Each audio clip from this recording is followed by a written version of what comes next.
stars as Barrie Craig, confidential investigator.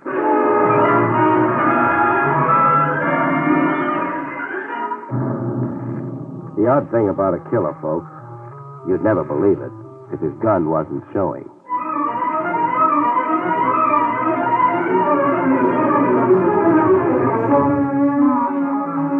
The National Broadcasting Company presents William Gargan in another transcribed drama of mystery and adventure with America's #1 detective, Barrie Craig, confidential investigator.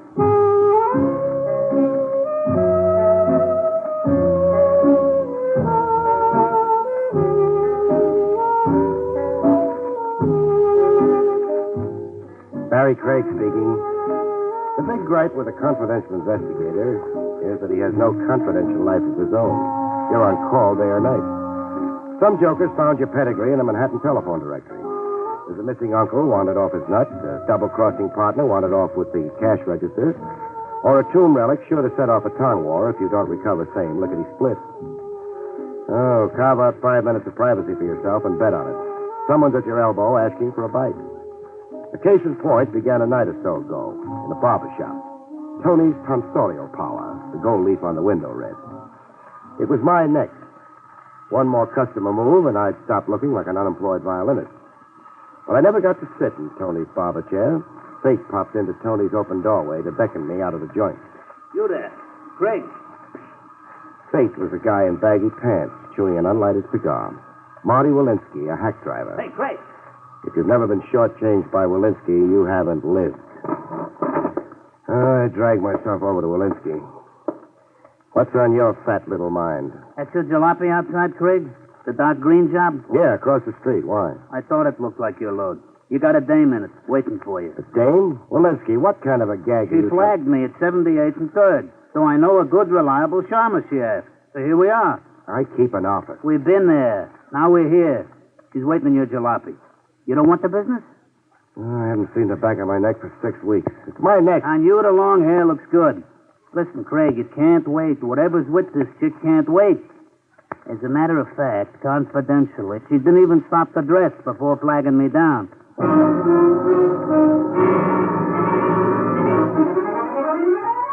Walensky wasn't too inaccurate about the lady's get-up or lack of it. Hair pinned up high like she just left off washing her ears. A mink wrap over a nightgown that flapped over satin bedroom slippers.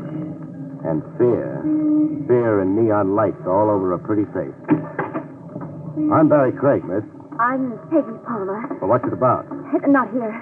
Drive somewhere quickly. But just an idea. There isn't time. I have a feeling I've been followed. Oh, please start your car. Look, miss, this isn't a public act.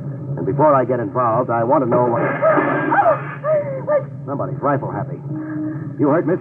No. You... How does the side of my jaw look under glass? You're bleeding. Flying glass has that effect on me. I start to gush. Pull away, please, Mr. Craig, before we're murdered.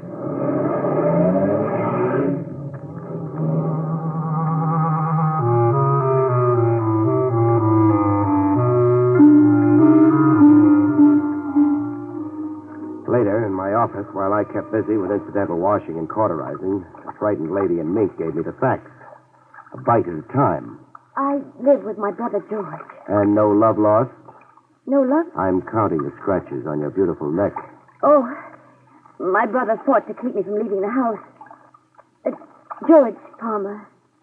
You've heard his name? Have I? Oh, yes, I have. A Sunday picture story in the tabloids. Oh, help me with this adhesive. Oh, thanks. A freak get-rich-on, wasn't it? He found oil in his backyard or something? He found a diary believed to be George Washington's in the works of an antique wall clock. Pardon my error. A clock he bought in a rummage shop on 3rd Avenue. It should happen to me. So what's the problem? The diary's the problem. Why so? It's valuable. So cheers. No. Since the diary, our home's been a madhouse. Claimants and cranks. People looking to buy it, people looking to steal it. The usual backwash to a Klondike. Yes, all those things you say. What seemed to be a stroke of good fortune has become a nightmare. Does Brother George want to sell the diary? Very much, but for an enormous price. Enormous, like... $100,000. Wow. A lot of cabbage. Any nibbles? One collector, a Grant Tyler, telephoned to say he might pay that much. if he could examine the diary, authenticate it. But? My brother wants the money in hand, in cash, first. I see. The window glass on my jalopy, who do I bill for it? I don't know. Brother George? Perhaps for anybody, Mr. Craig. Anybody? You said claimants and cranks. The usual backwash. How right you are. Anonymous phone calls. Notes in weird hieroglyphics slipped under the door. Bricks hurled from the street. Broken window glass. We've got more of it than anybody, Mr. Craig. Just come home with me and see. Come on to my house, huh? Just what job do you have in mind for me? Take charge of the diary. Negotiated sale to this Mr. Tyler or somebody. And how do I wrestle the diary free from Brother George? You won't have to. I have the diary here with me. Hmm? I took it secretly from George's vault.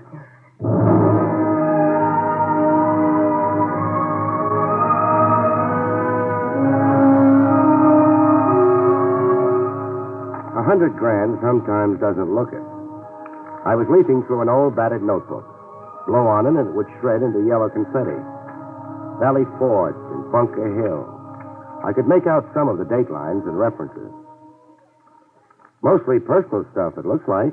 The Founding Fathers' beats at the end of the day, good cheer. Yes, that's what makes the diary so valuable. It isn't a history of the revolution. It's the story of the people around him, his personal relationships. I say turn it over to a museum. What? Do that and turn your brother over to an asylum, huh? Negotiated sale, please. End this terror. What's your phone number? My phone number. To negotiate anything, I'll need your brother's consent. But, The way it stands now, beautiful, you stole the diary and I'm compounding a theft. Oh, don't fret. I'll talk to him like a Dutch uncle. Forsyth 2, 1643. Forsyth 2, 1643.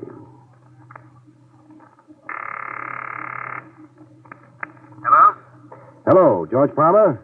Yes, this is George Palmer. This is Barrie Craig, The detective? confidential investigator. Now, try not to blow a fuse. Your sister Peggy's with me. Keeper. Generous of you, but my harem's overcrowded as it is. She's a little unnerved over that diary. I want you to authorize me to negotiate the sale of the diary. The biggest buck possible, and I don't want a cent. No. Try being reasonable, Palmer, or all the diary will get you is a diamond-studded straitjacket. You can go to... Craig, there's somebody here. Craig, help. Palmer. Craig, Palmer, what's happening? I'm going to be murdered. Something happened to my brother. You've just inherited a George Washington diary. Oh, no. Let's go pay our last respects.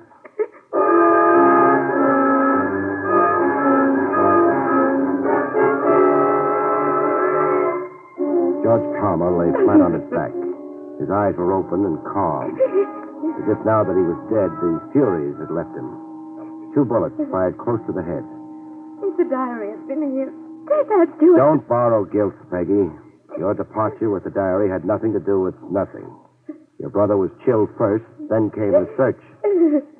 Keep puffing those eyes, and you'll need a seeing-eye dog to lead you around. I can't help feeling miserable. No.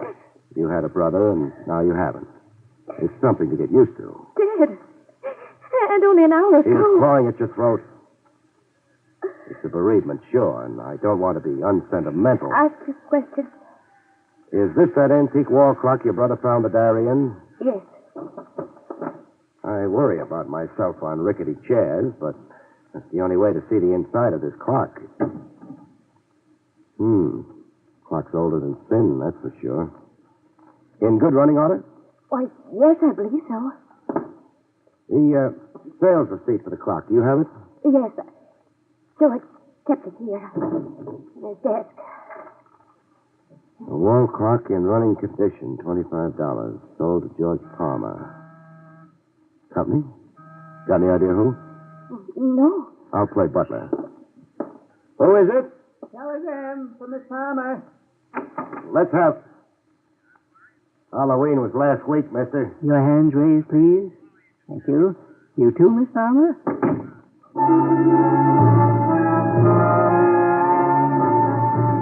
I've been stuck up by a lot of guys, all kinds and shapes. But this one was in a class all by himself. Short and petite. A waxed mustache with a comical Fu Manchu slant at the end. white gloves, and a moth-eaten formal tuxedo, 2 sizes too big for him. The gat he was holding was something else for the books. Percussion flintlock. An antique type you only see in a museum case where the card reads, Relic of the War of the States. I watched him sniff around the room a little and then come back to us. The George Washington diary. You will please give it to me, Miss Palmer. The diary. He hasn't got it, friend. No? Back up 2 feet and say hello to a stiff. He is George Palmer? Was. Oh, dear. Whoever gave him those twin perforations of the skull took off with the diary. Is the truth, Miss Palmer? Yes, it's the truth, of course. Of course not. The lie sticks in your throat. It's only a prominent Adam's apple. Give her a complex about that and you'll The find... George Washington diary. Give it to me. To give you what we haven't got, we'd have to be magicians. Even to live, you'd have to be magicians. So it comes down to that. You have 1 minute. That hunk of museum cast iron that can do the work of a gun? You'll see.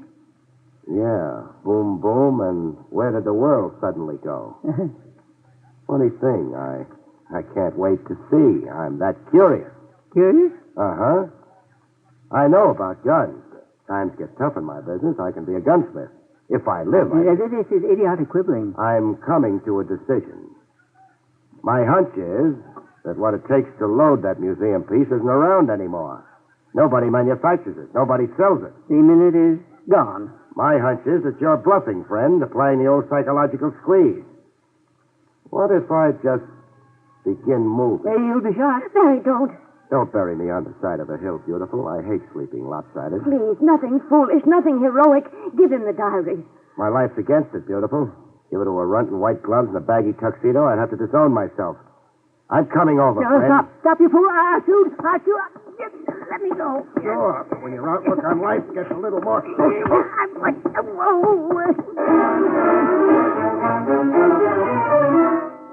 Smallest man in the world can be the most tenacious. This one fell apart in slow motion. Before giving up, his thumb gouged my eye a little, and his teeth made a meal of my arm. Before coming to, we had to throw him into a bathtub of water. He was out as cold as that. Keep an eye on him, beautiful. Besides, our only can wash down the drain pipe.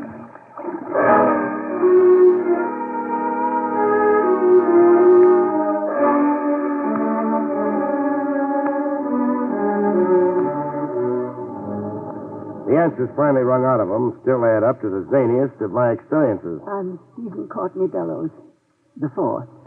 As long as the name can get. My great-grandfather was the Stephen Courtney Bellows, intelligence captain in the army of the Rev. Gesundheit. He was accused of spying for the British. Unjustly, Mr. Craig. It's an infamous slur against a great man. Rough. Even now, I have a petition before the President of the United States demanding that he restore the good name of my great ancestor. Which brings you to the diary? Yes, I wanted to examine it. Mm-hmm. If George Washington wrote things that reflect well of my great ancestor, I want this information shouted from the rooftop. And if General Washington called your great ancestor a skunk? Then the diary must be suppressed. The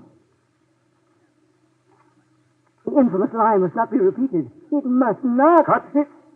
One question, Bellows. Yes, What lunatic asylum do you call home? Harbor Heights. Hmm. But I was detained there unjustly. It was all part of an infamous...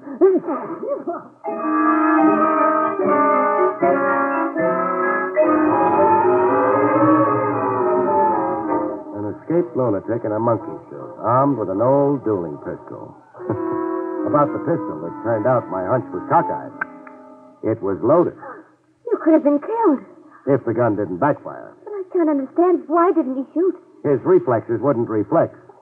He was so hoodooed watching me behave like a suicide, he couldn't get up the coordination it took to blast away. Oh, I'm glad he couldn't.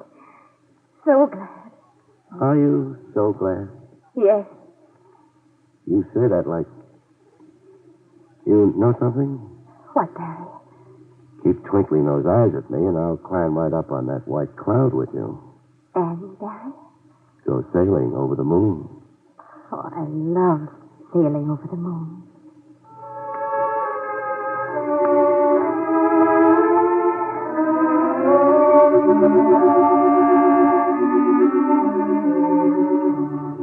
little later, over ham steaks and coffee in the Midtown Hofbrau, Peggy and I batted the case around with Lieutenant Trav Rogers. Just a few more facts, Craig. That is, if you can spare them. Well, you know about all there is. I know you gave me exclusive custody of a corpse and a lunatic. Show more respect, Trav. Bellows' great-grandfather... I've already had the pedigree up to my ears. I want the diary, Craig. Who doesn't? You'll have to get on the end of a long line. You won't surrender it? By court order? By police request. No can do. And our reason? It's the property of my client here, sacred to my keeping. I asked your reason. State. Diary's the honey that draws the flies. While I've got it, it's open season on Barrie Craig. Someone may come calling with a gun, and voila, I'll catch me a murderer. Or catch a bullet. All right. It's your life. Squander it any way you like. Good night, Miss Palmer. Good night, Lieutenant.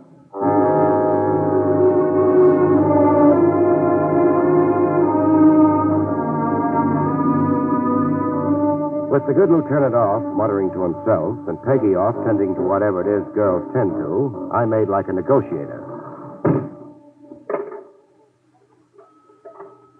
Grant Tyler, a guy with $100,000 worth of interest in an old notebook, was a guy well worth cultivating.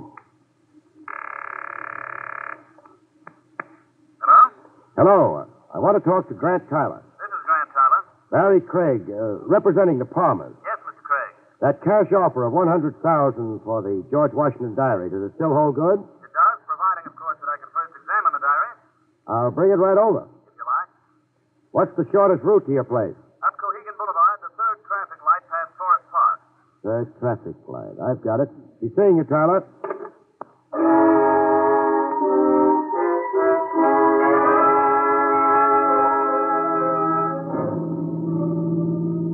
The second traffic light past Forest Park. I got the stop signal, a hand signal. A guy in a blue uniform. Traffic cop or a fireman or a parcel delivery messenger. In the dark, he looked like all three of them. You were going 60, pal. The gas pedal jammed. Are you a traffic cop? No. No. Then what the... Don't get impolite, pal. No. I'd be a dope too. So it's a stick-up. Surprise. $40 is all I've got. You'll never make Bermuda. Keep your wallet in your pocket. Now drive into the park. All I want is your company. Into the park, pal.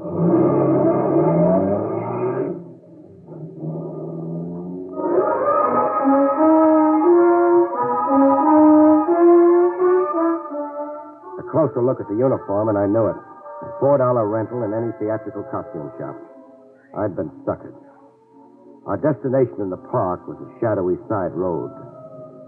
On the green, Buster got down to cases. Let's have it, pal. It? The George Washington diary. Oh, you know about it. Hand it over. Just like that, huh? Cigarettes? Stalling can't do you no good. Can I help it if I'm a dedicated chain smoker? Oh, matches. I'm out of them. You, Buster? Here. Thanks.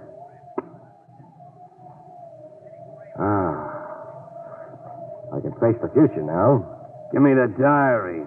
Or do you still want to clown around? No, the diary. Here it is. From me to you without love.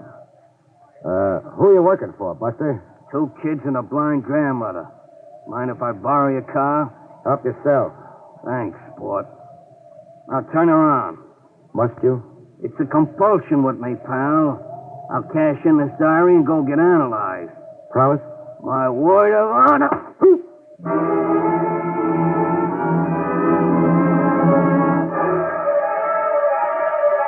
It took a long time for the balloon to drift down from out of gravity and settle back on my shoulders.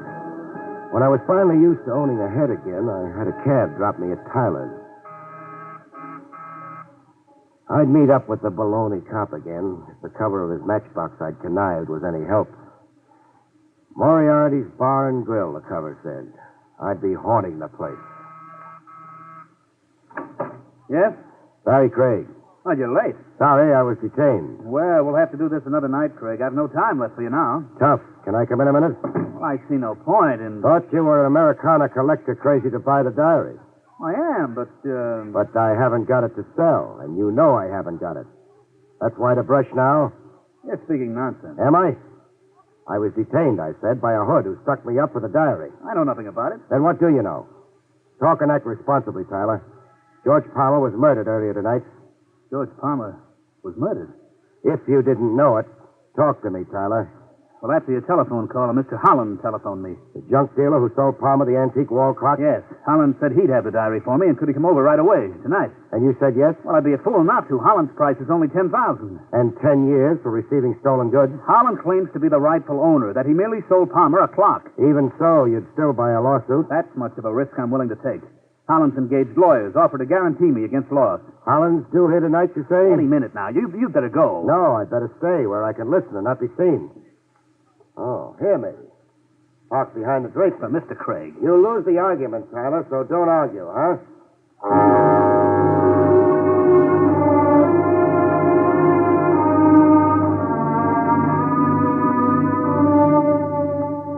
I got an earful.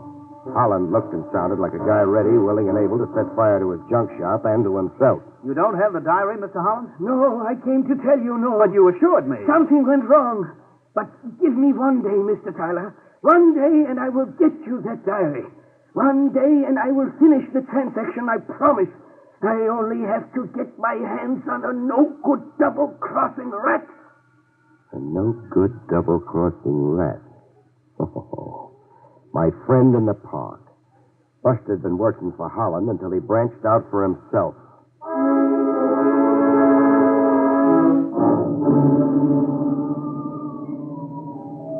Moriarty's Bar and Grill was a sewer joint. Open a manhole and drop in. 20 minutes in it, and Peggy was gasping for air. Oh, I can't stand much more of this place, Barry. You won't have to. Surprise. You see him? He sees me. And making like to come over yet. Why, the gall. Hiya, pal. The name's Barrie Craig. I'll sit with the law. I just figured out how you got to Moriarty's. Did you? Yeah, cute gimmick. Conning me out of that matchbox. Your car keys. Car's parked on a corner. Thanks for the loan. Don't mention it. Oh, I almost forgot. The diary. You'll be wanting that back. Yeah. A change of heart? Yeah. I'm a regular Jekyll and Hyde. Half of me wants to go straight, the other half gets out of line. Sad. How worthless did you find the diary to be? Hey, you're smart, Craig. Smarter than one guy's got a right to be. You approached Grant Tyler with the diary? Yeah, I approached Tyler. He checked it through with a spyglass, page by page, and then threw it back at me. It wasn't worth the plugged nickel, he said. The diary isn't worth... Don't take it so hard, lady. You got the diary in a grab bag. But my brother. Oh, yeah. That. What about that, Buster? You can't pin it on me. No? I'm for hire, but I'm not a torpedo or a fall guy. Whoever murdered Palmer wasn't me. Can I go now? No. For coming clean like I have? You give me a break. Make out like we never met. No. Sawhead, huh? Yeah, I'm the compulsive type. But I'll go get analyzed after I even up the score.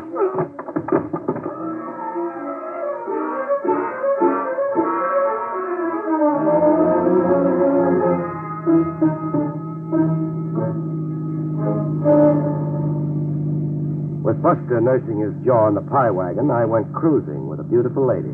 Uptown, crosstown, downtown, watching the lights go out. Dawn's coming up. Yeah, for me too. For you too, Barry? Dawn. You get drugged by night, you can't see a foot ahead of you. You're too busy listening to the thump of your heart. Especially with a beautiful babe blowing stardust at you. Barry, you're talking all mixed up. I'm always confused before I'm clear. That wall clock was sold in running order. Holland's sales receipt guaranteed running order. Oh, your mind's on the case. On a corpse. The clock couldn't be in running order, not with a notebook hidden in the woods. But now you're contradicting. Stay with me, baby. When I examined the clock, it wasn't running. The mechanism had been injured. It wasn't running. Yet it was when Holland sold it to your brother. Does that mean something? It means that someone planted the diary in the clock after George Palmer carried it home from Holland. Am I clear? No, not to me. A phony diary not worth its weight in paper sets off a chain reaction of cranks, connivers, and grabbers. Everybody went for the gag. George, too? It cost him his life? Yeah, George, too. The question I'm asking is, who could or would plant a worthless diary in a wall clock? Who could or would? Only somebody who wanted George Palmer murdered, but not for the diary. How long was your brother dead before I called him up? Barry, well, you're out of your mind. You heard George shot. I was with you when you did. Don't bank too hard on the alibi, beautiful. I heard somebody shot, but it didn't have to be George. Anybody could have called himself George Palmer with me, especially over the telephone. Anybody. Or, say, Grant Tyler. Staging a phony murder so you could blow stardust in my eye. Make me your iron alibi. We're stopping? End of the road, beautiful. Police headquarters. I don't suppose you want to tell me your motive. Insurance, I guess it to be. You're the lucky beneficiary. Those nights riding a white cloud, beautiful. You and I'll never see them again. Yeah, dawn's really come up. It's broad daylight now. Good night, folks. See you next week.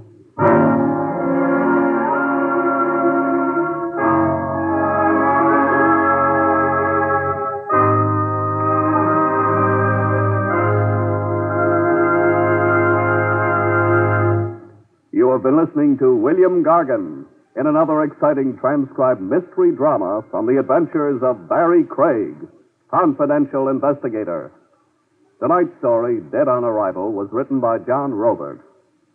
Next week, it's the strange story of murder in wax, about which Barrie Craig has this to say. Next week, I meet a wandering parrot screaming bloody murder, a sculptor with an amazing knack for making the dead lifelike, and a hired killer who sticks closer to me than my socks.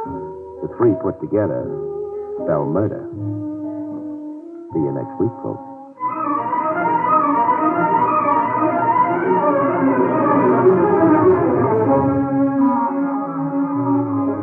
Featured in the role of Peggy was Arlene Blackburn. Barrie Craig, starring William Gargan, was under the direction of Hyman Brown. This is Don Pardo speaking.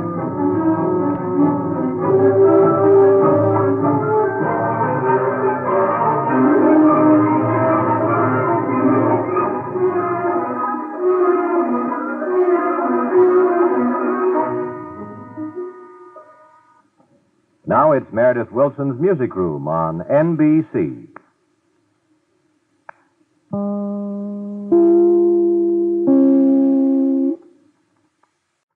William Gargan stars as Barrie Craig, confidential investigator.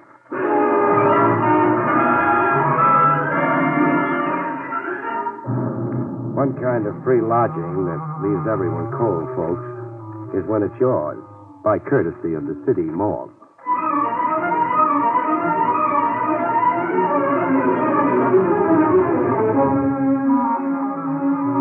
The National Broadcasting Company presents William Gargan in another transcribed drama of mystery and adventure with America's #1 detective, Barrie Craig, confidential investigator.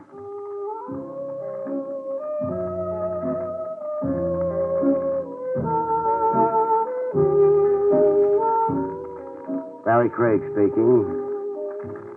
There's one little thing a confidential investigator has in common with a crooner or a tap dancer. Ballyhoo. You can't get enough of it. The right kind of publicity break with pictures and acts, and your fees skyrocket. Even better than money, you promote your pick of jobs, scoop off the cream. I wangled me a break like that. A lady reporter, Mona Gale, assigned to follow me around by the True Light Picture magazine. An elegant redhead, lugging a camera and a notebook. She'd been ordered to profile me, get the story of my life from cradle to now. But the assignment had her miffed, I could see. I wasn't important enough people for us. Is there some point to this dreary hike you've got me on, Mr. Craig? Yeah, there is. Tenement Row, near the dock. America's melting pot. Out of it comes governors, songwriters, bookies. Look around you. I have looked around me. Then start taking notes. Garfield Place. I was a kid on this block. That rat trap there. I played stickball off the stoop. Go ahead, sister, make with the pencil. Must I? Posterity will want to know. Are you naturally egotistic, Mr. Craig? Are you naturally a snob? I'm tired. So have a seat. Here, on the stoop. What's better than sitting? Grand view, huh? Great. Dirty-faced children, pushcarts, squalor. Isn't there some other way of profiling you, Mr. Craig? Like? Oh, one of those celebrated cases you perform in so heroically. Couldn't I just watch you at work? Sure. If I had a case, which right now I haven't. Come on, beautiful. Get the feel of this block. Imagine back to me as a kid. That kid over there, reading the comics. Now, he could be me once upon a time. How about that weird-looking boy carrying the parrot? Boy carrying a what? Parrot. Well, yes. What do you know? The kid is carrying a parrot. And coming this way, too. He wants to pose for a before and after picture with you. Hey, want to buy a parrot, mister, for cheap, mister? I don't think so, Sonny. He yours? No, I found him on the docks. Lost. He's sick. Sick? Yeah, look at the blood on his foot. Yeah, it is blood. Bring him closer. Hey, what you examining him for, like a doctor? Funny. The parrot hasn't been hurt. Not a scratch on him, I can see. But the blood? Oh, petition. It's human blood. Human blood, Mr. Craig? Yeah. Now, figure that. Oh, if only the parrot could talk. Hey, talk's good. Watch. Hey, go ahead, you talk. Don't shoot me! Don't shoot me! Is that the parrot talking, or is the boy a ventriloquist? Help! Murder! Help! It's the parrot, all right. Yelling bloody murder. Sit tight, sister. You hold on to that parrot. Where are you going? The telephone check with Lieutenant Trav Rogers at police headquarters. I want to know what bloody corpse the parrot belongs to. Could be you will be watching me work, after all.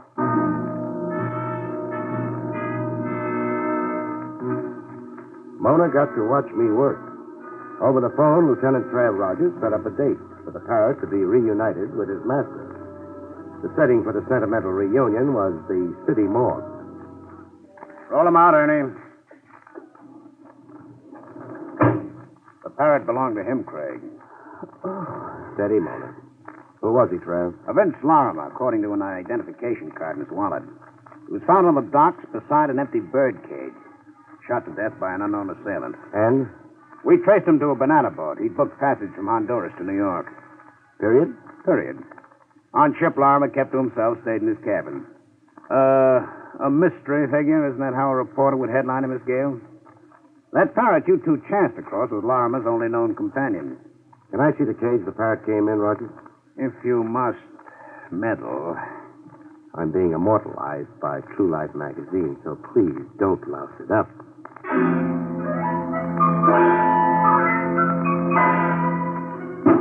This is the cage. How do you figure the parrot escaped, Trav? Lorimer was shot. He dropped the cage. This padlock broke off in the fall. The cage door flew open, et cetera, et cetera. And the parrot copped a walk, huh? No, Lieutenant, I don't think so. You don't? Not enough concussion for a padlock to snap off. Lorimer could only be carrying the cage a couple of feet off the ground. So? Look at the twist in the wire here, where the padlock was originally secured. The wire is unusually twisted. The padlock didn't break off.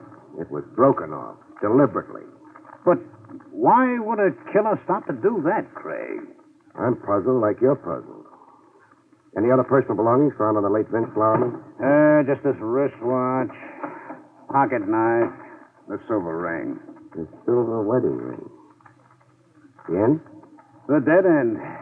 A corpse, a parrot, a few meaningless trinkets. Where would you go from here, Mr. Holmes? Oh, you're sure working hard at lousing me up with Mona.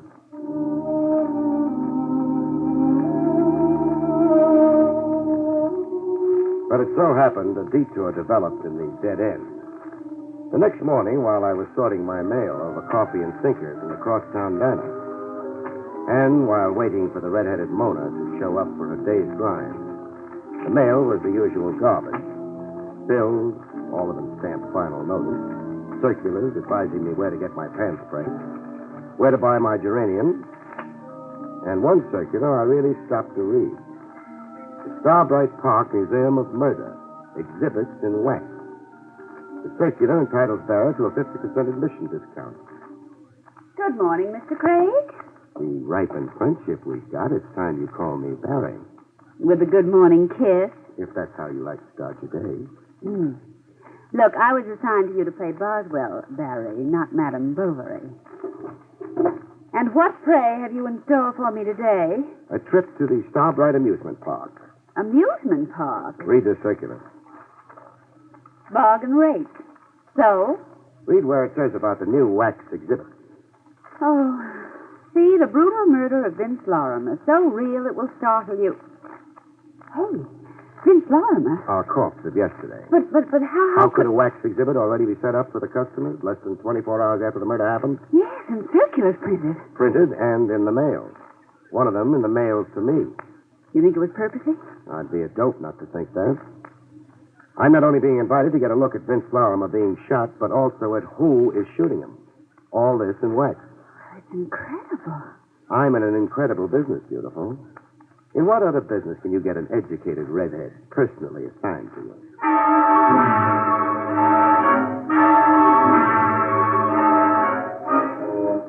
Starbright Park was a ramshackle amusement area, a stone's throw off a public highway.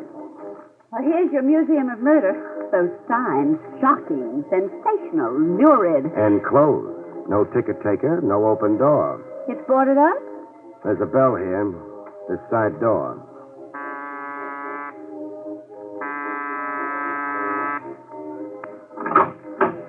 What do you want?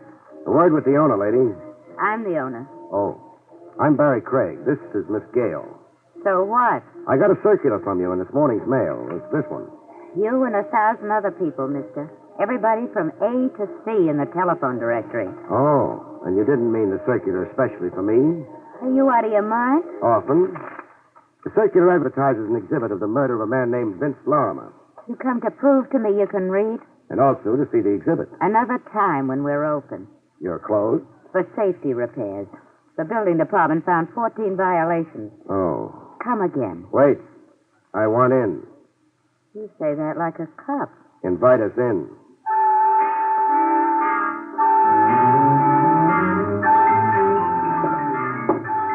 Having fun, Mona? It's gruesome. Snyder and Ruth Gray in the hot seat. Dillinger bleeding all over Chicago's sidewalk. Why, baby, you're holding hands. I got affectionate and morbid surroundings. The Vince Lorimer murder's the last one in a row, right after Bluebeard. Here it is. Some light on the subject, please. I got no lights to switch on. The power battery's disconnected. Another order of the almighty building department. Here, you can use this flashlight. Thanks. Hey, quite a likeness. Barrie, the victim does look like Vince Lorimer. Like Lorimer posed for it. Even the clothes, the pinstripe suit. And holding a cage with the parrot still in it. The minutes before the actual murder the scene's supposed to be. Miss, or is it madam? It's Dolly. Dolly Flanders. Dolly, the hooded killer holding the gun. Why the hood? Well, I don't get your question. Is there a head, a face under the hood? Yes, I guess there is. Model? How? How? In the likeness of the killer, I mean. In the likeness? Well, how could that be? That's the question I'm saving for later. First, suppose you raise the hood. Get in there and raise it, Dolly. Don't raise it, Dolly. Barrie! Voices jump you all the time in my business, Mona. You take it calmly. Raise as you are, Dolly. Craig, Yeah? drop that flashlight. Try beaming it at me and... Okay, stubborn. Barrie, he shot you! No. Bullseye on the flashlight. My wrist dead from the concussion. Get flat on the ground, face down, Craig. And your lady friend. Be smart, Craig. From where I am, you're a clay pigeon. Get down, Mona. Horizontal in a wax museum. Include that in the piece you're writing. I'll even include it on my headstone. You, Dolly. What? This box of matches. Pick it up. Now this newspaper. Now roll the newspaper into a torch and light it.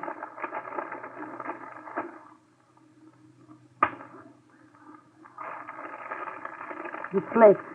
What shall I do now? A wax figure holding the gun. Stick the torch under the hood and hold it there. Let's see how fast it melts.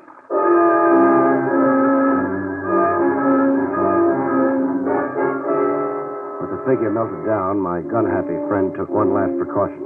I hate working over a guy when he's down. But you will. So you'll stay put while I leave?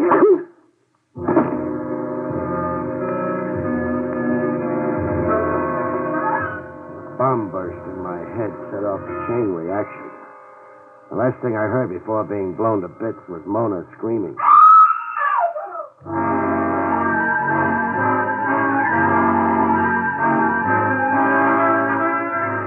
I came around. A long night and 100 years later, I came around. There was a face looking down on me. Pretty, with red hair, red eyes. Red eyes from crying. Crying over me. Oh, Barry. And music. Bird music? The music, Mona. It's a yellow canary singing. You're in Dolly Flanders' office. Dolly Flanders. Dolly. I'm not responsible for what happened out there. Who was he? I don't know any more than you do. Dark like it was. He didn't want me to see the face under the hood. Because it was his own face, Barry. He's the man who murdered Vince Larimer. Yeah, the obvious conclusion. Maybe even too obvious. Dolly, What? how come a wax exhibit here dramatizes a murder that happened only yesterday? You tell me. Don't you order your own exhibits? No, I take what's shipped to me on a rental basis. So much a season. Shipped to you by whom? A Mr. Scala, Fernando Scala, a wax sculptor. Where do I find Scala? He's got a studio in Havermeyer Flats near the railroad yard. Number 179. You through third degree in me? No. How come you, a woman, run this kind of a business? Your husband, isn't he with you? How'd you know I had a husband? The silver wedding ring on your finger. Oh. Well, coming back to your first question about me and this business. Yes? I won't be in it anymore after today. Why not? I just sold it, as is, lock, stock, and barrel. Who to? Do I have to answer that, too? Not if it's a secret. It's no secret. Here's my copy of the bill of sale. Know ye by these presents that Howard Crump, purchaser, has this day for the sum of... Mr. Howard Crump thinks he's going to coin a mint running this museum, as it should be run, so he says. Won't he coin a mint? He'll starve to death. That yellow canary of yours, you ever, let it out of its cage? Why should I do a fool thing like that? Skip it. Expecting visitors, Dolly? Crump. He haunts the place to see I don't cart nothing away now that he's bought the place. Come in, Crump. Dolly? Oh, excuse me. This is Mr. Craig. With him is Miss Gale. How do you do? Congratulations on your purchase, Mr. Crump. Oh, you know? Yeah, Dolly was telling us. Dolly said you're convinced there's a profit in murder. Hmm? Oh. That's a curious way to put it. Then you put it. Yes, I believe a wax museum can be run profitably, with, of course, judicious management and promotion. The underlying principle, Mr. Craig, in any business... Cut. My aching head, Crump. The head I'm taking out of here is already twice the size I came in with. Coming, Mona?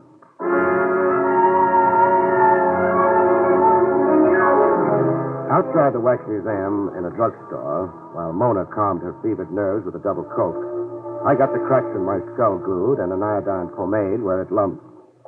After that, I telephoned police headquarters. Hello, Lieutenant Trav Rogers? Never mind paging him, Buster. A message will do from Barrie Craig. Tell him to check Vince Larimer's fingerprints with police files. Pronto. You're asking more questions than I've got answers.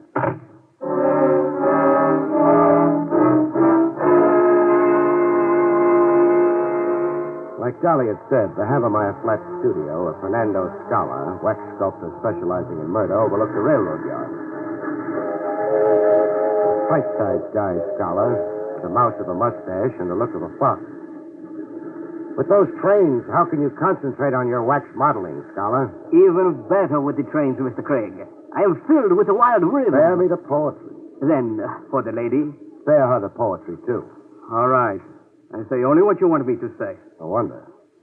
Where do you keep your crystal ball? Crystal ball? You identified the man who murdered Vince Lorimer. I identified a murder?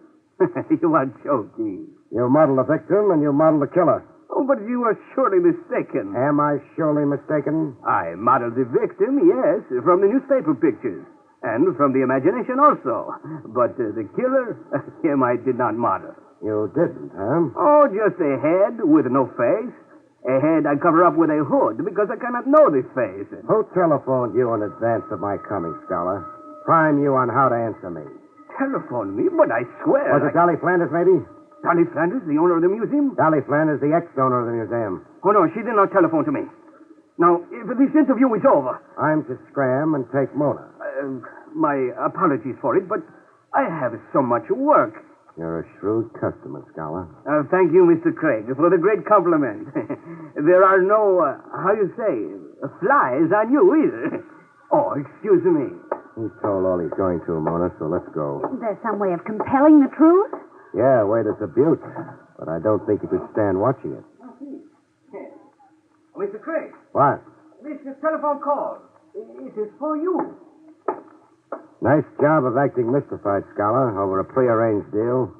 Give me the phone. Hello? Craig? You know it's Craig. Guess who this is? The guy I've got a date with, that's for sure. If you live. I won't just shoot a flashlight out of your hand the next time. Through talking? About. I'm on your tail, Craig, every minute. I followed you to Dolly's and I followed you to Scholar's. You better stop chasing around asking people questions, Craig. You better stop. Or else.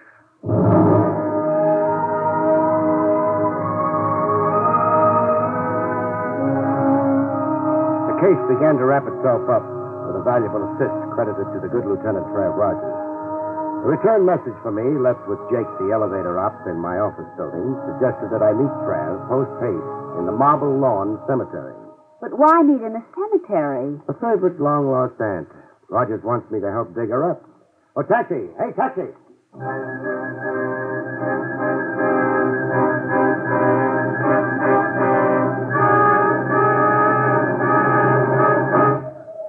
Trav, where are you? Craig, I'm over here, the first footpath. Greetings, Gould. What do you hear from the beyond? Read that tombstone in front of you. In memory of Sam Tracy, born 1910, died 1945. His loving wife, Dolly. Dolly. Barrie, Dolly. Don't get into the lieutenant's act, beautiful. It's his show. Let him have the fun. But not here. Somewhere over a hot cup of coffee.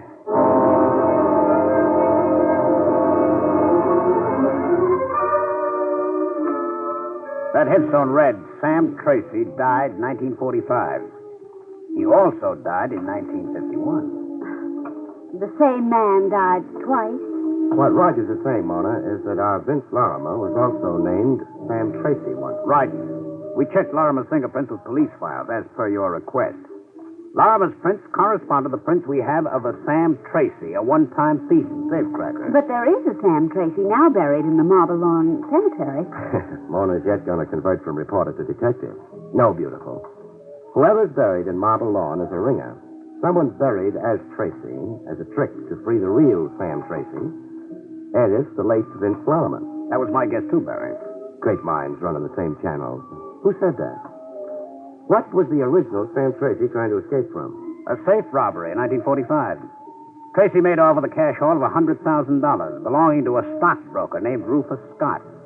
The police gave up when Tracy, the phony Tracy, as it turns out now, died. Died how? In a rooming house fire while hiding out. And the 100 G's? Went up in smoke. So the police thought, I mean. As did the insurance detective in the case. Insurance detective? A certain Sandy Dowell, an eager beaver in his day. Dowell chased Tracy all over North America before the fire burned him out of the case and into retirement. Well, you got something you can contribute, Craig? This. Sam Tracy, alias the late Vince Lorimer, was the husband of Dolly, the ex-owner of the Starbright Park Museum of Murder. I read the tombstone, too, genius. Besides, it's a matter of record that Dolly Tracy posed as the widow in the phony burial of her so-called husband in 1945. I guess, Dolly, to be the very late Lorimer's widow this morning. By divination? By a silver wedding ring on her finger. An exact replica of the one you found on the corpse. Well, we know a lot and we know nothing. Tracy got away clean with $100,000. Even got out of the country. Why then did he come back posing as a Vince Lorimer? Why take that risk? And get murdered. And who released the parrot? And why? Frankly, Mona, I don't know if that's really significant. Bet on it. It is, Rogers. It's the key to our killer. All right, where would the key fit? Seabright Park, I'd say. Trav? Yes. Suppose I call the move. Can you bear it? If it catches a murderer. Spoken like a good cop.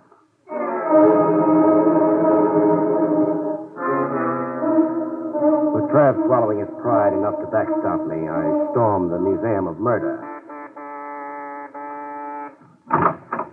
Yes? You. Close that door, Crump, quick. You seem urgent. Urgent?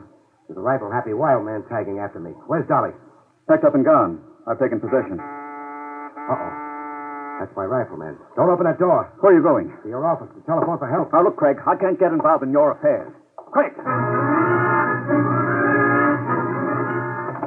Hello. Dead. Now the line went dead. Someone's cut your wires, Crump. Craig, you can't stay here. I'm running a business, not a headquarters. You want me dead? No, but... My rifle-happy friend finding the range. Craig, get out of here. I'll be murdered. That's not my concern. I insist you go. You want me to walk out at a certain death? It's certain death anyhow staying in here, cooped up in here, cornered. Craig, I'll be killed too. The next bullet might get me. You're raving, When Crump. you stay here, the room is a death trap. You look green, Crump. Sick, as if you're suffocating. Suffocating. Yes, I am. The room's close. Stifling. Close and stifling like a cage? Yes, And you hate cages, don't you, Crump? I hate... That's why you let parrots out of cages. You can't stand seeing anything caged. No, I can't Even the stay. yellow canary, Dolly's yellow canary. The cage is here, but the canary's gone. You emptied that cage, too, eh, Crump? Yes. Craig, I can't breathe. I'm suffocating.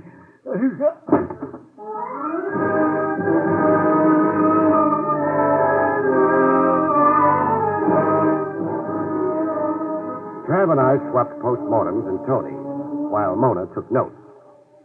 Claustrophobia, the fear of confinement.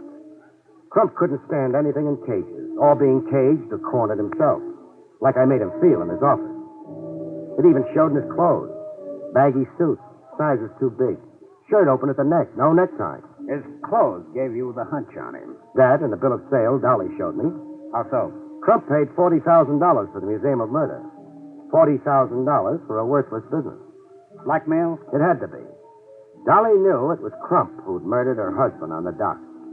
She devised a cute way to make Crump pay off. But why would Crump murder... Oh, wait. I think I know.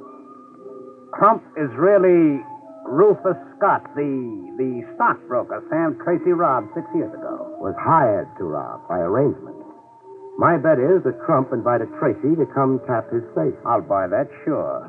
The Scott firm was on the verge of bankruptcy before that robbery. And then Tracy never got to keep the stolen $100,000.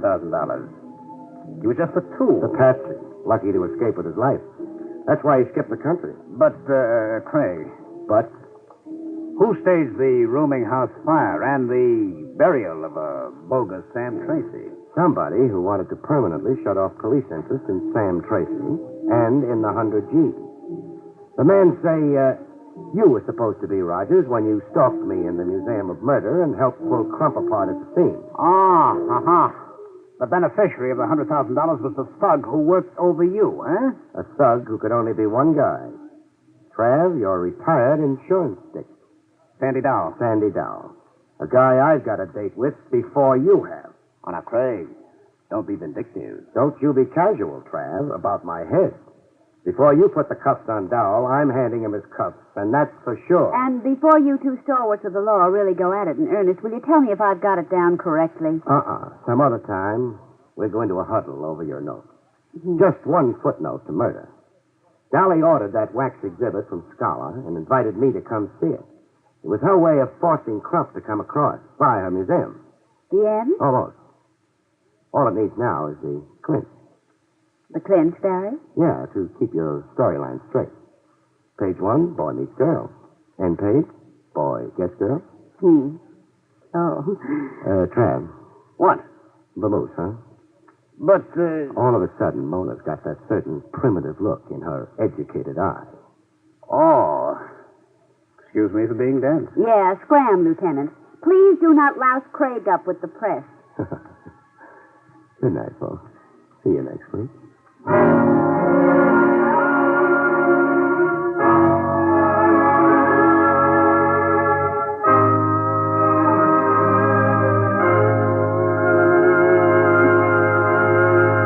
You have been listening to William Gargan in another exciting transcribed mystery drama from the adventures of Barrie Craig, confidential investigator. Tonight's story, Murder in Wax, was written by John Robert. Next week, it's the strange story of the naughty necklace, about which Barrie Craig has this to say.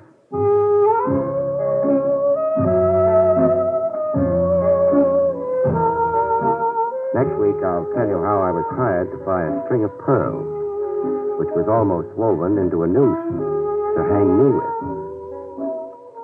See you next week, folks.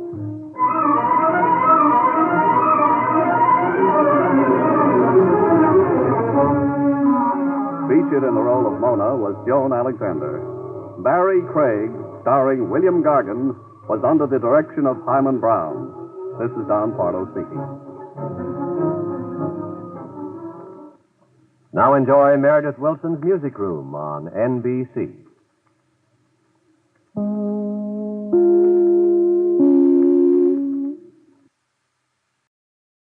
William Gargan stars as Barrie Craig, confidential investigator.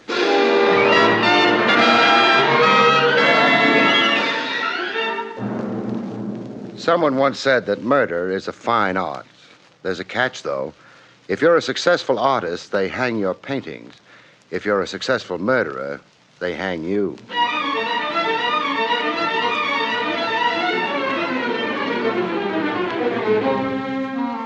The National Broadcasting Company presents William Gargan in another transcribed drama of mystery and adventure with America's #1 detective, Barrie Craig, confidential investigator.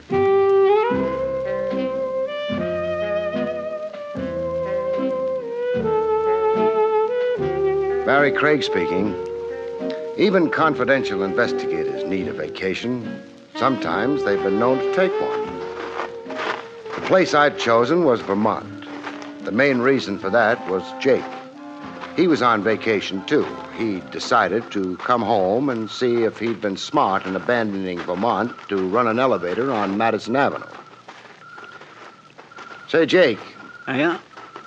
What's the verdict? Madison Avenue. Why? Is Madison Avenue dark and quiet like this? Nope. Is Madison Avenue surrounded by tall trees, cooled by gentle breezes, filled with the fragrance of unspoiled nature? Nope. Now, what's Madison Avenue got that this place hasn't? Girls. Well, you may be right, but... Or you may be wrong. That came from directly up the road. Nice night for a hayride. Is it? Yep. Could have been a giggle. A rather loud giggle. Girls got very loud giggles sometimes, especially on a hayride. Oh, Jake, stop pulling my leg. Hey, wait a minute. What's that in the road up ahead of us? Hay wagon. I refuse to believe it, but it is filled with hay. Usually are. There's a horse out in front of it, but where's the driver? Say, Jake, would he have gone off and left the wagon out in the middle of the road? It ain't too likely. No. I'm coming up on that wagon. That girl, if it was a girl, didn't giggle. She screamed. I'd better take a look around in the hay. What for? Anything larger than a needle. Yeah, there's plenty of hay up here. Anything else? No, Mr. Craig? I was rushing things. There is something else up here. What? A man. A very pale man. What's he doing up there? Nothing. Just being dead.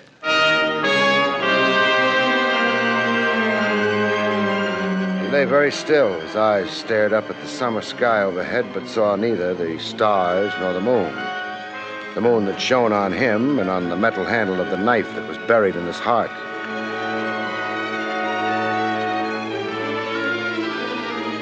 He was wearing overalls and a work shirt. His short hair outlined clearly the skull beneath. There was nothing I nor anyone could do for him.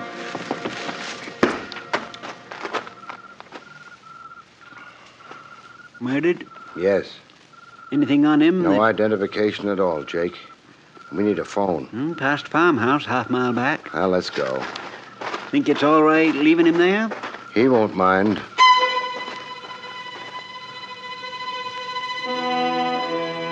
The Vermont night was as quiet and peaceful as it had been before I heard the scream and a man died of a knife wound lying on a mound of hay. Nature doesn't concern herself too much about us and our doings, which is very bright of nature. Got to turn off the road to get to that farmhouse. Yeah. Well, somebody ought to oil that gate. Yeah. Whole house is pretty run down. Jake, get down. Ain't necessary. Those shots. Over our heads. Her aim might improve. Her aim? Well, you can see her, farmhouse window. This time it's not the farmer with the shotgun, it's the farmer's daughter. Spoil a lot of stories that way. She's left the window. Yeah. She knows she didn't hit either of us. Those shots were either a warning or possibly a yell for help. How are you going to decide? Well, if it was a warning, I don't think she'd have left the window. So it must be a call for help. Come on. That was real logical, Mr. Craig. Thanks. Let's hope it turns out to be true.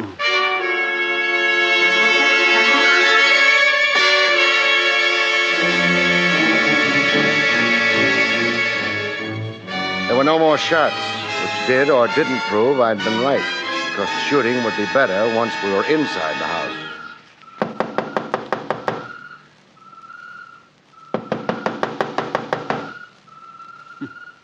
First time I ever heard of targets knocking on the door. The lady may have had all the target shooting she wants. Who's there? Barrie Craig and Jake. Hello? Barrie Craig Yeah. and Jake? Me. Neither of you look very terrifying. Is that bad? Oh, no, it's nice. Please come in. Thanks. Please, make yourselves comfortable. Nice room. Rustic, perhaps, but I like it. Do you like being a farmer? Or maybe I should say... Farmer's daughter? Very much. Almost as much as you like firing guns at strangers? Oh, but I didn't know whether you were strangers or Or what? dead men.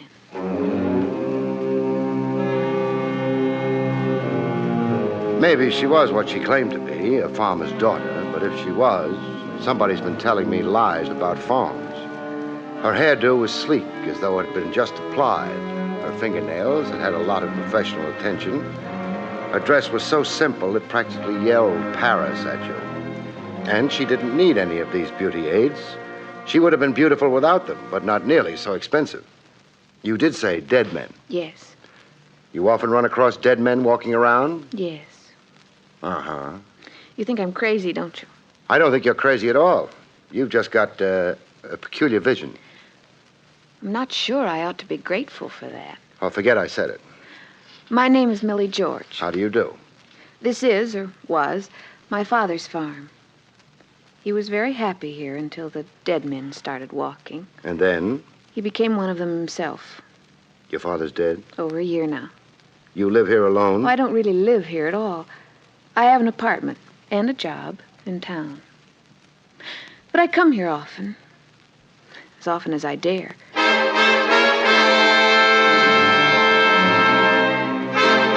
My fingers idly traced a pattern in the inch-deep dust on the table next to my chair. Inch-deep dust. Millie George was very lovely. She told her ghost story neatly, but she was also a complete liar. I think maybe we'd better skip the Walking Dead for a minute. There's something more urgent that's got to be done. Where's your phone? I'm afraid there isn't one. Father never cared for what he called mechanical murderers. Murderers? He meant things that killed time, interrupted work. I see. Destroyed quiet. I see. That's too bad. Why do you need a phone? Jake and I ran across a hay wagon some distance down the road. Oh? There was a man in it. He wasn't walking around like the people you've been telling us about. He was lying down, but he was dead anyway.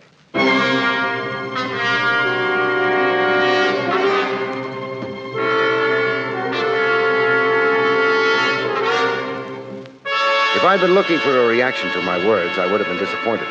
Millie George took the news with not a flicker of anything except polite interest. But I wasn't disappointed. I'd expected that reaction.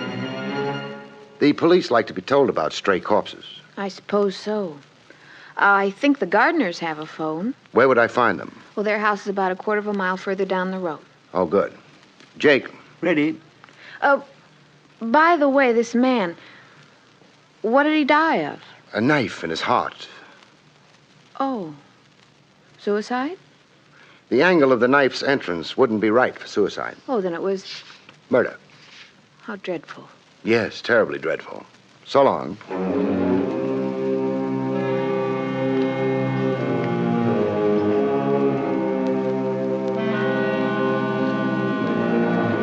So far as Millie George was concerned, murder belonged in pretty much the same category as a run in a pair of new nylons. You said how dreadful and bought another pair. You couldn't do exactly the same thing with a damaged life, though. Mr. Craig. Yeah? Millie George said the gardener's house, the one with the phone, was down the road that way. That's what she said, Jake. Then why are we going this way? I want to take another look at that hay wagon. Once wasn't enough? I think maybe there's been a change. Less hay? Less corpse.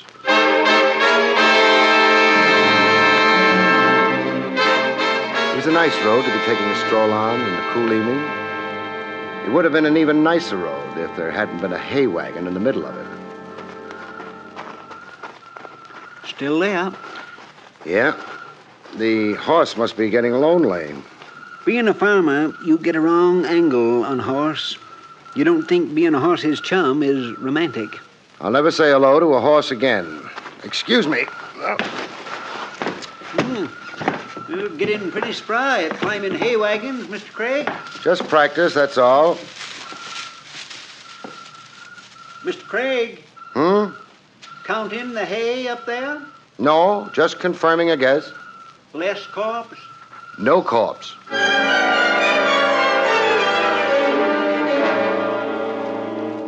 I'd thought back at Millie George's house that the shots might have been a warning or maybe a call for help. I knew now they'd been neither. What they actually had been were distractions. Mr. Craig, maybe he wasn't really dead. Jake, they don't get any deader. Ain't likely you'd be fooled. Somebody moved him out of there. Yeah. Well, what for? Can't be many folks enjoy dragging corpses around. Whoever dragged this one maybe didn't enjoy it at all. Well, what was he trying to do? Save undertaker's expenses? Maybe he was trying to save his neck. I got down out of the hay wagon and said goodbye to it. We wouldn't be coming back that way. Mr. Craig. What is it, Jake? Funny thing about city people, they like to walk. Oh? They do it deliberate, even when they don't have to. Well, Country people hate to walk. But, Jake, we've got to get back to that farmhouse. With the girl in it? Yeah, Millie George. We're hoping that this time maybe she won't shoot over our heads. We're hoping that this time she won't shoot at us at all. And for this, we're wearing our feet down clear at the ankle. Oh, it's not as bad as that. It's worse. I got short ankles. Oh. Mr. Craig, I can tell you right now, she don't have a phone. I know, but by this time she may have something else. Do I want to know what it might be? Not in your condition, you don't. Thanks.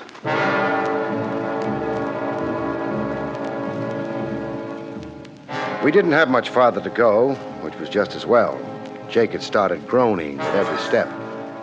Next to Jake's snores, Jake's groans are the surest recipe for punctured eardrums.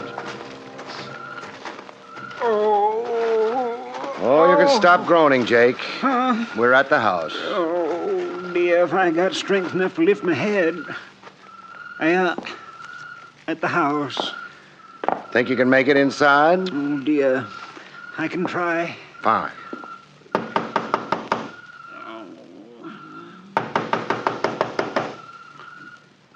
Jake. It doesn't look as if anyone's going to invite us in.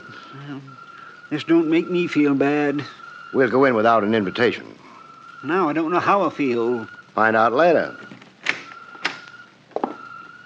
Well, somebody left the lights on. Wasn't a Vermont man. Quiet. Yeah, let's try the parlor. Oh, anything for an excuse to keep a walk-in. I suppose this is the parlor. Nobody in here. It's the parlor. I don't like this much. But the only thing left for us to do now is sit down. Excuse me while I cheer. Well, what are you waiting for? Go ahead, Grandpa. Cheer. Company. So I notice. Kind of thing you're liable to run into in old houses. They come out of the woodwork, I think. Don't try to insult me, mister. Why not? Anything you're liable to say is liable to be true. Don't be foolish. I don't use that kind of language. You also ain't using the kind of language I would like to hear. What language would that be? The one telling me where the baby is buried? A boy or a girl, baby? Jake. Oh, that Grandpa's a joker. Grandpa could easy get his head knocked off. Put the gun down, son, and Grandpa will be glad to tangle with you. I ain't putting no guns down. And when I say baby, you know what I mean. You mean something worth money? Oh, you are a bright one. Okay, so where is it? Even if I knew where it was, I wouldn't tell you. Why not? You've got the wrong RH factor. Wrong. Well, supposing I could get a hold of the right one. It wouldn't buy you the time of the day from me. Language like that's gotten guys killed before this, mister. So have guns like that. Well, this is kind of fancy, but it ain't very productive. What makes you think I know anything about the baby? You're in this dump, ain't you? I'm in it. So what are you doing here? Looking for a beer? It so happens I'm looking for a corpse. Well, you're gonna find one. Your own. Only ain't gonna be no condition to appreciate it. Funny thing, you didn't show any interest in the corpse I'm looking for. Whose it might be, say. Mr. Corpses is dead. They don't bother me. It's the live operators you gotta keep in mind. Like you and Grandpa. How about the girl? You just leave her out of this. She's for me. Oh? And why do you think I was called in? Hey, wait, mister. You trying to tell me you was called in by... By the girl, yes. That don't smell so good. Neither do you. Let's call it a draw and go home. You were saying the girl brought you in, huh? Okay. We find out fast. Hey, Sugar! Come here, Sugar. This joker informs me you brought him in on the deal. That so? No.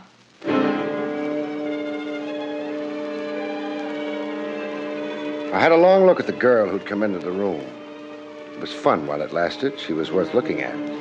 She was beautiful, non-rural, undoubtedly expensive, and she was not Millie George. Well? Call it mistaken identity. Oh, cut it out, Dina. I don't know what you think he said, but it wasn't very funny. It wasn't? It wasn't. Oh. This girl probably is on your side. She's not the one I was talking about. You mean there's been another babe around? Oh, honey, he must mean Joey's wife. Why don't you forget you ever learned to talk, Dina?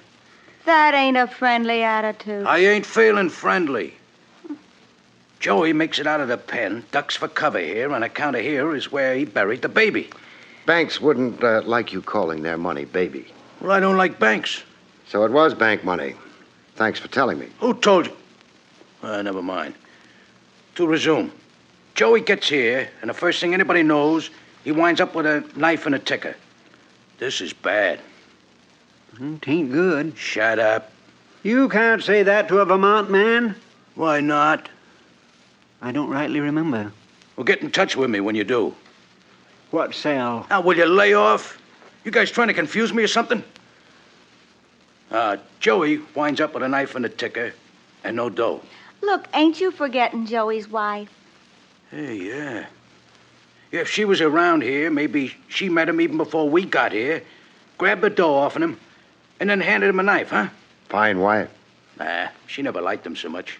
After she found out he was a bank operator. She was prejudiced against banks? She was prejudiced in favor of banks. A narrow-minded woman. So, I'm thinking maybe she's the one we got to get our hands on. And when did you see her? A little while ago. Where? Here. Well, she ain't in the house. We went all through it. If she knifed Joey and scrambled the dough, we better get after her. Brady's a scream, ain't he? Don't disturb my mental processes, huh? There wasn't no car around before, which means she must have headed for the village and railroad station.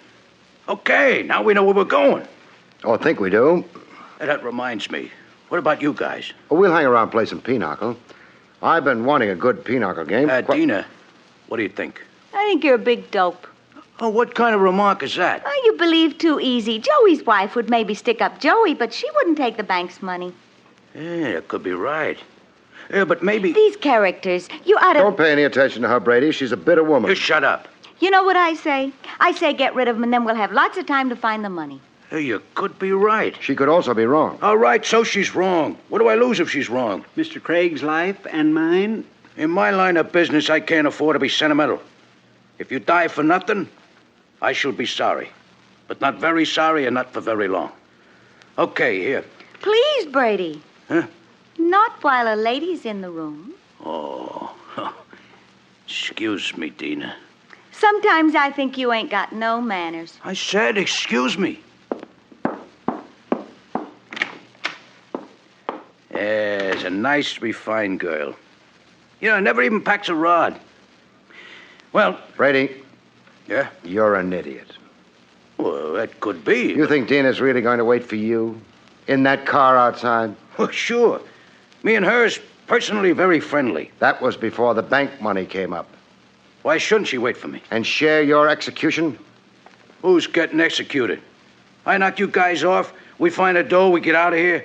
Nobody knows who's even around. Dina gets out of here, you mean? You don't. The cops will pick you up in a few hours. Hey, you keep saying she won't wait for me. That's what I keep saying, because it's the truth. Would you like to test her before sticking your neck away out? What kind of test? Fire 2 shots into the floor. What for? I got nothing against the floor. Oh, forgive me. You haven't got brains enough to be an idiot. Fire these shots, and it'll sound to Dina as though you shot Jake and me. Then if she waits for you, fine. You can go ahead with your original plan. But if she doesn't wait, if she scrams as soon as she hears those shots... Hey, it's an idea. You know, it's even a good idea. Okay, boys, just don't get alarmed. Yeah, you shouldn't have insulted Dina. She's okay. So just for insulting her, I'll kill you anyway. Shut up. Listening, Brady? Hey, Dina! Hey, Dina! A man betrayed. Craig, you was right. I feel terrible. You should. But I don't understand Dina crossing me like that. What'd she get out of it? How much money was in the bank job? Here, around 30 grand. She gets 30 grand out of it. Huh? But she... Were you and she together all evening? Well, no, but... You came down to this house? Why? Well, we figure this is where Joey's gonna head, once we hear he's departed from the pen.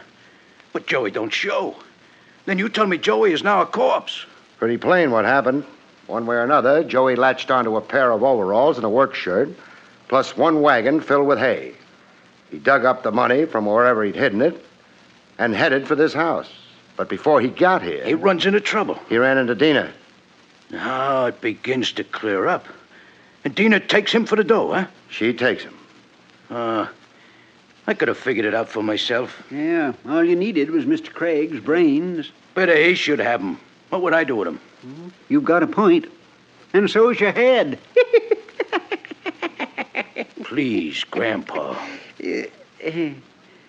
Dina does not wish to share this here dough with me, so she tries to get me to knock you guys off, then get picked up by the cops while she's traveling very fast in my car. Hey, this is revolting. It is. You know, you do very good guessing. No guessing. No? How'd you know Joey was an escaped con? I mentioned the fact that he was pale and that his hair had been cut short.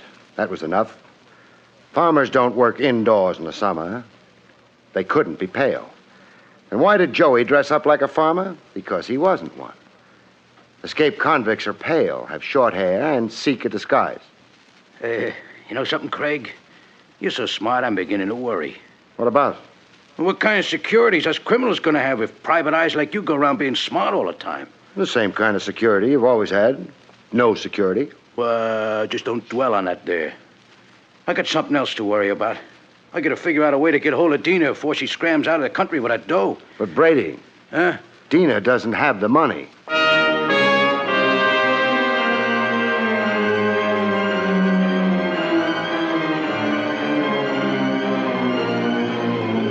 Brady had a little trouble with this. Even Jake began to look worried. As far as I was concerned, I hoped. Because I could turn out to be wrong, and being wrong in a case of this kind was only one short step before being dead. But you figured it all out yourself. Logically. That Dina was the one who knocked off Joey and took the dough. What you're forgetting, Brady, is that there can be more than one logical explanation for anything. Huh? He means just because something's logical don't prove it's true. Oh. And then, of course, logic can be twisted as your mind, Brady. You leave my mind out of this. It's got its own troubles. Please explain. Well, Joey was a desperate man running from the police. He was also a man owning $30,000. He was finally a man in a hurry. So? How would Dina have persuaded a man in those circumstances to let her get close enough to him to stab him? Well, maybe... There's no way. Well, somebody got close enough to him. Of course. Somebody who was armed, with a weapon that was dangerous at a distance. A gun, say. Oh, so Dina... No. You yourself told us Dina never carried a gun. Joey's wife. Wouldn't have needed to take the chance of killing him on the road. She could have waited till she had him here. You know something? I said you was so bright I was beginning to get worried. I ain't beginning no more. I'm worried. So you admit you were the one who stabbed Joey and took the money? Yeah, sure. Dina scrammed just now because she was afraid you didn't intend to share the money with her, but instead would kill her the same way you'd killed Joey. Could be. She realized you'd hidden Joey's body to gain time for doing just that. Won't do her much good. I know where she goes when she's scared. But before that... You can't shoot us. Why? Well, I don't know, frankly, but give me a little time and I'll think of something. Too bad, Grandpa. I ain't giving you no time at all. Oh, for a fellow who's just been shot, I feel fine. You weren't shot, Jake. Come on in, Miss Millie. I spotted her behind those drapes a long time ago. I was looking for her. The trouble with you, Jake, is that you spent so much time thinking about the farmer, you forgot about the farmer's daughter. It didn't quite end there, though. The police removed the debris, put out a pickup for Dina, and then... Barrie, Yeah? I really am a farmer's daughter. I know. So, Yeah? how about some country cooked ham?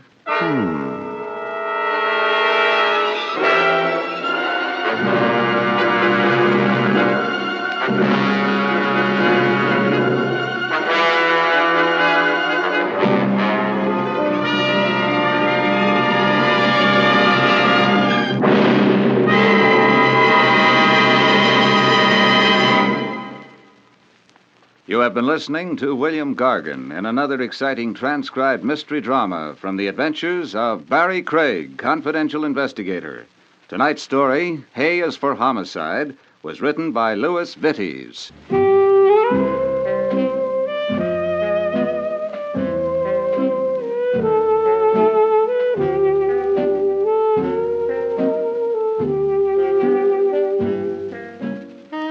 Next week, it's the strange story of Ghosts Don't Die in Bed, about which Barrie Craig has this to say. We call next week's story, Ghosts Don't Die in Bed, which is a true saying. It's also true, of course, that they don't die anywhere else, because they're already dead. All except for one I run into when? Good night, folks. See you next week.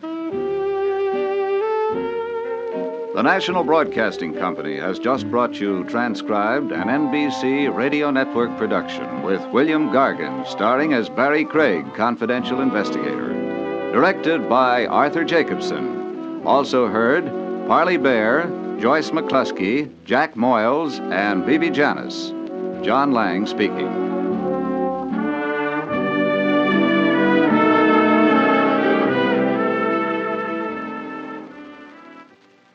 The aviation age of America is now in progress and calls to young Americans to keep in step by becoming members of the United States Air Force. If you are a high school or college graduate between the ages of 19 and 26 and a half, single and in good physical condition, then you may be eligible to win your wings as an Air Force lieutenant. While in training, you'll learn to fly as pilots with the latest equipment and the best instructors. Investigate now. Visit your Air Force recruiting station for additional information. There's another exciting Dragnet adventure tonight on most NBC radio stations. William Gargan stars as Barrie Craig, confidential investigator.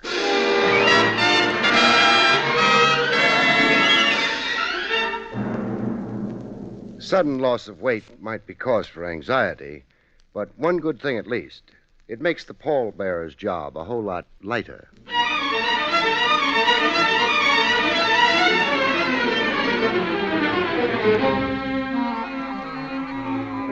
The National Broadcasting Company presents William Gargan in another transcribed drama of mystery and adventure with America's #1 detective, Barrie Craig, confidential investigator.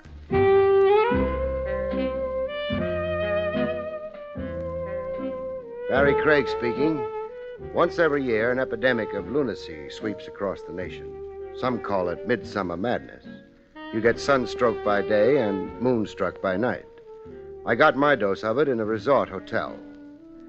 Jubilee Villa, the big neon sign across the roof said. Jubilee Villa, where days were given to pinochle and golf, and nights were given to lawn dances under big sheltering pines. Like everybody else, I was dancing. Unlike everybody else, I had a genuine, non-dyed, natural blonde babe in my arms. Oh, you dance divinely, Barrie. If you'd only put that in writing, Blondie. In writing? I collect testimonials. Oh. Blondie was a vacation guest with a ruby mouth and a slim, trim Panatella chassis. Not an extra ounce of butterfat or chocolate bonbon anywhere on her. The name she gave was Linda Paris. I was kicking my heels at Jubilee Villa at Linda's own request. She'd phoned me to please come. What she had on her lovely mind, I didn't know yet. I was too busy totaling up what she had on the outside. Well, I suppose the time has come to talk, Barrie. Cruel words. You've probably been wondering why I telephoned you and dragged you up here. I stopped wondering after the second highball. Down that path there's a grape arbor. We can be alone there. You've enticed me. Only to talk about my problem. Oh. I really do have a problem, Barrie. Yeah, I know, with men. You've had that same one problem since the age of 3, I'll bet. But leave us sojourn.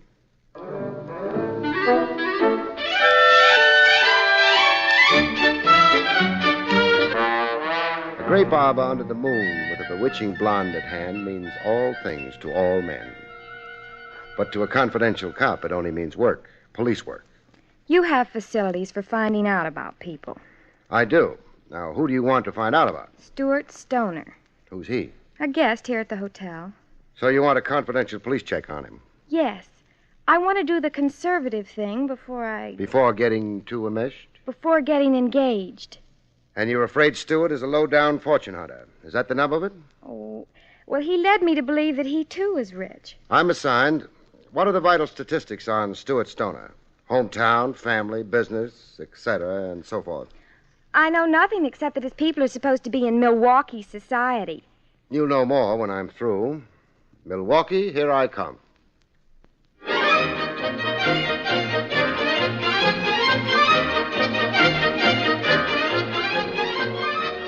One thing about a long train ride, you catch up on your back reading.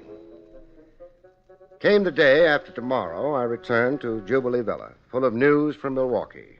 bad news for Blondie. It's all so incomprehensible to me. Then let me repeat myself. There is no Stoner family in Milwaukee society and no young aristocrat named Stuart Stoner.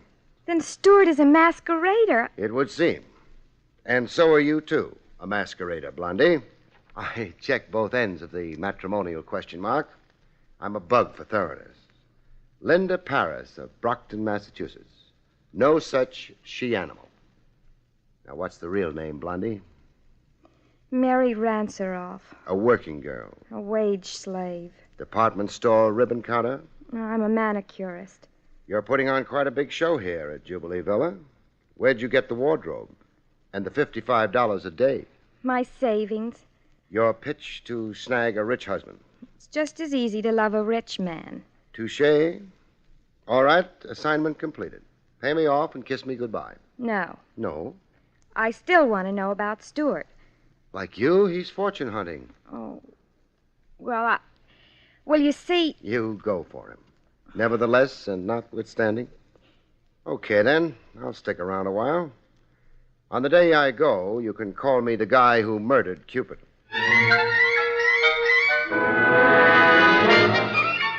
I didn't buck Stuart Stoner right away. I made a study of him first from afar. Watched his behavior like a guinea pig behind glass. A guinea pig with a pencil-lined mustache. I watched him whack a tennis ball. Well, an ace. I joined in the gallery applause. I watched him elbow up to the oval bar in the cafe lounge. Much too green in the gills for an athlete, and a haunted look around his eyes, like sleep came tough. And ordering the type of drink guaranteed to drown anyone's sorrow. Steve, another one of the same. Double. I watched him playing cards in the casino, a two-handed game for stakes that could lift the national debt in Pongo Pongo. Well, that beats me. Guess it's not my night. Oh, better luck tomorrow. That's what you said yesterday. I'm afraid I'm a little short of cash. Oh, check is fine, Stoner. And if you're overdrawn at the bank, an IOU's just as good. $6,000 loss for the afternoon's play. But what made it especially interesting for me was the face of the winner. I knew the face. I'd seen it around, on the streets and in the Rogues Gallery. Lou Latimer, a conman, card sharp, and plain crook. The question I asked myself was, why was a card sharp accepting IOUs from a phony vacationer posing as a son of wealth? Latimer worked like a cop worked. He checked the pedigree of every sucker he sat down to cards with. Latimer had to know that Stuart Stoner was a made-up name. So why was Latimer accepting paper instead of cash? That evening, after a supper orgy of borscht and baked herring, I tackled Stuart Stoner in person. He was sprawled on a hammock, letting the supper digest. Evening. Hello. Craig's the name. Barrie Craig. You, don't feel sociable? Frankly, I don't. That's a surprise. Why is it surprising? I've watched you around the clock. Tennis, cards, and chit-chat. I've seldom seen a more gregarious and sociable guy. Well, maybe it's a question of the kind of company. That remark meaning? You interpret it. You draw the line where I'm concerned. Now, if you don't mind... You want to be alone? Look, Mr. Craig, I've an absolute right... Don't let your thermometer rise, Buster. Who warned you off me? Why do you say that? Because that's my guess about our unfriendly little situation. So who was it? Oh, friend of mine. Your card partner, Latimer? What did Latimer tell you? That I was an unsavory character or something? You're very astute. All right, he warned me that you were, well, some kind of operator. Underhanded, a type that... Works vacation resorts. Words to that effect, yes. What if I now told you Latimer was describing himself? I'd expect you to say that. You would? Latimer also told me you'd lie if trapped, that you'd reverse everything. That you were clever like that. Look, Buster, Latimer's a card sharp and a crook. And let's settle a question of my veracity once and for keeps. I'm a detective. Here, squint your eyes at my credentials. The badge is authentic? Did Latimer also warn you that I'd flash a phony chicken inspector's badge? I'm confused. So am I. What particularly confuses me is why a smart boy like Latimer would collect your worthless IOUs. My worthless... You're here using an alias. The name Stuart Stoner is made up. You've been handing a doll named Linda Paris a line of bunk. You let the impression circulate that you're loaded, filthy rich. But the odds are 100 to 1 you haven't even got cash enough to pay your board bill. You were saying? I have nothing to say. Don't please heckle me anymore. I'm spinning. Yeah, you are. In a steaming sweat, your eyes rolling. You subject to fits? No. no fits. Just every now and then a feeling of suffocation, like now I blank out. Stoner. Blank out he did, big. Eyes staring blindly and not a flutter to him, hardly a pulse. And his face contorted in ugly red folds, like it was an outside picture of some deep agony inside. I left him as he was and went for help. The house doctor had been gone for almost 20 minutes before Stoner could put words together coherently. Please, don't broadcast what you saw tonight. You seemed to slip into a fog then, Stoner. I got the feeling your eyes were seeing sights you were trying to shut out. My eyes were seeing sights? The eyes of memory, let's say. Well, like you were looking over your shoulder into yesterday. Like you were an amnesiac. What's in yesterday that gets you by the throat, Stoner? Oh, you're talking talk I don't understand. Stuart Stoner, you call yourself. But what's your right name? Some other time, huh? If you insist on this sort of weird interrogation right now, I just want to go to bed. Want help getting upstairs? No, I want nothing from you. I'll help Stuart to his room. Hello, Stuart. Margot. The house doctor told me you'd fainted. I came as soon Introduce me, Stoner. Mr. Craig, Margot Swift. Hello. Mr. Craig? You want him, lady? He's all yours. Margot, if I can just have your arm. I watched them move away slowly, her arm around his waist and a love light in her eyes. A tightly trussed look to her figure, coal black hair, colored gypsy kerchiefs around her neck, and a look of experience to her. Older than Stuart, but you'd need her birth certificate to prove it. She was that preserved. Linda and Margot, blonde and brunette. Stoner was doing okay with the ladies. A while later, in my room, while wrestling with a knot in my tie as a prelude to showering before bed, I found a typewritten note propped against my bureau mirror. The management regrets the need to terminate your stay due to a prior reservation made for room 211. Room 211 was my room. There was a deadline noted on the bottom of the eviction note. We would appreciate possession of room 211 by 9 p.m. 9 p.m. was 1 minute away. Correction. It was 9 p.m. I acted calm in the emergency. I tore up the note.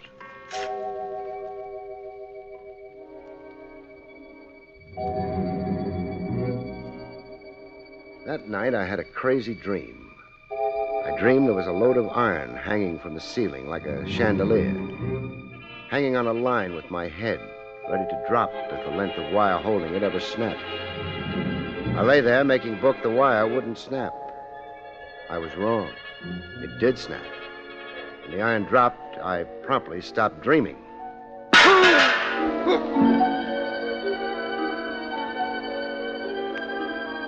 Wake up from a midsummer's night's dream, you can find yourself in strange surroundings.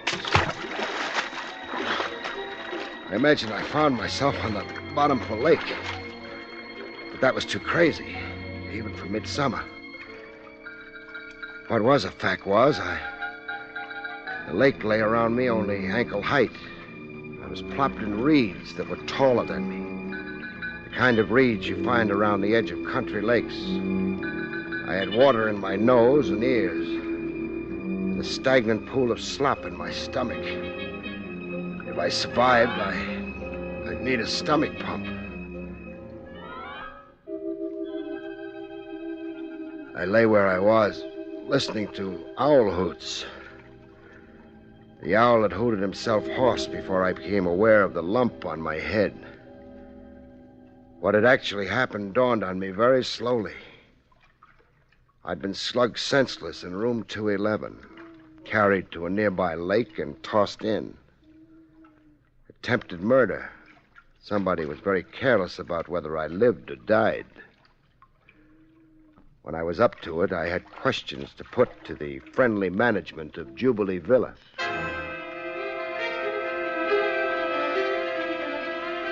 The guy managing Jubilee Villa looked like a wax museum exhibit. Skin you'd hate to touch unless you were a fellow zombie. And horn-rimmed glasses with lenses so thick his eyes magnified into the size of golf balls. A brass nameplate on the desk read Otto Henser. His attitude towards me was downright contemptuous. Mr. Craig, you expect me to give credence to this fantastic story. I do expect. Mr. Craig, you suffer from sunstroke. I wear a visor cap in the sun. Well, then it is too much to drink. A man with your imagination should never drink. I've been on buttermilk since I arrived here. Look, Henser, I don't imagine being slugged and thrown into a lake. Well, then at least thank your stars that you are alive. No fault of my assailant's. My guess there is he didn't figure I'd land in a shallow bed. Then you insist on this preposterous At story. the top of my lungs. Someone in Jubilee Villa resents my being around. I'm a meddler. There's some scheme afoot and... Wait. Yes, Mr. Craig. The management of Jubilee Villa, that's you, wanted me out of the place at 9 p.m. tonight. Why, Henser? A prior reservation for room 211. Sure that's the only reason? It is the reason, of course. I didn't comply with the vacate request. I went to bed, and from there I was forcibly evicted. I woke up in the lake. Mr. Craig, there is no connection between our simple request that you give up your room and this hallucination. I'm getting awfully tired of you insinuating I'm a nut. All right, then. I will accept your story. And your explanation of it on that basis? A prowler. There have been other incidents, come to think of it. A trespasser entered your room. You were assaulted. And carried a half mile from my room to the lake. Mr. Craig, the criminal mind is something unpredictable. There is no logical pattern. Bull. You've sure been trying to sell me one idea after another, Henser. Why? Because I'm perplexed. Like you are perplexed. I think one thing and then I think another. I see. Right now, Henser, I'm thinking one thing. And what is that? That you could be a grade A 14-carat phony. The next day, I let the con man and card shop Lou Latimer tell me a few lies. Man has a right to live down his past, Craig. No question. I had a few brushes with the law once. Sure, I don't deny it. You served a few sentences? One sentence. Pardon the slander. I'm a changed man today. Pillar of the community. San Quentin community? Oh, the way you cops love to ride a guy. Beastly of us. Look, I'm a respectable businessman today. What business? Salesman. Selling bunco? Machine tools. What are you doing here at Jubilee Villa? Vacationing. With a deck of cards in every pocket? I don't play cards the same old way. Meaning? I play for pastime. For profit. So I play to win. Who doesn't? Which brings me to a basic question. What? An IOU. I saw Stuart Stoner give you a $6,000 piece of paper. I won it fairly. Even supposing you did. How come you're accepting paper from a masquerader? A what? A masquerader. The name Stuart Stoner is an alias. The young man is here representing himself fraudulently. Oh, wait a minute, Craig. Stoner's loaded. He's from a rich clan. The Stoners of Milwaukee. He is not. That's only a cardboard front. Stoner is a phony. And you know it, Latimer. How would I know it? Because that's how you operate. Before skinning a sucker, you check every detail of his pedigree back to the day he was born. You know how much he's worth or how little, so you can judge how much to take him for. Well? Well, what you say is a fact, that Stoner's a phony, then I've been rooked, huh? I'm holding worthless paper. Well, that's on me, huh? It would appear. But I still wonder. Latimer. What? See the giant egg built in my skull? Up here? Looks nasty. Want to claim credit for it? Oh, the way you try to cut me down.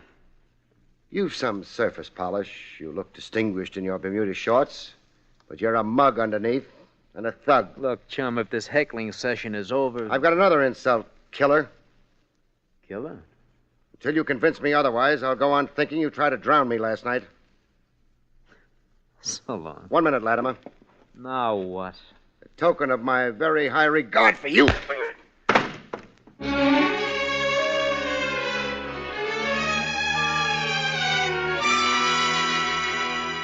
Love either conquers all or it surrenders. My client, Linda Paris, born plain Mary Ranzelhoff, ran up the white flag. I'm leaving for home after dinner tonight. Goodbye to Jubilee Villa. Yes, I'm all ready and packed. Say goodbye to Stoney yet? Oh, we had a long talk over breakfast. And the gist of it? He admitted to having assumed the name of Stuart Stoner. What is his real name? He couldn't say. Barry, he didn't seem to know. Really offering himself as an amnesiac, huh?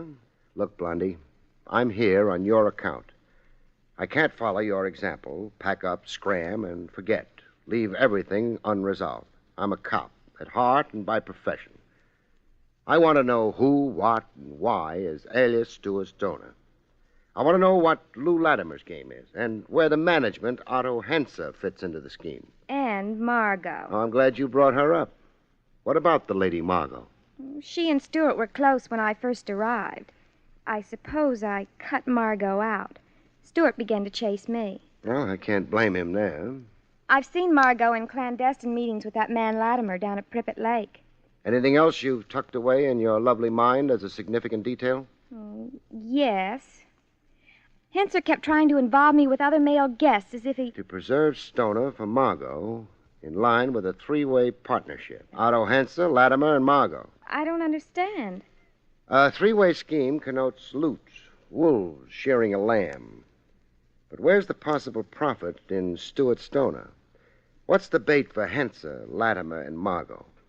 Stoner's a phony and masquerader, a deadbeat. Maybe Henser, Latimer, and Margot don't actually know Stoner's a masquerader. If they didn't know, impossible to believe as that is, if they suckered themselves in some attempted badger game, they do know now. I told Latimer that Stoner was a phony. Now, do you want to quit or follow through? All right, what do we do? Search every inch of Stoner's room and effects. You play lookout while I play burglar.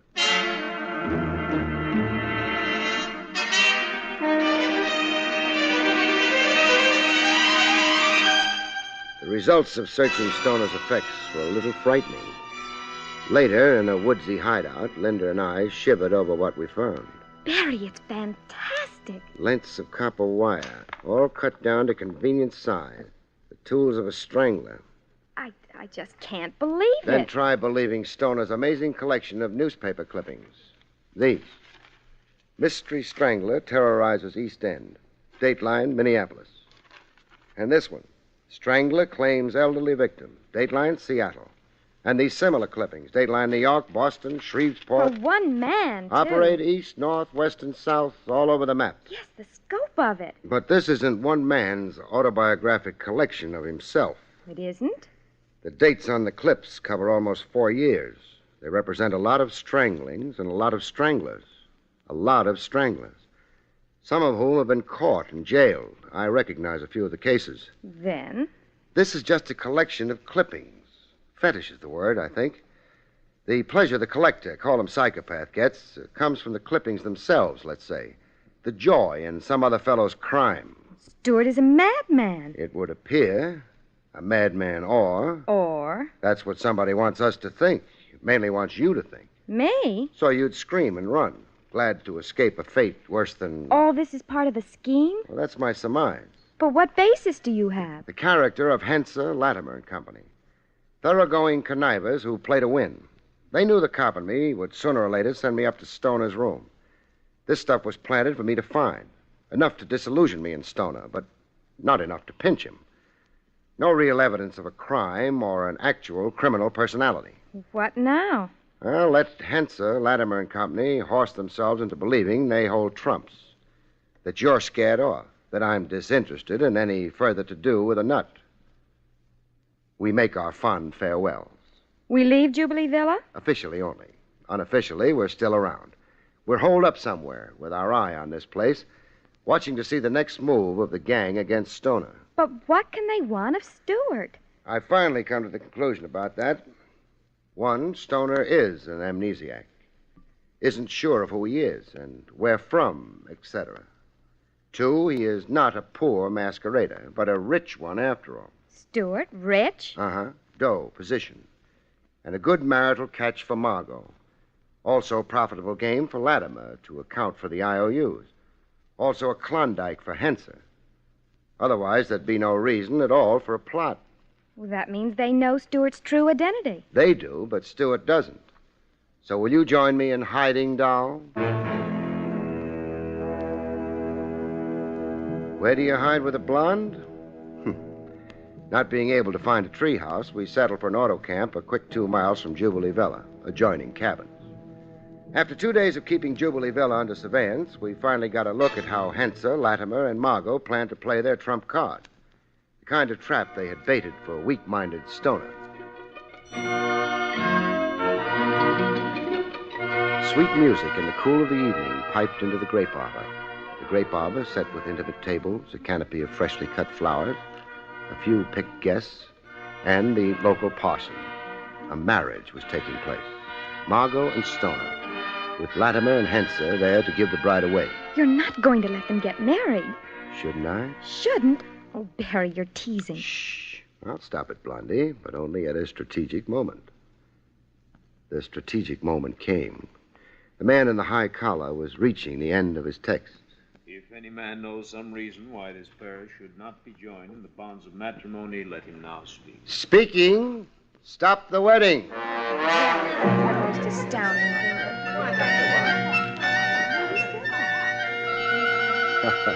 I'd played cop at Jubilee Villa fine, but I hadn't played Cupid so good. Linda left in my company, as it turned out, and not in Stuart Stoner's. That is, alias Stuart Stoner. Stewart is really Fabian Carlyle. So Latimer confessed. The Carlyles of Honolulu. Big shipping family. Will his amnesia... Might disappear, might reoccur. I'm not a doctor. Oh, I suppose I'll always regret it. Letting the rich one get away? Yes. So why did you? Stoner looked like he could be coaxed all over again. Oh, I'm sure I'll regret it. Want a last piece of advice? What, Barry? When you marry, have 8 kids. With 8 kids around, doll, you're too busy for regrets.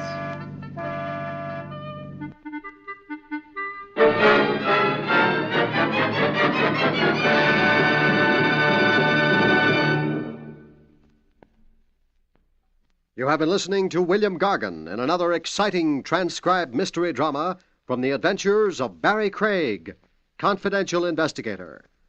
Tonight's story, Midsummer Lunacy, was written by John Robert.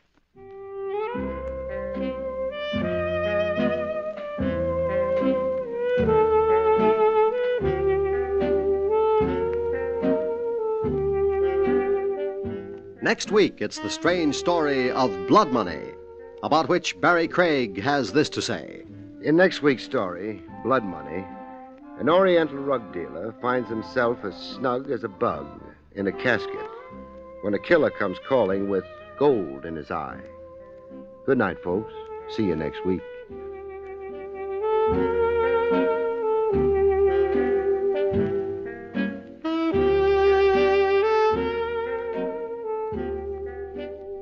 The National Broadcasting Company has just brought you an NBC Radio Network production with William Gargan, starring as Barrie Craig, confidential investigator, directed by Arthur Jacobson. Also heard Hilary Hall as Linda, Alice Backus as Margot, Tony Barrett as Latimer, George Neese as Stewart, and Herb Ellis as Henser.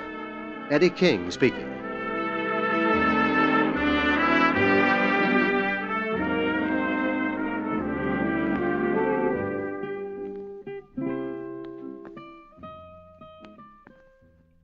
Within the next 20 seconds, a fire will break out somewhere in the United States. Lives may be lost, property damaged, homes or buildings destroyed. Yes, there are 4,600 fires in America each day of the year. They kill 11,000 persons and disfigure or severely burn thousands more. The unfortunate part of this picture is that most of these fires could have been avoided. For example, 90% of all fires which start in the home can be traced to human carelessness. By obeying a few simple rules of fire prevention from now on, you and I can protect ourselves and our families from this devastating menace. Rule 1 is don't smoke in bed or discard lighted cigarettes carelessly. Rule 2, clean out old newspapers, magazines, and other inflammable debris. Rule 3, promptly repair defective wiring as soon as you notice it. Fire won't wait until tomorrow. Rule 4, use only those cleaning fluids which will not burn. And last but not least, be careful with matches. Keep them out of the reach of small children. Remember, it doesn't pay to gamble with fire. The odds are against you every time. There's another exciting Dragnet adventure tonight on most NBC radio stations. William Gargan stars as Barrie Craig, confidential investigator.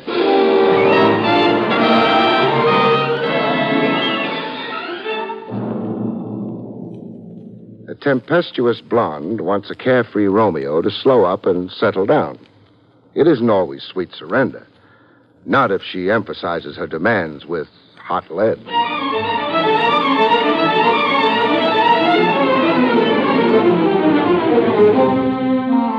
The National Broadcasting Company presents William Gargan in another transcribed drama of mystery and adventure with America's #1 detective, Barrie Craig, confidential investigator.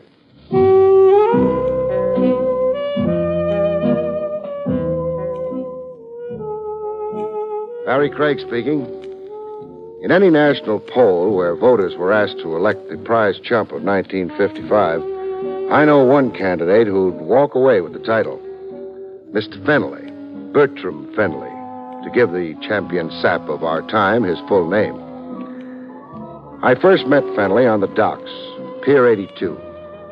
He'd phoned me very hush-hush to please meet him there. I found him on the pier, squatting on 2 beat-up valises, looking like he'd just come off the banana boat docked right behind him. He had, it turned out. I was on that boat, Mr. Craig, the Hilda May. I was in Honduras. That's in the Orient. Honduras is in Central America, Mr. Fenley. Oh, yes. Well, I mean Central America. A middle-aged man with fat cheeks and a mild look. So, what's your trouble, Mr. Fenley?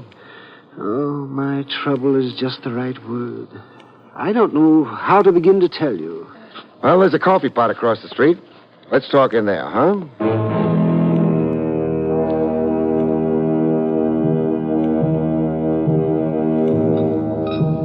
Over rancid coffee and stale donuts, Fenley stated his problem. Yes, well, I'll show you all these papers, Mr. Craig. You would like to look them over? The Anzio Calhoun Hotel Land Development Corporation, the big print says. That's my employer. I was sent overseas to make diagrams of land space for building modern hotels.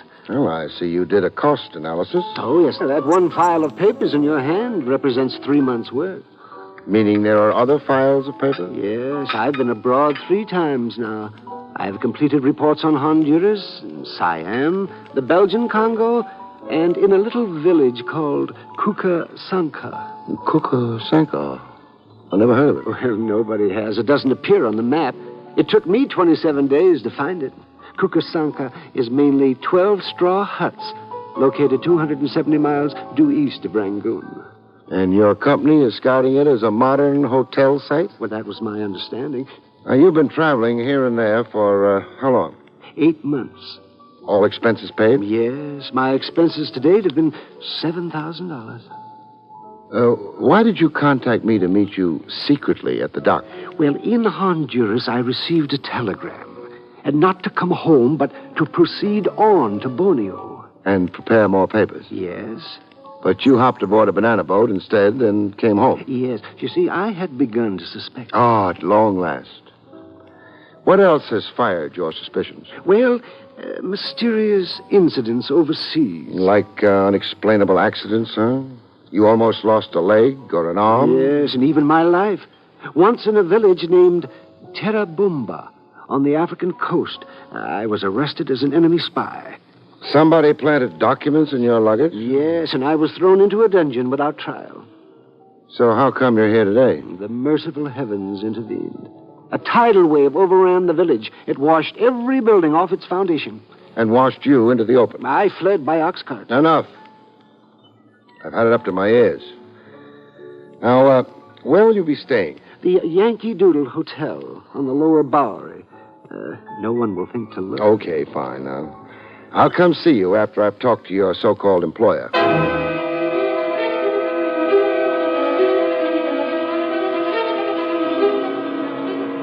Back outside on the dock street, I got a dramatic insight into just how violent incidents kept dogging poor Fennelly's footsteps.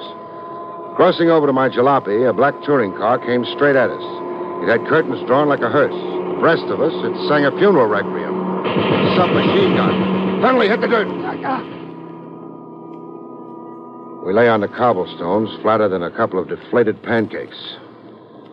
60 seconds after the danger had passed, Fennelly was still speechless. I could say it was an attempt on your life, Fennelly. I can't see anybody machine gunning the street just to be naughty. However, come on if we're going. The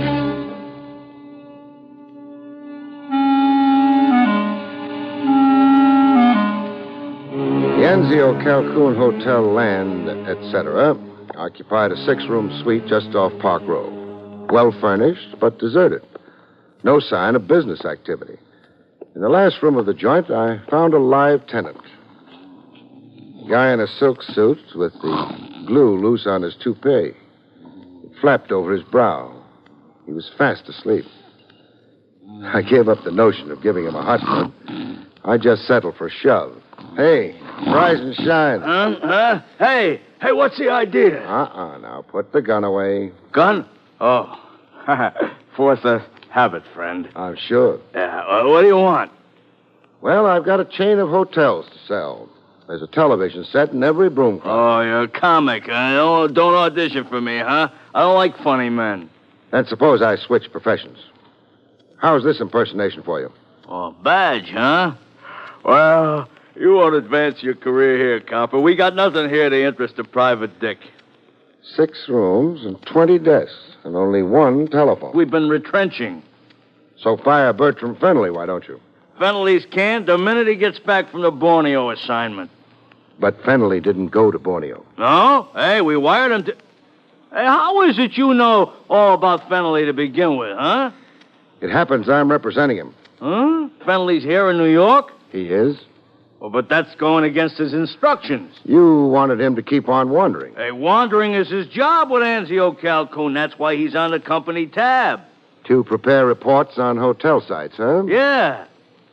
Now, where in creation to date has your company built a hotel? 1 hotel. Hey, now look, guy, we're set up legal. We're incorporated. Read that certificate on the wall. We got stock floating. 300,000 shares at a buck a throw. And that's only the first issue. We got big plans. So wipe that grin off your kisser, huh? Just what are the big plans? Hotels in out-of-the-way places and landing strips to every unit. No competition across the street like down in Miami. Now, you know our idea. Sounds screwy. What exactly are Fennelly's qualifications for scouting hotel sites for you? Hey, Fennelly was a big hotel keeper. That's why we put him on for us. Fennelly has the experience. And now I want to catch a little snooze, huh? One more thing. Your name? It's printed on the door. Cupie Marino. Cupie. Yeah, my old lady stuck me with the name. At the time, I was too little to argue.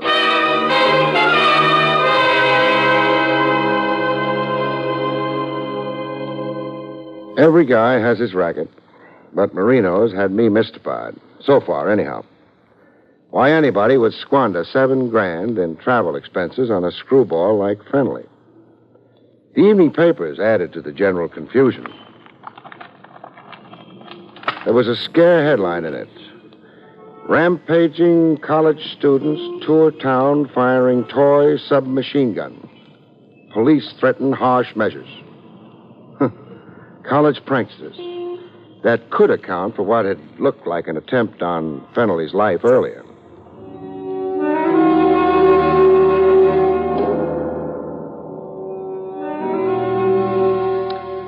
In the Yankee Doodle Hotel, Fennelly breathed a sigh of relief over the headline. Oh, my. Well, then the shooting wasn't meant for me. Or this could be a mere coincidence. But let's get down to meatier stuff. Yes. You saw Mr. Marino? I did. And your opinion of him? Well, he draws a gun as regularly as ordinary men draw a breath. Am I then the victim of some hoax? Maybe so. Or maybe just a useful stooge.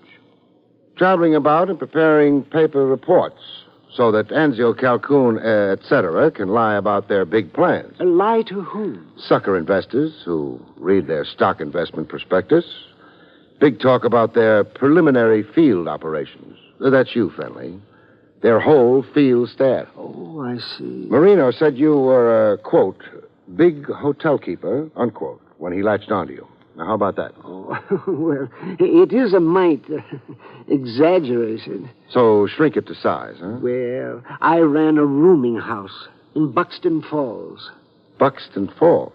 Oh, out in Ohio, huh? Yes. Well, how big an operation was it? Come on now. No false modesty. 4 roomers. But I served ice cantaloupe for breakfast. Imagine. How did Marino get to know about you in the first place? An ad in the paper or something? No. I won a contest here in New York. How come? Well, I'll explain. Oh, I'm dying to hear. At home in Buxton Falls, this was. The telephone rang one night. It was New York, they said.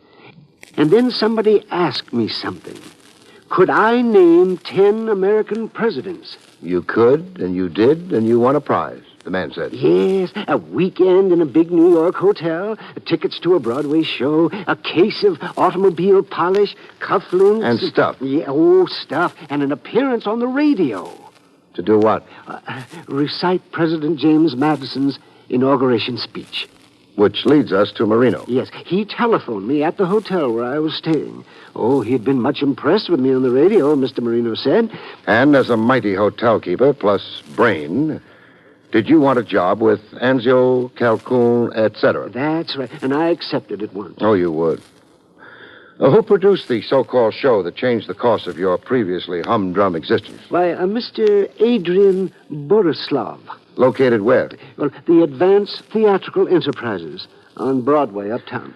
The Advanced Theatrical Enterprises, huh? What do you bet I find 6 deserted rooms and a hood snoozing on a sofa?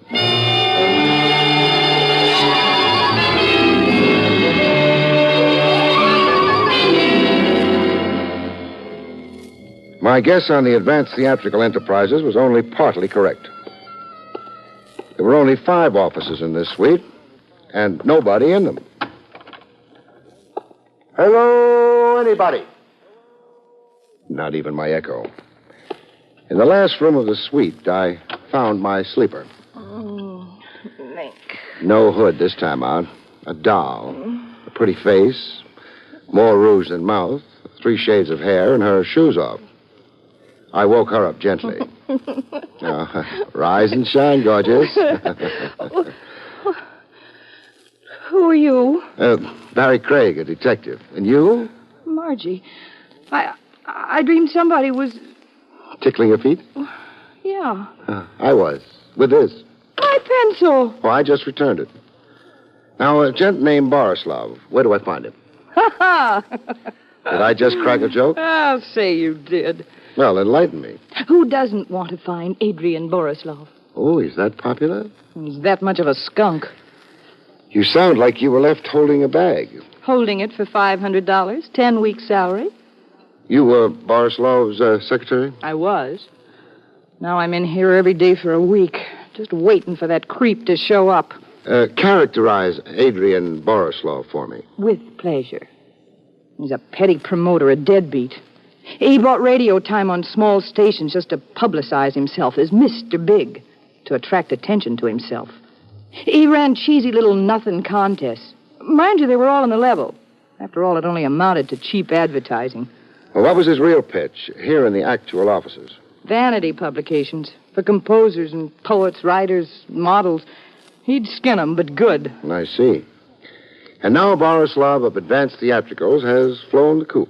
Go look at the unpaid bills on his desk. Deadbeat. My flesh is beginning to crawl, hanging around here. You got any more questions you'd like to ask me? I have. Then do it over a drink. Heavens to Hannah, do I need a drink.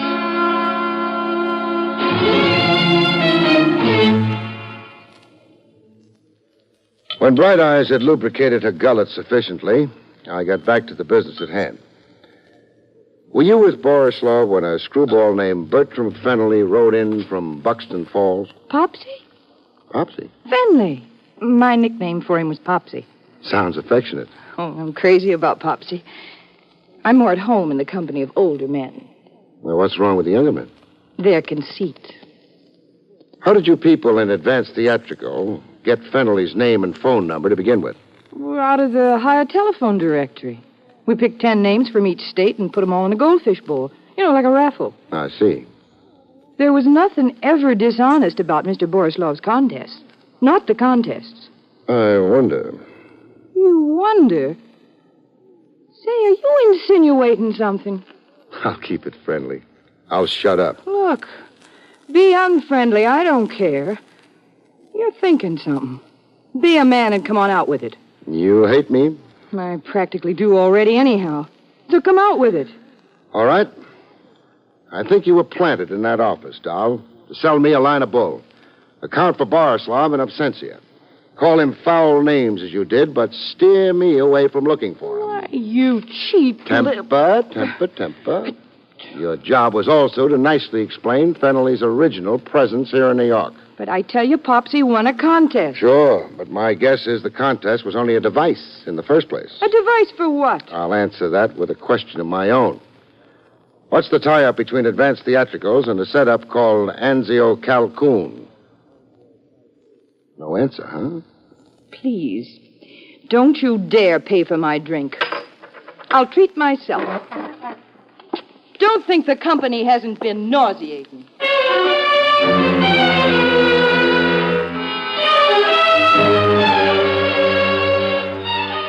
Any blonde with saucer eyes and 3 lovely shades of hair who can't snare her man is a dead blonde awaiting burial. But Margie was alive, and Fennelly was willing. All of which led to new complications. Well, I've come to say goodbye, Mr. Craig. Where are you going? Well, frankly, I feel like such a fool. So talk like one. I'm going to Borneo. After all? But I'm afraid my misapprehensions about the Anzio Calhoun Hotel land development were all imaginary. Yes. Marino's been in touch with you, huh? Yes, he offered me a substantial increase in salary. And you snapped it up? Well, the fact is, I have personal reasons for going abroad this time. It promises to be very enjoyable. I can see. You can see? And smell. That cologne on you. Oh, a phantom lover. It's a toilet water. The axle grease in your hair. The snazzy new suit and the yellow pointed shoes. And that tea rose in your buttonhole. Why, Fennelly, you're a regular Beau Brummel. Well, thank you. And it all spells blonde to me. Margie, huh? The fact is, yes, we're engaged. To be married where? In Borneo. And why in Borneo? Margie, that's my fiancée, is rather incredibly romantic. Yes, I see.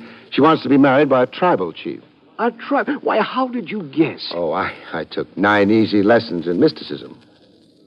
Now, how did you fall for it? Well, I'm not sure I shouldn't resent it. Fennelly, how dumb can you be? Can't you see this is only another maneuver to start you traveling? Yes, but why should anyone want me? That's the nub of it. Just why do people look on Bertram Fennelly as a necessary export? Now, Fennelly. Yes, Mr. Craig. Call quits on Marino and quit mooning over Margie. Margie's jackassing you. She, the disappeared Borislav, and Marino are all working together. Against you. Against me, but why? But why? And why is what we don't know yet. Go back to your hotel, Fennelly, and stay there. Incommunicado. You're a fish who snaps up at any bait. So don't see or talk to anybody. But I'm not going back to the Yankee Doodle Hotel, Mr. Craig. Why not? Because I'm going home. To human Buxton Falls, Mr. Craig. I have absolutely had more than I can stand.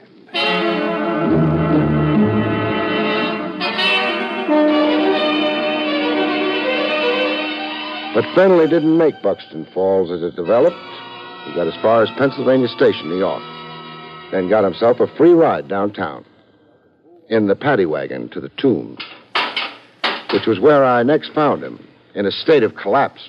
Oh, for this shameful thing to happen to me. What are you accused of? Theft of a wallet. Did you have the wallet on you? Yes, but... But? But I found it in Pennsylvania Station while waiting for my... It was there. It was right at my feet. Then up came a complainant and a cop. Yes. And? The complainant, a Mr. Sampson Maxwell, swore that I had... Picked his pocket. Yes. Sampson Maxwell of the Borislav Marino Margie Combine. Fenley, your middle name is Trouble. Oh, but it's an infamous lie. This tactic of the wallet adds a new wrinkle to the older pattern. Yes, but I don't understand. Up to now, I figured the idea was to keep you out of the country. Knocked off overseas, or failing that, anyhow, keep you traveling around. But now... Now I figure the idea is to mainly keep you out of Buxton Falls. Keep me from my hometown? Just as they lured you out of it. With that phony contest. Well, I'm confused. You were born confused. Borislav lured you away from Buxton Falls. Then Marino sent you overseas. Now a Maxwell fixed it so you can't get home to Buxton Falls. He thinks. Yes, but what can all this mean? An idea is beginning to glimmer in this beautiful head of mine. We'll go into it, Fenley, when I post bail for you.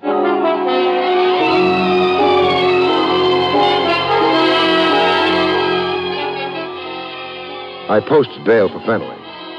$50 by special courtesy of the DA's office. Then I grabbed Margie from under a hair-drying machine in Madame Zelda's beauty parlor and waltzed her through the streets. At the Times Square out-of-town newsstand, Fenley joined us, as prearranged, for a look at the front page of the Buxton Falls Bugle. Murder trial nearing close. Why, there's a murder trial going on back home. Defense bases case on alibi for New York mobster Stitch Latimer. Stitch Yeah. Hello? Mr. Craig, what does it say there? Well, the gist of it is, Stitch Latimer is charged with killing a guard in a factory payroll robbery. 8 months ago, this was, Fenley. About the time you began traveling. Mm-hmm.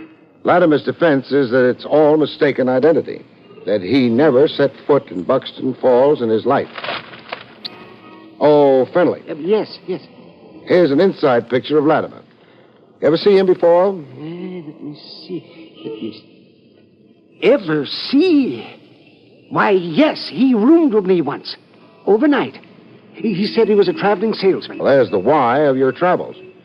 You're the only man who can place Latimer in Buxton Falls at the time he was there. Probably casing the job he finally pulled. Oh, and the others? Marino, Borislav, and Maxwell? Latimer's boys, trying to get him out from under by keeping you out of Buxton Falls until the trial is over. Right, Margie? My mouth is sealed. Oh, that's too bad. What's too bad? Talk freely and you could cop a plea. Why take those rosy lips out of circulation for years? How bad is it for a girl in jail? No jukeboxes, tall drinks. Who cares? No hairdryers. I can live without. No, wolf whistles. As bad as that, huh? Mm-hmm. So who do I talk to?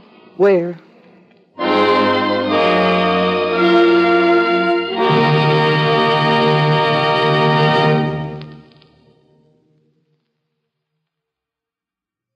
You have been listening to William Gargan in another exciting transcribed mystery drama from the adventures of Barrie Craig, confidential investigator. Tonight's story, The Moving Target, was written by John Robert.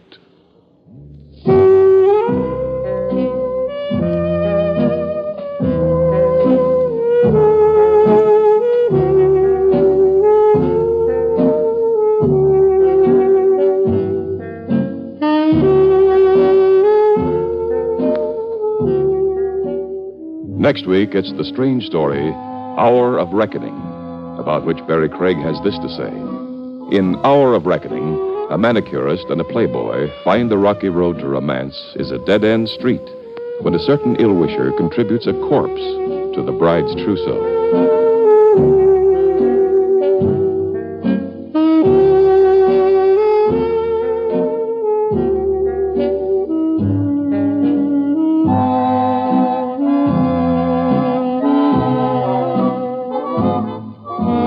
The National Broadcasting Company has just brought you an NBC Radio Network production with William Gargan, starring as Barrie Craig, confidential investigator. Directed by Andrew C. Love, the cast included Lynn Allen, Howard McNear, and Jerry Hausner.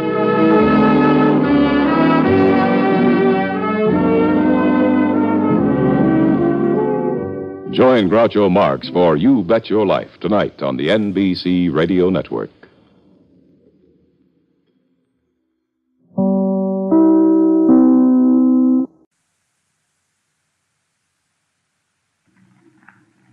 William Gargan stars as Barrie Craig, confidential investigator.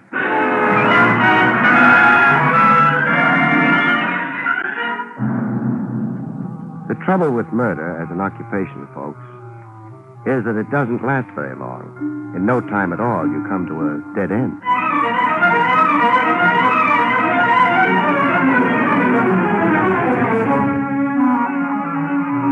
The National Broadcasting Company presents William Gargan in another transcribed drama of mystery and adventure with America's #1 detective, Barrie Craig, confidential investigator.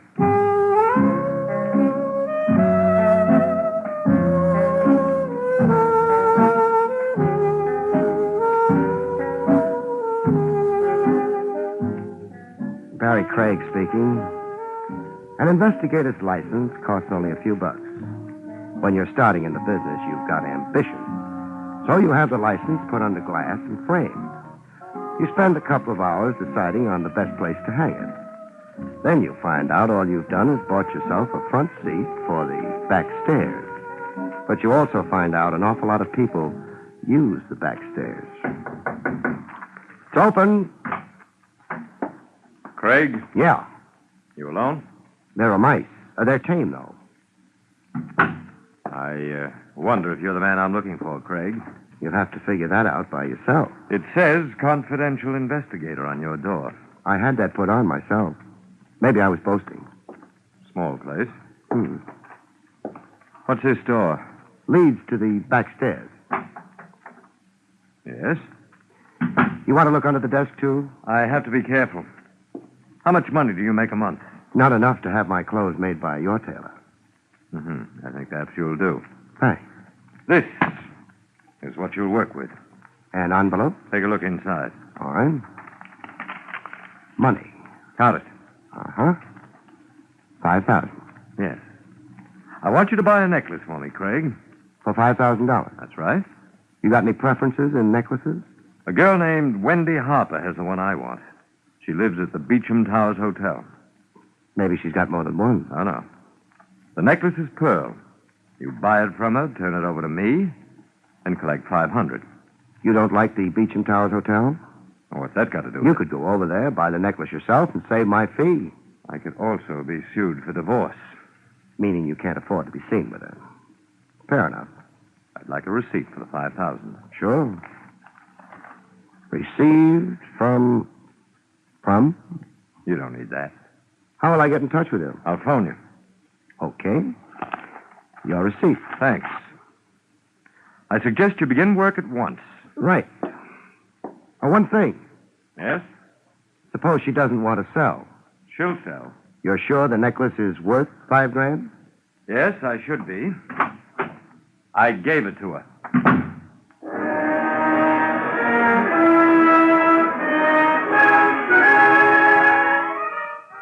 I congratulated myself cautiously. A case a week like this, and I could start getting my clothes tailored, too. I locked the office door. Who knows? Word might get around I was a man people handed $5,000 to. It would give the entire building, all three moldering stories of it, class. Burglars might start dropping in. Oh, hello, Jake. Hey, Mr. Craig. Oh, yeah, I forgot. I'm going down. Don't rush it. The elevator's got to have time to rest. After the long pull? Yeah. Got to rest your horse at the end of a furrow, you know. Jake, forget about that farm in Vermont, will you? You're in the big city now. I'd rather have a horse. If you was in such a hurry, why didn't you walk down? Too proud. I've just moved into the upper income brackets. That so? Thanks. By the way, Jake, did you notice the man you took down from my floor a couple of minutes ago? No. Had your nose buried in the farmer's almanac? I didn't take nobody down. Oh. Well, that was my client. Who was? The man you didn't take down. I don't suppose you took him up either. No? Used the stairs both times. The back stairs, hmm? Jake. Yeah? When was the last time those back stairs were swept? I don't know. I only been here 6 months. Yeah. Mr. Craig, What? must get kind of lonely up there on the third floor. Sort of. Why? Oh, just wondering. You sure you had a client?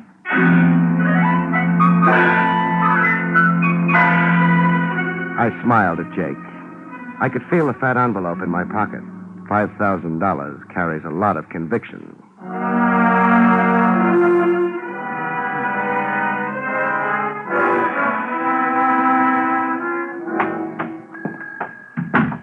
Good afternoon, sir. Miss Harper. She expecting you? Phone up to her, and she will be. Yes, sir. The name? Craig. One moment, sir. Miss Harper, there's a gentleman here to see you, Mr. Craig. Yes, of course, Miss Harper. 407. Miss Harper's expecting you. Thanks.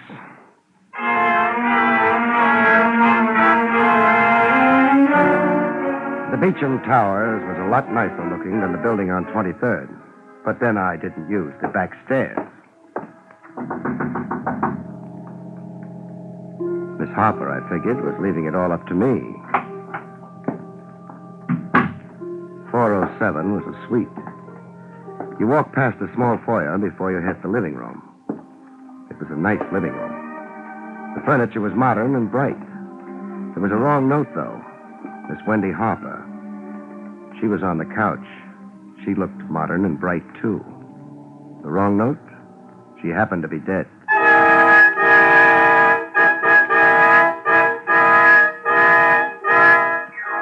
Her eyes were open. For a minute, I had the impression they were looking at me. I couldn't decide if they liked what they saw, or if they were looking over my shoulder, the way I should have looked.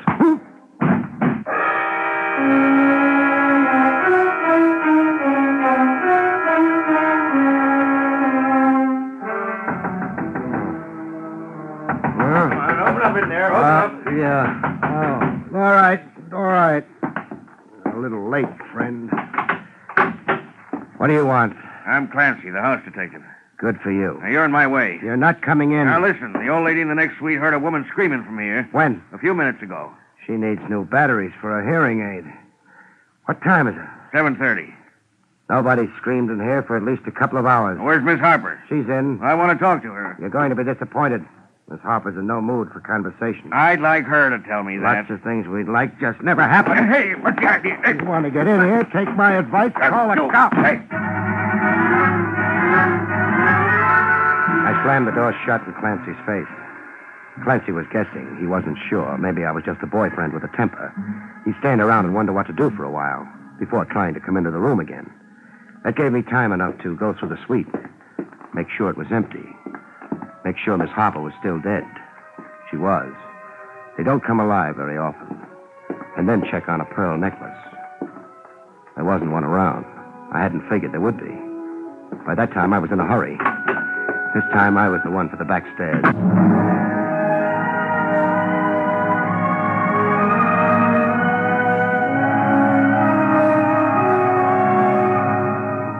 I was picking up time with every step I took. But time for what? The back door led to an alley. I had ash cans for company. A man named Nothing, whom no one had seen, for a client, and a crude frame-up for murder as a future. I had no optimism about my chances for playing tag with the homicide squad. The cops had a name for me. I had no name for the man who'd sent me to visit a dead girl. No name, no lead, nothing but a hope that whoever had set up the deal would be too impatient to wait for the morning papers. Up the street, the Marines were coming. I said goodbye to the alley before they could land. Made the other side of the street. And waited. The hotel was on a quiet street. No crowds. Nobody watched the cops pour into the hotel. Nobody but me and a small man pretending he was part of a doorway down the street. The last cop went into the hotel, and the small man abandoned the doorway. He didn't know it, but he had me for company.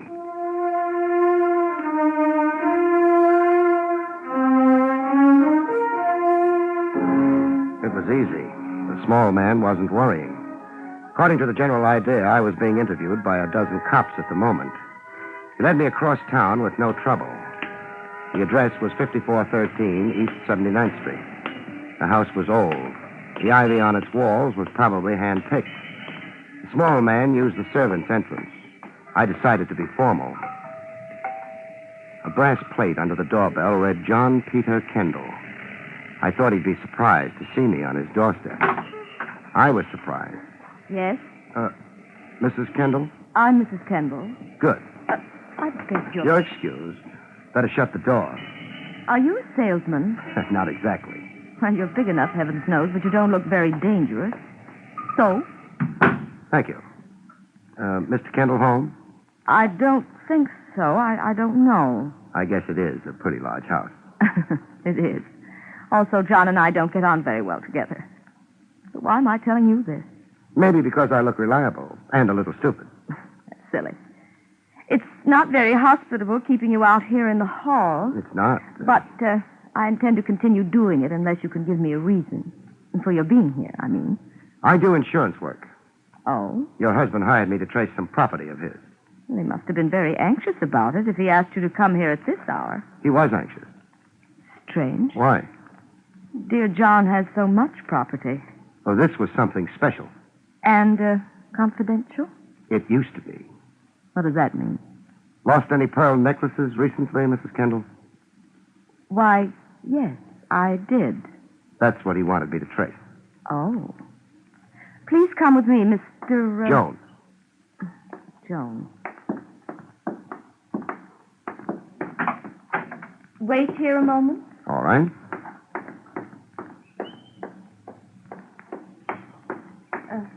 Mr. Jones. Yes? This is the necklace I lost.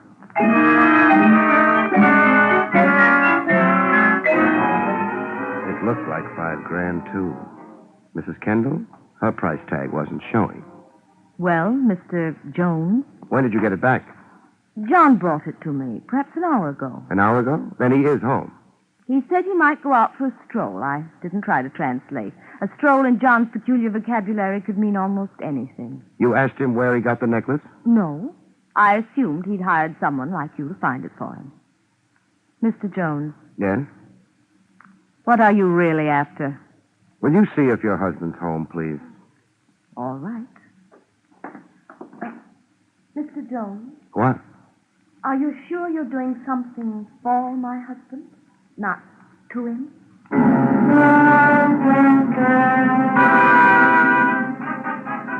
She didn't wait for an answer. It was very still in the Kendall home. I wondered how well Kendall had covered his relationship to Wendy Harper. Pretty well, I thought. There were no cops around. Mrs. Kendall was taking a long time. Too long a time. Mrs. Kendall! Mrs. Kendall! I'm here. Where's the light? No, he might shoot again. Never mind. It's gone. The light switch, the wall to your left. Okay. Oh, frightened. So frightened. Shh. What? I was talking to Max. He's our handyman. I'd asked him about John. That's Max over there? Yes. Max started to tell me something about... Oh, it's crazy. About a hotel. When John opened the door, he'd been listening. He had a gun. It was dreadful. Dreadful. Here, sit down. I'll have to take a look at Max. All right. I don't know. He'd been there or seen something. He was staring at me as though he were terrified. And then the door opened behind him. I could see John's face. And after that, the shots came. You'll have to phone the police. Yeah, I can't stay. I've got a date. Mrs. Kendall, where would your husband go if he didn't want to be found? John, I don't know. I don't You know. must know. A man as wealthy as he is. Well, he's got a place on the Sound. It's only a shack, sort of a boathouse. What's the address? Riverview Road, right off the parkway. I'll find it. You'll be all right. The police will... Mr. Jones, why was Max shot? Why? My benefit, mostly. Your benefit? Yeah, his death moves me right out of the chair. I don't understand. You don't have to, for right now. I've got an errand to run, to convey thanks and make a payment.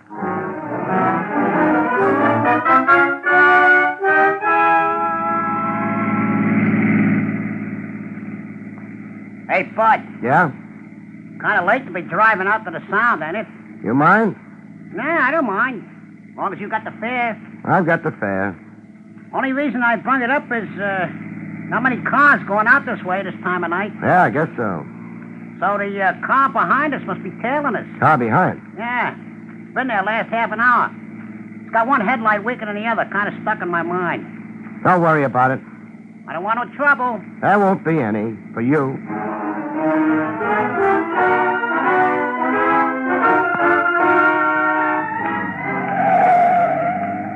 Riverview Road, Bud. That the shack up ahead? Yeah. The other car. Didn't swing around a bend. Was with us up until then. Nice. How much do I owe you? Couple of bucks. Here you are. Thanks. How about me hanging around for a while? No, it might discourage my friend. The guy on your tail? Uh-huh. Good night. Come on.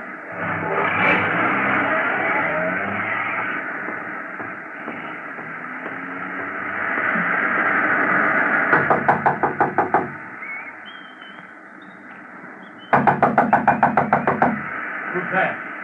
Craig, Barrie Craig. Recognize the name, Mr. Kendall? What do you want? Hard talking through a door. Don't try anything, Craig. You don't need that gun. Let's not agree about that. It's cold out here. Come in. Slowly. Thanks. Over there at the table. Sit down. Okay. Put both hands on the table, please. Everybody knows all the angles nowadays, except maybe me. Why did you come out here? I had a report to make. Report? Sure, don't you remember? You hired me. Oh, well, I... Funny thing. 9 times out of 10, people who hire me don't expect me to believe them, or to carry out their orders exactly the way they gave them. They're always working on an angle. Well, what's so funny about that? I always believe my clients. I do my best to carry out their orders the way they say they want them to be. That gets me into more trouble. You're wasting time. And you don't have much time left? You said you had a report to make. Sorry. That necklace you hired me to get. Well? It's back in your wife's possession. You gave it to her? No, you did. It's a little late for jokes. No jokes. You can check with your wife. Not only that, Mr. Kendall, the whole deal worked out a lot cheaper than you expected. What do you mean? $5,000 is a lot of money. One girl's life, a lot cheaper. You've still got the money? Yeah. Now, don't reach. Stop being so nervous. I was just getting this. $5,000. And Wendy? What do you think? Well, I don't understand what you mean. You've had time enough to get here, so I'd better get rid of this light. Your gun, Kendall. I'll need it. Don't move around, Kendall. It's dark in here. Our mystery man outside hasn't got artillery, only a revolver. We're safe for right now. Well, I don't know what's happening. Shut up. He's moving around, waiting. We can wait, too. Yes, but for what? He's got to make up his mind if we're dead or not. He'll have to check. Till then, let's chat, huh? A man comes into my office, hands me $5,000, instructs me to buy a pearl necklace from a girl in a hotel. I don't... It's my story. The guy uses the back stairs, doesn't leave his name. I take the dough, get to the hotel, walk into the girl's suite, and get knocked out. The girl is dead. Yes, but I didn't... keep interrupting. I wake up to find the old lady next door has heard a woman scream and yelled for the house dick. He's at the door. He's supposed to walk in, find the dead girl, and me with $5,000 in cash on me. He calls homicide. I tell my story to them. How do you think they go for it? I don't know. I don't... Don't overdo it. It's plain enough. My client is a work of the imagination, they say. I knocked the girl off for a dough. Very simple and very pretty. Well, then who is that outside? When I got to the hotel, I had to be announced. The clerk called upstairs. He held a conversation with Miss Harper. He told me she said it was okay to go on up. But Wendy Harper was already dead. Well, then... Shh. Junior's making his bid. Okay, drop it. What? I said drop it, Junior. You've got the moonlight behind you? No. I don't like it, but... Oh! Is that a match, Kendall? Yes, I have. Let's have a light then, huh? Oh, all right. Over here. Yeah, the hotel clerk. He's registered his last guest, death.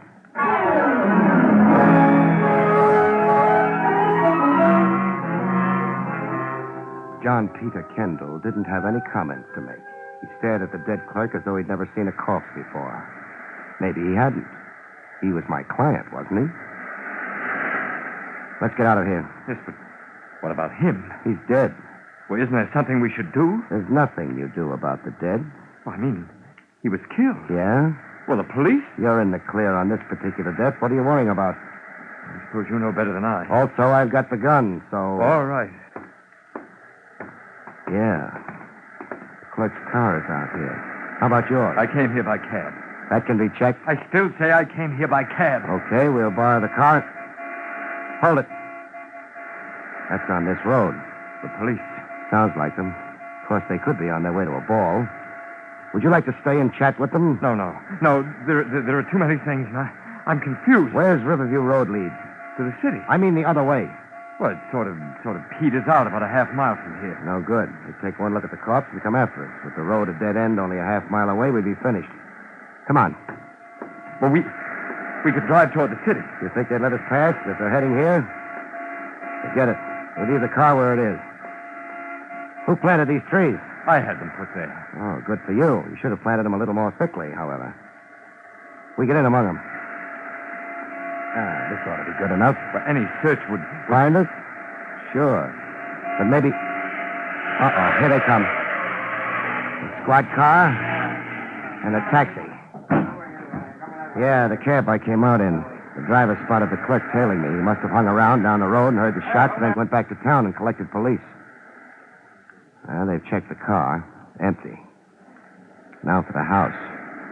In a half dozen seconds, they'll be popping out of there looking for us. Come on. Maybe we can make the cab. The driver left it out in the road proper. What good does that do? The squad car... Don't worry about that. Get into the cab and start it. All right. Me, I'm going to be nasty to a tire. Yeah. Get going.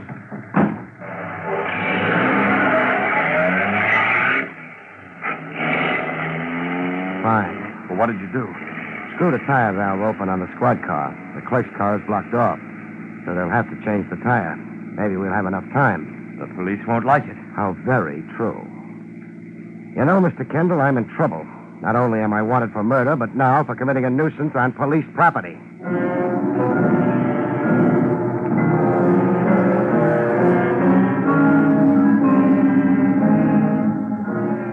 I was glad we weren't close enough to hear the cops discuss their flat tire.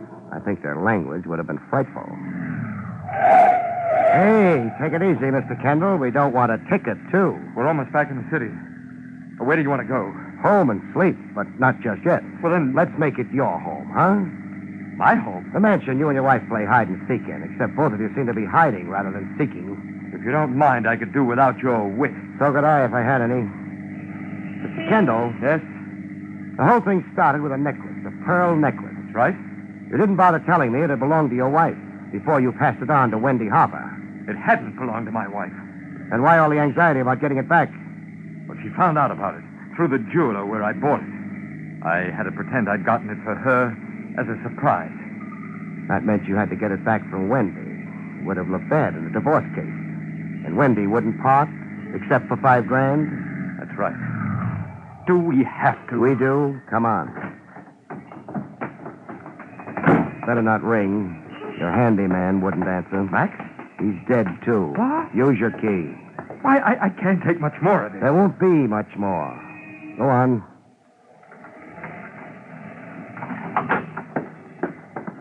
Hello, Mrs. Kendall. Mr. Jones. And John. You started to say Mr. Craig. What? The name is Craig. Where are the cops? Oh, about Max. Yeah. Well, I haven't phoned them yet. I was ill after you left. Terribly ill. I still don't feel right. That hotel clerk doesn't feel right either. What hotel clerk? You sound like Max. The one who sent me up to Wendy Harper's room. The one who had a conversation with Wendy Harper after she was dead. This is all completely... Isn't it? John, what's happening? Why are you staring at me like that? He doesn't love you anymore. Oh, you... No. Let's keep it genteel. Kendall? Yes? Call some cops, huh? Police? Yeah. They want to take Max to the morgue. Max who led me to your wife and died for it. And even more, they'll want your wife.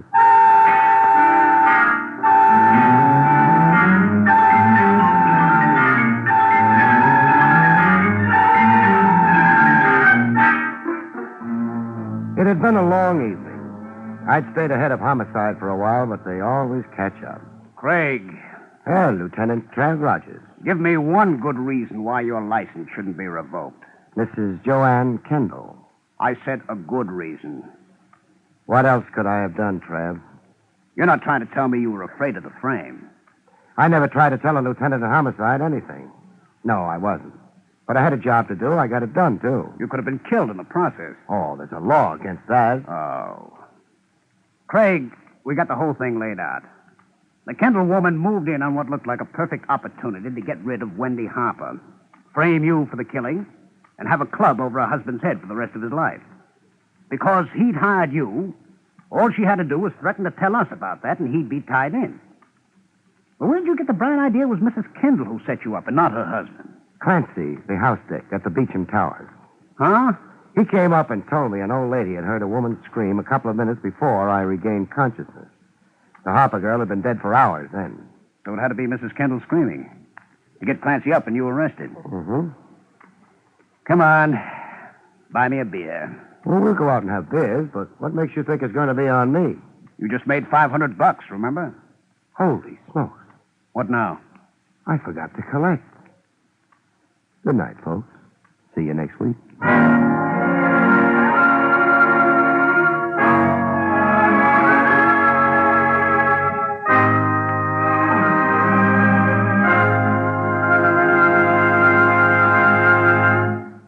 You have been listening to William Gargan in another exciting transcribed mystery drama from the adventures of Barrie Craig, confidential investigator. Tonight's story, The Case of the Naughty Necklace, was written by Lou Vittes. Next week, it's the strange story of paper bullets, about which Barrie Craig has this to say. Next week, folks, I find out that words can be bullets.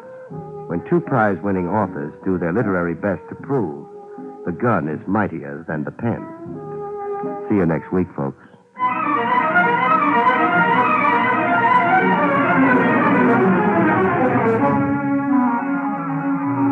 Featured in the role of Mrs. Kendall was Barbara Weeks.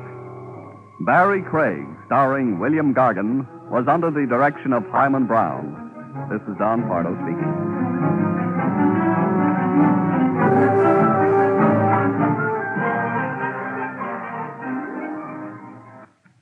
Now enjoy Meredith Wilson's Music Room on NBC.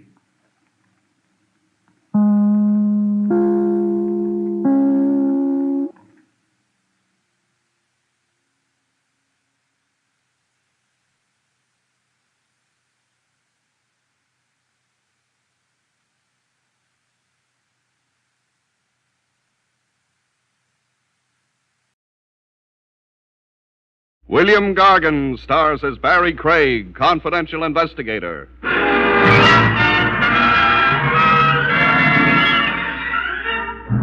There's one chap around who never fails to electrify you. He sure can turn it on and turn it off. Am I referring to the state executioner, I wonder?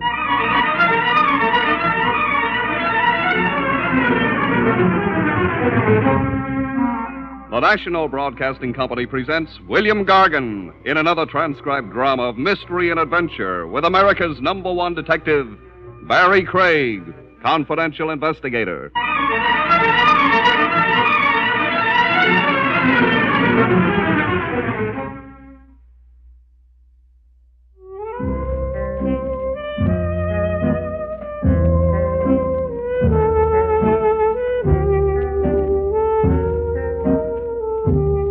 Barrie Craig speaking. A confidential cop enjoys a certain public popularity. He gets haberdashers' circulars in the mail, anonymous threatening letters scented with perfume. And he gets invited to parties. A fancy shindig is thrown somewhere, a special invitation is tossed at ye cop, and no RSVP to it. The host wants you so badly, he comes your way to invite you in person. My would-be host in this one was Badger Boris, the sort of guy newspaper society columns called a bon vivant in French. Bon vivant meaning Boris slept all day and stayed up all night. And when the cabbage got thin, all he had to do was go to the bank.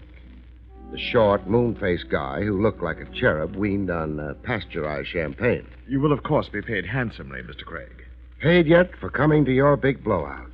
Now I'm really overwhelmed. Stand aside for a body fall. Then you agree to come? After you give me the other inducements. Well, fine foods. I've ordered 200 pounds of buffalo steak. What do I wash it down with? Liqueur Quisette. What's that? A Mohammedan beverage. I had it specially flown here from Istanbul. What's for dessert? Raisin cake. A plebeian touch to offset the noxious effects of a too rich repast. Rich. I just felt the whack of that word. How prosperous will I be going home in the early a.m.? Your fee will be $1,000. Money flown in from Istanbul? Oh, no. American money. I'm your slave, Sahib. Sketch out the requirements of my assignment now. I'm giving an intimate costume party for certain selected friends. A masquerade, you understand. You've perhaps read about other famous parties I've given in the past. Who hasn't? Your parties generally make the front pages and the police blotter. Brawls. They always break up in bloody brawls. You are unfortunately accurate.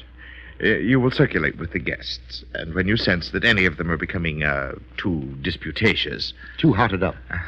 You will then exercise a tranquilizing influence. Exactly what do I do there? Well, strictly entre nous. A blow shrewdly delivered to the stomach, say, where the damage cannot be seen. I don't want a lawsuit against me. Where do I cart the horizontal guest after I stiffen him? I have an emergency room set aside. You'll find bandages, smelling salts, and restoratives in it.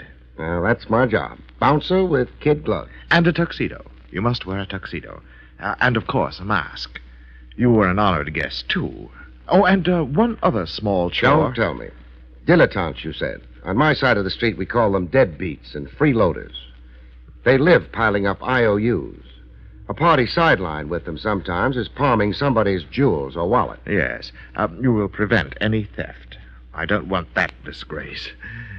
Well, are we agreed? One item remains. I'll need $10 on account. On account of I've got to rent a tux.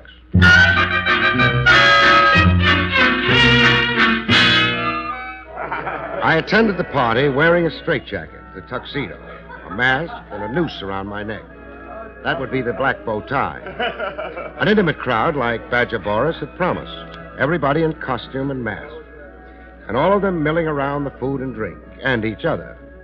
I got up on a balcony for a better view of the menagerie. Up on the balcony with me was a society photographer. A guy in striped pants who looked like an unemployed diplomat. He was taking flashbulb pictures. I watched him until I felt a hot breath on my neck. Mr. Craig. Oh, how are you, boss? Call me Mr. Boris, please. I dislike informality. You've got a problem? This is the wrong station for you, here on the balcony. It is? I don't like you looking down on my guests. I'm not. They're looking up to me. Mingling with them, you can overhear and anticipate. Prevent any disorder by forestalling it. Okay, I'll get down off my perch. Besides, the ladies below resent the standoffish male. You must dance with them and flatter them. And be witty. Witty? Say, can you tell me a few fast jokes?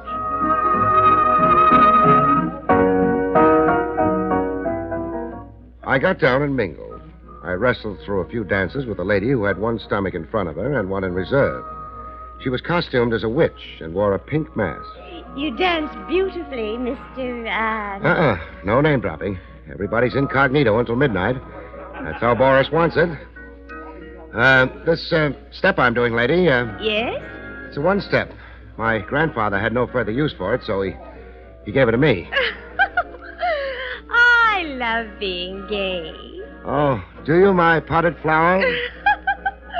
Your wit, it is a sharp rapier's thrust. Don't let me slice off too much of your funny bone now. Shall we trip it over to the punch bowl? No, I prefer this intoxication. Your strong arm. My barking dogs. Lady, once more around, I'll need an oxygen tent. Why, you are unusually winded. All right, you rest somewhere. My headdress is awry. I'll go repair it. Godspeed and amen. We'll meet out on the patio in 5 minutes. Oh, 20. I don't want to overdo this. In 20 minutes. It will be midnight then. We'll unmask together.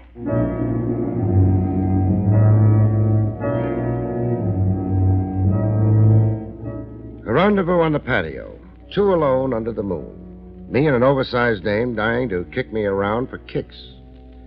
Earning a living sure came hard. Midnight happened, like it usually does. I sneaked off to look for my witch on the patio. The patio was sleek flagstone with a floral display on it like a high-class funeral parlor. There was a moon that had a bloodshot look to it, as if it didn't sleep days. There was a small wind that poets and advertising copywriters like to call zephyrs. I found my bewitching witch on a love-seat swing made out of wrought iron. She had her arms outstretched, like a snake about to give you constrictions. The rest of her was in a sprawl. When I reached her, my worries ceased. She wasn't being amorous. She was asleep, as if she'd passed out. 2 seconds later, I changed my diagnosis. She was in another condition altogether. She was defunct, dead. There was blood all over her costume, like she'd been stabbed over the heart by a knife or a dagger. But the weapon wasn't around. At least I couldn't see it. But then the way the situation stacked up, I had eyes only for the corpse. I conducted some postmortems with my client, Badger Boris. I checked over his guest list. 12 guests. Is that the net count, Boris? Yes, 12 excluding you, Mr. Craig. But then you weren't really a guest. Who was the murder victim? Cora Wilmer. Cora Wilmer. Let me see. I don't find her name on your guest list. How come?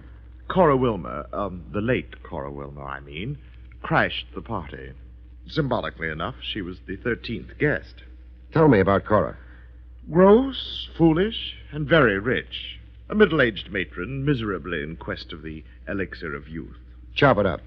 Cora was 50. She affected the mannerisms of 20. That sounds like a young husband in the picture she was trying to keep up with. Astute of you. Yes, there was a younger husband. A bit player in theatricals whose dream is to play Hamlet, the melancholy Dane. Was he here tonight? You have the guest list. Yeah. Mark Wilmer. What costume was he wearing? I've already given you a clue. Hamlet, the melancholy Great Dane. How did Cora and Mark feel about each other, or don't you know? I would venture that they despised each other. May and December, Mr. Craig. The seasons are inimical and antithetical. You keep clobbering me with words. Call Mark Wilmer in here for a little questioning. I can't. He's gone home. I gave orders. Nobody leaves. Mark Wilmer or any of my guests don't respond to orders, as you will discover. Cora crashed, you say, but Mark was an invited guest. Then who came coupled with Mark? Oh, the Queen of Sheba. Yeah, I saw the costume. A dish in harem silk with a ruby glued to her forehead. Who was she on this guest list? Rita Romaine. Heat wave? Yes, if you must express it so commonly. She was the poster girl for the Inter-Allied Fruit Pickers Convention last year. Boat manufacturers proclaimed her Miss Cabin Cruiser of 1953. And Mark nominated her to be Queen Empress of his heart, soul, and liver. You're trying awfully hard to supply me with a motive, Boris. Am I? And I thought I was being so ingeniously subtle.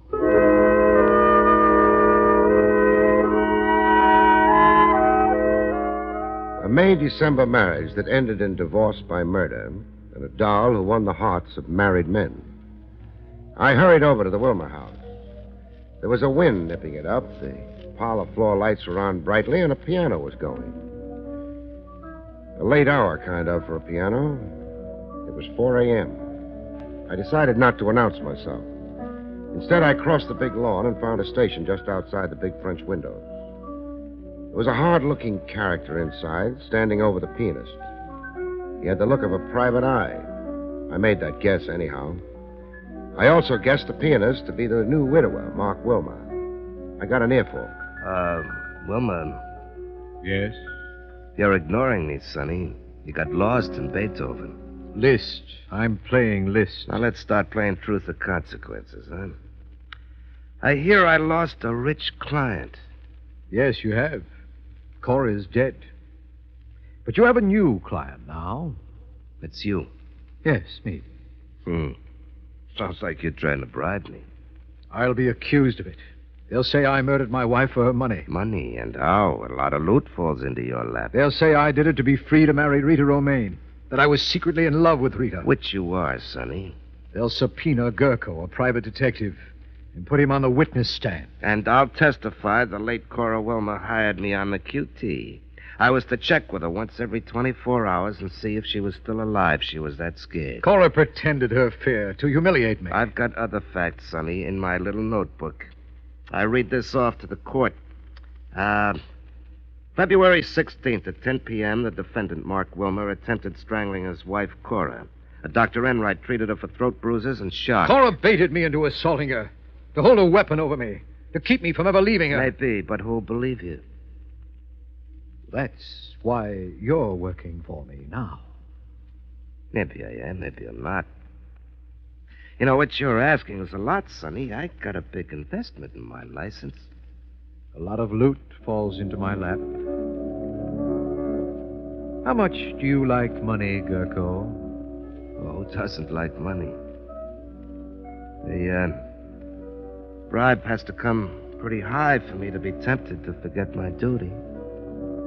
It will be high. Even higher than your dreams, Gurko.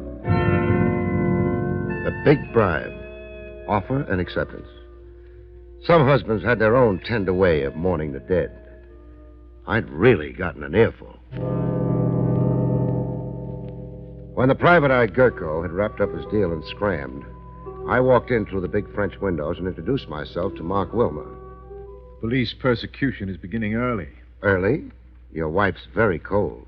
She's been dead 100 years. I don't like your informal entrance, Mr. Craig. Next murder, I'll come down the chimney. How long have you been outside those windows? How long? Oh, I only just arrived. Now, that's a funny question. Please get your business over with. I'm dog-tired and verging on collapse. The $64 question. Answer it for me. I did not murder Cora Wilmer. You had motive to. Your marriage wasn't too divine. There was another woman in your life. We had certain incompatibilities, my wife Cora and I. But we reconciled them tonight. We made peace with each other, patched things up, decided to give ourselves another try. But you escorted Rita Romaine to Boris's party. That's untrue. I went to Boris's with my wife. I found Miss Romaine there. That's your story. That's the truth. Boris says otherwise. Why would Boris lie? Ask Boris. I will. What made you reconcile with a wife you obviously, would say, disliked? Futility. Cora couldn't be discarded decently in an adult way. She had a way of insinuating herself, taking hold and holding on. I couldn't stand up to the war against her. It was too wearing, too morbid. I realized that and gave up trying to win my freedom from her. You gave up Rita Romaine? I gave up dreaming. But now with your wife conveniently dead? My personal situation isn't improved. It's worse. You mean jail? I mean jail. Not if you're innocent of murder. That won't matter. I'll deny it, but I'll be condemned. The outlook is very black. I married for money. That's a count against me. I had violent scenes with my wife. I loved another woman. That will hang me. Pretty fatalistic outlook. I'm a realist. Hard luck has dogged me since I can remember. I'm never on top of a life situation. I've lived my life without a laugh, without a light moment. I'll cry the day after tomorrow. You were Hamlet in costume at tonight's party. Yes, I was. If you like, here it is. The belt around the waist with the scabbard attached. What about it? The scabbard is empty. Where's the dagger that goes with it? Dagger? I didn't know that there was it. Was that how Cora was murdered? A dagger into the heart. Oh. I told you I'd deny it, but I'd be condemned anyhow. A missing dagger in my costume. It's typical of my luck. Then you won't try to explain it? I can't explain it, Mr. Craig. I can't explain it because I simply don't know.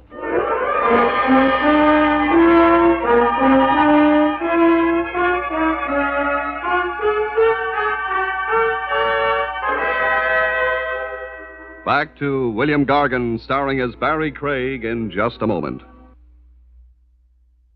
And now, back to William Gargan, starring as Barrie Craig, confidential investigator. A guy on the edge of becoming delirious, you leave him for another day, a calmer time. Besides, I needed sleep myself.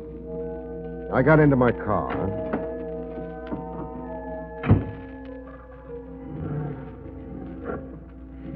I just pulled away from the curb when I got notice that sleep was going to be a missing ingredient in my future. A try at murder number 2. Yours truly, the victim.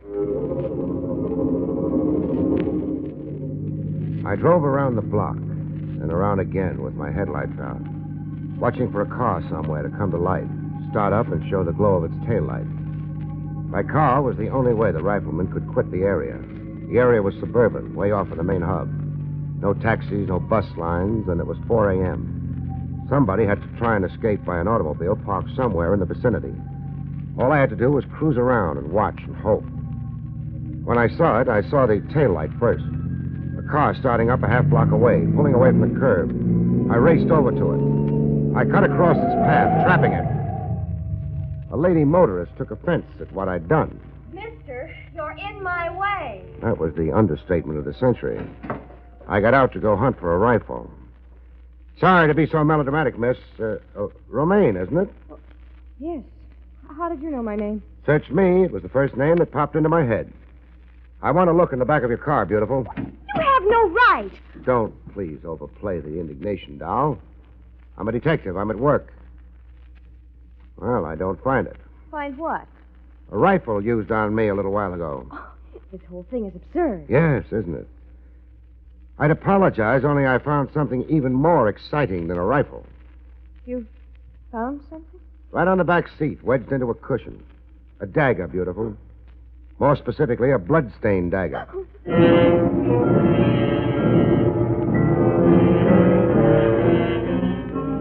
We kept company, the Queen of Sheba and me, in a roadside diner. We split a gallon of black coffee down the middle while she poured out her sad tale. I tell you, I don't know how to explain that dagger, Mr. Craig. Mr. Craig, it's too early in the morning for stiff formality. Barry. What were you doing parked down the street from the Wilma place? I'd gone to see Mark. How he was. Just outside, starting up his walk, I thought better of it. It looked too compromising at that hour. I changed my mind. Oh, I went back to my car. You went to see Mark Wilma hardly 2 hours after the murder of his wife?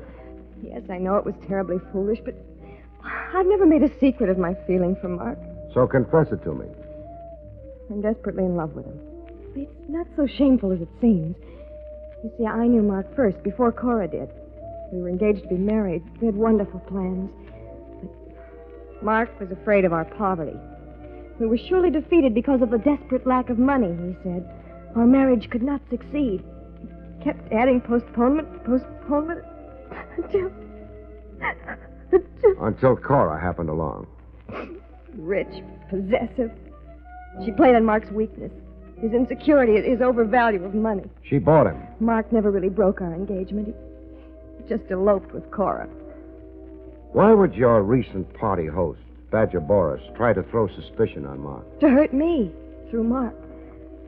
Boris, well, he fancies me.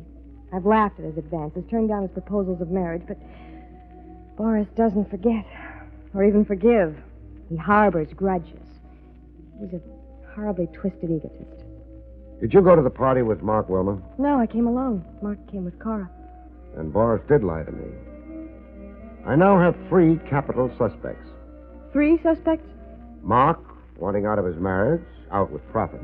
You to get rid of a rival who'd stolen your dearly beloved. And now Badger Boris to beat you over the head by framing the man you love. Now, let's go, doll. I'm under arrest? House custody. Your own house, this is. The dagger was too conveniently where I could find it. I don't think you could be that careless about a murder weapon. Or could you?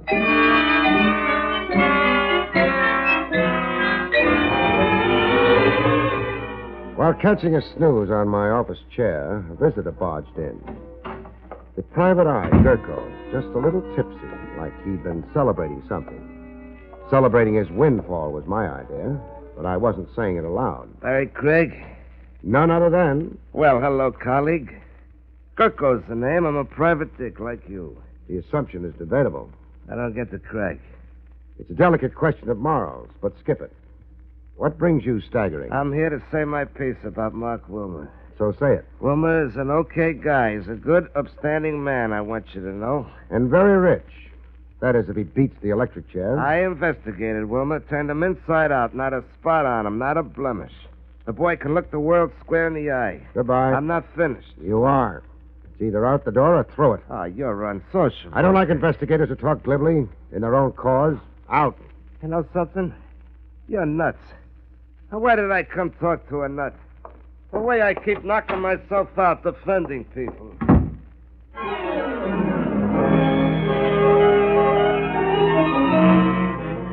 I got Boris on the phone.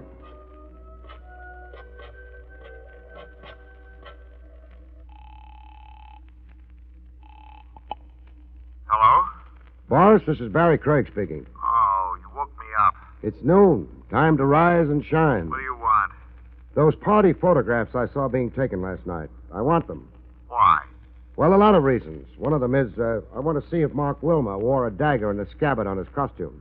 I'm afraid I must disappoint you. Meaning? I destroyed the pictures. Come again?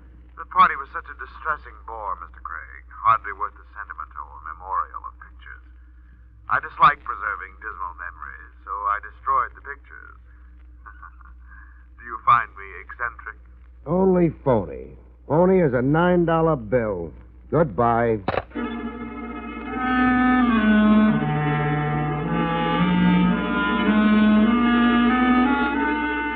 I stopped in to see Badger Boris personally, without appointment. You have no business molesting me. I know. Home is your castle. The pictures or the negatives, I want them, Boris. But I told you I destroyed them. Yeah, you told me. The memory of last night is acid in your soul. So why preserve it? It's cute ad lib. You've got a genius for evasion. Now come across. I'll have you thrown out of here. We'll hit the sidewalk together. We'll ride downtown arm in arm. So close because we're handcuffed together. Let's measure your wrist for size. You would dare handcuff me? And arrest you. Suspicion of murder. You're sure going to look elegant penned up with the rabble. Well? Well, you argue resourcefully. You've uncovered my one weak spot. I am allergic to odors. I could never tolerate the reek of your prison rabble. The negatives, you'll find them in that cabinet there. The bottom drawer. Take them and go. I'll take them and go after you write a check for $1,000. My agreed fee for last night's rhubarb. Don't look so pained, host.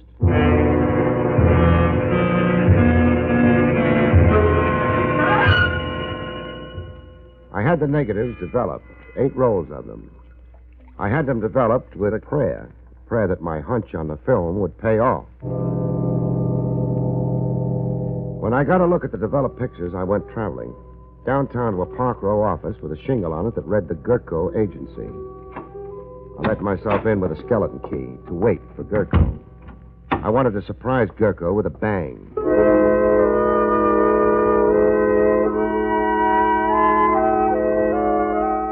Gurko rolled in at the stroke of 3.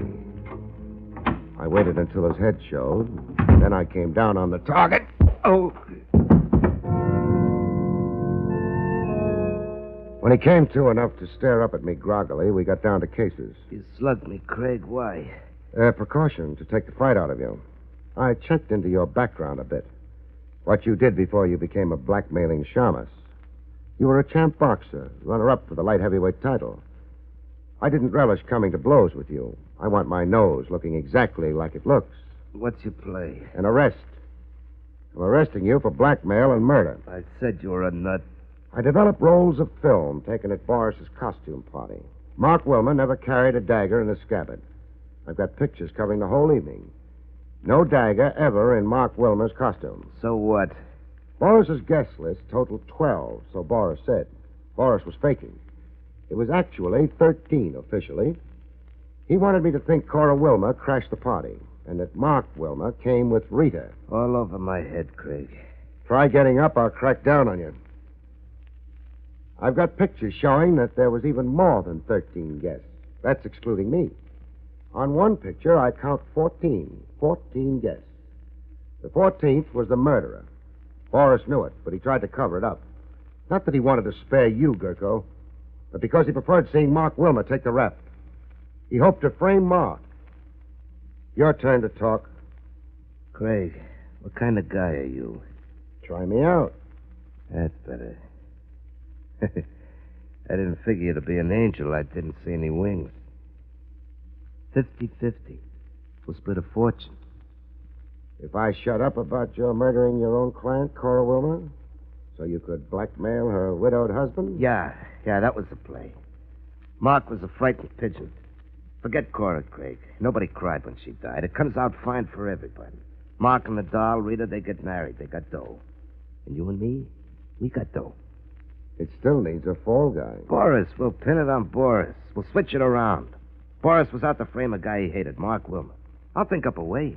Like you planted the dagger in Rita's car? Well, I did that to confuse things. Take some of the heat off Mark. And that rifle shot at me? Well, that was to scare you away. Only that. Hang the flame on Boris. Make him the fall guy. I think I know a way, Craig. Don't pick your brains too hard. The little gray matter you've got, Gurko, concentrate on how you can beat the electric chair. Oh. It's like that, eh? You suck at me. No deal. You're turning me in, huh? That's right. Why? I could say for the honor of the profession, colleague.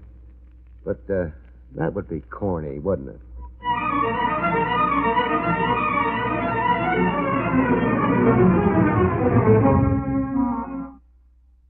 You have been listening to William Gargan in another exciting transcribed mystery drama from the adventures of Barrie Craig, confidential investigator.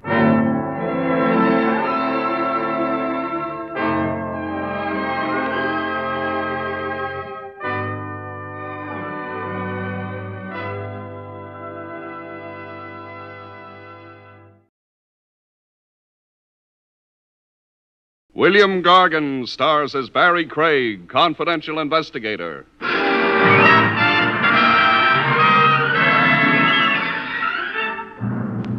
Buying yourself a murder can run into pretty big money, but after that, you've got nothing to worry about. The only charge for the chair you're invited to sit in is electrical.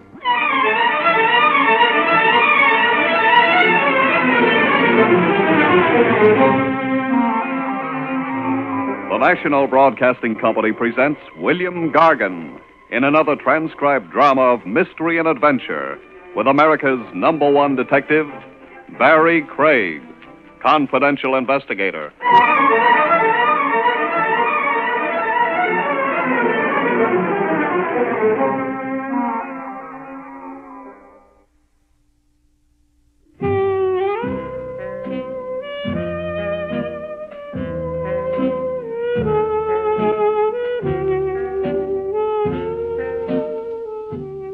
Barrie Craig speaking.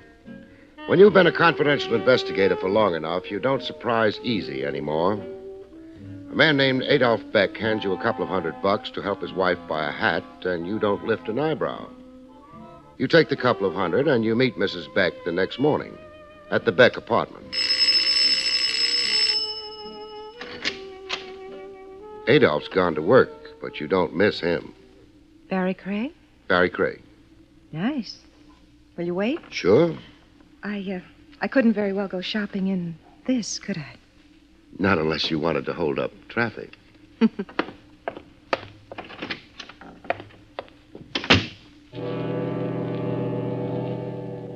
You wait while the lady changes into something that won't hold up traffic. You decide you're being overpaid. Given the chance, you'd watch Mrs. Beck even if there wasn't a nickel in it. Ready? Fine. You think traffic will be safe now? Sure. I don't know about myself, though. Oh, hold it. What? I'll take a look outside first. Oh. Well, the street looks normal. Let's go. Ah, it's such a lovely day. Yeah. But that's my car.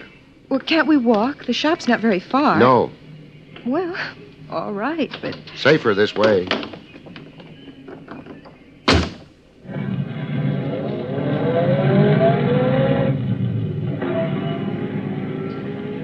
I don't know exactly what you think you're protecting me from. I don't either. Your husband wasn't very generous with his information. Well, then, He was generous with his money, though. I'm trying to earn it. would you believe me if I told you I didn't need any protection? Sure, but I'd believe your husband harder, though.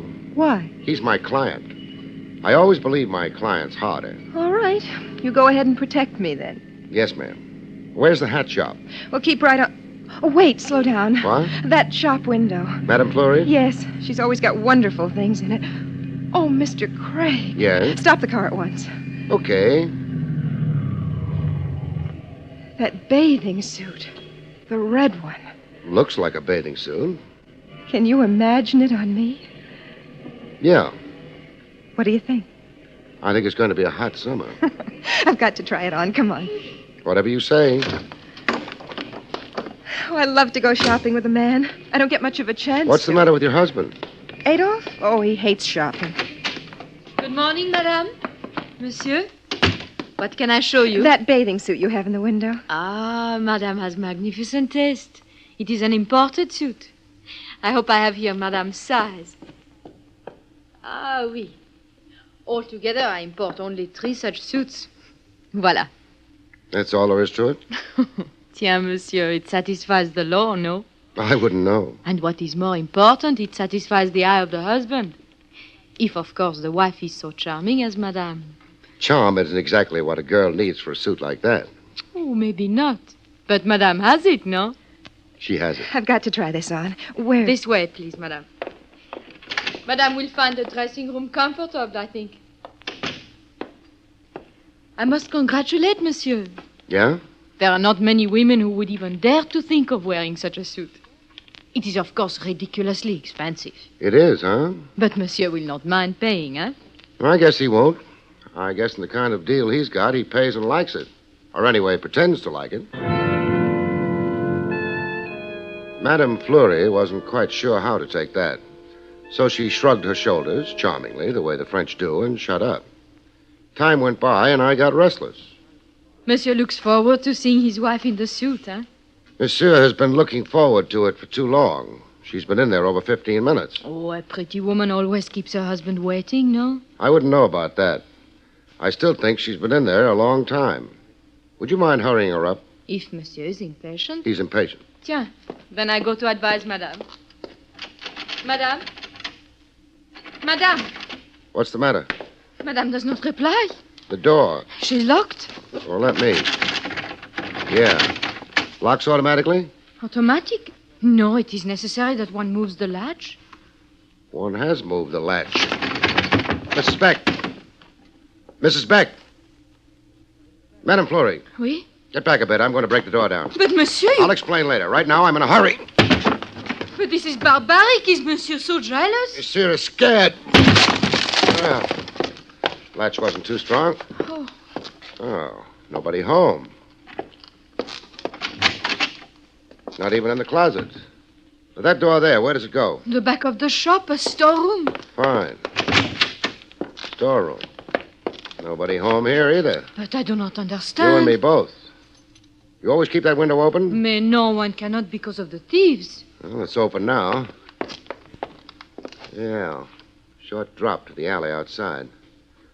She could have managed it. Tiens, you are of the opinion Madame flees? That could be the opinion I'm of. Come on. Oh, the bathing suit, yeah, she left it behind. The mystery grows. Fixing that door up is going to cost you a few bucks. Here's 10. Merci, monsieur, but what... Put the bathing suit back in stock. I've got a feeling Mrs. Beck isn't going to return for it.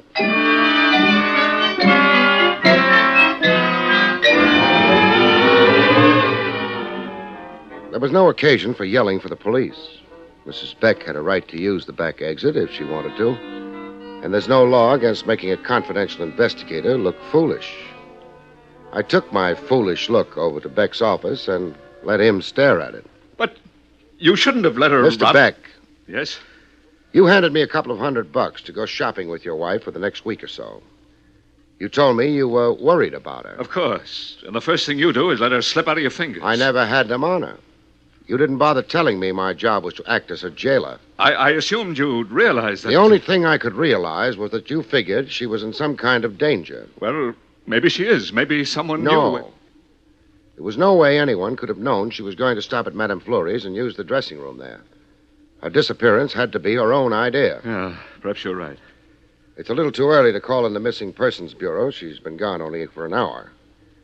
But I know some of the boys downtown. They might stretch a regulation for me. No. No. I don't want the police involved. She may simply have returned home. She did it the hard way. Or if she didn't... Craig. Yeah? I want you to find her. Meaning you don't really think she went home? Wherever she went, you find her.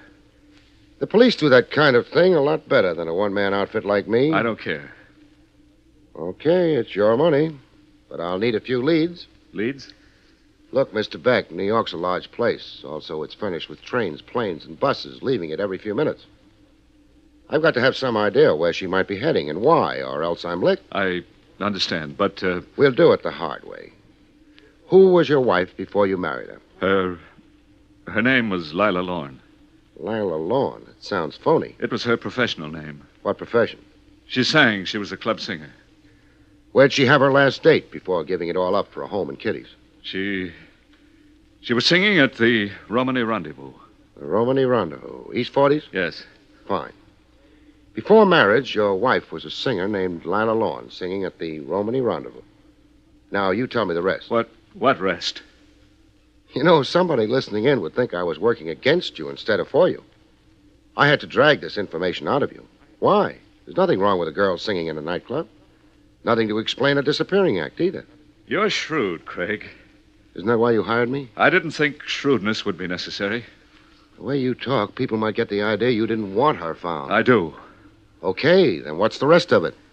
Before Lila married me, she was sort of engaged to Eddie Myron. What does he do? Pitch for the Dodgers? He owns the Romany.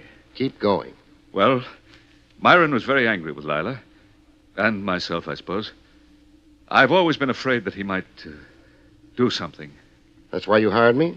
Yes. Myron didn't grab your wife. Nobody did. That flight out of the back window at Madame Fleury's was both unscheduled and strictly her own idea. So I understand. Meaning maybe she decided money wasn't everything? Look here, Craig, this is terribly difficult for me. And I'm not helping. All right, I'll get started. Only one thing. Yes? Suppose I find her and she likes it where she is.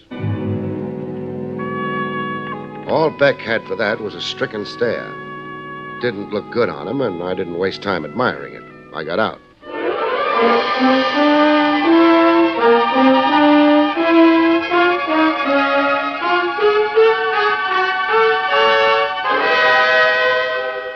Back to William Gargan, starring as Barrie Craig, in just a moment.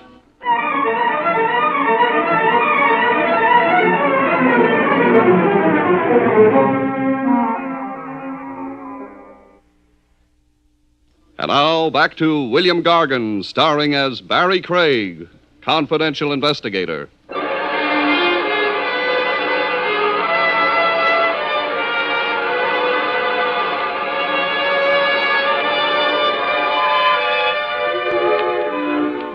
It was a little early for the Romany Rendezvous when I got there.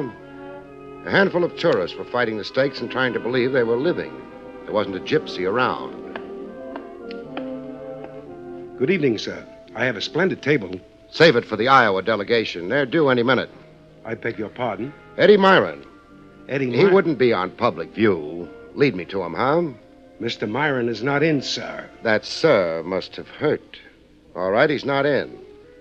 You've done your duty like a nice little head waiter. Now take me to him. Hey, wait a minute. Careful, the gutter's beginning to show. What makes you so tough? Clean living. Well? You didn't mention a name. Oh, careless of me. Barrie Craig, how's that? Craig? Private eye? Confidential investigator. More syllables, higher fees, class. Let's go, huh? Okay.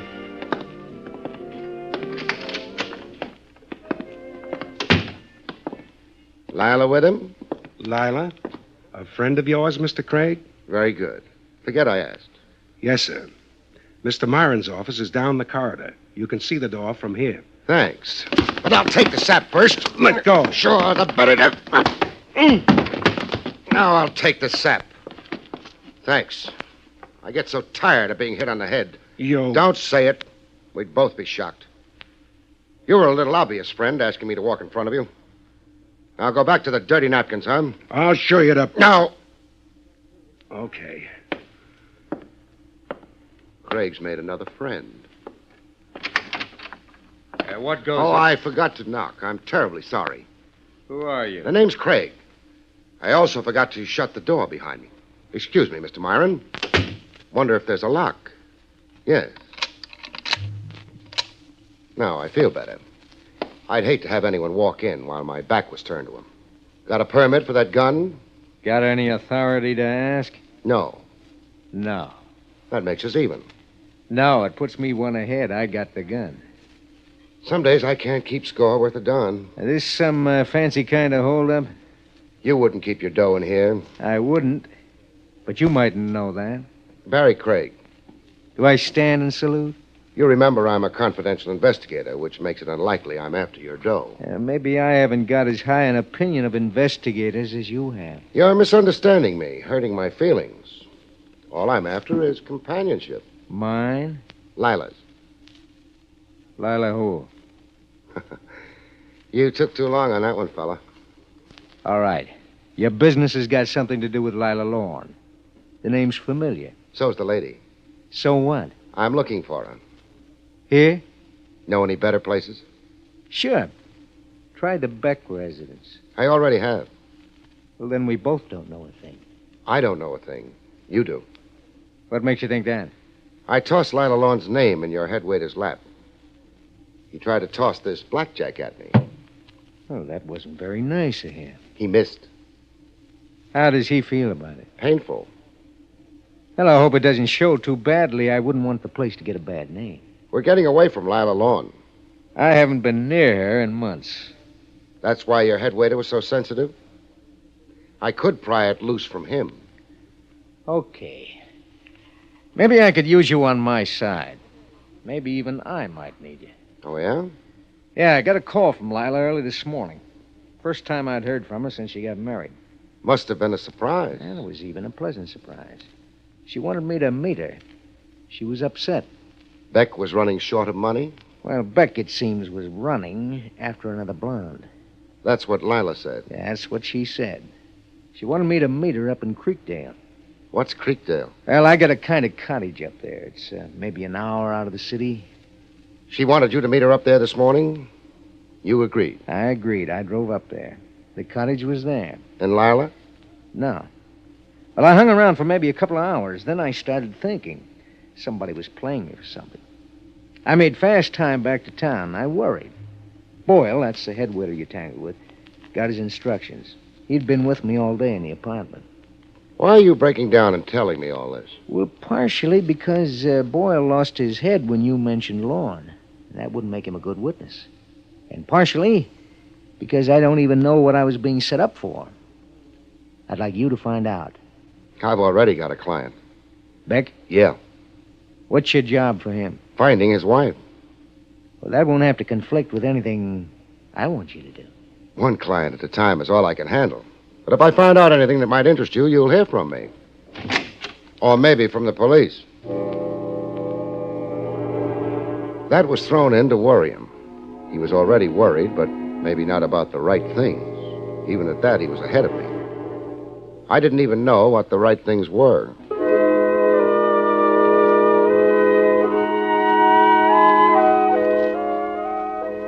I checked with Beck. His wife was still out. That left me a choice. I could do nothing. I could try the Creekdale end. According to Myron, that was a dead end. But he could be a liar. Evening. Good evening. You're the sheriff, they tell me. I guess they tell you right. I'm Barrie Craig. I'm a confidential investigator from New York City. That's so. That's so. Are you figuring on setting up business in Creekdale? Not exactly. Something else. I came up here to look through Eddie Myron's cottage. Yep. I thought I might find something there. I drove to the cottage before stopping here at your office. Yep. The cottage wasn't in very good shape. No. Somebody was careless with matches. Looks that way, don't it? Place was burned to the ground. When did it happen, Sheriff? This afternoon. I don't know the exact time it started. Couldn't have been later than 12 or so. Any ideas about why it started or who started it? What were you figuring on maybe finding in the cottage, mister? Something that might lead me to a lost lady. That's so. What might her name be? Lila Lorne, perhaps. Or more recently, Mrs. Adolph Beck. Yep. Come along, son. Okay.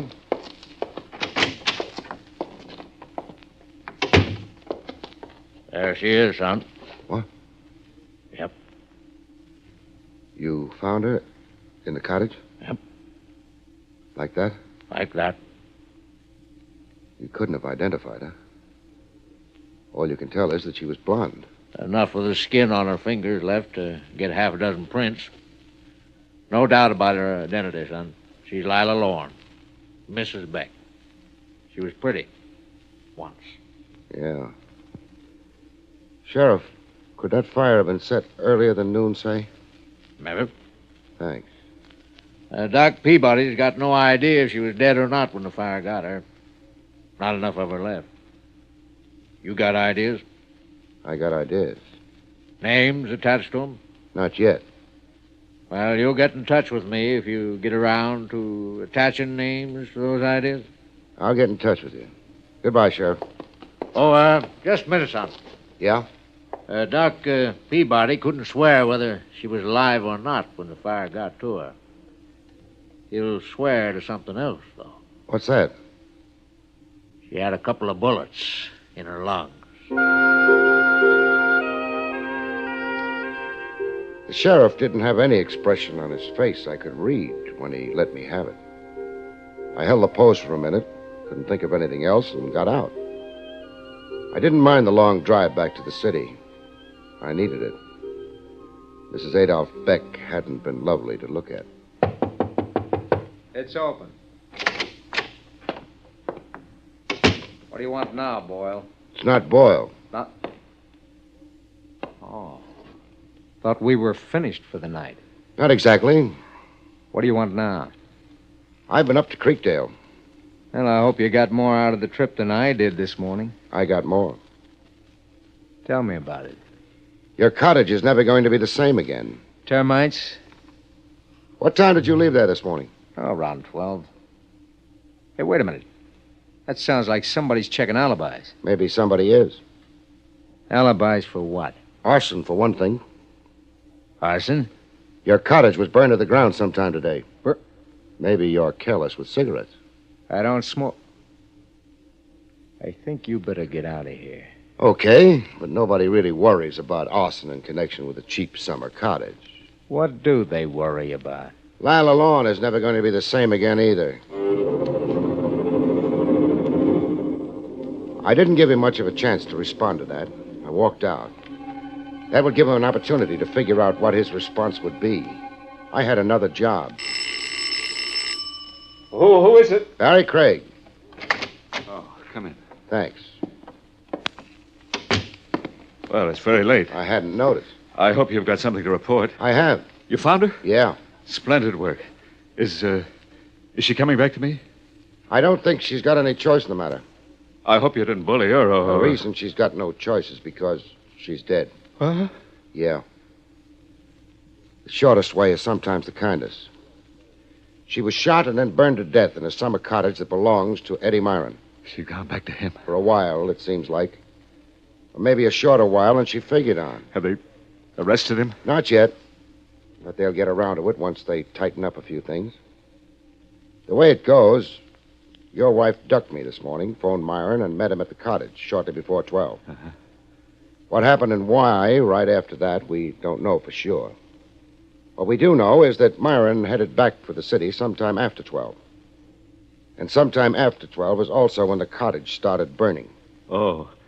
Then it's not really proof, though. No. That's why Myron's not under arrest. He's a suspect. You could be one, too. Me? You're joking. You've got a funny sense of humor. Motive. Another woman.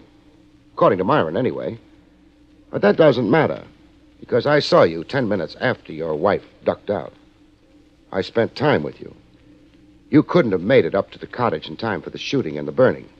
Not after I left you. Oh, then you were joking. Just showing you how tricky these things can be. Anyway, the main reason I came was to tell you my job's over. Your wife's been found.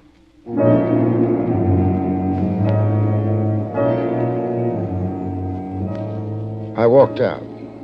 He didn't see me to the door. Loved her, hated her. The fact that she was dead meant something to him.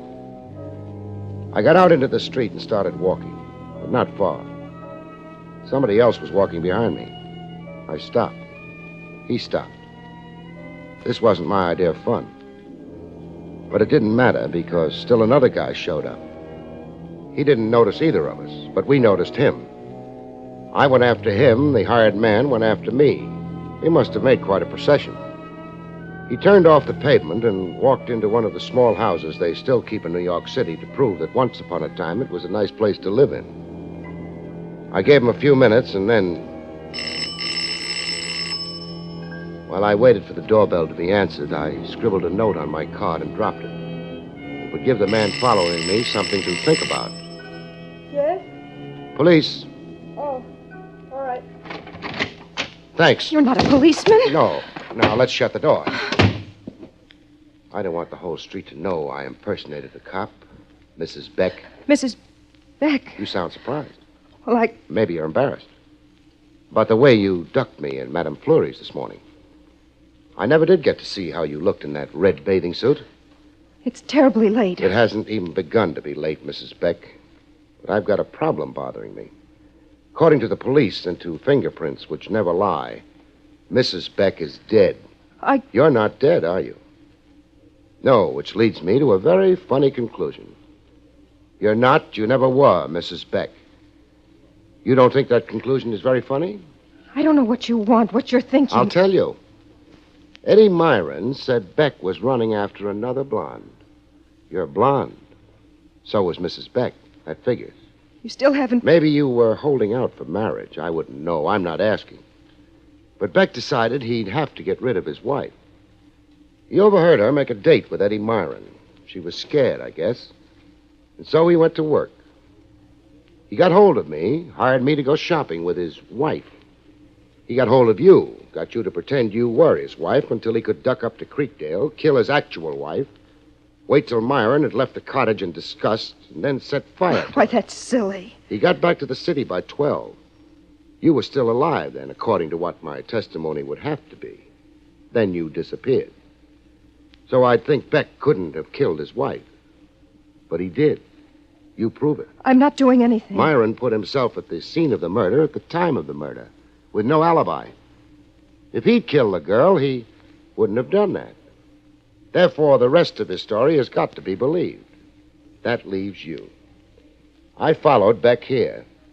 If you turned out to be someone I'd never met before, fine. Beck's in the clear, but you're not. So what else do I need? Killing, Craig. Finally came out of the woodwork, Beck. Why don't you introduce me to the lady who's going to hang with you? Excuse me, they don't hang you in New York. Oh, stop it. Stop it. I didn't know about his plans to kill Lila. He just told me it was a gag for a divorce. Hey, that's not bad. Any jury with men this side of senility on it will go for that. Beck, it looks like you take it alone. I don't take anything. I can take care of her, Only trouble is, Beck, Eddie Myron was worried about me. He trailed me to your place. He trailed both of us here. I dropped a note to him when I came in. Advised him to pick a good seat. He's outside that window. You're lying. I'll take care of you first.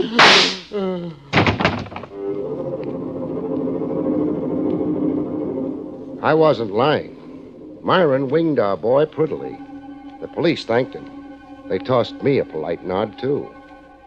They didn't seem to mind finding the lost lady either. Headquarters would be a brighter place for a little while. I wouldn't be hanging around waiting for her to come out, though. I don't like red bathing suits.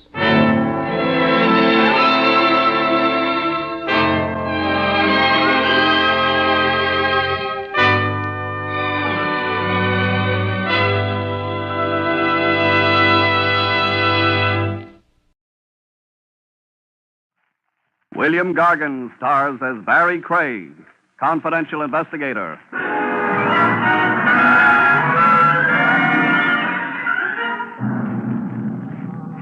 There's a big house up the river that always has the welcome mat out, folks. Just drop in. Any old crime.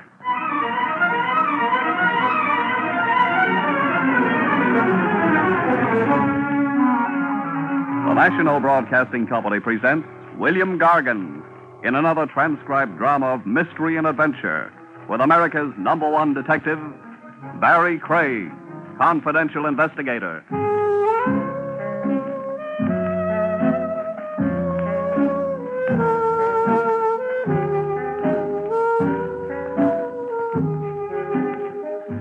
Barrie Craig speaking.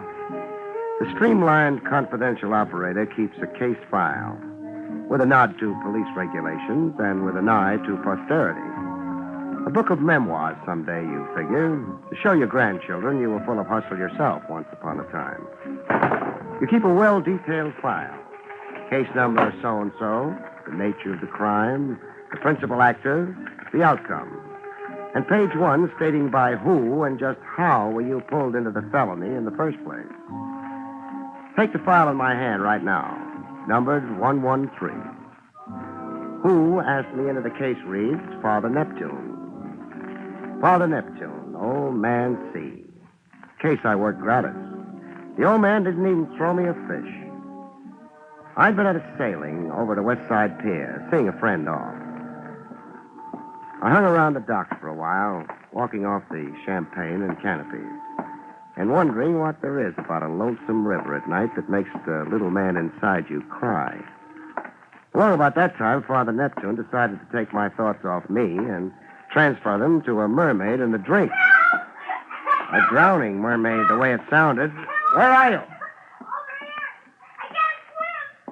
Oh, December is a great month for a dip into the river if you're a polo bear, but in I went.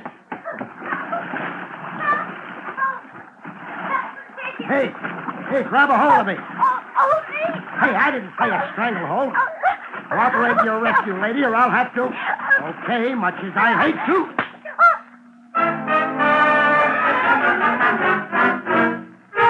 On the pier, it took time to bring her to.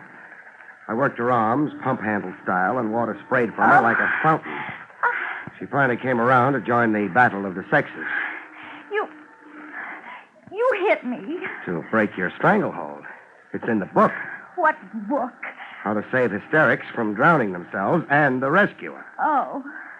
You didn't have to hit me so hard. Oh, my jaw. Feel the welt. Got my brand on it now. B.C. B.C.? Barrie Craig.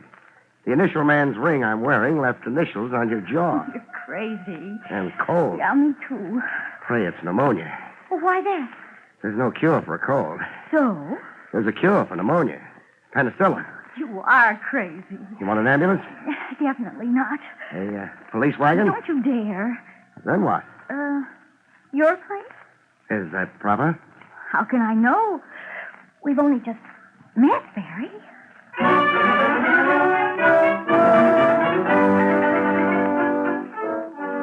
We got into dry things, and properly enough to rate a good conduct medal from the mayor. I got a hard, square look at my mermaid. Okay, a face and a figure that makes truck drivers water their whistles. Penny for your thoughts. I'm wondering. About? How many lies you're going to tell before you tell the truth. No more than I can help, I promise. Your name? Susan Lynn. What made you go for a swim?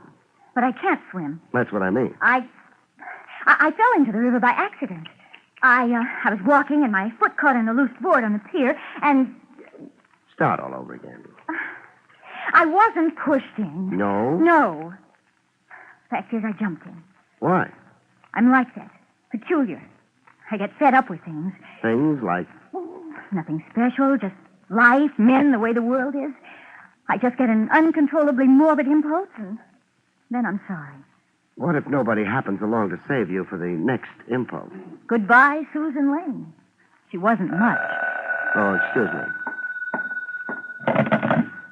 Hello? Hello. Have I got the right party? Have you? Well, I mean, are you the Joe who pulled the blonde out of the drink? The name isn't Joe. I followed you to your joint, white guy. And my phone number? Your name's in the bell, Barrie Craig, and your number's in the book. I see. Are you interested in hearing what I got to tell you? I've heard nothing so far. Well, open your ears, stupid. Hey, don't believe anything the dame tells you. I don't. What'd she tell you so far? That dill pickles make her hiccup. Okay, be a dope. All right. She said she'd attempted suicide. Baloney. She was tossed into the drink, picked up off the ground, and thrown to the fish. You know that? I saw.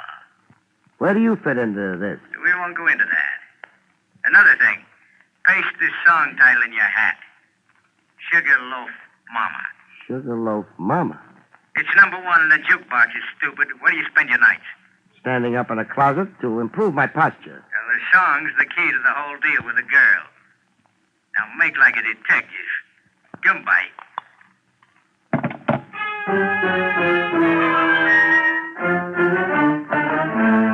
I made like a detective with Susan. All right, I did lie. Somebody attempted my life. Who? Oh, he wore a mask. And why? I don't know. Oh, we're sure making progress. I can't tell you what I don't know. I suppose I might as well skip asking, who was with me on the telephone? Skip asking me. The song, Sugarloaf Mama. What about it? It's a huge, popular success. I heard. I work for the music publisher who owns it. I'm his stenographer. The publisher owns it, you say? Did the publisher also write the song? Yes, but that's something now in dispute. Between whom? Mr. Sampson, the publisher, my boss, and a songwriter, Mervyn Marlowe. They're fighting a lawsuit over the song rights, over the profits. And you come in where? I'm a witness for Mr. Sampson. Testifying to what? That my boss never personally received a song submitted by Mervyn Marlowe. That it's our firm policy to return unsolicited manuscripts unopened. Who's telling the truth? Your boss Sampson or this Marlowe? You ask a lot of questions. One of them may be trying to murder you. Yes, I know. Don't you care? Do you? What if I do? Then you'll protect me and worry about me. Now, I want to get back into my clothes and go home. Oh, here. Your duds. The radiator steam dried them. Use the kitchen. Thanks. And don't forget this. This? Oh, my ring. Say, it's quite a rock. Don't be fooled. It's only a cheap Mexican diamond. I'd never believe it.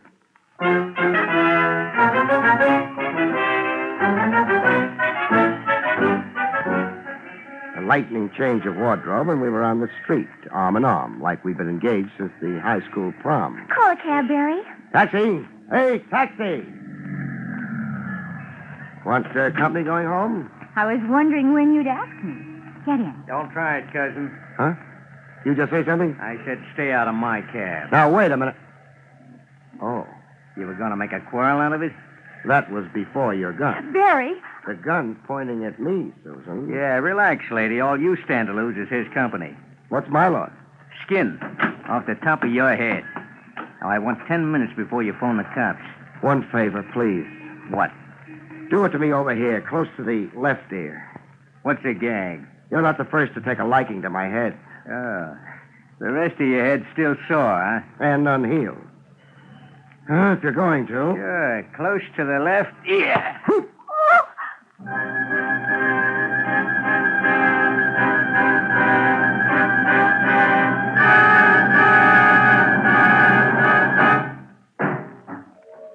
You fall down and you get up. You're still the same guy, except that your legs have aged 10 years and your hat doesn't fit. While looking for a phone booth, I put one and one together. My anonymous caller and the kidnapping cab driver add up to one guy, the same guy.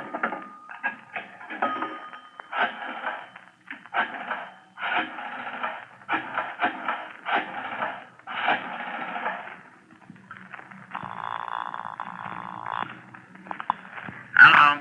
Give me Lieutenant Trav Rogers, please. You've got him, Craig. Oh, well, your voice is changing, Trav. Should I worry? Over losing a squeaky soprano? Is this an official call, or are you just passing the time? It's official. What about? Mayhem in December. I found a girl and lost her. Sad. I can refer you to a Lonely Hearts Club. A torpedo masquerading as a hacky put the snatch on her. More facts, please. Susan Lane, 5'2", blonde, blue eyes, wrinkled dress that needs ironing. A wrinkled dress? Stop prying into my inner life. The hacky, so-called, was heavy-set, meat-faced, with jowls like Pluto the dog. A brown and white taxi cab. Did you get the license number? No, I was about to when I fell down and hurt my head. You were assaulted? If there's a law against slugging confidential investigators. There isn't. We hand out decorations for it here at headquarters. What danger is the girl in? Catching a cold. Catching a cold? A permanent cold. Send out a general alarm, Trav. She's too beautiful to die. Who isn't? No personality. Goodbye now.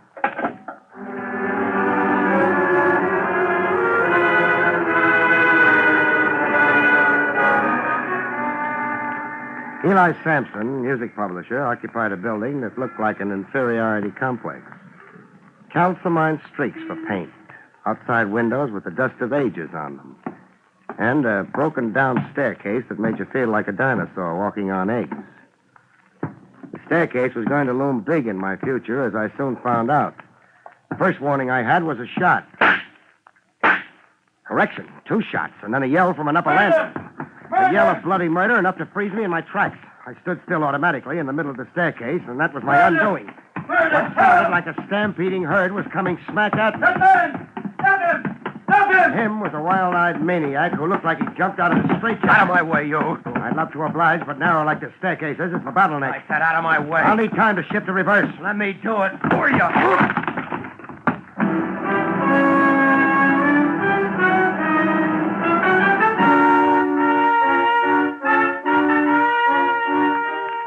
Got relocated in the world with splinters of railing stuck in me like toothpicks.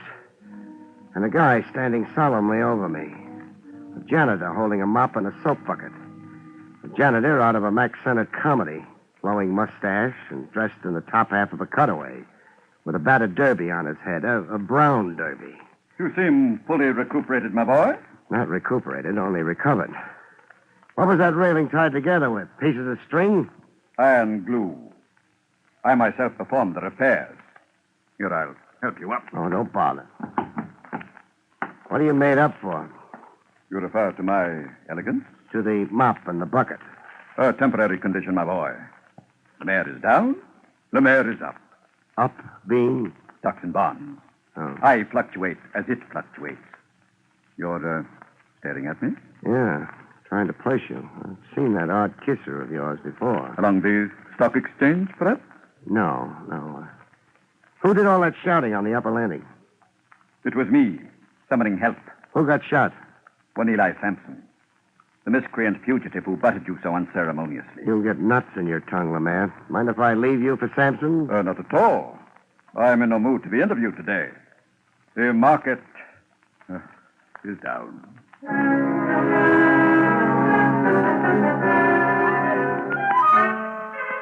I found Sampson in his office, fluttering his eyelids. How do you feel? Dead. That makes you a talking corpse. You got a career in vaudeville ahead. Oh, that maniac Mervyn Marlowe murdered me. Yeah. Burned your left wrist a little. Only a flesh wound. Not much damage for 2 point-blank pistol shots. Oh, I'll lose the arm. I'm sorry to disagree. Well, then it's a miracle. Yeah. Music publishers never die. They just fade away. Oh, here's the gun used on you. It was thrown down. Yes, that's the gun the maniac terrorized me with. Give it to me. It's evidence for the district attorney. I'll keep the gun a while. But I'm a licensed detective. This Mervyn Marlowe is a songwriter battling you in the courts? A songwriter? A song thief. He didn't write Sugarloaf Mama? Lies. His claims are lies. Mervyn Marlowe can't even write his own name. He can't shoot straight. That makes him kind of useless all around. Sampson. Yes. A girl, Susan Lane. Susan Lane, my stenographer? Your late stenographer, maybe. She's been kidnapped. Kidnapped? By whom? Tough. Hired by Mervyn Marlowe. What motive would Marlowe have? To shut her up. To stop her from testifying to the truth when we go to court. The truth being? That nobody here read his song manuscript or even opened the envelope. How big is Marlowe's temptation to murder? Come on, Sampson, don't shy at boasting. Sugarloaf Mama is a gold mine. Sales in sheet music alone run over $100,000. Motive aplenty to keep Blondie from testifying at all costs. You'll kill Susan, you'll find her dead. Where do I find Mervyn Marlowe? In a garret in East Harlem, 3601 First Avenue. A crazy bohemian in a cold-water garret with a piano. 3601 First Avenue. Call yourself an ambulance. Let that wound infect, and you'll be the one-armed wonder of the music publishing business.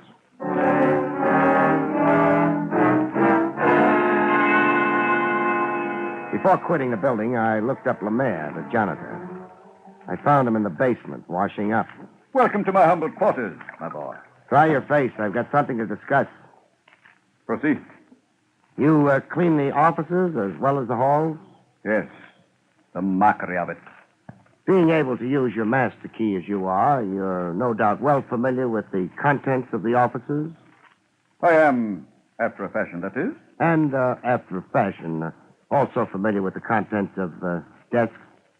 Do I detect an innuendo that I snoop? You detect. Base and reprehensible slander, my boy.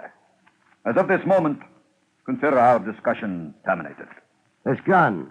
Have you ever seen it before? You've seen it in Sampson's office, maybe? Okay, so we're going to play close mouth. This your locker? I asked, is this your locker? It is. Open it. Why? I want to total up the stamps, the scotch, clips, and rubber bands. Your day's haul, man. You dare accuse me of the pettiest of thievery? Yeah, I dare.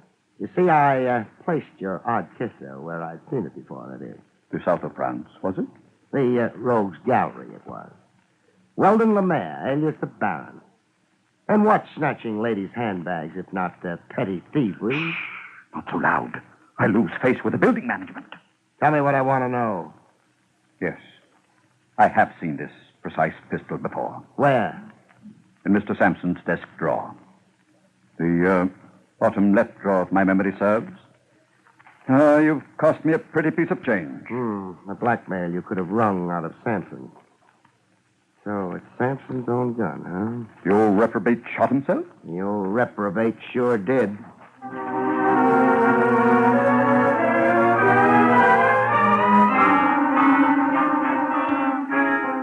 Visiting the rundown garret the songwriter Mervyn Marlowe lived in, I got a smell of trouble even before I asked in. Who's there? I didn't need X-ray vision to know a crackpot songwriter on the other side of the door was healed with a gun. Who's there? I want to talk to you, Marlowe. The door's unlocked. Come in. Come in and nod hello to a gun. An old familiar situation. I came in, but with a bang. Oh! Marlowe was out cold with his fingers coiled around a gun. A gun I relieved him of.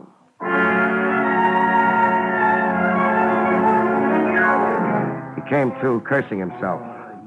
Stand away from the door the next time you invite a fly into the web, sucker. Oh, you dirty You won't make out. When you find it monotonous, tell me. Sampson used his own gun on himself. You know that? I don't go for a gag as obvious as Sampson's frame. Now get up, behave, and fill in the facts. Sampson asked me to call on him for a talk. We had an argument. Sampson said if I didn't drop my lawsuit, he'd scandalize me as a mad dog murderer. I socked him one on the jaw, and Sampson grabbed a gun out of a desk drawer. And? He said he'd frame me if I didn't sign papers swearing my claims to Sugarloaf Mama were a fraud. He said he'd swear the gun was mine and that I'd come in to kill him, that he'd overpowered me and seized the gun after I'd fired at him. When I ran out, Sampson fired 2 shots, not at me. At himself. He gave himself a flesh wound. That's Sampson all over. Anything for a buck. $100,000. Money belonging to me. He stole my song. You'll have your day in court. Yeah, with Sampson's lying stenographer perjuring herself with a boss. Now that we're down to her, where is she? Where is she? What are you talking? Susan Lane was kidnapped. Now what frame up? You and Sampson are the interested parties. If she was for Sampson, she was against you. So? So only you'd have a motive in shutting off her testimony, it would appear. If you arranged the snatch, Marlowe, you're a sucker. Get out from under while you can. Rang off. I had nothing to do with it. How about an attempt on her life on the docks? Nope. You're incapable of it? I'm capable of it, but I didn't do it. You own a hat? Sure, why? Get it. I'm taking you to headquarters. What for? You'll only land on the floor again. To protect you against yourself. That wild gleam in your eye belongs under temporary lock and key. I spent years writing a song, picking my brains, days, nights, starving in this filthy, infested hole. So that swindler Samson... That's just what I mean. The fire night you're cooking at, you've got to explode. If you're really innocent of anything so far, I want to keep you that way. Walk in front of me.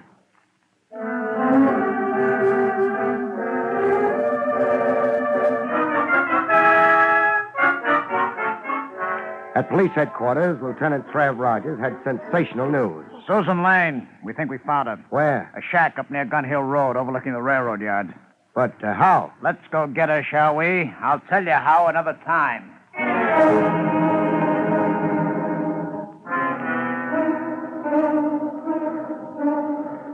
It was Susan Lane on the attic floor of a seedy-looking frame dwelling, trussed hand and foot and dead to the world. She's asleep. Here's how we were tipped to her whereabouts. The telephone? The receiver's off the hook. The girl squirmed enough to roll against it and knock the receiver off. The operator became suspicious and called police? Right. Help me untie her, Trev. I've got a pocket knife. Hey, Susan, wake up. Huh? Susan, it's me, Barrie. Oh, she seems dopey. An overdose of sedatives, I'd say. See how the pupils of her eyes dilate? Somebody figured that sleep, she couldn't make a disturbance. Where am I? In the arms of the law, baby. I've never seen you this romantic, Craig. I've always had a soft spot for struggling stenographers. Let's all ride downtown now, huh?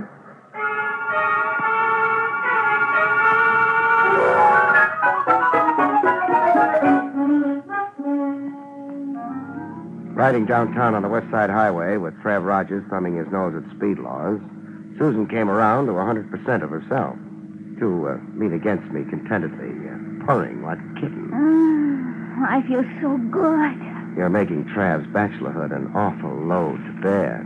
Hand holding will only get your palms sweating, Don Juan. Suppose we talk about the case, Craig. You talk. Samson and Marlowe. One of them hired the kidnapper. What could Samson's motive be? The same motive he had in shooting himself. Frame and discredit Marlowe in advance of their trial over that song. Possibility. But you don't buy it? Not right away. Oh, take that exit and pull up to Pier 41. What for? It's the pier where the case began. Began for me. Some clue you missed there? Reconstruct the crime. Isn't that standard approved routine? All right, Brain. Pier 41. Susan. Yes? Follow me. I'll need your help. All right. It began about here. I heard a cry for help. Is this about where you were when a masked somebody threw you into the river? Yes, I think so. Good. Now, let's reenact it. Stand facing the river. Yes. I'm the masked mister. I steal up behind you, grab a hold. Don't be ticklish. I hoist you into the air, so... Craig, do you have to be that realistic? Oh, I have to be. How else can I heave a cute little bundle like Susan into the drink? Craig, you maniac, she can't swim. Oh, can't she? But you saved her life in the first place. Yeah, that's what she wanted me to think. That was the hook, and I swallowed it. She can't swim, huh? Look at that Australian crawl. She swims like a fish. Yeah, good old will to self-preservation. I was counting on that to convict her.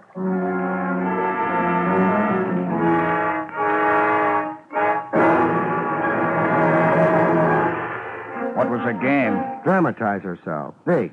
Make out her life was being attempted. To bleed Samson for a big slice of those song profits. More than she's already got. Already got? When she climbs back on the pier, gander at a hunk of so-called Mexican jewelry she's wearing. Appraise the ring at Tiffany's and find out what a bonanza stenography can be for a smart girl. Samson gave her the ring? A down payment for her perjury. But if the blackmail was set up so good, why embellish it with phony attempts on her life? And the kidnapping. Fear. That Marlowe could gun for her, for lying for Samson. Ditto Samson to keep her from telling the truth. The truth being that Marlowe wrote Sugarloaf Mama. So? So, by making herself a police problem, or my problem, that is, she scared Sampson and Marlowe from daring to harm her. Clever. Oh, here she comes. Oh, hello, baby. Oh, that was contemptible of you, Barry. A flaw in my character. So sorry. Just by the way, who was the atrocious kidnapper? Oh, my brother. Oh, I'm cold. Where do you suggest we go? Your place? No, it really wouldn't be proper this time. I'd be pinched for sequestering police property.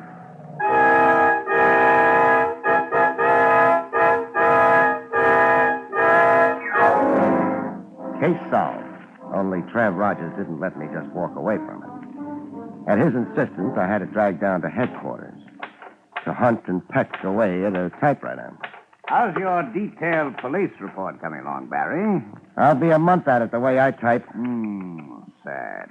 Why are we so suddenly so clerical? Regulations. Section 6, paragraph 4, governing confidential operatives, states... Spare me. But why in such a confounded hurry? Why right away tonight? I've got flight tickets for St. Nick's. Susan Lane's under arrest. Thanks to you. I can't just book her, not without a precise stipulation of charges. Then get me a competent typist. Sorry, they've all gone home. Patience, Barry. Just put one word after another. All this for a case I worked without a fee yet. Oh, by the way. What? Speaking of fees, the fact is Miss Lane was sporting enough to worry about that. Are you kidding? No, I'm not. She said you were working for her, even though it did boomerang for her. She hates to see you go empty-handed, she says. Sweet of her. Isn't it? Lacking funds, she gave you her dearest possession, her finest jewel, this ring. Hey. Why, Trev, the rock's worth 5 G's if it's a penny. I'm sure. And now, if you'll hand it back. Hand it back? What for?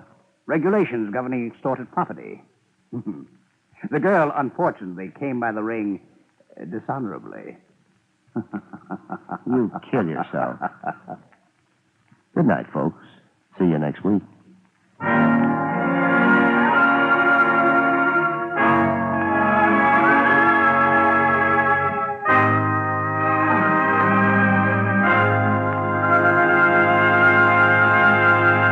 You have been listening to William Gargan in another exciting transcribed mystery drama from the adventures of Barrie Craig, confidential investigator. Tonight's story, Song of Death, was written by John Robert. Next week, it's the strange story titled Death of a Private Eye, about which Barrie Craig has this to say. Next week, I'm hired to help a man pay a visit, but discover instead that my client has a visitor first. That visitor being death. See you next week, folks.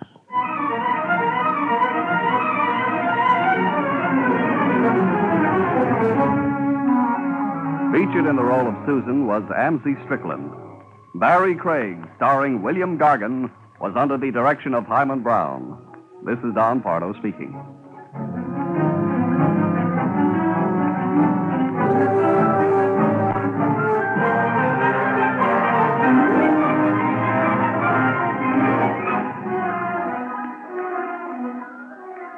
Now enjoy Meredith Wilson's Music Room on NBC.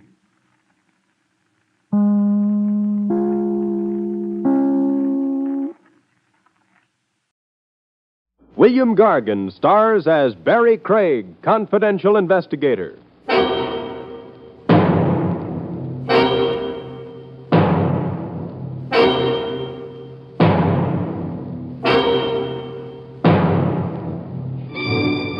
It never pays to be friendly with murderers.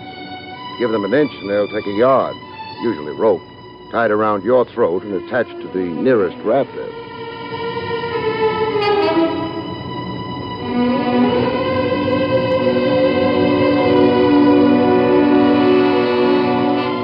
The National Broadcasting Company presents William Gargan in another transcribed drama of mystery and adventure with America's #1 detective, Barrie Craig, confidential investigator.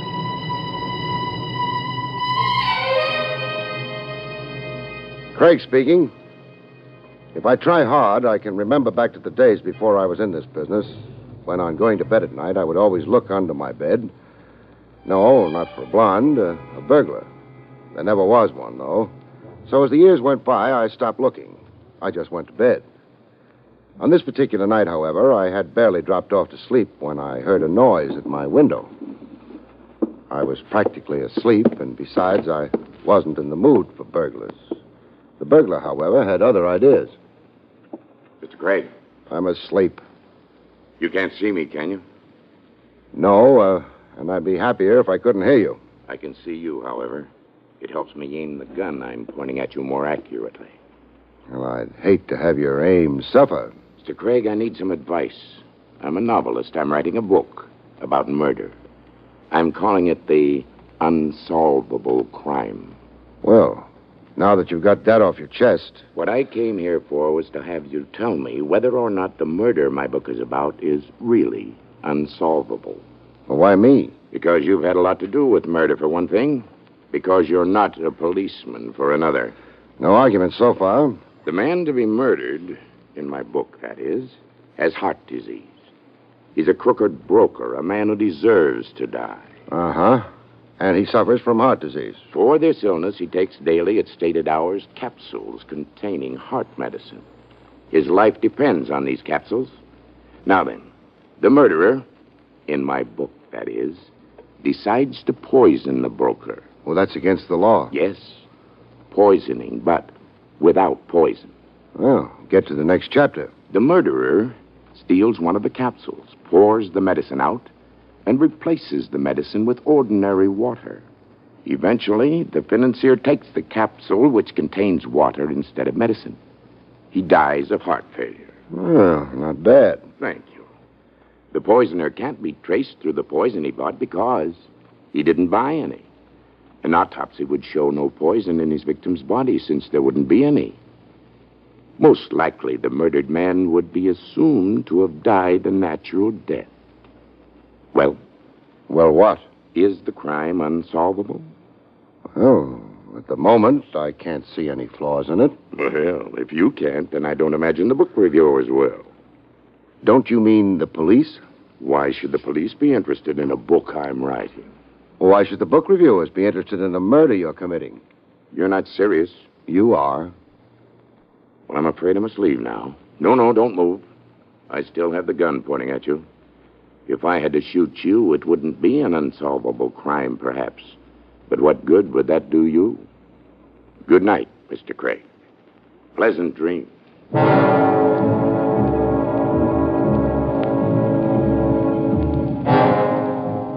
The gentleman in the dark left quickly and efficiently. So I went back to sleep. When I got up the next morning, I decided to pretend the whole thing hadn't happened. There was nothing I could do, and maybe my midnight visitor had really been a novelist. I cherished that happy thought until breakfast. Your toast, Mr. Craig, in the morning paper. Thank you. Oh, you're up early this morning, aren't you? Well, I'm glad you noticed. Any resemblance between this toast and toast is purely coincidental. What does your chef do? Tan the stuff? Hey. I beg your pardon? Very interesting news item here. Halfway down the front page. Take a look. James W. Baker, noted broker, dies of heart attack as police prepare to arrest him for embezzlement. A friend of yours? No, but he was a crooked broker, and he had a bad heart. Oh, is that important, Mr. Craig? Depends on whether he took his medicine in capsules. What depends, sir? Murder.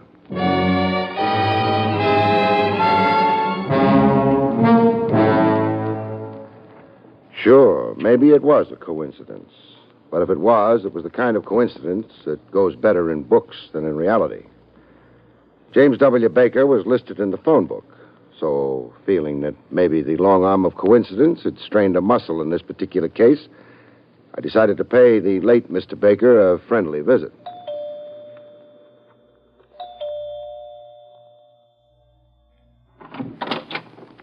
Hello. Hello. This is the Baker home, isn't it? Yes, it is. I'm Mr. Baker's niece. And you? Barrie Craig. I'm an old friend of your uncle's. You're not old. Well... And you're not a friend of my uncle's. But come in anyway. Thank you. My name is Sandra. I realize maybe I shouldn't have come today. You must be all broken up by your uncle's death. Who, me? Well, the family. Well, that's me. I'm the family. Your uncle must have been a lonely man. He didn't mind. He had me. And the market. And all those people he was swindling, of course. And there were Mr. Hanson and Tommy. Who's Tommy? Oh, sort of stunted youth. Uncle's secretary. Very anemic. I always ignore him. And Hanson? Hanson was Uncle's lawyer. And I fondly suspect as big a crook as Uncle was. But very spatted, you know? Spatted? Yes, on the shoes and gardenia'd in the buttonhole. And I have a sneaking suspicion whiskeyed in the liver. Sounds nice. Anybody else close to Uncle? No. Then it boils down to one of you three. What does?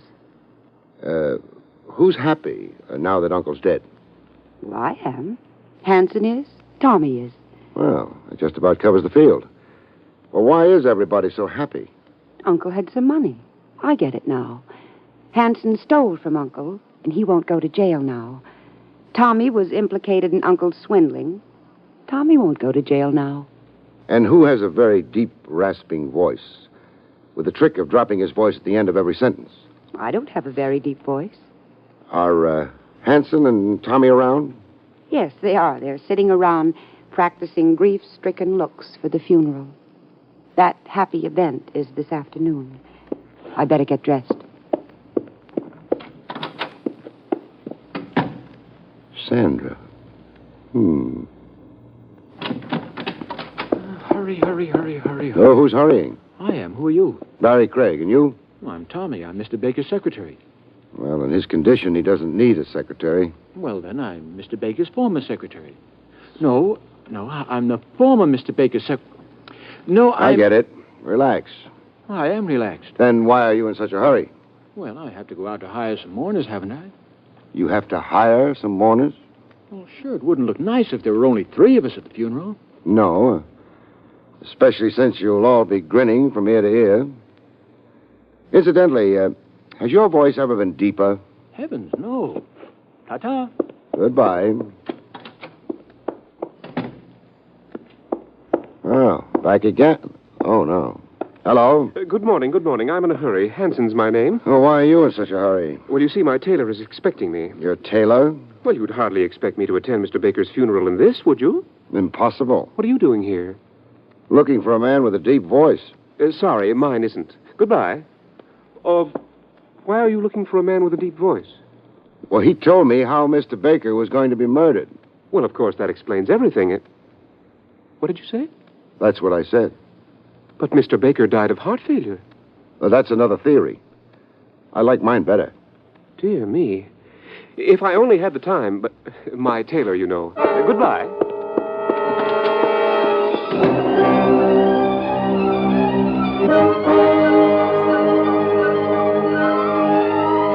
I stayed in my chair for a while, staring at the door that had shut behind Hanson, wondering. I'd been handed my 3 suspects. There was something else, though, that might help, it occurred to me, in a bookstore. And I chose a bookstore in the same neighborhood as Baker's house. Good afternoon, sir. Hello. Do you carry medical books? Why, yes, we do. Would you happen to have one on the diseases of the heart? Well, now, we don't stock many. We had one, but we sold it last week. Oh, that's too bad. I'm sorry. No, it's funny. The person I sold it to was a very nervous gentleman. I rather suspected at the time that he might have a heart condition himself. I see. Do you recall his name? Name? Oh, yes. Yes, I remember. It was Hanson. That's right, Hanson.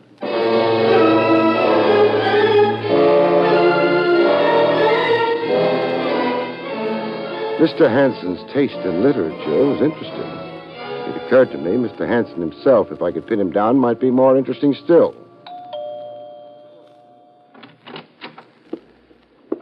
Hello, Mr. Hanson. Oh, Mr. Craig. Come in. Thank you. Well, how did the funeral go this afternoon? Very sad indeed. Funerals upset me. Yeah, I can see how that would be. Have you ever tried reading for your nerves? It's supposed to be very soothing. Oh, I'm afraid I have no patience for books. Not even books on heart disease? What was that? Why, Excuse me. Hello? Oh, yes. Yes, of course. At once. Goodbye. Bad news? You turned pale. I'm terribly shocked. Tommy, you know him? Baker's secretary? Yes, I know him. Well, it seems that something's happened to him. What? He's dead.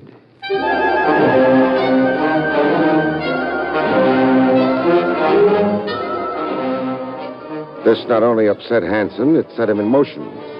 The direction was the Baker house. I approved and went along. Hanson, who phoned you? Sandra. Apparently, she'd been visiting friends, returned home, and found him. Of course, it might have been an accidental death, which would mean another point of coincidence, but I don't think so. However, if he was murdered... You seem to have murder on your brain. You said something about the police thinking Baker was murdered, too. Not the police. Me.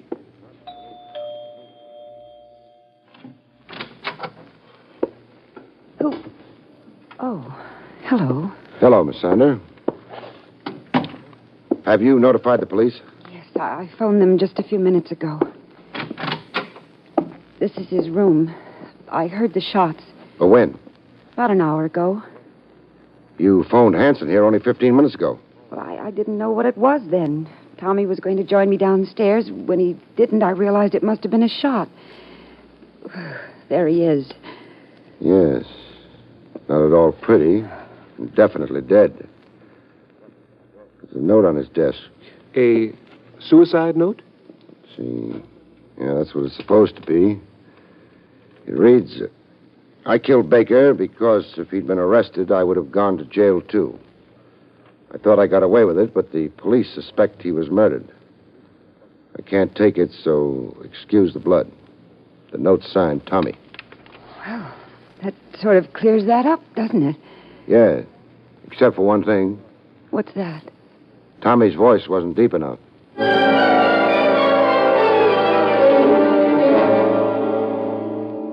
The police showed up in a very little while. Tommy's death seemed to be an obvious suicide. I think the police attributed it to insanity. They didn't know what he meant about Baker's having been murdered. As for me, there didn't seem to be much of anything to do at the moment, so I went home and went to bed. This, it would appear, was going to be a case where I didn't sleep. I resisted the impulse to throw the phone out the nearest window and answered it. I'm asleep, and so should you be. Craig? Now that you know I'm at home, good night. Wait a minute. Craig, you told Sandra about someone who came to you in the middle of the night and told you about Baker's murder. Yes, I did. You described that voice very carefully. Craig, would you like to hear it again? Very much. Then come down here at once. The Kent Club on Marshall Boulevard, and I can arrange it for you. The man with the voice you described is here.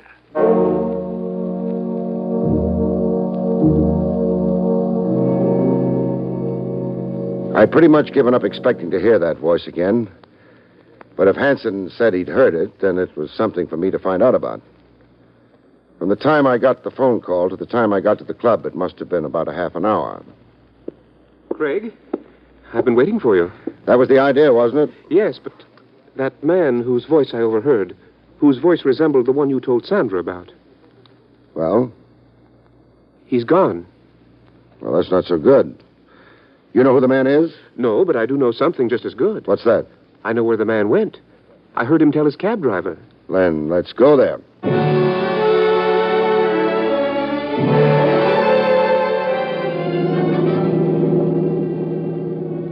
Of course, Craig, you realize that I'm not absolutely sure it's the man you want. Me, I'm grabbing at straws. Anything at the moment is worth trying.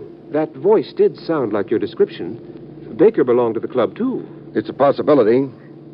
Hanson, Sandra told me you'd been stealing money from Baker. I don't think I care for that kind of conversation. I'm not making conversation. I'm asking questions. Was she telling the truth? What difference does it make?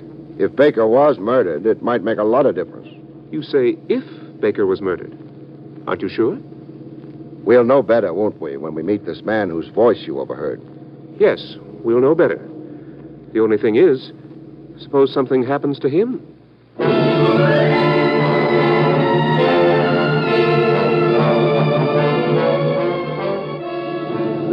we still in the United States? We've been traveling for hours. Apparently, he lives farther out than we realized. Shouldn't be much farther. Craig, mind if I ask you something? Go ahead. It's about Tommy. I can see him committing suicide, all right. He never impressed me as being much of anything. But somehow I can't see him murdering Baker. People rarely kill other people in front of witnesses. That's not what I meant. Craig, are you sure Baker was murdered? No. But you said before... I said I suspected it. That's something else. However, I am sure of one thing. What's that? I'm sure Tommy... Yes? ...was murdered.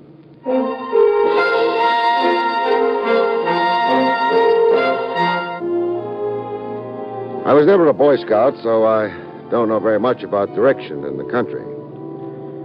But I was surprised at where I wound up. Where the car wound up was a bumpy dirt road in a very secluded hunk of landscape. Well, that must be the house up ahead. Yes, and the house is dark. Probably took him less time to get here. Must have gone to bed. Probably. There's a mailbox. House number on it. Yes, this is it. Well, let's go visit. Craig, do you think he'll recognize you? Sure. I couldn't see him, but he saw me clearly enough. Well, that's not so good. Are you armed, in case he tries anything? No, but maybe he won't try anything. Suppose he refuses to say anything, to speak at all, when he sees you. That'll answer our question just as well, won't it? I suppose so. Shall I ring? Sure. Oh, that would be warning him, though, wouldn't it? Suppose he hears the doorbell, looks out, sees you. He might run away. He might. Look, why don't I go around to the back? Then in case he tries to run... That's a good idea. You do that. All right. And be careful. Sure, I'll be very careful. The moon picked out the door, glinted on the metal doorbell. I pushed it. It was a nice night, not too warm, not too cold.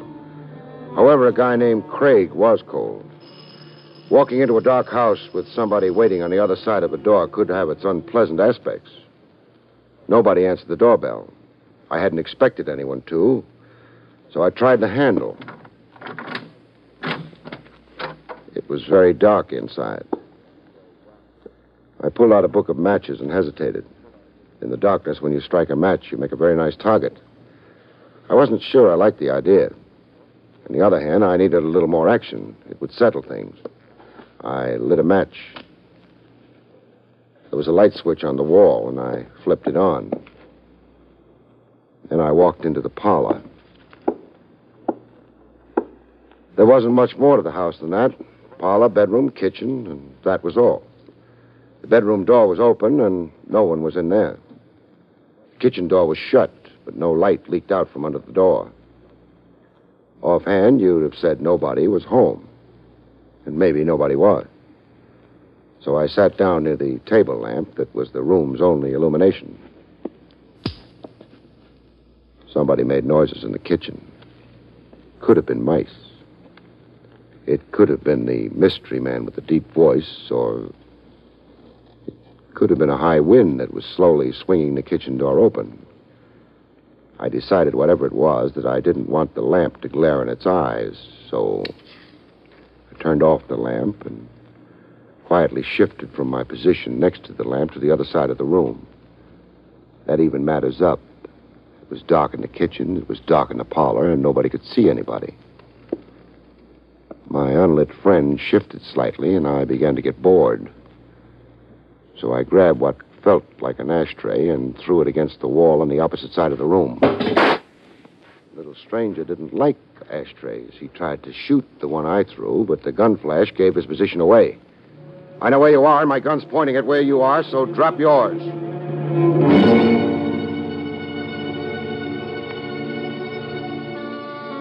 It didn't work. I hadn't expected it to, which is why I moved fast after speaking. I figured he still had 3 more bullets, any one of which, hitting me, could be painful, so... Drop the pop gun, huh? All right. Thanks. We can use a little electricity now. Hello, Hanson. Craig. My, you're bleeding. Your arm? Yes, I didn't know it was you. Who'd you think it was? Well, I waited outside for a while. nothing happened, so I came in. And then, when you didn't recognize my voice in the dark, you started shooting at me, huh? That's right. Thinking I was the owner of this house? Of course. But, Hanson, how could you think that when you yourself own this house? What? But I don't understand. You're not very subtle.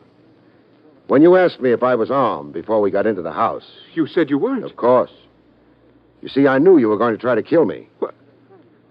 How did you know that? Because you overheard the man with the deep voice. Well, what was wrong with that? You couldn't have heard him. You see, Hanson, the man with the deep voice is dead.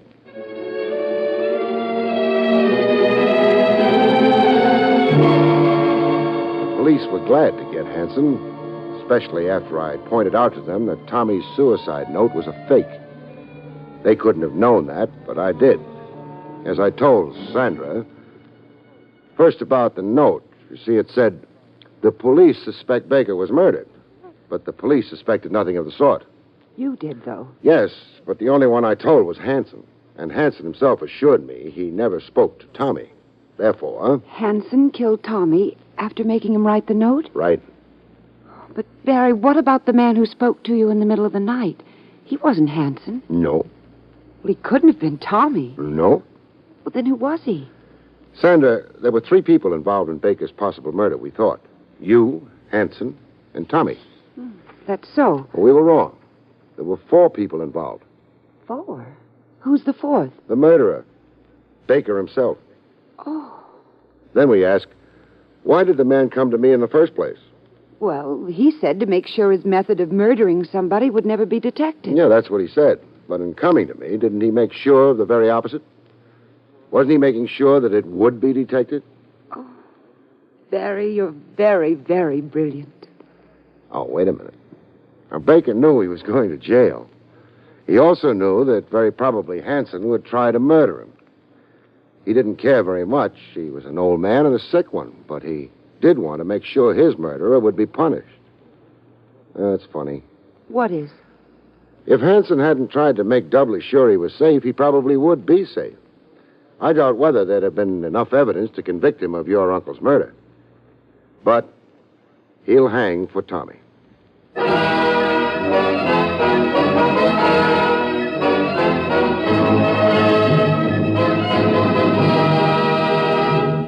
You've been listening to William Gargan in another exciting transcribed mystery drama from the adventures of Barrie Craig, confidential investigator.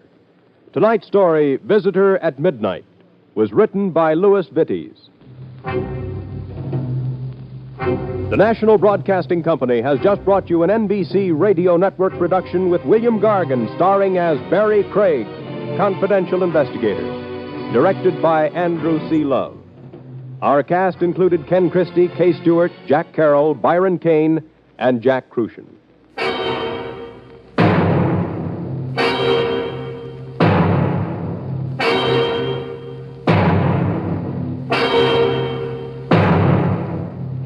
Convicts tell their true life stories on The Loser tonight over most NBC radio stations.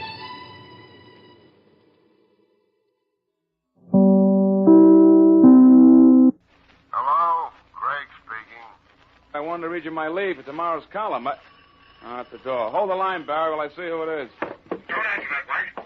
Stay with that door. Stay with that door. Oh. You, look, I told you it's no use coming here. You're just wasting your time. My life's too short. My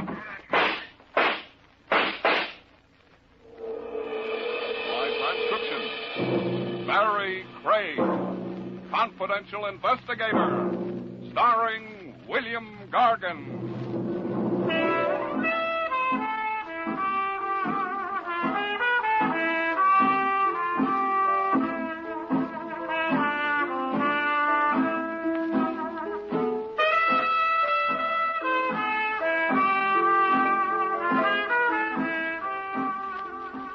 Barrie Craig speaking. It was one of those nights. I was sitting in my office with my feet hooked on the corner of my desk, trying to whip up some enthusiasm over an assignment to bodyguard a couple of tin coffee pots at the Long Island wedding when the telephone rang. I let it ring a few times before I reached out and snagged it off its hook. After all, when they're that anxious, they can be mighty worthwhile. Yeah, who's this? Al White from the Chronicle. Remember me? Oh, Al White, sure. How's the gossip column racket these days? Warming up.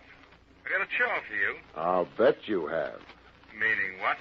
I've been reading that column of yours. Those cracks you've been making about Larry Slade throwing the big fight, they can't have made him very happy. I hear he's looking for you. Yeah, so do I. I need a bodyguard. You keep printing that Slade took a dive, and you're more likely to need an undertaker. I was right about it, wasn't I? I even called around. Sometimes there's something better to be than right. Such as? Alive. Something you're not likely to be if you keep needling Slade. He's big and sensitive. My heart bleeds for him. Look, do you want this job or not? All right, Al. Where do I start guarding the body? The Casa Daily Bar. Midnight. It wasn't the kind of case I'd like, but a private detective is like a doctor or a lawyer. He can't always pick and choose. Anyway, a few minutes short of midnight, I parked the car outside the Casa Daily. It was an old white-frame building that Ace Daly had converted into a plush boob trap. One of those joints where if they don't get your roll with the fancy prices at the bar, they got back rooms all rigged up with roulette wheels and crap tables where they do. I was holding down the bar with an elbow, squinting through the fog of blue-gray smoke when my client, Al White, walked in. Waiting long? Not very. Seen Ace Daly? Yeah, he went in the game room a little while ago. Larry Slade with him? Champ? No, why? Just a hunch. He'll be here, too, before the night's over. Daly's in the game room now, huh? Hey, why the interest in Ace Daly? I thought you were after Slade's hide. Maybe I'm after both of them. You think Ace had a hand in fixing that fight? Yeah, and tonight I'm looking for proof. Any objection? Sure skin, if you like to wear it with holes in it. That's what I'm paying you to prevent. Maybe we better make this one cash in advance. Can't you trust me? Oh, sure. I just don't want to have to go to the trouble of suing your estate to get my money. Oh, very funny. Hey, wait a minute. You must read tea leaves. Huh? Don't look now, but your old friend, the ex-champ, just came in. Is he heading this way? No, he's going on through into the gaming room. Good. What's good about it? I had a tip Slade would be showing up for the payoff tonight. This settled it. He jumped the fight, and Daly paid him to do it. You still haven't got any proof of a payoff. With a little luck, we might even get that. What are you going to do, follow Slade in? Not yet. Give him a minute or two head start. He won't go direct to Daly's office. He'll probably waste a couple of minutes looking around in the gaming room, just to make sure he isn't being followed. Now, if we time it right, we may catch him in the act. And if we do, I'll have the biggest story of the year. I only hope you live to write it. I'll write it. Don't you worry about me. All right, then. I'll worry about me. I only hope that I live to read it. We stayed at the bar, finished our drink, and listened while a tinny five-piece combo did unmentionable things to a popular ballad. Then Al White dropped a handful of silver on the bar and nodded he was ready. I led the way out of the bar to the disguised entrance of the roulette room. The door was presided over by a tuxedoed man with a broken nose. We stepped into a small vestibule, waited while he closed the door behind us. Then another door opened, and we stepped into the game room. A low buzz of conversation, spiced with the click of roulette balls, rolled out toward us. A dozen or more people were huddled around a huge roulette layout in the center. On the far side, a hot crap game was in session. Either Ace or Slade was in sight, so we ambled past a bank of slot machines toward a door marked private. From behind it, we could hear the sound of someone laughing. Ready? All right, let's go. And may your marriage be as happy as you are beautiful, my dear. Hold it, Judge. We got company. Something just crawled out of the woodwork. Something was wrong. Instead of a payoff, it looked like a party. Lifting a champagne glass with Ace Daly and Slade was the most gorgeous redhead I'd ever seen. And a tall, distinguished, white-haired man was just proposing a toast. It wasn't what we'd figured to find. But Al White didn't let that stop him. He walked right in like the life of the party. Or maybe the death of it. Hello, Larry. Evening, folks. I've been looking for you, White. I'm going to knock Easy, chap, easy. My client doesn't like to be crowded. Make it easy on yourself, and you keep out of Cut this. it out, chap. He's got it coming. I'm going to... Okay. Okay, Ace. You, White. On your way. Daly, you could lose a lot of customers talking to them that way. I didn't send for you. Get out. Ace, who is this man? Yeah, Ace. Why don't you introduce us? I'm Al White, Miss Adair. I write a column for the Chronicle. How do you know my name? Recognizing faces is part of my business. And how are you, Judge Adair? I thought you and Ace Daly were old political enemies. How nice to see that you've gotten together. I think perhaps you'd better excuse us, Ace. Louise and I... Sit down, Judge. I'll take care of White. He's just about to leave. Don't mind if I do, now. You see, I came here looking for a story in the Fight Fix the other night. Oh, it's small potatoes compared to a political fix. What does he mean, Ace? You and Ace, the happy couple. Well, really? And maybe if Ace helps the judge to get reelected, he can claim the bride as his reward. What a story. Ace, he mustn't print that. Not before election. He'd ruin everything. Don't worry, Judge. He's not printing anything. That's where you're wrong. I'm not only printing it, but I'm going to do a feature piece on it. Don't push your luck too far.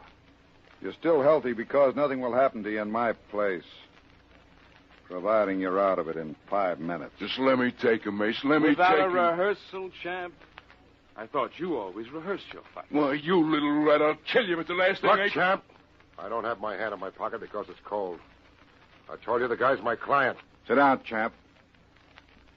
As for you, Craig, put up the heater. Ace, you've got to stop him. He mustn't print that. It would ruin us, all of us. Don't worry, Louise. If he so much as hints at it in that rag of his, I'll not only be on the line of people who want to kill him, I'll be at the head of it.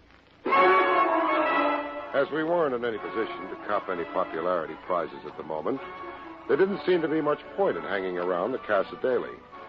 We got out with about 2 minutes left of the head start Ace had given us. White insisted that I drop him off at the combination office and apartment where he worked. So I locked him in for the night, then headed for my own apartment and some long-delayed shut-eye. I didn't need anybody to rock me to sleep, as I was practically snoring by the time my head hit the pillow. So when the phone started to dance off its stand a couple of hours later, it took me a few minutes to locate it. Oh, stand still, will you? Yeah? Now, White. What time is it? Oh, about 4:30. Oh, it's the middle of the night. Not for me. These are my office hours. Just finishing up tomorrow's column. I want to read you an item. I can wait until tomorrow to read it. Hey, what's that? Oh, the doorbell. Who is it? Hold the line a minute. White, don't answer that. White, stay away from that. White! White! Without stopping to think twice, I knew that whoever was paying that late call to Al White carried a peculiar calling card engraved in lead. I started dressing, made par for the course, and was headed for a cab in less than 6 minutes. A police cruiser outside of Al White's apartment house told me somebody else had heard the shots. When I finally got to his door, it was opened by Sergeant Marty Moran of Homicide. Well, I might have known. What are you doing here? White was my client. Was? Don't let's get cute, Marty. I was talking to him on the phone when he got it. Oh, that accounts for the phone being off the hook. Do I get in? I suppose so. What were you talking about when it happened? He wanted to read me an item out of tomorrow's column. Column? You didn't find any column, just a few blank sheets in the typewriter, no column. Yeah, there he is. We haven't moved him yet. Yeah, me hasn't gotten here. Got it in the back, huh? All 5 of them. Small caliber gun.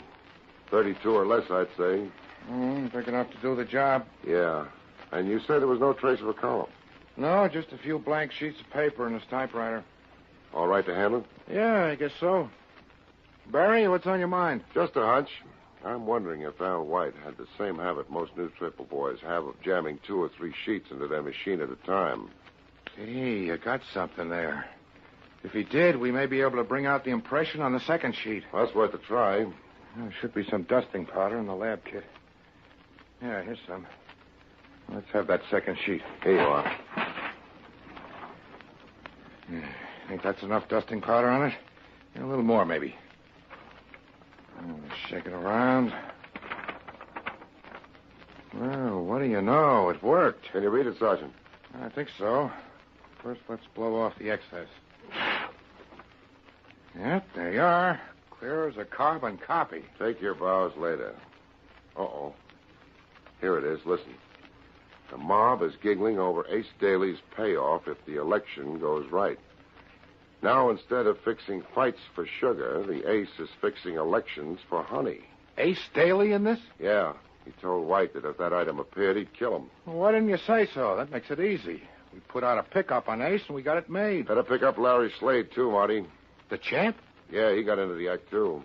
He promised to kill White if he mentioned fixed fights again in his column. Oh, fine. First I have no suspects. Now I've got more than I have teeth of my own. How many other characters promised to make this creep a prospect for a headstone? Offhand, I don't recall, but as I think of them, I'll keep you informed, Marty. I got away from Sergeant Moran as soon as I could. He was yelling pickup orders into the phone as I closed the door behind me. On the street, I grabbed a cab, told the cabbie to double back up a couple of streets to make sure there was no police trail on me, then gave the driver the address of the Adair home. It was an old converted brownstone house with a large brass knocker. Through the glass door, I saw the commoded figure of Louise Adair. Over her shoulder on the stairway, I could see her father, his white hair shining in the gloom. What do you want? I'd like to see you for a few minutes, Miss Adair. Now? What about? Murder. Murder? Yes, Al White, the columnist, a few hours ago. I see. Perhaps you'd better come in. What is it, Louise? You go on to bed, Dad. This, gentleman wants to ask me a few questions. Maybe your father ought to sit in on this. Leave my father out of it. Nonsense, Louise. Now, what's this all about? Al White, the columnist you met last night at Ace Daly's, is dead. Murdered. And this, gentleman, being a detective, has it figured out that Ace did it? I didn't say that, Miss Adair. I said he had a motive.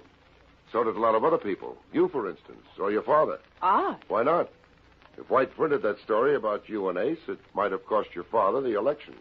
And it certainly wouldn't help your social standing. Why, that's absurd. Ace and I were merely waiting for the proper time to announce our engagement. After the election, I suppose, when it wouldn't be so embarrassing? I can't have you making insinuations like that.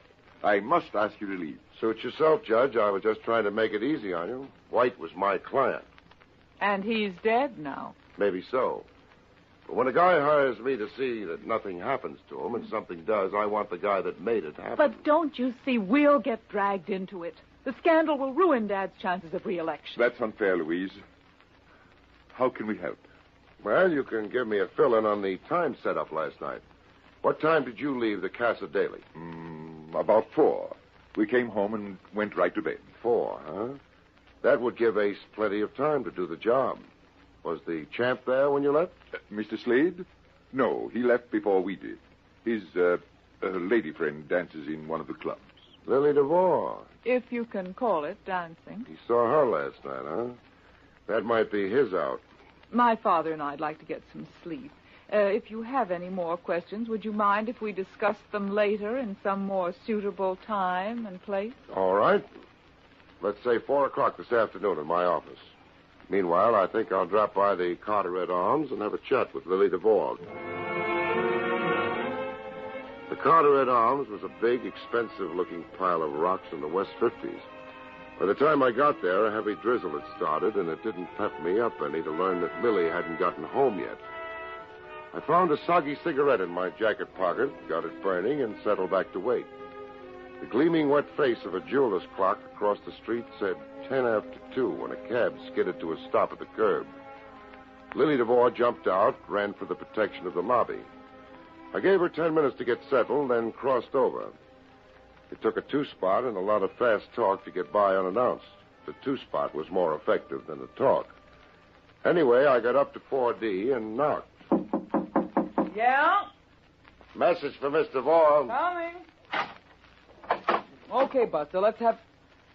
Say, what is this? I want a little talk with you. Get your foot out of that door. Nice of you to ask me in. You mean I had a choice? Look, I don't know what's on your mind, but you don't... Don't be so modest, Lily. You know you're irresistible. Yeah. And I know something else, too. You're liable to be unconscious when the champ hears about this. I make it a policy never to worry unnecessarily. And I make it a policy never to entertain strange men without a warrant. That goes double for private cops. Outside. Okay. I just thought I'd help keep your champ out of the hot seat. But if that's the way you feel about it... Look, you can't pin that killing on Larry Slade. You know he didn't do it. That's not what the police think. Where is he, Lily? I don't know. Hey, where do you think you're going? Oh, just to have a look around. Get out of here and leave me alone. What's in there? I thought I heard something. Oh, mice, no doubt. That's just a closet. Stay away from it. Stay away, I tell you. As I moved Lily from in front of the closet door, I turned my back for a second. The door swung open behind me. I heard rather than saw the blow that knocked me to my knees. In that moment, the man in the closet made a break for it. He headed across the room for the bedroom door beyond. I was a little groggy, but I managed to follow him. By the time I got to the bedroom, I heard him go through the window to the fire escape beyond. I followed, stuck my head out. He snapped a shot at me from below. Gouged a chunk of windowsill a foot or so from my head. I pulled back fast. I wasn't that curious. Lily was still in the living room when I walked back. Okay, baby. Playtime is over. I lose my boyish smile when people use my skull for target practice. Who was it? I don't know. A prowler, I guess. If it was Slade, why did he run? You can alibi him for last night, can't you? What? Sure. Or can you? Of course I can. We were together all morning. He left Daly's before 4. When did he get to your place? About 4. We left the club together, and then we... You're lying, Lily, aren't you? No! If you are, I can check up at the club. You might as well admit it now. Oh, all right. The director called a rehearsal on next week's show. Slade got bored and walked out on it about 4:15. We worked through. In other words, he had time to knock off White. If he didn't do it, then why was he trying to hide here in your closet? Slade wasn't in that closet. Who was? I don't know. Who was it, Lily? Oh, what's the use? Why should I cover for him? It was Ace Daly. What was he doing here? Same as you, looking for the champ. To help him fix an alibi? Slade doesn't need an alibi. He didn't do anything. Why don't you leave him alone? Maybe I can help him. Where is he, Lily? I told you I don't know, and I wouldn't tell you if I did. That's what I thought. Just the same, if you want to see him get a break, you get to him and tell him to get to me. I didn't have long to wait. I just gotten back to the 4 walls and desk I laughingly called my office, shuffled the 2 ads and rent bill that represented my mail, and lit a cigarette when the phone rang. Hello? Larry Slade. I hear you want to see me. What about? I don't do business over the phone. Come in and... Yeah, and walk right into a police stakeout? Okay, so I'll come to see you. Where? If it's a plant, you'll never walk away from it. Where? The end of Pier 6, East River. Make it 3:30 sharp. I'll be there. And come alone. Because if you don't, you'll have plenty of company when you leave. They'll be carrying you. Pier 6 was a deserted strip that stretched out into the murky water of East River for a quarter of a mile. Anybody walking to the end would be visible for minutes before he reached the end, setting him up as a perfect target. The goose pimples and icicles running down my spine were caused by the cold wind, I think. The rain hadn't let up, and I was drenched by the time I reached the end of the pier. Larry Slade stepped from behind an old rotting shack that had been a watchman's shanty. He looked bigger than a Brahma bull and twice as nasty. Hello, champ. What do you want? The one who killed Al White. The cops think maybe you did. I can read. I don't think you did. That's nice. So? Give yourself up. I don't want you to take the fall for the killer if you didn't do it. I don't take any falls for nobody. You're set up for one right now and don't know it. You're lying. Why should I? Ace Daly's the only one got anything to gain by lying. He wouldn't cross me. Not unless he needed a fall guy, and he does. Why don't you tell him that? Hey, Ace. Busy little man, aren't you, Craig? I try to get around, only this time I didn't get around fast enough. Looks like you beat me to it, Ace. Looks like I did. He thinks you're trying to pin the murder on me, Ace. Now, why would I want to do that, Larry? Why would I want to frame the guy who's giving me my alibi? Your alibi? He hasn't even got one for himself. Not after he left Lily DeVore last night. Oh, yes, he has. Larry came back to the Casa Daily. We were both there together at 4:30 this morning. Now, what do you say to that? You've had time to cook up a nice little story, haven't you? But coming from the two principal suspects, I doubt if the police will take your word for it. You'll have to think of something better than that to prove you were really there. Don't worry. We can. After he got home, Judge Adair called me up to talk things over. That's funny. The judge didn't mention it to me. But then maybe you haven't had a chance to give him his briefing yet. Don't worry, Craig. He'll back us up. Will he, Ace? Aren't you forgetting something? What? You can't help him now. When the story of your little deal gets out and the papers tie it in with this murder, your support would be the kiss of death.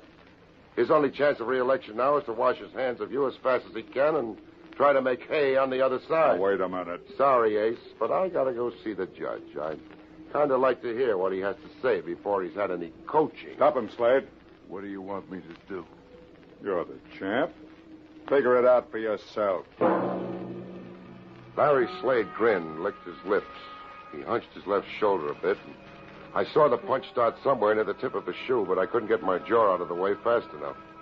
It landed like a ton of bricks, and the pier came up and slapped me in the face. I don't know how long I was out. Could have been minutes, probably. It was only seconds. Both Ace and Slade were gone when I opened my eyes.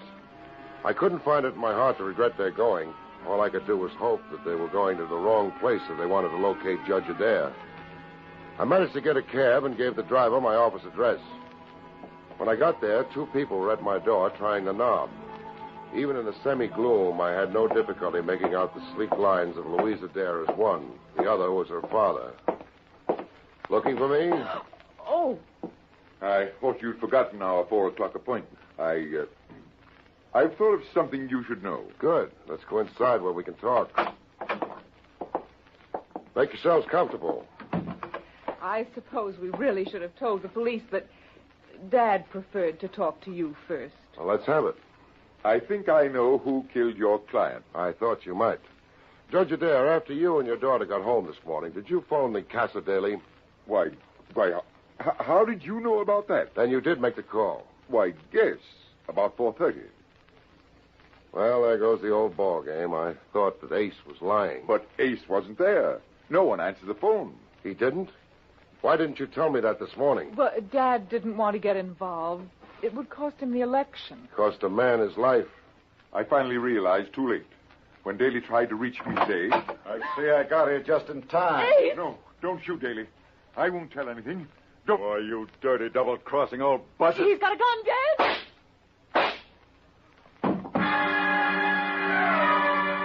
When the smoke cleared, Ace Daly was sprawled in my doorway. Louise Adair was doing a good job of trying to swallow her fist. The judge stood dazed, staring down at an old .22 target pistol that he still held in his hand. I managed to pin my eyeballs back in their sockets long enough to walk over to Ace. At that moment, the door to my office burst open, and Sergeant Marty Moran came tearing in. What's going on here? Holy cow, Ace Daly. Who did it? I'm afraid I did, Sergeant. It was self-defense. Daly was going to kill both of us. Mr. Judge shot him, all right. Why should Daly want to kill you, Judge? He wanted to keep me quiet. I knew that he'd killed Mr. White. You were taking an awful chance going up against a pro like Daly with that pea shooter. I couldn't keep quiet and see him get away with murder. Even if it does cost me the election, I couldn't do it. Cost you the election? You kidding? You come out of this mess a hero. Delivered a killer all wrapped up. Just too bad Ace Daly didn't kill White. Didn't kill him? What do you mean? Yeah, you better translate that for me, too, Barry. Daly couldn't have killed White. I was talking to White when the killer knocked. He got up and let him into the apartment. So? He wouldn't hire me to hold his hand while he was talking to Daly in a public place, then let him into his apartment. But Ace could have disguised his voice. Won't wash, baby. White was shot in the back. That means he opened the door to the killer, then turned to lead the way into the apartment. He never would have turned his back on Daly. In that case, I have a little surprise for you. Ryan, bring Slade in. We picked up Slade waiting outside in Daly's car. Ace, who did it? I'm afraid I did, Mr. Slade. I thought he killed White. Which leaves us only one logical suspect. Oh, I get it. I'm supposed to be the fall guy, eh? Why, you two-bit shameless, I'm going to let you have it. Right in the whiskers. You KO'd the champ. I owed him that. Holy cow, so I did. Hey, he didn't throw that fight. He's got a glass jaw. Well, I'll get him out of here and booked. He didn't kill White either. He never would have used a gun. He'd get a bigger charge out of beating him to a pulp. Well, if neither of them did kill White, who... You did, Judge. What? And that wasn't self-defense when you shot Ace Daly in my office. It was murder. That's fantastic. Why should my father kill either of them? Because White was getting set to break a story that would have blasted your father's chances. Ace knew your father killed him and covered him for your sake. But your father knew when the heat was on, Daly would throw him to the wolves. But to go up against Daly with a .22... Ace was a sitting duck. The judge shot him before he knew he was being double-crossed, using me as a witness that it was self-defense. Now, see here. This is ridiculous. I was in bed when White was killed. Sorry, Judge. I went to your house an hour or more after the killing. You were supposed to be in bed, but your hair wasn't even mussed. Oh, I won't listen to these lies. Tell them, Dad. Tell them. What's the use, Louise? I took a long chance and lost. I killed them. Well, they can't prove a thing. Yes, they can, now that they know the story. I left too many traces. Why did you kill White, Judge? I had to. My only hope of escaping prosecution for malfeasance was to be re-elected to cover what I had done during my last term. I would have done anything to be re-elected. Even come to blows with a thug like Daly. Don't talk, Dad. They can't prove a thing. It's no use, my dear. I'm ready to make a full statement. Okay, boys, take the judge out. We'll book him later. For murder, I guess.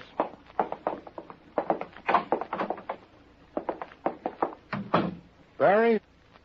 Well, we're waiting for the medical examiner. Tell me... Not now, Marty. I've got an important date. Anybody I know? Lily DeVore. You crazy? That's the champ's girl. He's plenty jealous. Plenty jealous, but I just found out he's got a glass jaw. So long, Marty. So long, folks. See you next week.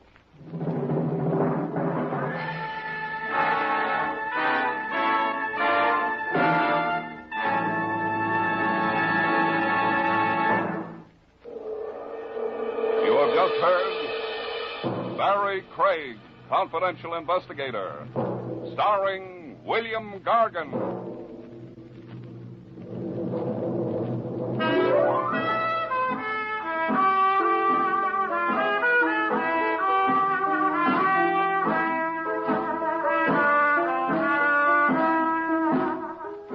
Next week, another exciting transcribed story starring America's #1 detective, William Gargan, as Barrie Craig, Confidential Investigator. Tonight's script was written by Frank Kane and featured Santos Ortega as Ace Daly. Edward King directed. Your announcer is Don Pardo.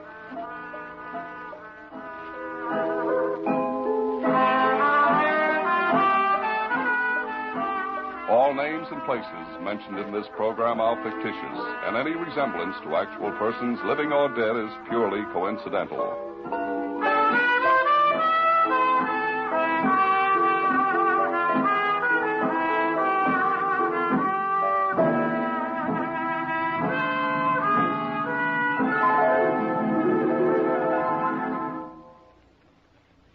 Three chimes mean good times on NBC. William Gargan stars as Barrie Craig, Confidential Investigator.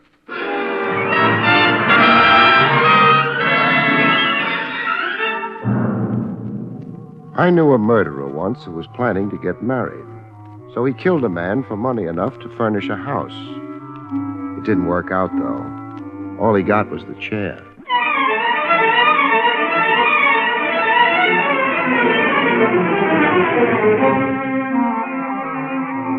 The National Broadcasting Company presents William Gargan in another transcribed drama of mystery and adventure with America's #1 detective, Barrie Craig, Confidential Investigator.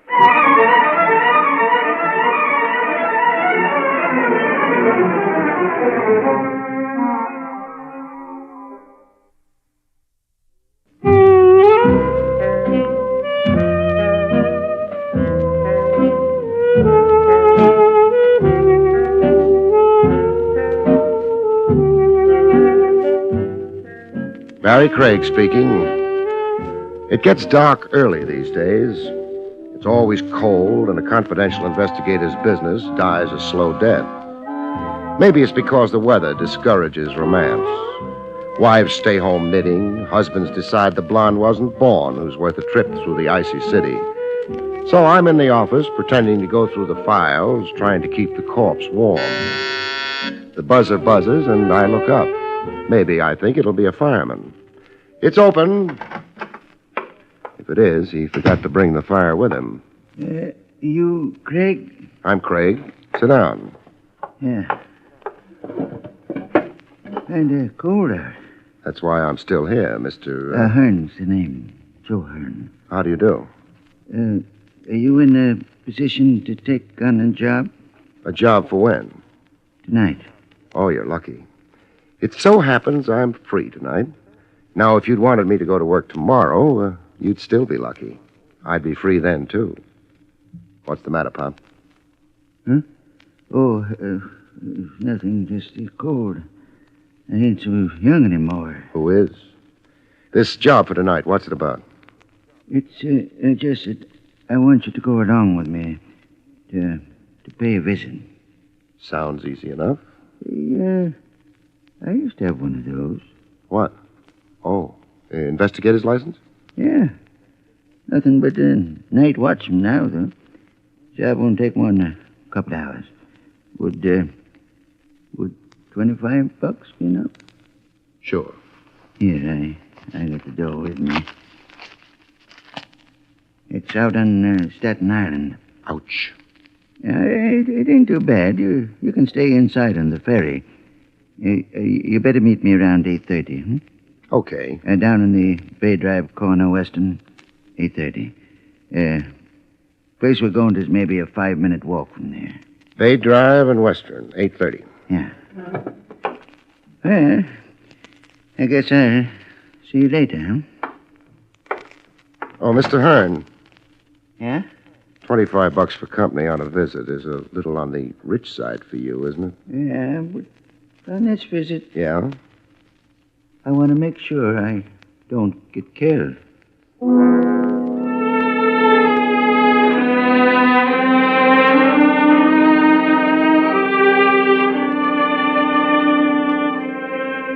Mr. Hearn didn't pause to explain. I started after him, shrugged my shoulders, went back to the desk, and put my files away. A client's got a right to his privacy. I wondered how I'd like being a night watchman if I ever washed up as a private eye. I decided I wouldn't and headed for a hamburger joint instead of a steakhouse for dinner.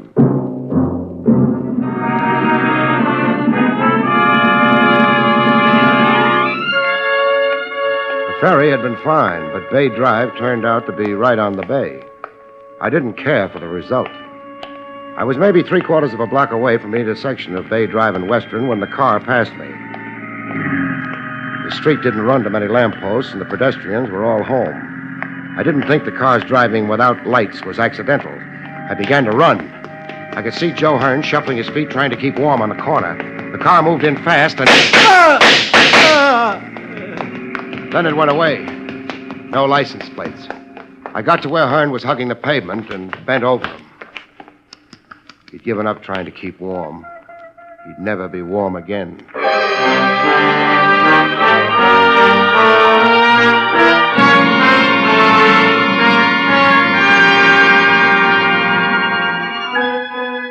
Bay Drive ran parallel to the water. Nothing was below it except a crooked shoreline and the cold darkness of the bay itself. I'd flagged a passing car and had the news phoned in. After a while, Joe Hearn had a spotlight on him, the undivided attention of a half a dozen cops and a nervous intern. Joe Hearn wasn't particularly interested. Barrie? Welcome to Staten Island, Lieutenant Rogers. Thanks. I could use a red carpet for a windbreak. Hearn hired you to help him pay a visit. To whom? Me, I would have said to who. That's an interesting sidelight on your grammar. Doesn't tell me anything, though. That's because I don't know anything. Hearn wasn't giving out information. Hearn was a night watchman for the coastlines. He worked in one of their warehouses. Near here? Half an hour's walk. No help there. His date was closer. His date has been canceled. Nobody spotted the car, Barrie. Probably put the lights on again once it got a few blocks away. Trav, were your men able to dig up anything on Hearn's actions just before he wound up here? Landlady at his boarding house said he had dinner there. He stopped off at a place called Old Tyrol for a beer. I spoke to the manager, a man named Grunner. Wound up with nothing. Hearn always had a beer there on his way to work. That's it? Yeah, I hope he enjoyed his beer.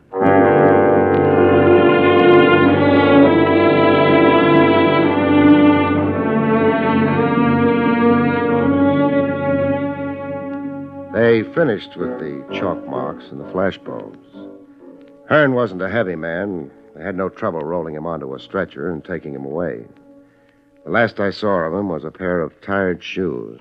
The right one had a hole in it.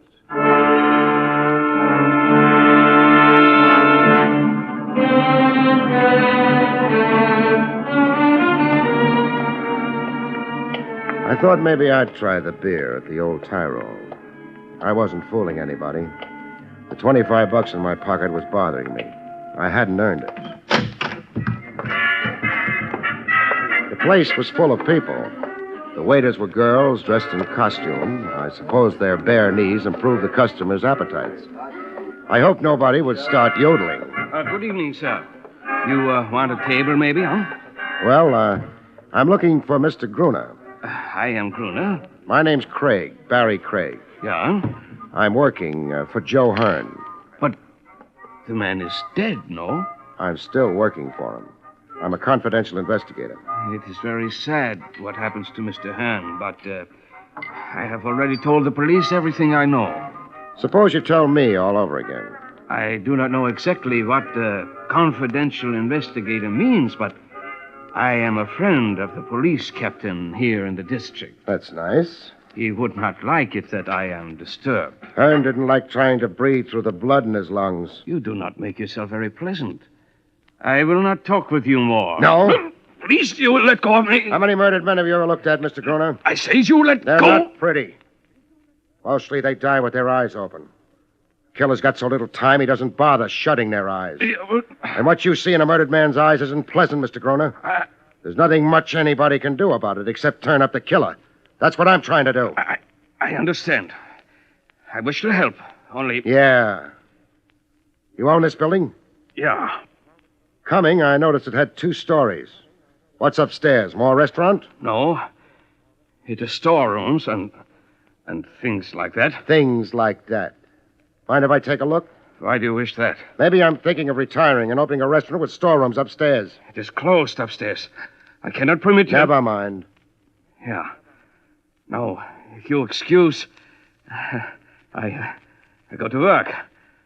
But perhaps you will be a guest of the management, huh? The Wiener Schnitzel here is very good. So's the beer, I understand. No, thanks. For some reason, I can't think of what it is exactly. I haven't got an appetite. Good night, Mr. Gruner.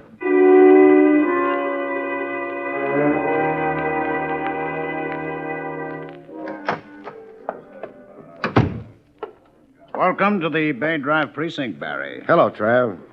How's the beer at the Old Tyrol? What makes you think I've been there? We've met before. You're bothered about Hearn. Sure. I owe him $25 worth of investigation. Uh-huh. Worrying about money? What else? I won't tell anybody you're sentimental, Barrie. Thanks. I'll keep quiet about your reading books. That makes us even.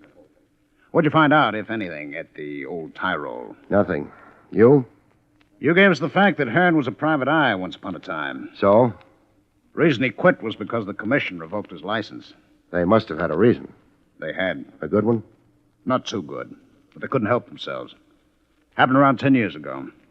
You going to talk without prompting? The way it went was Joe Hearn had an office downtown, on the waterfront. Had a lot of jobs for shipping outfits. Was doing pretty well. Until he testified against a man named Pete Solder. They had a law then about testifying against men named Pete Solder? The charge against Solder was smuggling. His lawyer brought in a lot of witnesses. In the higher income brackets, Barrie. That made them good witnesses? Well, it helped.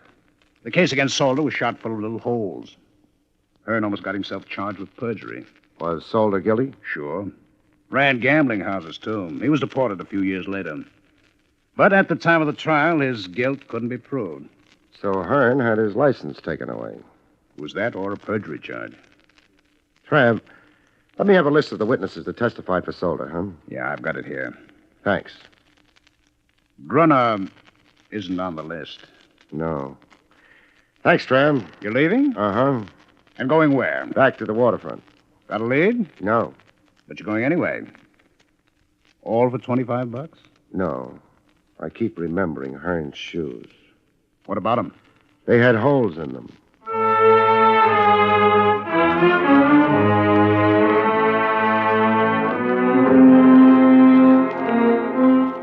I went back to the corner of Bay Drive and Western. The cops were gone. Hearn was gone.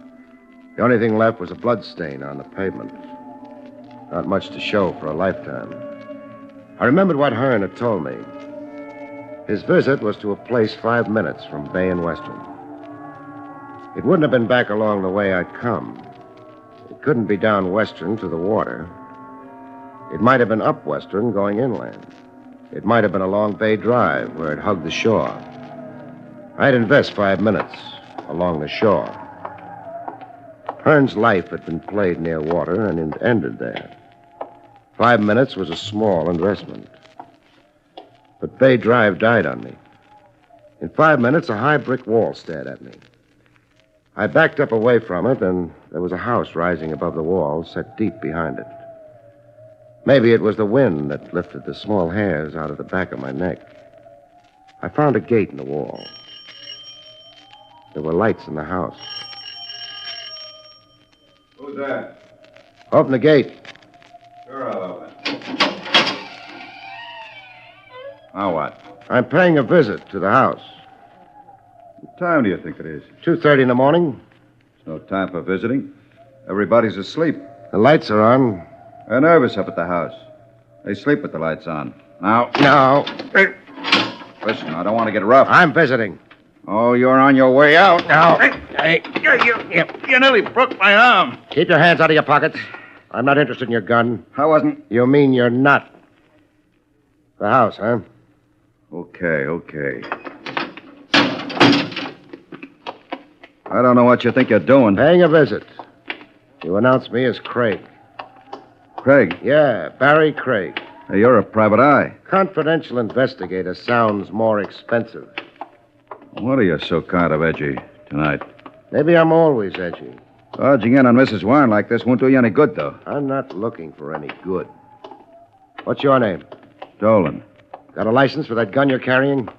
What's the matter? You got a license complex or something? Forget it. That gun been used recently? You keep hopping on my gun. Lay off. They've been out the grounds all night. I didn't ask you. Mrs. Warren run to a butler? He goes to bed early. All right. Get back to the gatehouse. Oh, wait I said get back. You like to throw your weight around, don't you? I've got plenty of it. Yeah. Only one thing. There's just so much I'll take, and then... And then? Nothing. Dolan, what... I'm not Dolan. So I see. The name's Barrie Craig. Mind if I come in?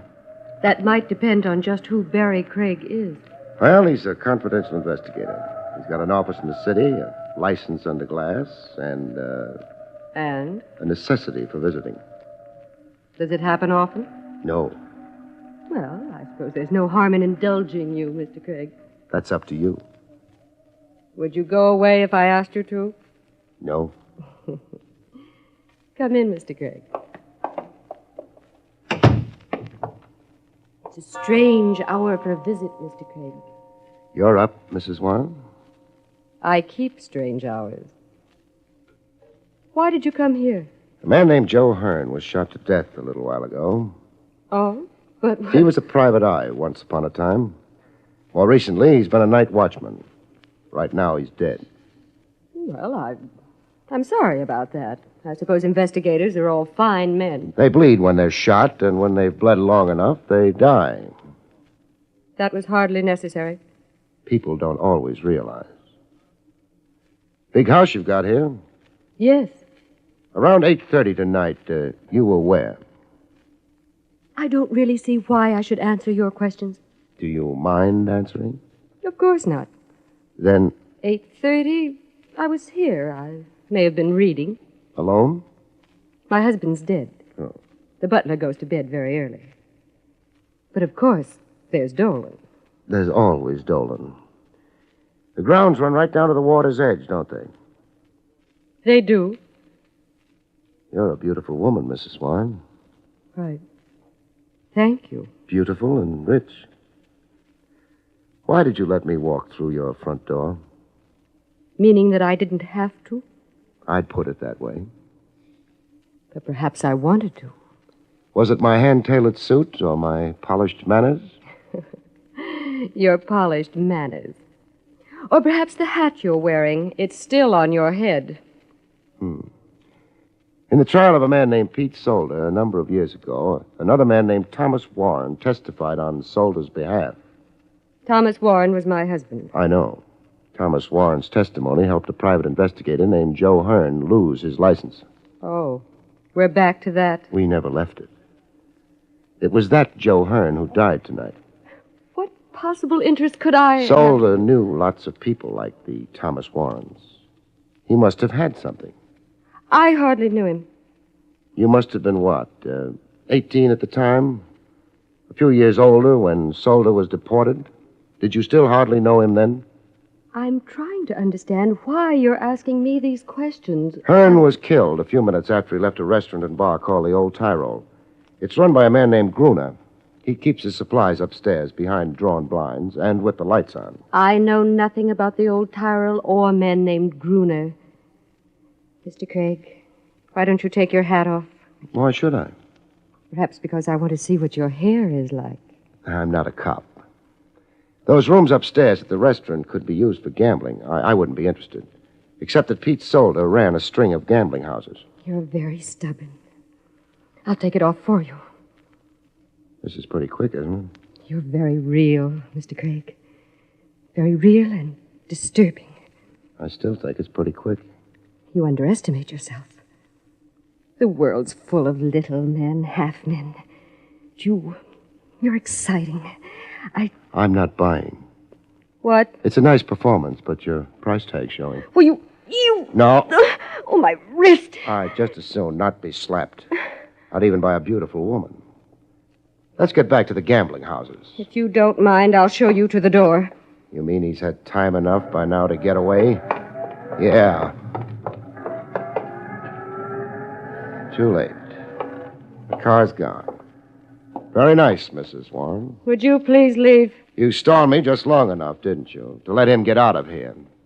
I don't know who you're talking about. No? But Hearn did, Mrs. Warren. Hearn did.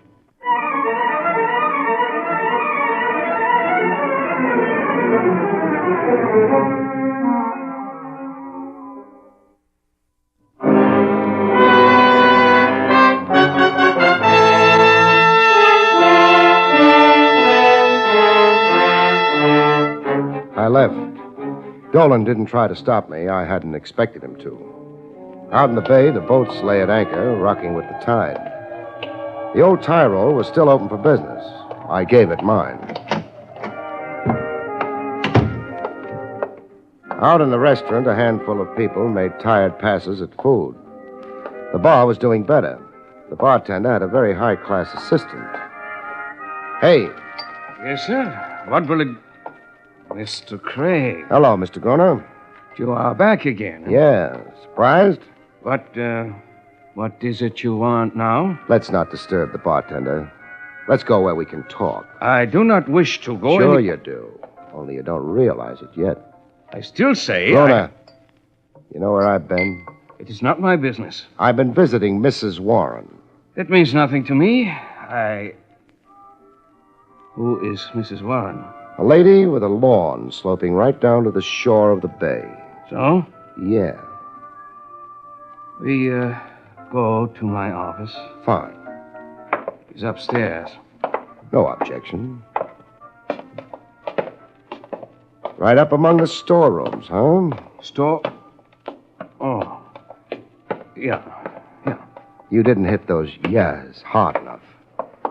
What you really mean is that you're closed up for the night. Upstairs. You say things which I do not understand. Never mind. My office is here. Very pretty. You do not come to admire my office. Mr. Craig, what is it you wish to say to me? How well did you know Joe Hearn? I hardly knew him at all. He stopped in every night for his beer. It must have been more than a casual thing. No. The cops know better. Well, what I meant is that, of course, I knew Mr. Hearn, but not very personal, you understand. I understand. You served him his beer tonight? Yeah, an old customer. And while he was drinking that beer, what did he tell you? Nothing, except how the weather is and... Yeah? And that is all. A couple of boys chatting about the weather. No, Gruner. What do you mean, no? I don't like your answer. Please. I'm not being brutal, just making sure you stay with me. Gruner, what did Hearn tell you tonight? I'm not well. Please. You're just beginning to feel sick. It'll get worse, Gruner. I am not concerned. I'll tell you what you and Hearn talked about. Hearn mentioned the fact that on his way to work, he always passed the Warren estate. He told you that when he passed it last night, he saw someone go in that estate. Someone whose face he had a very good reason to remember. Isn't that what he told you? No. No, I swear to you. No? Why deny it with such excitement, Gruner? Why swear to me? Because you know what it means, don't you? That's why you're so anxious to get out of it, isn't it, Gruner? I say nothing. Let's go back to storytelling. Hearn told you that. He also told you he was going to pay a visit with a private eye. Me. Although he wasn't mentioning names, was he? No. Don't be so anxious to agree with me on unimportant things. Hearn finished his beer and left. And what did you do? Nothing. Nothing except make a little phone call to a lady, Gruner. Yeah. They've got a funny law. Roughly, it says that if you know about a murder and don't talk, you go to the chair right alongside of the man who actually pulled the trigger. I know about this. Maybe you think it's unfair. You'll go right on thinking that until they shoot the high voltage through that fat body of yours. I know nothing. You phoned Mrs. Warren. You passed on what Hearn had told you. Maybe I did. It is not against the law. What did you think would happen with that information, Gruner? What do you think did happen? It is not of my doing. They got to Hearn before I met him. He didn't die very pleasantly. I'm angry about that. Please, Mr. Craig, you are hurting it. Try breathing with lungs full of blood sometimes. That hurts more. Who did Hearn tell you he saw entering Mrs. Warren's estate last night? You let go of me, and I tell you. Thanks. I wish that it is on the record that I did not know what will happen. It'll be on the record. Now stop washing the blood off your hands and talk. All right. Then I speak. The man Hearn sees who goes into the Warren estate... Get out! Rona! Nice shooting, Dolan. Come out from behind that door. I've had a bead on it since we came into the room. The angle's wrong for you. Come out from behind that door, Dolan. Okay. Hold it. Drop the gun. Now, keep coming. Hey, what? I said keep coming to me. Or do you want to find out if I shoot straight? Oh. I'll keep walking. That's fine. Now stop. Turn around. Back to me. Face that door you just came out of. Yeah. Now, you start back to the door, Dolan. What's the idea? One dead private eye is enough for tonight. So we play it this way. Start walking. I'll be right behind. So if anybody gets nervous and starts shooting, I'll see to it that you don't fall down when you get shot. You can't do this to I'm me. doing it. Keep walking. But he'll shoot. The boy in the room you came out of? That was the idea, wasn't it? You were coming in. I was supposed to think you'd been alone. I wouldn't be watching the next room. I'd make a nice target. But I like you better as a target. No. Kick the door open all the way. Okay. Yeah. Better. Much better. Hold it, Dolan. As for you, you can try shooting it out with me. Not much of a chance for you, though. Or you can drop your gun and hope. You may stay alive a little while longer that way till a jury gets around to you. What shall it be, Mr. Solder?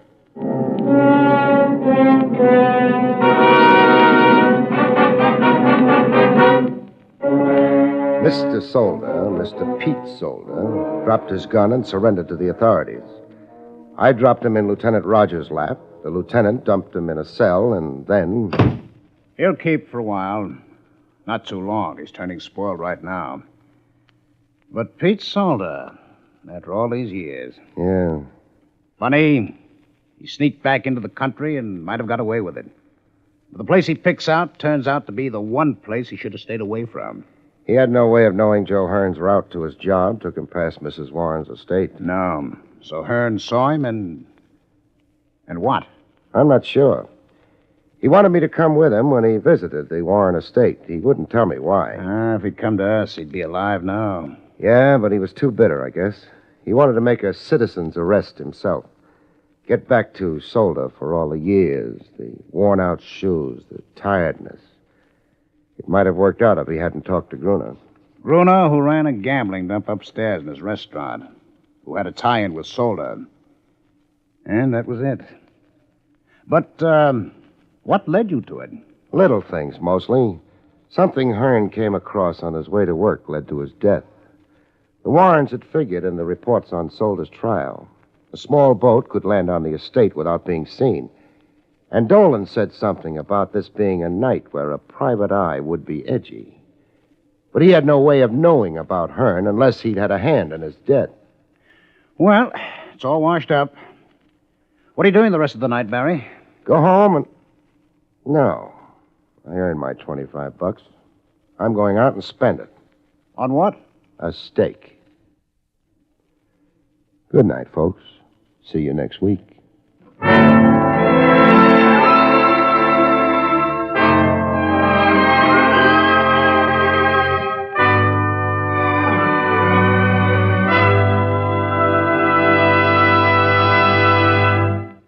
You have been listening to William Gargan in another exciting transcribed mystery drama from the adventures of Barrie Craig, confidential investigator.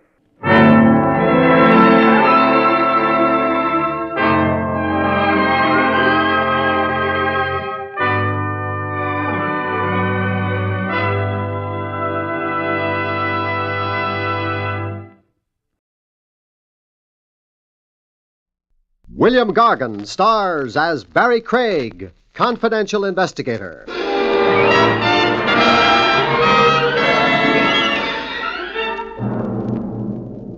Murderers are human, just like anybody else.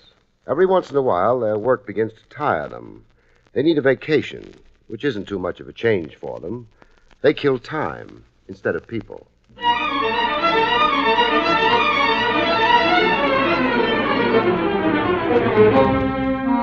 The National Broadcasting Company presents William Gargan in another transcribed drama of mystery and adventure with America's #1 detective, Barrie Craig, confidential investigator.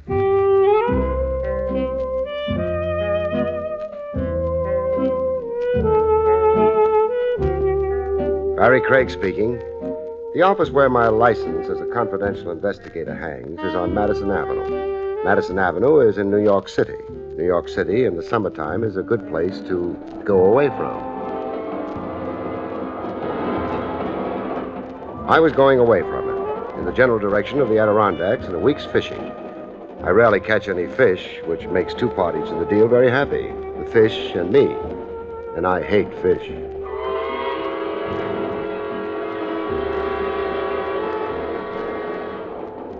I was in the club car looking admiringly at a Planter's Punch when company came.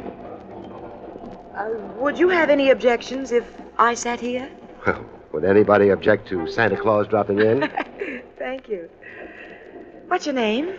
Barrie Craig. I'm Claire Roberts. What are you drinking?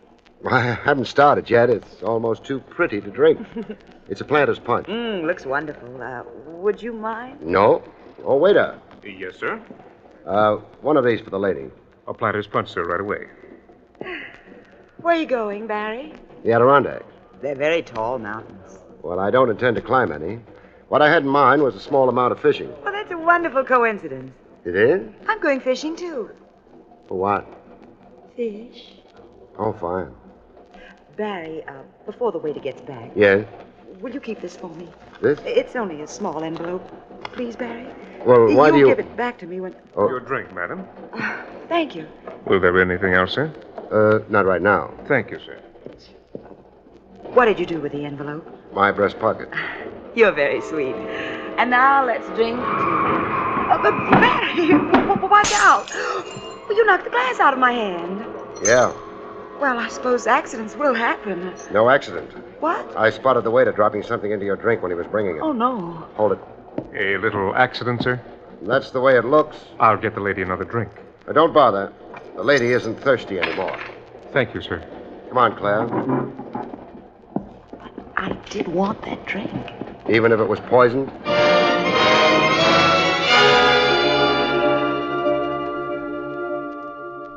I could have been wrong. Maybe all the waiter dumped into the drink was a pinch of nutmeg or something. I didn't think so, though.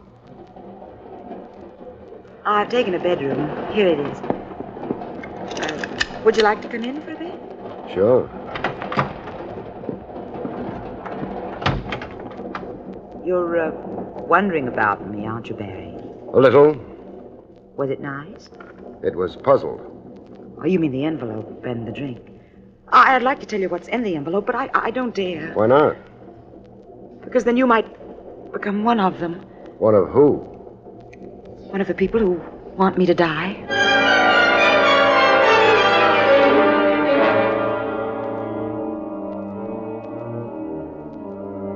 She didn't go on to explain. There wasn't much conversation after that. She said she was tired. I said goodnight and went on to my bedroom. I've been careless and left the lights on. But you didn't leave the lights on. I didn't, huh? I put them on. Why? I'm afraid of the dark, shall we say? If you like. Now, Mr. Craig, if it wouldn't trouble you too much, may I have the envelope Miss Roberts gave you? It would trouble me too much. I was being polite, but only superficially. The envelope, if you please. I don't have it. Mr. Craig, you may be under the impression that this gun I'm pointing at you is merely for display purposes. It isn't. It's a rather deadly weapon. If I must employ it on you, I shall. Aboard a train filled with people? Oh, come now, Mr. Craig. Surely you know enough about firearms to recognize a silencer, don't you? The only sound this gun will make when fired would resemble a cough. I don't have a cold. You were pleased to make a jest. I have smiled. Now, the envelope. I haven't got it. I'm not a child, Mr. Craig. I know Miss Roberts gave it to you. You must have been snooping. I would rather have that envelope from you alive, but I am prepared to forego my preferences and take it from you dead. Well, stick to your preferences. Would you like to search me? Take your jacket off. Okay. And toss it to you? Oh, no. Just drop it at your feet. Thank you. Now move back against the wall. A careful boy. An explanation of why, in my profession, I am still alive. Now, your jacket. No envelope. No envelope. Mr. Craig. Yeah? Where is it? I don't remember. Very well. You have exactly 5 minutes in which to remember what you did with that envelope. 5 minutes in which to remember or die.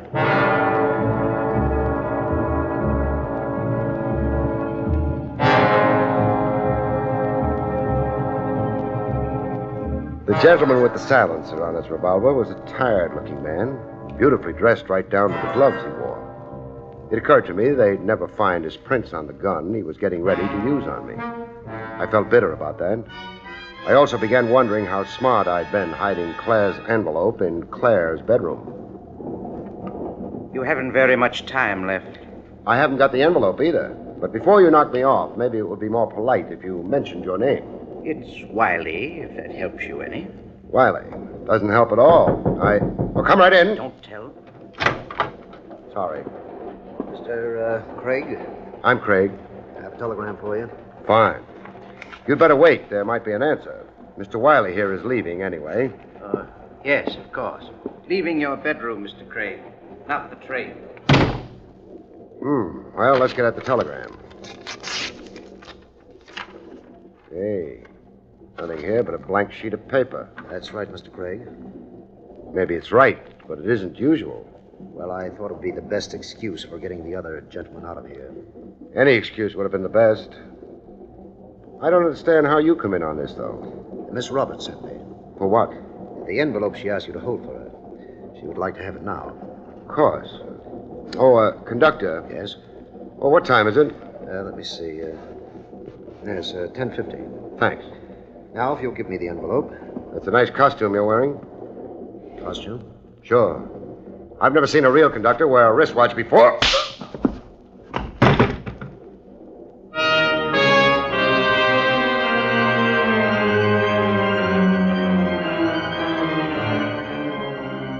He must have had a glass jaw. He went down and out quietly and quickly. I worried for a couple of seconds. Maybe conductors have started wearing wristwatches. But then I stopped worrying. Because after I went through his pockets, I found out his name was James Bryan. His shoulder holster told me he preferred a .32 caliber revolver with its serial number filed off. And the haircut under the borrowed conductor's cap said that Mr. Bryan had very recently been a guest at a penitentiary.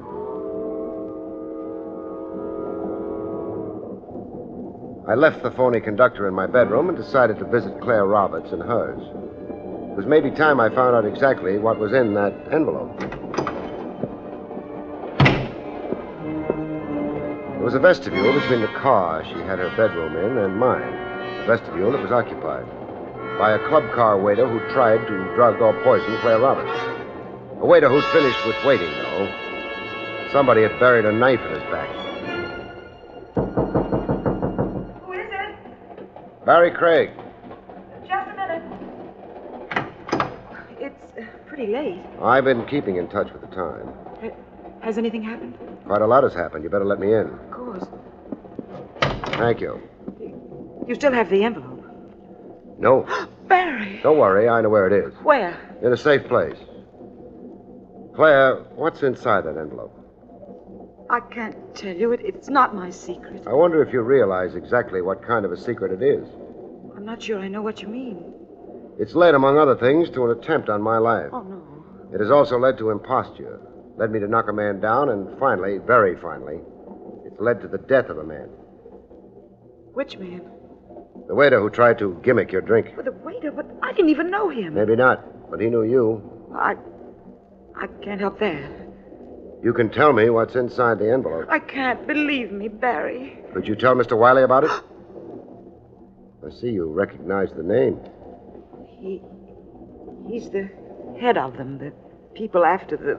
The what? Barrie, he's evil. He's terribly evil. So's that line. Claire, would it interest you to know that among those aboard this train is the next convict named James Bryan?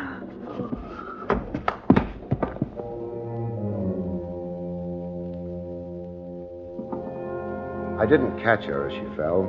I let her fall. She hit pretty hard, which told me at least one thing. The feint was genuine. I didn't rush to revive her. There were things to be done first. One of them was to get her suitcase open. I did. Now, there were clothes in it. Maybe I was a cad for intruding on a beautiful girl's privacy. Any thoughts I might have had about that didn't last long. For a girl who was going fishing, Claire Roberts had packed the wrong thing. A couple of silk dresses, sweaters, odds and ends of nylon, and a number of high-heeled shoes. So I shut the suitcase. It would have been fun thinking of how Claire would look in the various clothes she was carrying, but I didn't have time for fun. One thing was pretty obvious. With the clothes she'd brought, whatever she was going fishing for, it wasn't fish. Barrie? Yeah? I must have fainted. You did. Here, I'll give you a hand up. Thanks. It was silly, fainting like that. It was genuine. Who's James Bryan? I don't know. Just the mention of his name made you faint. Well, I meant I don't know what he's doing on this train.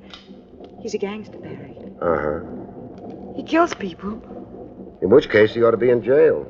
Why isn't he? Well, he was in jail. Barrie, he must have escaped. That's not legal. You're sure he's on this train? Very sure. He's the gent I knocked out a little while ago. Where is he? In my bedroom. You're about to suggest I get a half a dozen conductors together and arrest Brian? No. No. Well, I mean, well, of course he's an escaped convict and all that, but... Barry, the door. Somebody's opening it, Barry. That light, put it out quick.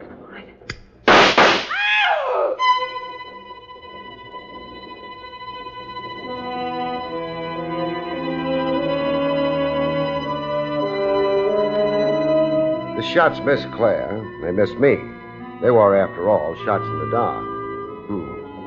They did wake a lot of conductors, though. These were genuine conductors. They all carried nice, big watches, which made them helpful so far as giving us the right time with. But beyond that, they didn't have any good ideas.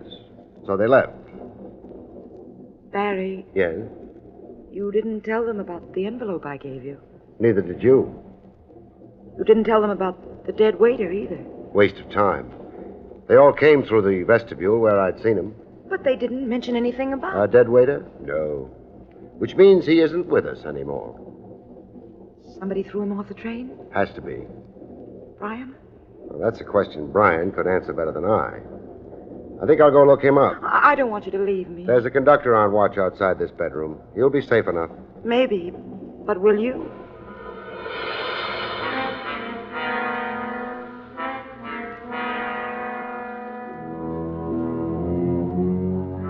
I didn't waste any time thinking up an answer to that question. I couldn't think of a good one anyway. I did hesitate for a minute outside my bedroom door and then decided that he who hesitates is a hesitator. Mr. Bryan, I discovered, had left. Maybe I should have been sorry about that. I wasn't.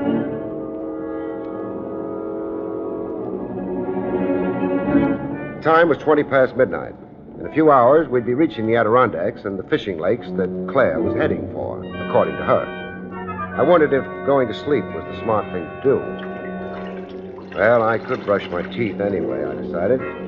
It's good for your teeth. By the time I got my toothbrush out, though, I changed my mind. I'd packed a blue one. The one I found in my suitcase was yellow. I lifted it to my nose and put it right down again. The bristles had been thoroughly soaked in something I strongly suspected was a deadly poison. Poison that gives off the odor of almonds.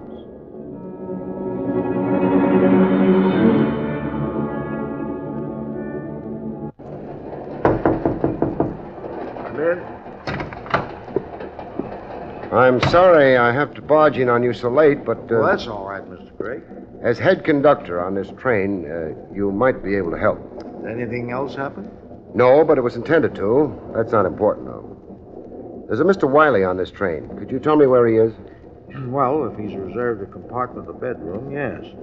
Give me a moment. Sure. Those shots at you and the lady is dreadful.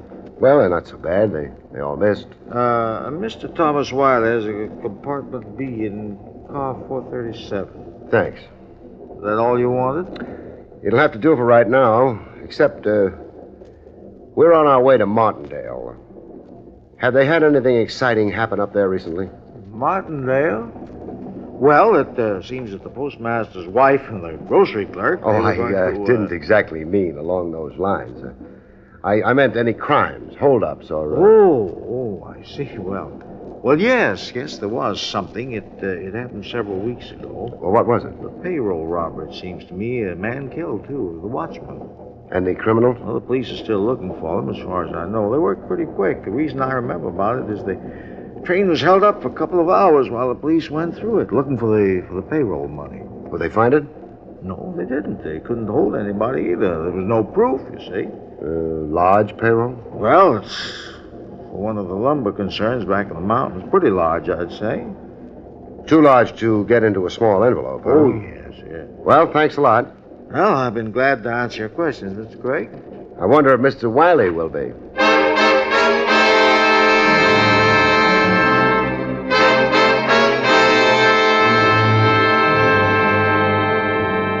I had plenty to think about while finding compartment B, car 437. By the time I found it, I stopped thinking. Who's there? Barrie Craig. I wasn't really expecting you. Weren't you? Better take your hand out of that pocket before I come in. There's a conductor in this car. He wouldn't approve of shooting passengers. Very well. I'll disarm for the moment. There, gun's out of the way. Come in. Thanks. Now, to what do I owe this visit? The fact that I didn't brush my teeth. You're being obscure. Blunt. Someone tampered with your toothbrush? You did. You have proof of that? Enough to satisfy me. Among other things, how did you know it was the toothbrush and not the toothpaste that had been tampered with? Lucky guess. Maybe not so lucky. Wiley, did you know that James Bryan is on this train? He is. I find that of no interest. You're a liar. Have you seen that waiter recently? The one you bribed to drug Claire Roberts' drink? You're making quite a number of unfounded assumptions. No assumptions, not unfounded. Have you? I don't choose to spend my time with waiters. Too bad you didn't spend more time with this one. Oh, why? You might have talked him out of testifying against you. You're lying. You really think so? I don't know what the waiter may have told you, but whatever it was, it's not true. He's a blackmailer. That could be. Miss Roberts and I were shot at less than an hour ago. Well, I've been in this bedroom for the last 2 hours. Got any witnesses to prove that? No, you could hardly expect. True enough. Mr. Wiley, how do you feel about payrolls? I've no particular feelings about them. We're reaching Martindale in a few hours. You're getting off there? Why should I be traveling there otherwise? For the same reason that Claire Roberts is, or James Bryan is. And that reason being? The payoff.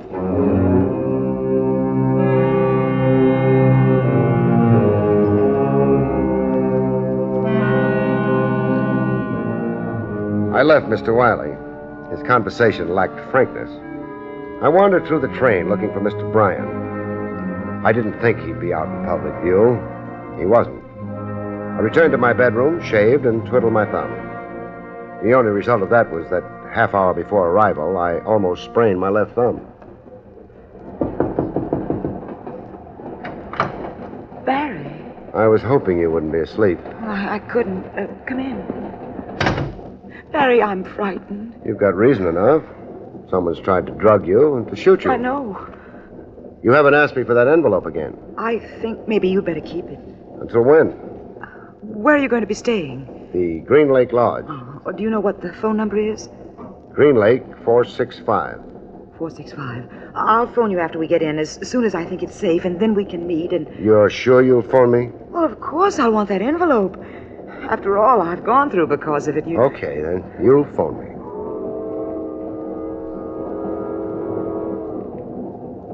Well, looks like we've arrived. On time. Yes. I think maybe I'd better get that envelope now. Get it? Yeah. I slipped it behind the seat cushion here. What? Uh-huh. Untouched. You hid it here? Sure. Safest place for it. The last place anyone would think of my hiding it in. After they'd seen you give it to me in the club car. Barrie, you are clever. Now, you better leave first. I'll follow after a while. And Claire. Yes? Give me a ring sometime, huh?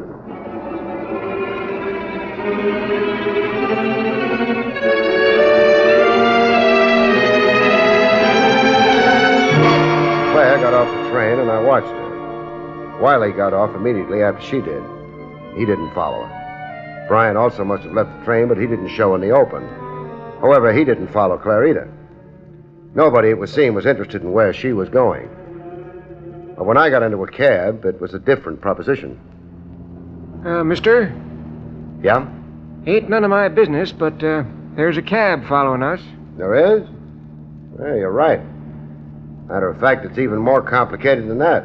It is? Yeah. There's another cab following that one.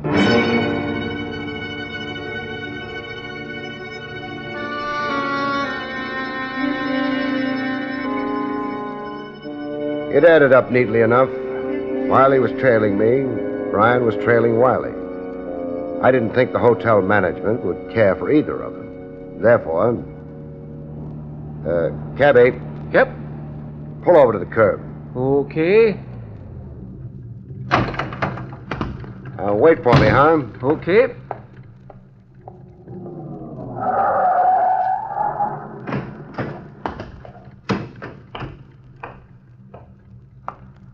Craig? Craig? Have fun following me? Oh, look here, Craig. I suggest you look back. Back? What? Brian. Yeah, Brian. What are you after? Stop kidding. You're not the only one who has a gun. You dirty... Take it easy, boys. You've got too big an audience for fireworks. 3 cab drivers, me. They don't bother me. You don't either. Even if I owe you something for that sock on the jaw, but we'll forget it the minute you hand over the envelope. You can have it. Now, wait a moment. You can have it, too, Mr. Wiley. Both of you can have it. One condition, though. What's that? That it's opened here and now. No. No? No envelope. Don't be a fool, Brian. He could have opened it at any time if he'd wanted to. We've got nothing to lose. Well, okay. Thanks. This is the envelope given to me by Claire Roberts. So it would appear. Yeah, it ain't been opened. Fine. I will now open it. And we discovered, to somebody's surprise maybe, that the envelope was... empty. Right. Goodbye, gentlemen. Hey, wait. Greg, how can I be sure you didn't open it before I... You can be sure because Mr. Wiley is leaving. Yeah, he must have figured... So long, Greg. Goodbye. Or maybe only till we meet again.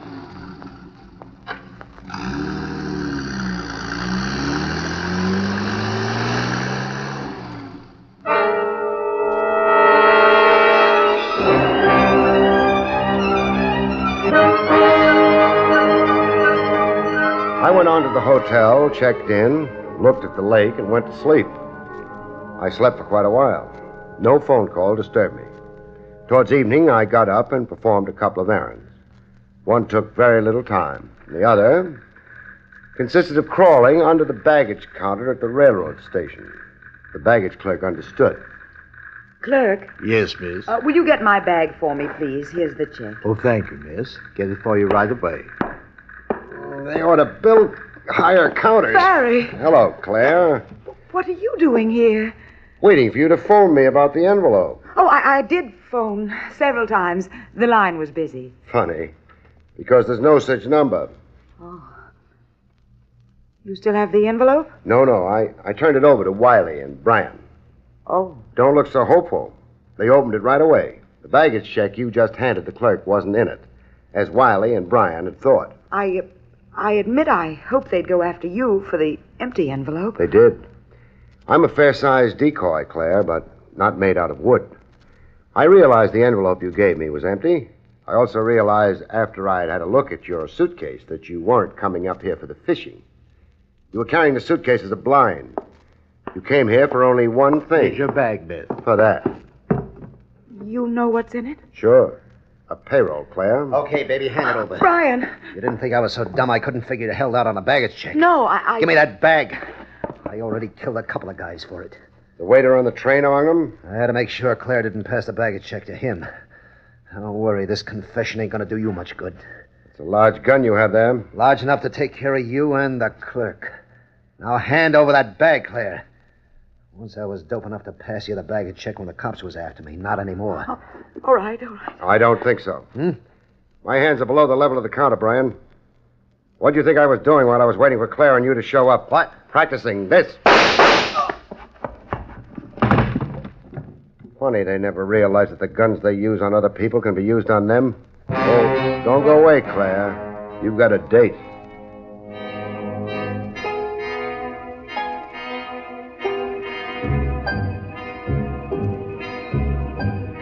It didn't take the police long to arrive.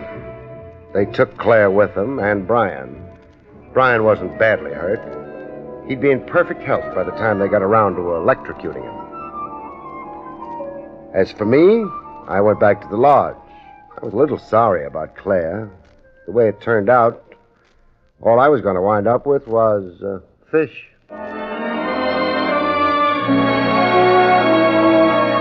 The next week's story, For Love of Murder, a jail cell built for two becomes a honeymooner's cottage when a prisoner of love squares a triangle by simply eliminating the competition.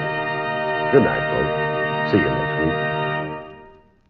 You have been listening to William Gargan in another exciting transcribed mystery drama from the adventures of Barrie Craig, confidential investigator.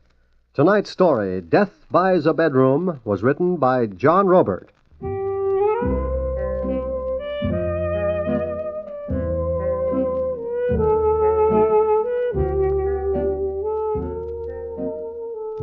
Next week, it's the strange story of For Love of Murder, about which Barrie Craig has this to say. In next week's story, For Love of Murder, a jail cell built for two becomes a honeymooner's cottage. When a prisoner of love squares a triangle by simply eliminating the competition. Good night, folks. See you next week. The National Broadcasting Company has just brought you an NBC Radio Network production with William Gargan starring as Barrie Craig, confidential investigator, directed by Arthur Jacobson. Also heard were Betty Lou Gerson as Claire, Byron Kane as the waiter, Jack Moyles as Wiley, Lou Krugman as Brian, and Victor Rodman as the conductor. Eddie King speaking.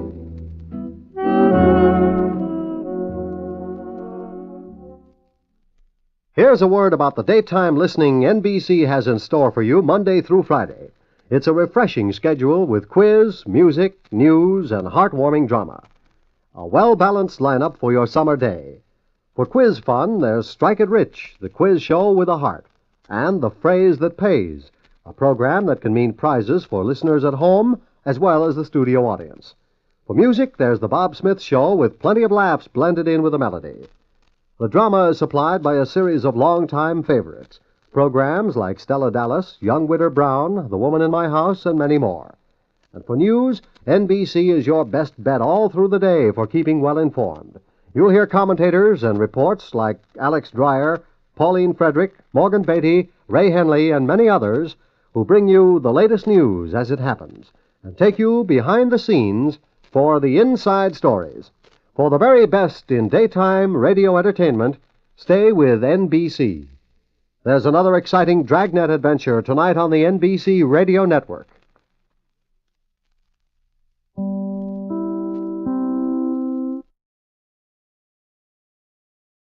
William Gargan stars as Barrie Craig, confidential investigator.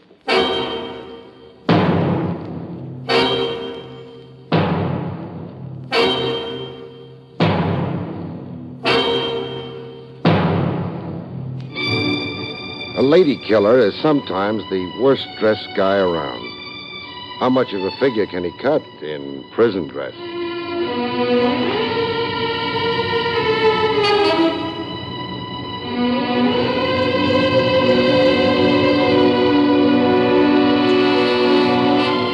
The National Broadcasting Company presents William Gargan in another transcribed drama of mystery and adventure with Barrie Craig, confidential investigator.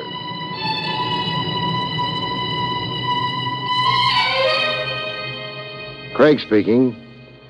You meet odd exhibits in the human jungle. Walk down any street, especially when the hour is late. The species that creep by night. Call them neurotic. Call them throwbacks to the time when man stalked his prey with a club. You meet them, and the chill on your spine spells out the word danger. Got a match, Cap? Got a match. Only a device to stop you. The next demand is your wallet or your life. You reach into your pocket for a match, and what you come up with, you ram into her stomach. What's this? A loaded gun. Hands touching the stars. Frisk me. All you'll get is exercise, Cap. I got empty pockets. No switchblade knife? Yeah, you do have one. A lousy dollar knife. I still don't want it in me, butcher boy. And you... Hey, are you a stick-up or not? You're the stick-up. I mean, would-be. I'm a detective. A dick? You picked the wrong victim. Walk ahead of me. Hands nice and high. You're taking me in? I am. Well, Cap, look, I only asked for a match. As a prelude to mugging? Concealed weapons. There's a city ban against switchblade knives. Cap, don't run me in. I'm asking you. Have a heart. Allergic to the station house, huh? Yeah, that figures, too. More in your mind than a switchblade knife. I wonder what it is.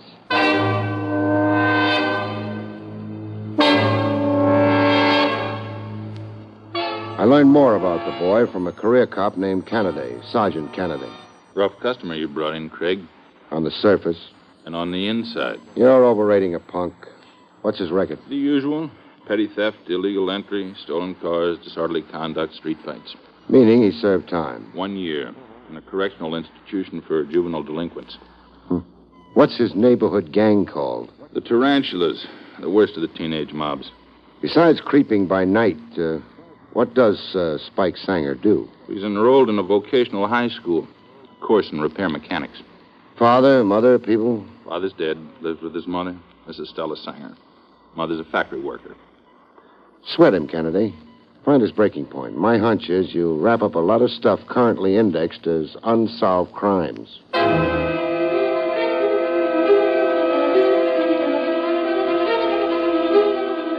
Spike Sanger popped back into my life the following afternoon in the form of a visitor to my office. A girl of 17, midi blouse, wide balloon skirt, ballet shoes of the Capizio type. She had books under her arm, a stenographer's practice pad. Are you Mr. Barrie Craig? Well, you entered without knocking. I was preoccupied. I'm Bernice Cannon. Selling magazine subscriptions? I'm here about Spike Sanger. Oh. We keep company, Spike and I. I wouldn't advertise it. You're prejudiced against Spike, like all the rest. The rest of society. You fine, righteous people. You all make me sick. Well, we got into this quarrel awfully fast. I didn't come here intending to quarrel. Why did you come? To beg you to help Spike, not persecute him, to ask you to think of him as a human being. You want me to withdraw my complaint? How can I accomplish anything with Spike if people like you arrest him on sight? Bernice. Yes? Are you employed? Part-time as a typist. I'm taking courses in stenography at a continuation school. I see. I'm told Spike's enrolled in a vocational high school. Whose idea was that? Mine. It was a bargain we made. If we were going to keep company, then he was... I'll think it over. And then maybe I'll intercede for your boyfriend. I'll see if I can help him. How long have you known Spike Sanger? All my life. Where I was born, Spike was the baby next door.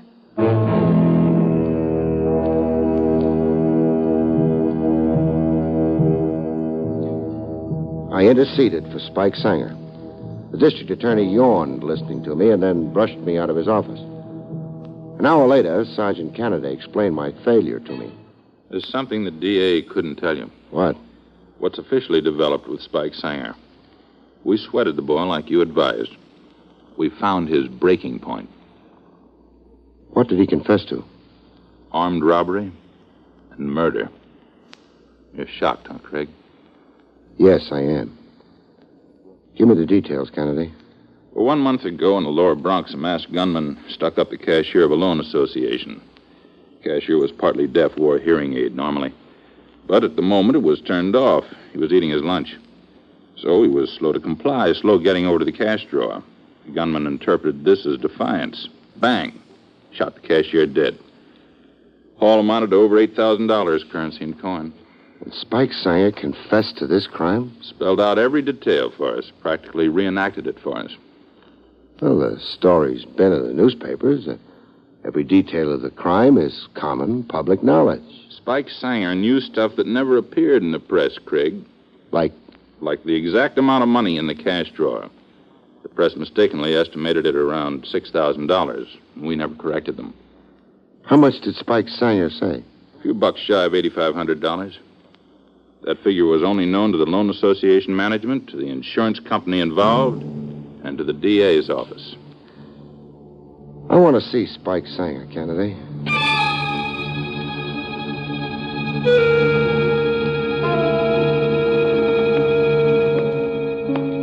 They had Spike Sanger in the Tombs. They were still sweating him, trying to get answers to other crimes listed on the books as unsolved. He was on the edge of his cot, head down between his knees. In the dumps with that look in his face a guy gets when he's turning suicide over in his mind. They'd confiscated his necktie, his belt, and shoelaces. You get out of here, Cap. You branded yourself a killer, I'm told. Yeah. And I'm your arrest. Pick up your medal at the front desk, hero. Not a shred of evidence pointing at you. A crime that's a month old and cold. You'd never been tagged for it. You sound like your man, I confessed. Self-protection is human nature, even among punks. It's unnatural to beg for electrocution. So I'm a freak. Cap, get out of here. Soon. I frisked you the other night. You were flat broke, not a red cent. Not even a whole cigarette on you. You were snitching butts from the gutter. Oh, now you're going to make poverty a crime, huh? What happened to the $8,500 you grabbed from the Loan Association till? What happened? I blew it in. Where? Here and there. Broads, gin mills. I played some pool. I bet on the fights. Went down to the racetrack. A pigeon has wings, so is money. You claim to have spent $8,500 in one short month? Listen, I've been 17 years dreaming of one big binge, so I had it. Now, Cap, will you get out of here? How's your confession going to sit with Bernice Cannon? Bernice? She loves you. Love? What's that? How's your confession going to sit with your mother? My mom. She's ahead. My confession puts her ahead. I've been bumming $8 a week from her, money for smokes and the movies. Get out of here, will you? I want you to get out of here.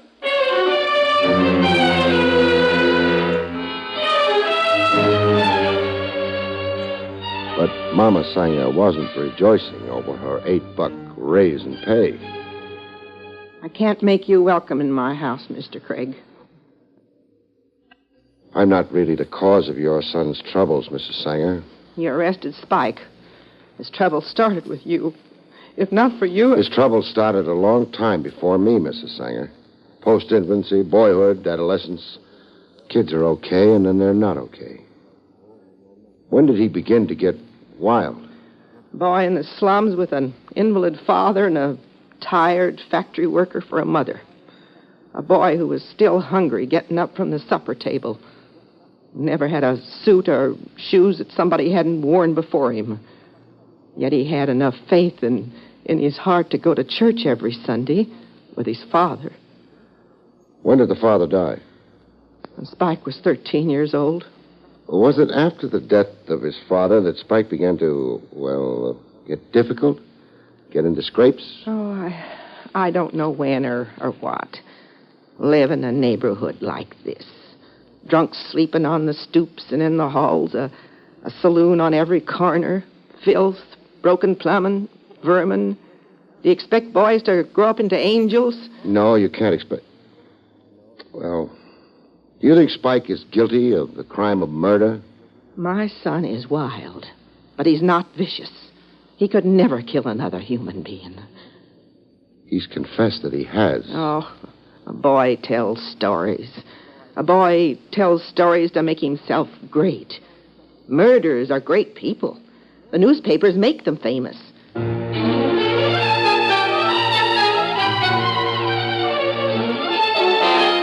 In the Sanger living room, Spike's girl, Bernice, had her own brand of scorn. The miracle to me is that Spike didn't confess to assassinating McKinley or sinking the Titanic. You think he lied in his confession? I know. Elaborate on that. The day of the holdup in that loan association. The day and the time. Could Spike be there and be with me, too? You're saying he was with you? And 20 miles away from New York. We were hiking in Palisades Park. We had a cookout, frankfurters and toasted English muffins. We picnicked all day. That's your alibi for Spike? Go ahead. Be cynical. Mistrust everybody. You love him. You'd naturally try to save him. No, Mr. Craig. No? If Spike was a murderer, I couldn't love him. Why would Spike confess to a crime he's innocent of? He's bitter. He's disturbed. I don't know. I'm not a doctor. Where could Spike have picked up certain hidden details of the Loan Association stick-up? Facts about it that never were accurately reported in the newspapers. How? Gossip? Talk on the streets? Somebody boasting in a beer saloon where Spike was with his friends? Something somebody else told him? Tell me this. Is there some man somewhere that Spike likes or admires, an older man? Yeah, there is. Who? Mr. Milton. He's the school psychologist in Spike's vocational high school. Mr. Milton. Spike respects him. But why? Just feeling my way. What if it turns out that Spike is guilty, as per his confession? I'll cry for a long time, Mr. Craig. And then I'll never in my life cry again. Is there something I can do to help Spike? Yes, there is.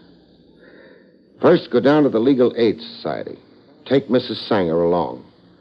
Tell them about Spike and solicit their legal help. Then give them an affidavit of that time alibi you claimed for your boyfriend. I'll do that. And do this. That street gang Spike hangs out with. The tarantulas. Drop a hint here and there. Let the word circulate on the grapevine that Spike deliberately confessed falsely. That Spike deliberately... For the headlines, the notoriety. That he has a way out and isn't really worried. He's got a time alibi covering the murder day. And get this rumor going. That Spike knows everything there is to know about the murder of that cashier. Everything there is to know, meaning he knows who the real murderer is. That's the inference I want somebody to draw. Draw the inference and get a little panicky enough to make some open move.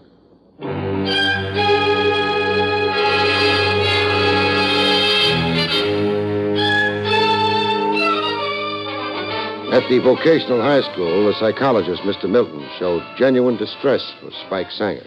The news came as a terrible shock. You were professionally interested in Spike. Even personally. Spike has charm and likability and cooperative qualities. Last term, he earned 14 service credits. Well, what has been your gauge of Spike Sanger?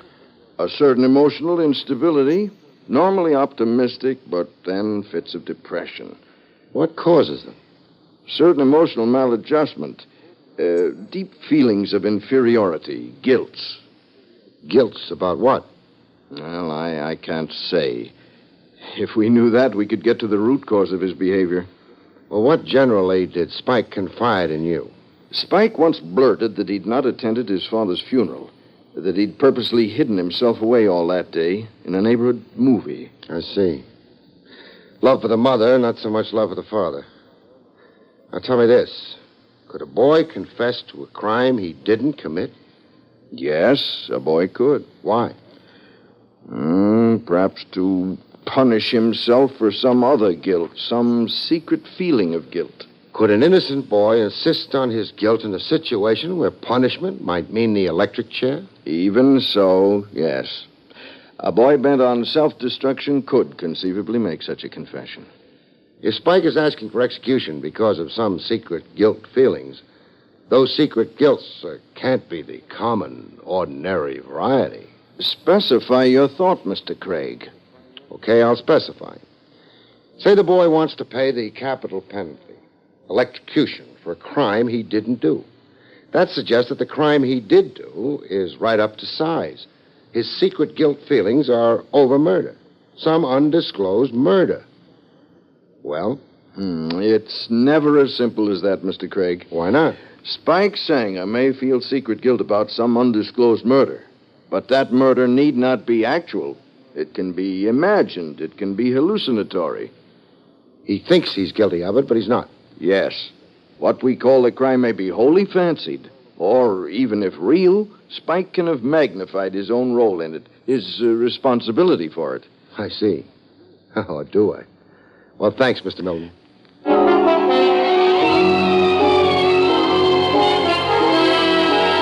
Bernice Cannon reported her success with the tarantula gang grapevine to me. We met in a remote place, a wharf that looked over the Hudson River. It feels kind of funny being so clandestine, so furtive. Try to flesh out a killer, you take risks. I don't want you spotted working with me. I don't want you hurt. Now, what's the story? I have definite progress to report. Well, tell me. I dropped hints, as you told me to, about Spike's confession being false and how Spike knew every detail there was to that happening. The robbery and murder. Well, I spent one evening in a social club the tarantulas keep up. A horrid, dingy cellar. I didn't even have to broach the subject or be clever. The boys were buzzing with it, huh? Yeah. Well, go on. Last night, I was approached on my street by a fellow known as Lou Lennox. Lennox is older. He's at least 24. But he's around teenagers. A smooth person with slits for eyes. A nervous twitch here in his cheeks. Constant twitch, once a minute. Hold your eyes. You're fascinated. Symptoms of a drug eater, I'd say. That figures too. Armed robbery, wanton murder, and narcotics. Well, go on. Lennox played up to me. Every male trick of charm and insinuation. How pretty I was and my figure. Why wasn't I in show business? Then he began talking about Spike. As artfully as he could, but so obviously. He pumped me for details, and all that time, that awful twitch. Lennox showed anxiety? Yes. If ever I've seen a man deep down afraid. He asked me for a date. Pretended he was falling for me. He wants from you all that Spike knows about the Loan Association murder. Lennox figures a date and a few drinks will loosen you up. It's to be tonight. Lennox has a car. He'll be outside my house. Mm-hmm. I'll keep the date.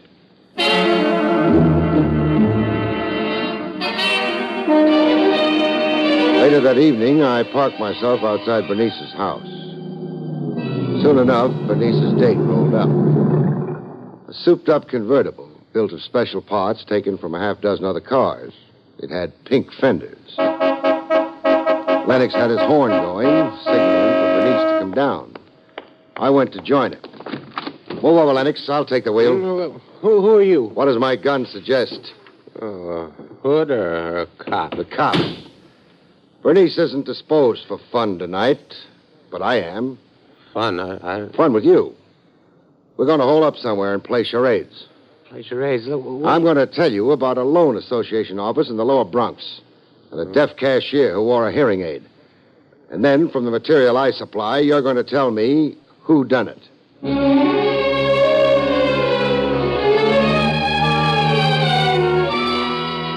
Lennox amazed even himself. He lasted all night. With the break of dawn, he reached his breaking point. At headquarters, I waited until the police stenographer completed typing up the Lennox confession. Kennedy stood around looking just a little perplexed. 2 confessions to the same murder. Which do you believe, Kennedy? Lennox's. He's been up for murder before, and not only that... All cut. I want a carbon of Lennox's confession. Sure. Typist is finished here. And now I want it signed. Then I want to pass to the Tombs. Sure. Sure thing.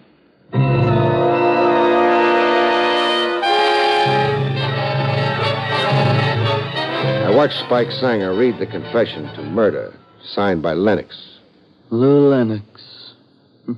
He moved into the neighborhood when I was only a kid, 7. He's moving out of the neighborhood and into the hot seat. And you're going home, Spike. Home. Yeah, they'll hang out the flags and throw me a block party. Bernice stuck with you all the way. She found Lennox for me. When a girl like Bernice is loyal to a guy, there must be something to the guy. Yeah, wham's in the girl's head. Oh, she's crazy not to couple off with Sam Kuzak. Sam's big for music. He's out there in the Lewison Stadium summer nights. And that laundrette his old man owns. How the coin rolls in. Bernice is for you, Spike. Only you, all the way. Whams in her head. Whams. They buried your father when you were 13, Spike. While the funeral was on, you were hard to find. You hid in the movies. Why do you bring that up? An idea I picked up. You got along fine with your mother, but not with your father. There you were antagonistic. He sat in that chair with his bum heart. Always in that chair, waiting for me to come home from school. Waiting to get busy with something. Get busy with you. Always lacing it into me. For nothing. The worst words he knew, and throwing things at me. Oh, he was a nervous man. In his prime years, but a useless invalid. Oh, sure. He had that excuse. That I was the butt. I was the goat. Do you feel guilty about your father's death? Feel guilty? Me? Do you have some idea that you murdered him, Spike? That day Pop keeled over. And then the ambulance doctor pronounced him. Pronounced Pop.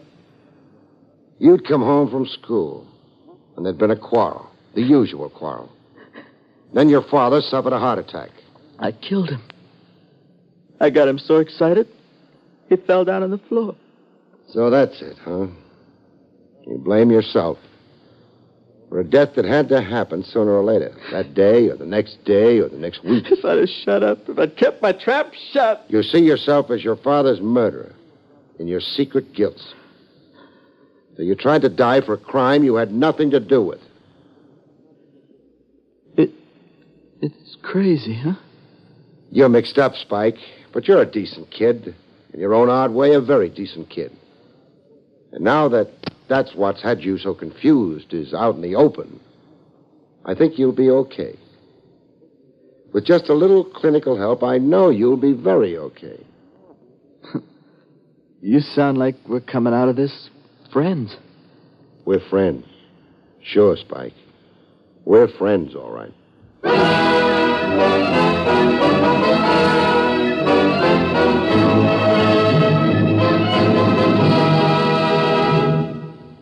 You've been listening to William Gargan in another exciting transcribed mystery drama from the adventures of Barrie Craig, confidential investigator.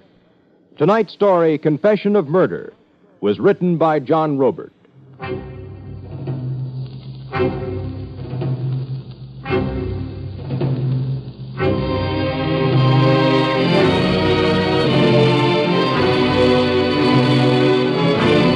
The National Broadcasting Company has just brought you an NBC Radio Network production with William Gargan starring as Barrie Craig, confidential investigator, directed by Andrew C. Love.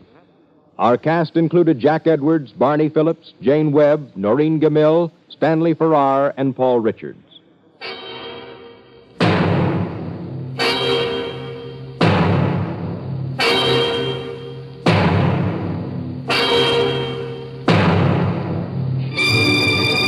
Convicts tell their true life stories on The Loser tonight over most NBC radio stations.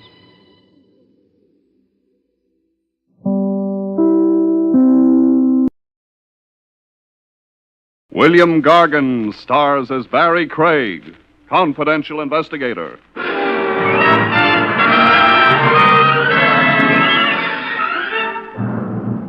I wonder if murderers, like other people, worry about their income taxes. When they make a killing, for example, do they always report it, or do they just list their victims under buried assets?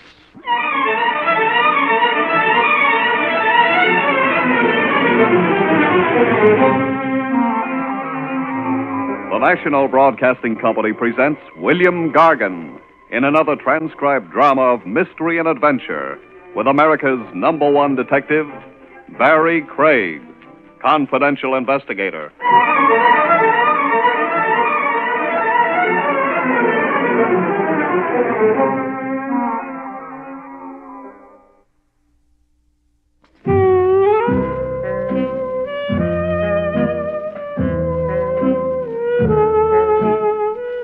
Barrie Craig speaking. I'd been to a movie. It was about a private eye who pinned a wreath on a murderer after an hour and a half of swallowing dry martinis, wrestling amorously with youthful blondes, and wearing a succession of the best pressed suits ever seen off a tailor's dummy. I decided to walk home. I wondered if there was a special license that a plain investigator like me could get that would make me like martinis and make blondes like me. It was close to 1 a.m. The air was raw and cold with the tang of metal in it you get in New York. The afternoon slush had hardened to ice underneath your feet, and I decided you'd probably need more than a license when I saw her. Halfway up the block, an apartment house lobby spilled some light out into the street. Enough light so I could see that she was young, red-headed, with that pale, almost transparent skin redheads sometimes have. The guy with her had his back to me. It was an old scene. He was probably making a play for a nightcap up in her apartment. She shook her head and moved into the doorway. He moved after her, maybe for a goodnight kiss. It was none of my business. I started walking. He must have tried for more than a kiss and wound up with a slap in the face. He came stumbling backwards out of the doorway, hit the ice on the pavement, and went down. I heard the door slam behind her. Either she hadn't noticed him fall or she didn't care. He wasn't moving when I got to him. The pavement can be pretty hard when you slap it with the back of your head. I tried shaking him, but he wasn't playing. I lifted his head, thinking maybe that might help bring him to, and then I eased it back onto the pavement. I couldn't be sure if the skull was broken, but by that time I was sure of something else. He'd quit breathing. Not a nice way to wind up a date with a pretty redhead. I thought she might want to know about it. There were a dozen names on the bellboard in the small lobby. Any one of them could have belonged to the redhead. I pushed the super's button. I tried the inside door. It was locked. A well-run apartment house. Supers probably need their sleep as much as anybody, but they frequently don't get it. What do you want? I'm sorry I had to wake you. There's been a small accident. Yeah, what kind of an accident? Somebody slipped on the ice in front of the building. What are you, a lawyer? No. Nobody could have slipped in front of the building. I put plenty of ashes on the ice. It ain't slippery. Well, come on and look for yourself. Okay, but if you think you got a case... I don't know the man. It's none of my business. Well, if he thinks he's Come on. And he's not thinking of suing anybody. Maybe he ain't, but if you've been a super as long as I have, you know they're always looking for a chance to stick an insurance company. You still think he's looking for anything? Well, the guy's dead, ain't he? Yeah. Well, that's terrible. Uh-huh. You better call the police. Tell them to send an ambulance down, too, on the chance we're not such good diagnosticians. Okay, sure. And while you're doing that, I might as well break the news to the redhead. Huh? He'd brought her home, said goodnight to her when it happened. You mean some girl in this building? Yeah. Maybe 20, pale skin, red hair, pretty. You couldn't mistake her. Mister, maybe you couldn't, but there ain't no girl like that living in this building. The skin on my back crawled a bit when he let me have it. Then I shrugged it off. Maybe she was staying with some people in the building. The super wouldn't have to know about that. Maybe. Yes, officer. He's laying out in front, just like he fell. Yeah. Well, there's some guy here who's seen it. Name's Craig. Yeah, we ain't tried moving him. Okay, officer. Well, I'll be right over. Good. About that redhead. Look, I've been super here for 7 years. I know every family in this building. They all been here for years. Well, she might be staying with one of them. There was some burglaries in the neighborhood the last couple of weeks. I checked on all the door keys. Today, there was nobody staying with nobody. Well, it might have been a sudden... She wouldn't have had no key. She didn't have to have one. She could have pushed a button and... No. No, huh? I was too close. If she'd had to wait for somebody to click the door catch down in the lobby, I'd have seen her. Well, maybe she ducked out again. Uh-uh. So what does that mean? I don't know what it means. Except maybe it's going to be quite a while before she finds out what happened to her date.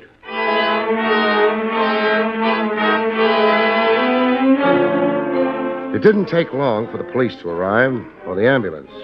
They moved pretty fast. They always do. They've had experience. And on this trip, they also had Lieutenant Rogers of Homicide. Barry? Yeah, Lieutenant. You're not curious enough. The police doctor said the guy was dead, didn't he? He's dead. What should I be curious about?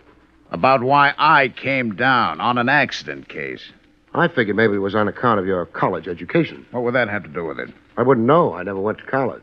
You're being a big help. What do you want me to be helpful about? I came down because when the report came in, your name was mentioned. So you decided I was involved? Aren't you? No. You got my story. Yeah, you just happened to be walking. You just happened to notice the redhead and the corpse and so on. That's right. It's hard to believe. Why? Because I'm an investigator, I don't have a right to witness an accident? Not an accident that happened to Walter Borley. Borley? That's the corpse? That's the corpse. I've heard the name before. Sure you have. Walter Borley's a big man. Or was, in the Midwest. In New York, he's just dead. It could be a coincidence. He came here to collect a debt. Owed by who? He'd run a string of bookie joints here for years. He sold out maybe 6 months ago, went to Detroit. But he had trouble getting paid. So he came back. You never get paid now. Who'd he sell out to? We've got a couple of guesses. Any names attached? Mark Wheeler, Joe Carson. Neither of them are redheads. No. Barry, the boys went through the building. No redheads on the premises. It's a pity. I've got a thought, though. Yes? Let's take a walk through the building. All right. Any particular direction? Yeah, along the hallway here. Should lead to the back door. Oh? Which should be locked. Well, let's see. But isn't. The super's going to have to do some explaining. There have been burglaries. The super's okay. Take a look at the lock. The lock? It's been forced. Yeah. That's happy news for a local locksmith, perhaps, but where does it fit in? I don't know. Might tell us how the girl got out of the building. But that's not the problem, is it? It's how she got in that bothers me. How much does it bother you? Not much, I guess. Because it still remains an accident. Doesn't it?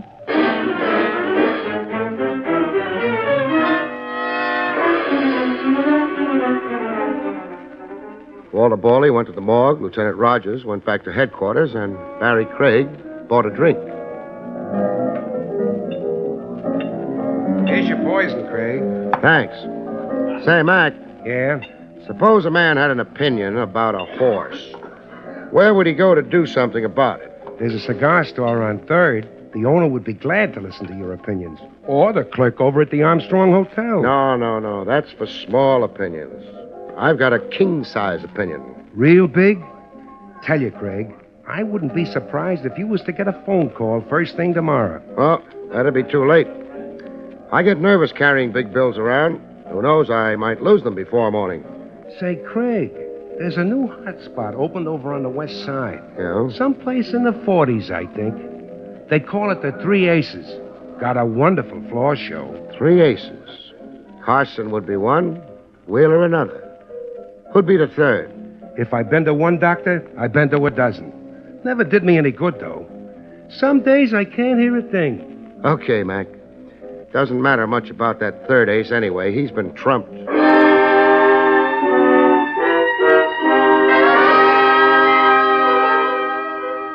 The 3 aces was over on the west side, someplace in the 40s. They weren't letting the night die without a struggle. Everything is satisfactory, sir? Sure, except for one thing. I'm lonely. I'd like to have a man-to-man conversation with someone. Someone named Joe Carson, say. Or maybe Mark Wheeler. I'd even talk to Walter Borley. I'm very sorry, sir, but I've never heard of... Ever seen one of these before? Well... Pretty shade of green, isn't it?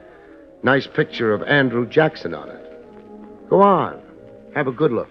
Oh, thank you, sir. You're welcome. I will see if one of the gentlemen you mentioned happens to be around. You do that. Yes, sir.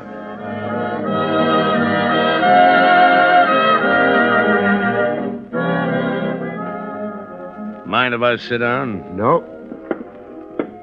How do you like the floor show? Not bad. One of these nights I'll come back and look at the floor. That's very funny. So. The waiter tells me you wanted words with my partner or me. The waiter's right. You wanted those words quite a few bucks worth. I figured it was the only way I'd get them. I don't like to see men throw money away. I'm Carson. Fine. Speaking of floor shows, one of the regular girls is out tonight, isn't she? Which one? Well, we never got around to throwing names, but she describes easy. Around 20, redheaded, with a very white skin. Yeah, now you mention it, she's not working the show tonight. Too bad. I was looking forward to seeing her. Well, that can be arranged. Well, arrange it. Okay. Only one thing. Yeah? She might not be in the right mood. See that door next to the bandstand? Yeah, I see it. If she's in the right mood, somebody will open it for you. Thanks. Don't mention it.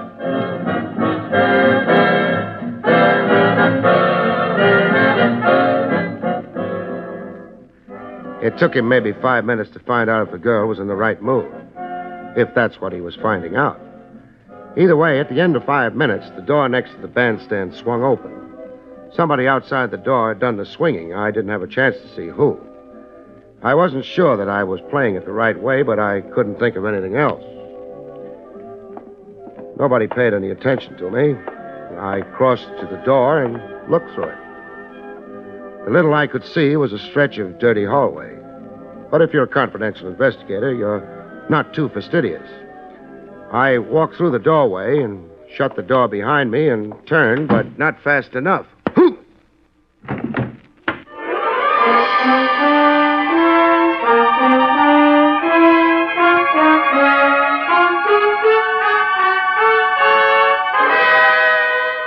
Back to Barrie Craig in just a moment.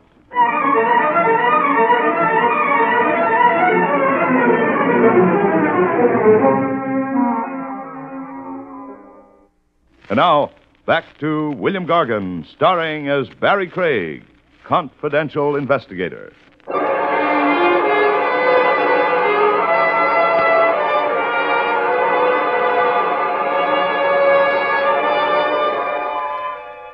I didn't know how far I'd gone and how long I'd been away, but it took a while coming back. And even then, I didn't try opening my eyes or moving my head. I had a feeling it was going to hurt. You had him sapped. Why? Look, Wheeler, he came here asking for us. He fed me a phony routine about a redhead with white skin. Nina. Yeah, Nina, being part of the floor show. I don't care. You don't know all of it yet. I've been through his pockets. You know who he is? Look, Carson. A private eye named Craig. Now, what would you have wanted me to do? Invite him in to go over our books? That might have been safer than what you did do. Huh? I just got a call from one of the newspaper boys down at headquarters. Borley was brought in a few minutes ago. Borley at headquarters? Wasn't his idea. The department they took him to was the morgue. I don't believe it. You sure of this? I'm sure of it. Well, what's bad with that news? It ain't no secret he'd come to town to collect. Off us. With him dead, who do you think the cops are going to be looking for? Maybe I shouldn't have started nothing with this character here, but... Wait a minute. When did Borley get it? Around 1. It's 2 now. If what you're handing me is true, the cops should have already been visiting. According to what the press was told, Borley died in an accident. So what are we worrying about?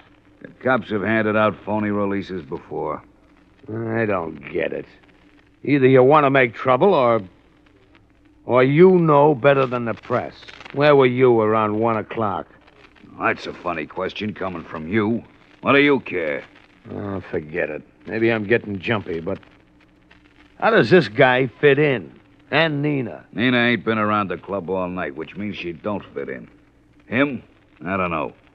Maybe he heard about Borley, too. I've been thinking of that. Maybe we don't take no chances on... Maybe.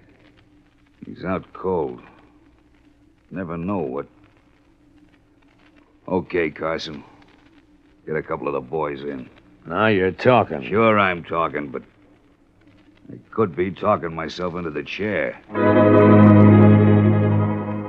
So far, I'd been doing fine with my eyes shut. But that wouldn't last much longer. Carson's boys would be glad to shut them again for me if I opened them at the wrong time. So I had to open them at the right time. Keep an eye on Sonny Boy. Yeah. Sonny Boy. Pretty soon, no Sonny Boy. Wheeler was the nervous type, a floor pacer. 7 steps to the door, about turn. 7 steps to the desk, about turn, and the same routine repeated. The time he'd give me a quick look was when he passed me on the way to the door. On the 4th step. The 5th step would have to be my play. It would have to be fast and reasonably quiet. But how fast I could get off the floor, I didn't know. I'd find out. Step to the desk. Turn. Now back. The 5th step. Remember? 2, 3, 4, 5. That's my forearm, locked around your throat. Things you learn in the Army. I increase the pressure an ounce, Wheeler, and that's all. Want a broken neck? That's nice. Now turn the gun around in your hand. Hold it by the barrel. Yeah. Poke it backwards toward me. That's the way. Thanks.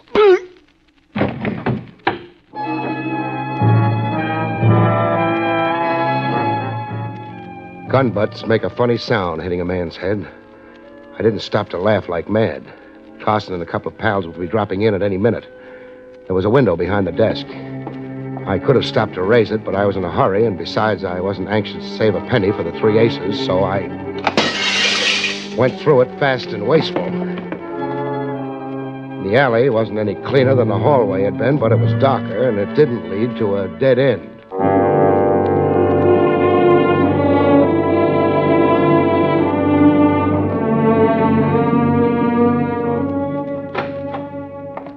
Ah, Lieutenant Rogers. What? Oh, hello, Barry. I hope I'm not intruding. That's a nice hope. I need a little help in a lot of hurry. Important? I don't know. It could be. Even a giraffe couldn't stick out as much neck for you as I do. All right, we're in a hurry with a police escort. To get where? The 3 aces. One's been trumped, but the game's not over yet.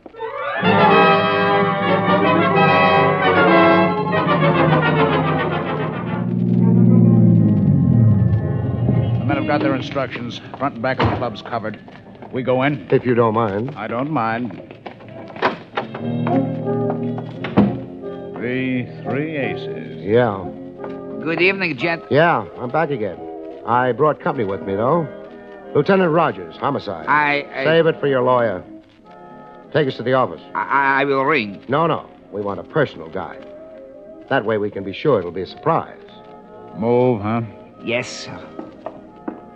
That quiet authority always gets them. The badge. Don't be modest. A couple of square inches of tin isn't that impressive. I don't know what Mr. Wheeler will... Nobody passed the law. You have to know anything. Now knock. If a man answers, tell him you're checking the wine list or something. Yes, sir.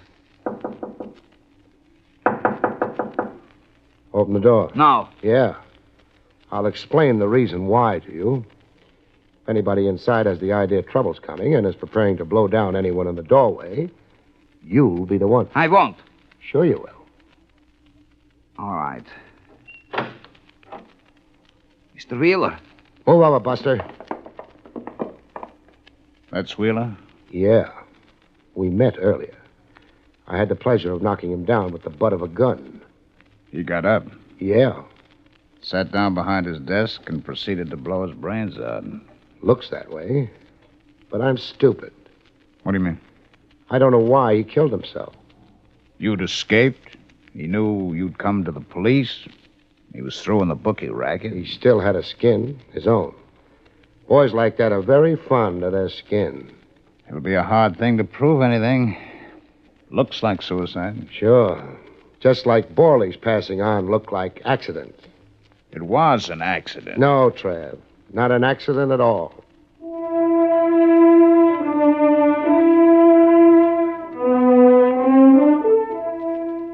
The police guard around the club got us nothing but a handful of small crooks. Carson was conspicuously among those missing. We asked lots of people for his home address, and lots of people didn't know it. We got the whole department on it, Barry. They'll turn him up. Maybe, maybe not. He couldn't have made it out of the city. He didn't have to. Meaning? The setup back at the club goes for suicide. You will never be able to prove otherwise. As for the accident... That you call murder. There's only one way you can tie him to it. The girl. We did dig up a name for her. Nina West. Pretty name. A pretty girl.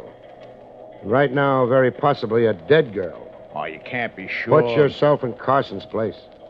She's the one who can send him to the chair. With her dead, you've got nothing. Not even, and get this, Trav, not even a motive that would stand up in court for his killing her. I went out and took a look at what had happened to the night. The sky was getting lighter. The winter sun would be sneaking over the tops of the buildings in an hour or two. Not handing out much warmth, but a promise anyway. I started walking. I didn't try to think, because the only thoughts I had on tap weren't very pleasant. Nina West wasn't the kind of girl your mother hoped you'll marry, but she was young, pretty. I didn't think she'd known what was going to happen to her date. If she'd lived, maybe someday she'd have walked into my office in the old building on Madison Avenue and asked me to find a lost dog for her, and Suddenly, walking wasn't fast enough for me. I needed a cab fast. I needed to go someplace fast. Only a hunch, but it was the one chance we had, the one chance Nina West had.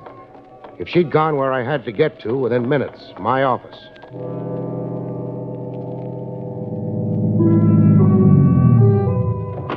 Hang around, I might need you. I didn't bother with the elevator. I used the stairs. They're faster. It sounded good to me, the hunch. Say the girl hadn't known what Carson was letting her in for. She found out late. Borley already dead. I slowed down, heading down the hallway to the office. It might be smarter not to announce an arrival. She'd have realized she was in trouble. Gone home? No. Carson knew where that was. But I'd barged into the club. Carson was busy with me. She might have heard him use my name. Maybe she'd think of my office. Because a girl like that wouldn't go to the police. The lights were on in the office. I hadn't left them on. Someone was inside. Someone or a couple of someones. Had Carson tried her home? Found her out? Tried half a dozen other places she might have gone that he knew of? And then wound up with the same conclusion I had? There was no way to play it fancy, which was just as well. I'm not the fancy type. I hit the door hard and went to the floor. She screamed, but the shots drowned her out. I wound up against the desk, Carson to one side of me. The girl cut between us and got the bullet Carson had meant for me. He didn't have another try. No, don't! The gun. I'll drop it, see? Thanks. The rest is going to be for the fun of it.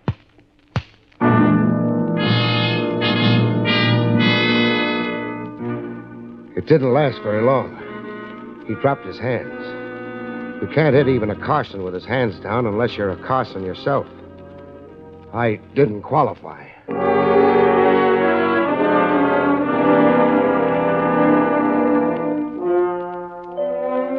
We got a deposition from her before she went into surgery. Carson's all washed up, Barry, but the kid's got a good chance. Fine. He had it laid out beautifully. Nina was told of Borley take her home to the building where you saw them. For a gag, Carson told her. Carson broke into the building through the back door and was waiting in the lobby with the inside door propped open. He slugged Borley across the back of the head hard enough to break the skull, pushed him backwards. Then he and the girl scrammed through the back door. The perfect murder. Except for... For what, Barry? The ashes on the sidewalk, for one thing. Borley couldn't have slipped on the ice. The other thing? The girl got into the building only one way. Somebody had to be waiting there to let her in. That made the word accident smell. Let's go home, huh? Sure. Hey, look. Came the dawn.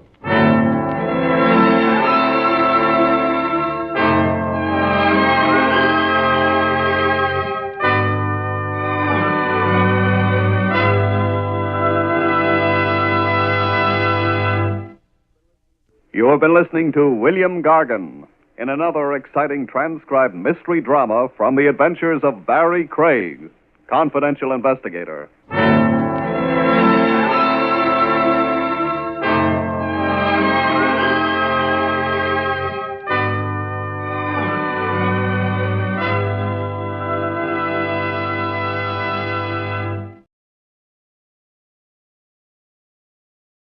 William Gargan stars as Barrie Craig, confidential investigator.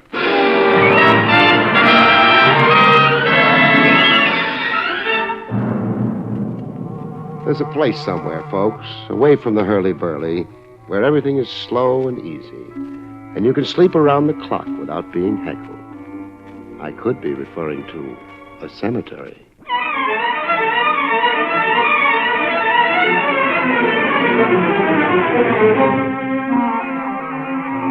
The National Broadcasting Company presents William Gargan in another transcribed drama of mystery and adventure with America's #1 detective, Barrie Craig, confidential investigator.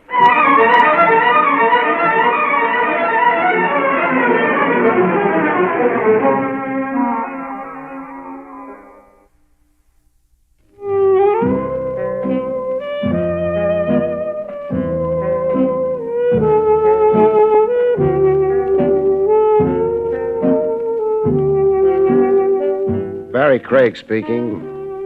On call like I am as a confidential investigator, the open door, come one, come all, you don't always get cases that run according to Hoyle. Every once in a while, you catch yourself a Lulu, a case that puts a strain on your imagination. A case, say, in the category of spookaroo. You find yourself hobnobbing with ghosts and talking turkey to the dead. One like that began for me in the New York office of the Trans-Southern Insurance Company of Omaha.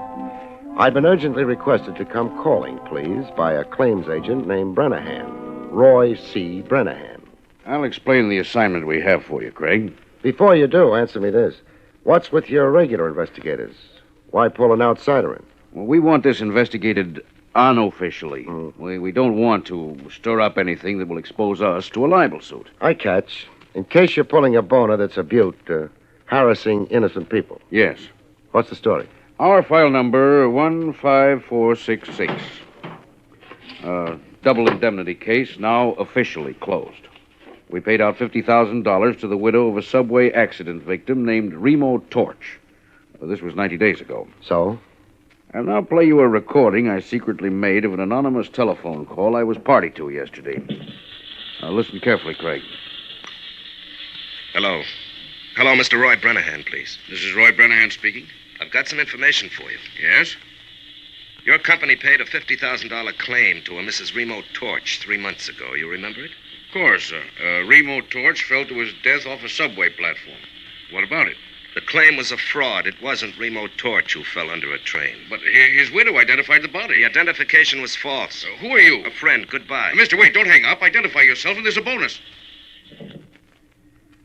But my anonymous caller hung up, Craig, without identifying himself.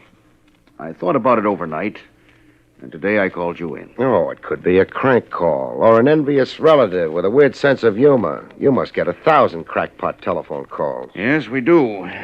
We can't ignore them. Even if there's the smallest possibility of recovering a paid-out claim. Yeah, I've heard about the insurance claims agents, the fanatical watchdogs you fellows get to be.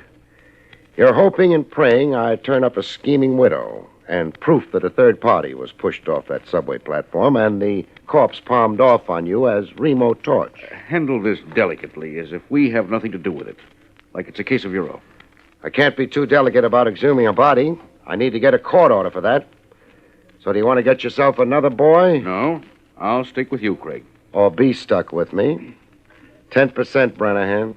Any monies I recover for good old Trans-Southern, earmark 10% for Barrie Craig.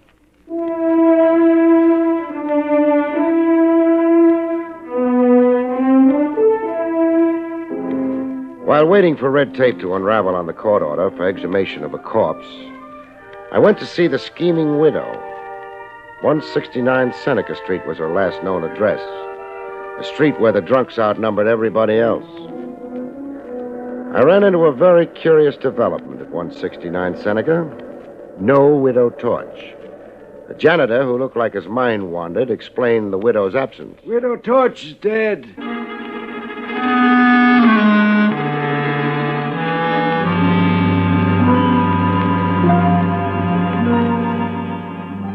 A dead policyholder and a dead, though rich, beneficiary. I had quite a cast of live suspects.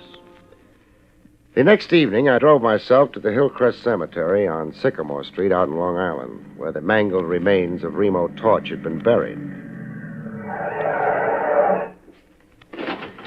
I had a signed court order okaying exhumation to serve on the caretaker there, an old geezer named Sam Billings.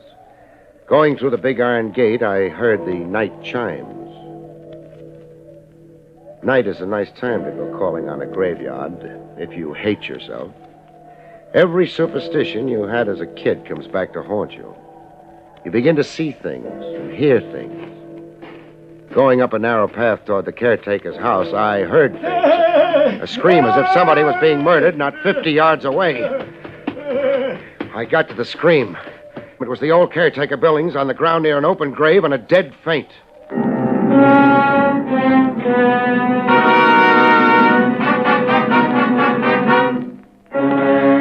caretaker came to, pop-eyed as if he'd seen the devil and clawing at me as if I was the devil. Quit it, Billings. No, go away. Keep choking me and I'll have to flatten you. I'm Barrie Craig, a confidential investigator, now concentrating on insurance. Now, if you can collect your wits, old man. You're an investigator? Who'd you think I was? Him. Him? Who? The reason dead. Makes sense, old man. I was making my rounds like every night when I heard a noise. A noise I'll never forget if I live to be 100. The odds are away against you, the hypertension you've got. I turned to look, bringing my light close, and it was the lid of a coffin coming off, as if by itself. Neatest trick of the century. And then what happened? I lived to be 100. We've already been through that. Then the dead man got up and stood there, alive as you're standing here, all green under the moon. How does the rest of the hallucination go? I watched him go off, not making a sound, and walking in a funny little hop. And then... You screamed and fainted dead away. The next thing you knew, you had your fingernails in my neck. Now get your bearings and throw a light on that coffin. I want to have a look. See, the casket is empty. Empty it is. So a stiff came to, forced the lid open, turned green under the moon, and then went on the town. It's something to believe, but I saw it with my own eyes. With that 20/20 vision you don't have, did you also see who dug him up? Dug him up? That's what I asked, if you'll really open your eyes. 6 feet of dirt piled in 2 neat hills on both sides of the grave. See it? Yes. To get out from under, your stiff needed a muscular accomplice on the outside. Who was supposed to be buried in that grave? I can't make out the name on the tombstone. Torch. Remo Torch.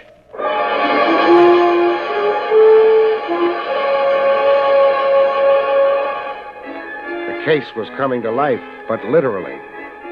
I left caretaker Billings to sleep off his jitters and got into my car. Driving down tree-shaded Sycamore Street, my headlights picked up a character moving along the sidewalk in a funny little hop. A funny little hop were exactly the words the caretaker had used describing his stiff who'd come alive. My man on the sidewalk was loping along like that, a kind of hop, skip, like a guy who had no control over his reflexes. I switched from brights to dims, slowed the car down to a crawl, and trailed him into a tavern a big neon sign advertised as Barnstable Inn. I went in after him. My man wasn't after eats or bottle goods. He was out to make a phone call. I watched him thumb through a directory, then get into a booth. As soon as it was safe, I eased into the adjourning booth to hear what I could hear. I must see you. At once, tonight. Well, you must come. In Burnside Park, near the fountain. I'll be there waiting for you. I watched him start for the open door of the tavern. I checked the phone directory where he'd left it open and read off the name where his fingernail had left a line under it. Mrs. Verna Talbot, it said. 2580 Marydale Drive. A guy risen from the dead was dating a woman.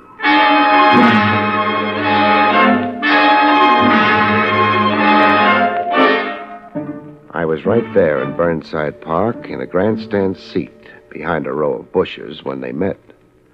My man was hanging off to his side as if he wasn't really meeting the woman, but ambushing her. I could hear her high heels clicking toward him. Hello, Mary. What? Mary?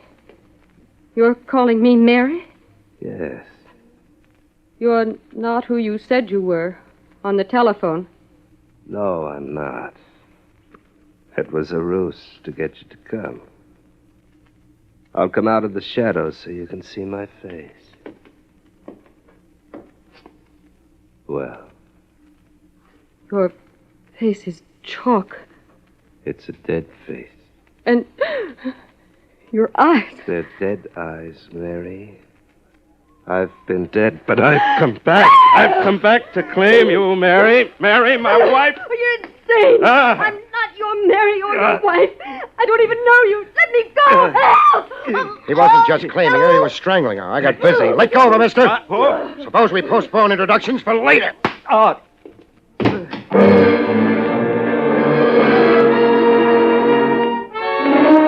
He might have been risen from the dead, but he reacted to the old one, too, like anybody else. He was out cold, stiff, like rigor mortis had come back. While he slept it off, I revived the dame and questioned her. I'm Barrie Craig, an investigator, madam. I'd like a few honest facts and no ad-libbing. Remember, I probably just saved your life. I'm grateful. The man is insane. You acted as if you didn't know him. I never saw him before in my life. He's allegedly a Remo Torch. He said he'd come back from the dead. So far as we know right now, could be. If you don't know the man at all, why did you agree to meet him here? He telephoned me and said he was Tom Avery. I've known a Tom Avery. Your name is Mrs. Verna Talbot? Why, yes. How did you know? Never mind how. You live with your husband? Yes, I do. But he mustn't know I came here to meet Tom Avery. Jealous? Yes. We get along badly, my husband and I. We're together, but we live separate lives. Oh, May I please go now? sure. I don't see why not.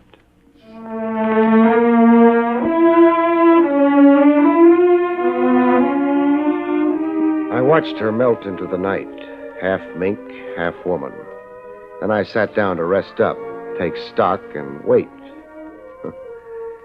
I'd sure found myself a bright way of making a living.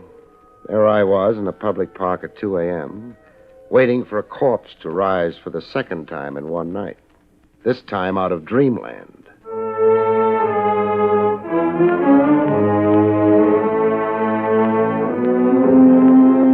Remo Torch, or whoever he really was, slowly came out of the dreamland I'd rocked him into. He got up on his feet, rubbing his jaw where I'd clipped him. With a wild gleam in his eye and his teeth showing, as if he were getting set to jump me, I threw a gun on him fast. Don't try anything, Torch, or I'll prove to you that dead men bleed. Gonna do what I say, nice and cooperatively? I'll do what you say. My car's outside the park. We'll get into it and drive to my apartment. To your apartment? For a heart-to-heart talk. Shake your head and I turn you over to the cops. It's all the choice you've got right now, me or the cops. I'll go with you.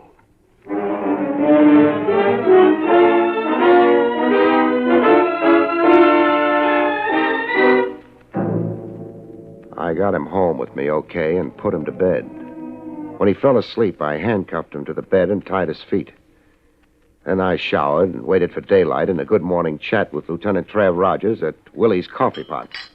I don't get half of what you've told me, Craig. Half's enough to hold you for now. Feed ghost stories to little boys a spoonful at a time, an old teacher of mine used to say. Just you run down a few items I asked, huh, pal? You want me to find out when Mary Torch died? And who signed the death certificate, and where was she buried? Phone me the minute you know. Craig. Yeah? Being your blind helper, just how did I get so degraded? The coffee's my treat. Have yourself a second cup, chum.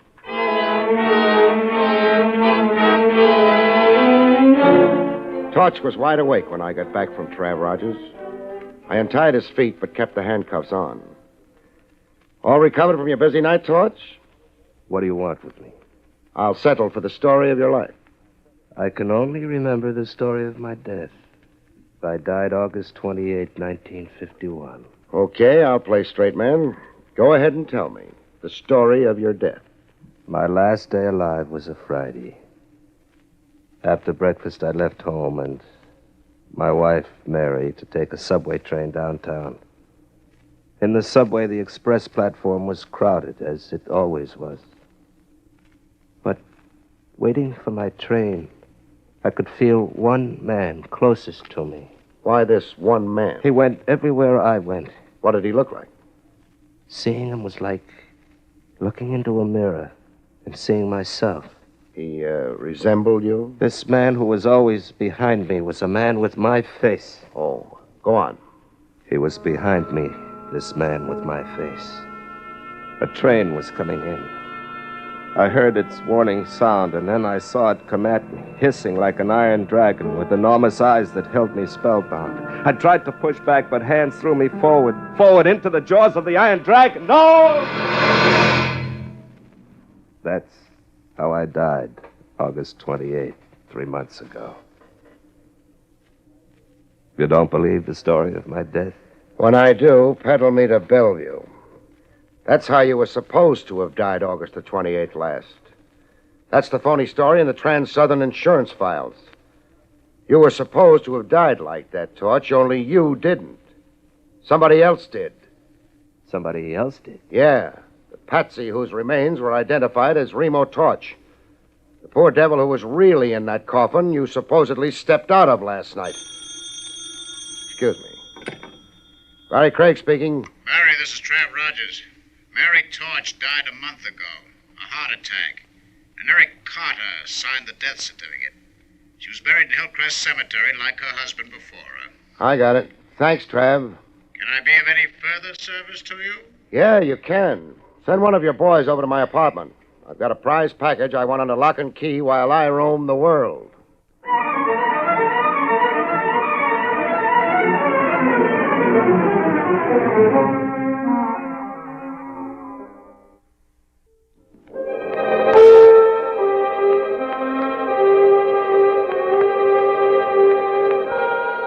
I had the graveyard habit.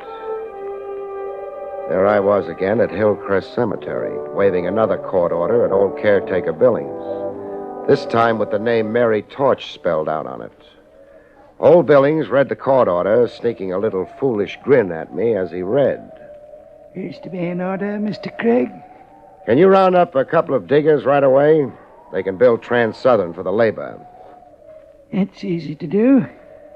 For a guy hoodooed by the risen dead last night, you're looking mighty cheerful today. I'll bet a tombstone you solved the mystery of the empty coffin for yourself. You're a discerning man, Mr. Craig. You found a body somewhere. The body the real Remo Torch sneaked out of that coffin before he got into it. In time for you to come along and get an eyeful. I'm right, huh? You're right. And I'm a foolish old man. Where'd you find the body that was buried as Remo Torch?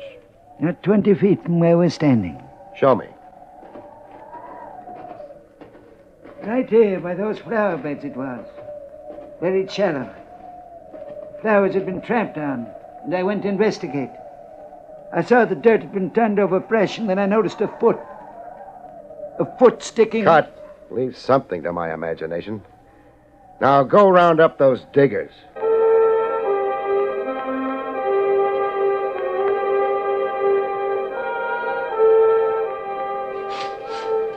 The slab of marble read Mary Torch. Two beefy gents were digging her up. They wore a look on their kisses that said they just loved to make an argument of it. They were the same team who buried the Mary Torch coffin only a month ago. To them, I was some creep undoing a work of art. Me and my court order. You've got the coffin exposed enough, men. Now use the crowbar on it. I soon got a look at the contents of the coffin. No. Body, Mr. Craig. The casket's full. Full is the word, Billings. Full of rocks.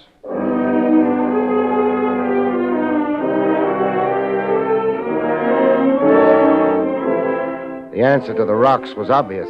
Mary Torch's death was a phony and ditto a burial. I found out how it was maneuvered by an entry in the cemetery record book. It's the name of the undertaker you want? Or whoever supervised the so-called burial. Here it is. Mary Torch. And Eric Carter supervised the burial. Does the name mean something to you? Does it? Eric Carter's the same joker who also signed the phony medical certificate.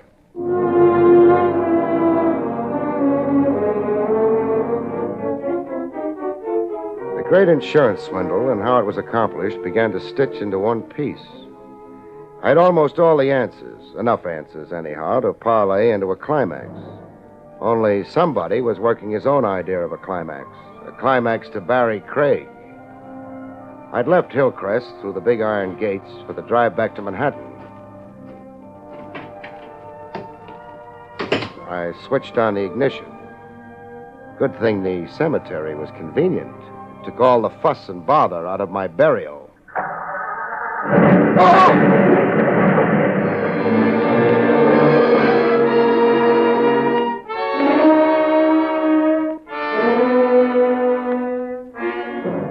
The risen dead. I was getting a whack at the trick myself. I was dragging toward a light no bigger than an arrowhead, waiting for me somewhere at the end of a long sleep. And bells tolling morning, the bells were saying. And wake up, Craig. Wake up. Craig, look at me. And the voice, the face of someone I'd seen around the trail. Rogers. How did you come to die, Trev? I didn't. And neither did you, the miracle is. You're in Shore Park Hospital. In emergency. A time bomb hooked to your starter cable. Step on the car starter and blow yourself up. A gimmick with whiskers. A long gray beard. It's an old murder device, moth-eaten, but they got you, Craig. How bad am I? You're one for Ripley. I'm okay? Is that what you mean? Just lacerations of the head and neck. Shock. You're wearing more bandages than King Tut. You're also minus an automobile. I'll build Trans-Southern. Trev, get me out of here. I want Remo Torch back. As soon as I'm dressed, he and I are going bye-bye.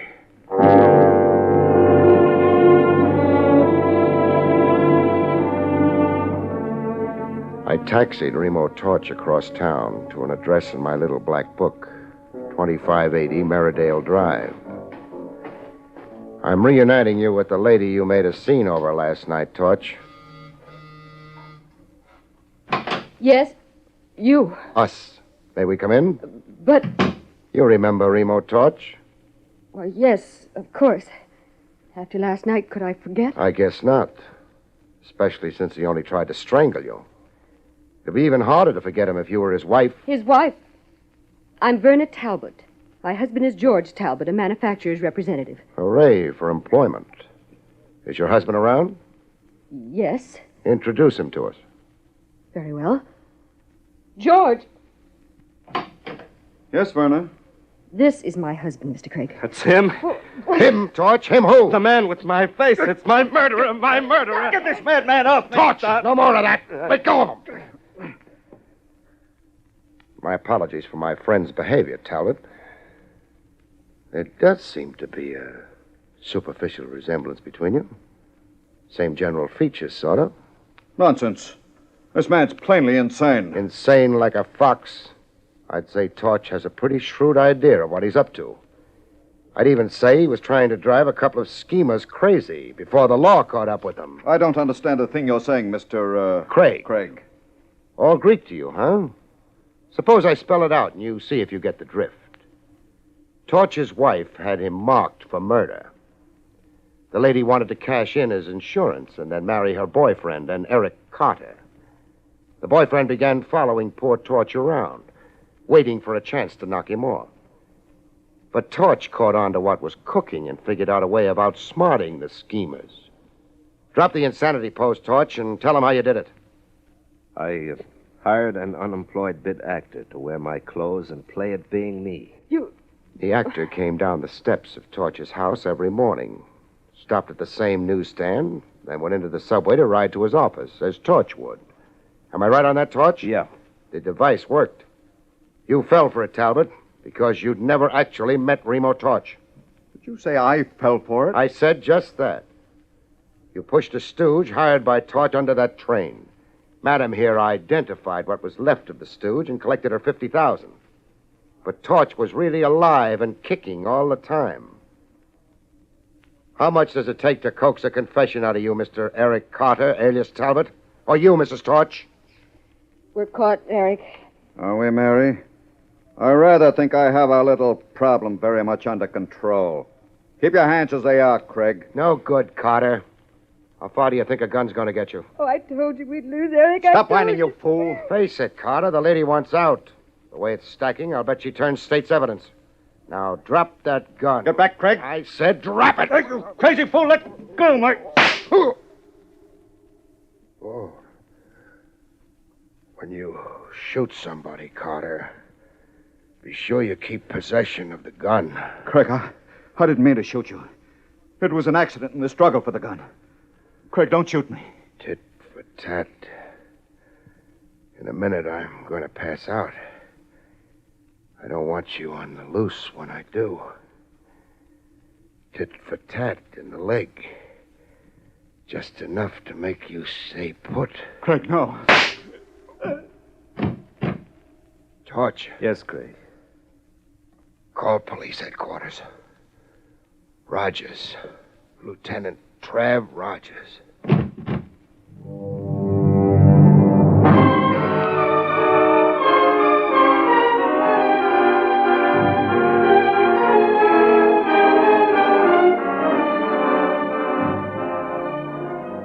Wake up from a long sleep, and there's the same face in front of you, like a pin-up on a wall. Don't look now, Craig. But you're back in Shore Park Hospital. Emergency. What's my medical complaint this time? Bullet in your left thigh. You'll be out in a week. And limp for a month. Oh, great. Well, now that you're conscious, you want to talk. Eric Carter masterminded the phony death and burial of Mary Torch. And also planted the time bomb. 1 minute, Craig. Yeah? You're forgetting you played the case very close to the vest.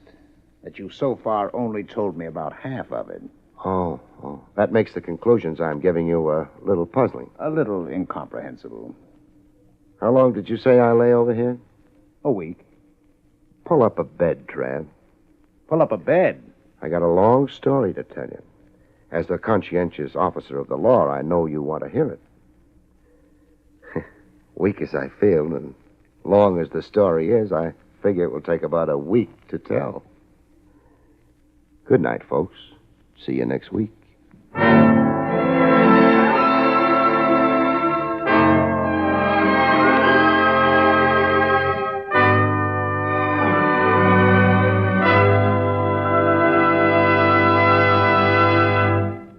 You have been listening to William Gargan in another exciting transcribed mystery drama from the adventures of Barrie Craig, confidential investigator.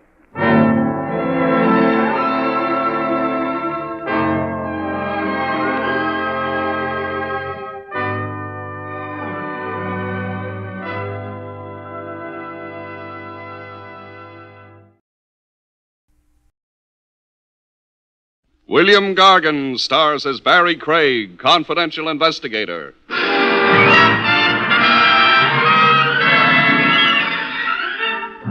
Murder is a steady occupation, has its handicaps. The hours are irregular, the conditions under which you work aren't always ideal, and there's no Social Security.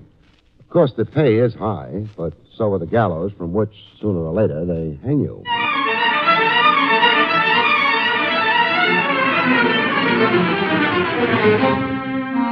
The National Broadcasting Company presents William Gargan in another transcribed drama of mystery and adventure with America's #1 detective, Barrie Craig, confidential investigator.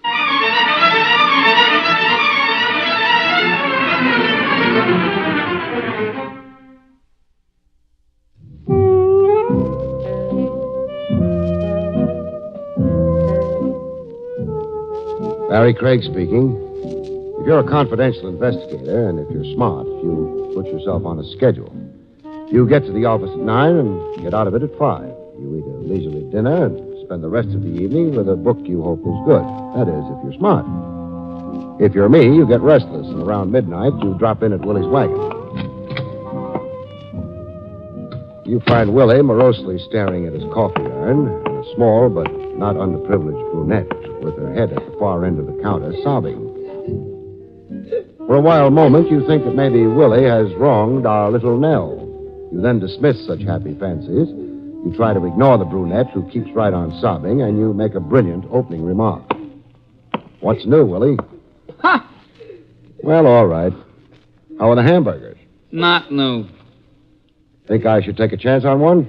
You got the pendants? No. I'll make you a hamburger. Thanks. Hey, better have a cup of coffee first. Why? Deaden your stomach nerves. I've tasted your hamburgers before. Well, they ain't improved since then. Willie. Huh? I know she didn't come with the place. I've never seen her here before. She's pretty, but does she have to make that noise? She is suffering from grief. She had the blue plate dinner here? According to what she tells me, she had a great loss. What did she lose? Her bull fiddle. A what? A bull fiddle. You know, them bloated violins. I know. She plays a double bass. What's that? A Carnegie Hall for a bull fiddle. Oh, yeah, except nobody plays on a bull fiddle that she ain't got. It would be harder anyway. Come to think of it, losing one of those things is a little like misplacing the Empire State Building. It was swiped off her. Here's your hamburger. Thanks.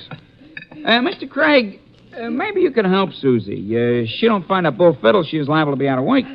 She is accustomed to eating, so I do not think this will be good for her. Susie, come here. Huh? I want you to meet Mr. Craig. Oh. Hi, Mr. Craig. Hello, Susie. Mr. Craig ain't only a friend of mine, Susie. He is also a confidential investigator. You ought to tell him your trouble. I only got one trouble. You lost your double bass. Uh-huh. Only the kind of music I play, it's a bull fiddle. Where did you lose it? At the club, the 4920 Club. You're part of the band that plays the club? I play solos. The customers like it because I'm so small and the bull fiddle's so big. And besides, I'm cheaper than the band, so they like it. Bull fiddle isn't the kind of a thing a man could slip into his coat pocket. There can't be many things harder to steal. Whoever stole mine didn't worry about that. Well, when did you miss it? About an hour ago. I done my number, went out for a walk, and when I got back, No bull fiddle? no bull fiddle. Well, there must have been people around. Well, the club closed early tonight. There wasn't anybody around when I got back except Brinker. Brinker? Who's Brinker? Well, he's almost as big as you are, but not so cute. Well, I'd have trouble recognizing him from that. Well, he's sort of a caretaker and club bouncer, you know. I don't. I'm afraid I may find out, though. All right, Susie, let's go over to the club. Maybe I'll be able to come up with something that might help. Gosh. Thanks, Mr. Craig. Hey, wait a minute. I'm closing up anyways. I'll tag along. Why? Well, I'm intrigued. I would like to meet a character who goes around swiping bull fiddles. I would also like to warn him to lay off the Brooklyn Bridge. It's fastened down.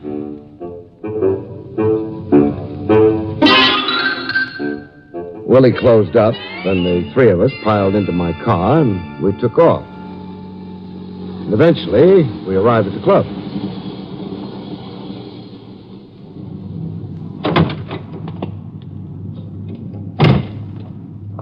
Hey, the club is dark. Well, I get a key to the stage door. It's just down the alley here. Mr. Craig, why would anybody want to steal my bull fiddle? I don't know. There's a truck parked outside the stage door. Hey, it's coming straight down the alley. At us! Susie, Willie, get up against the building. Flatten out. Okay.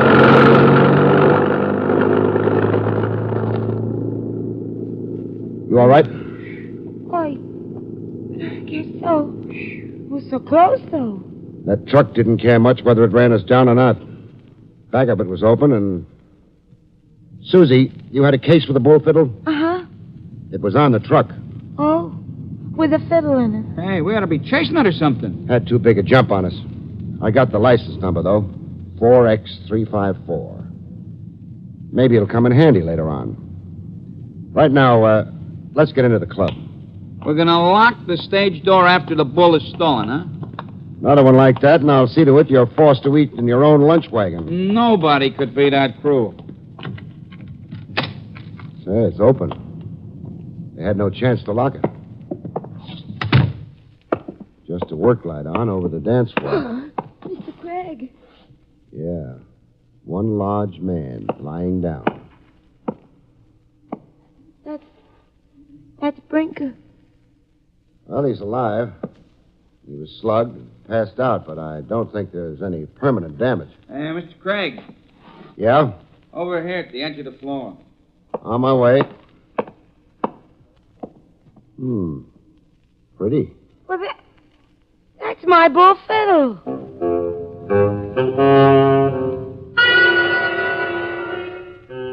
It was a double bass, all right. Whoever had left it here had propped it up against the ringside table. The bull fiddle isn't a thing of beauty, usually, though I don't mind looking at one.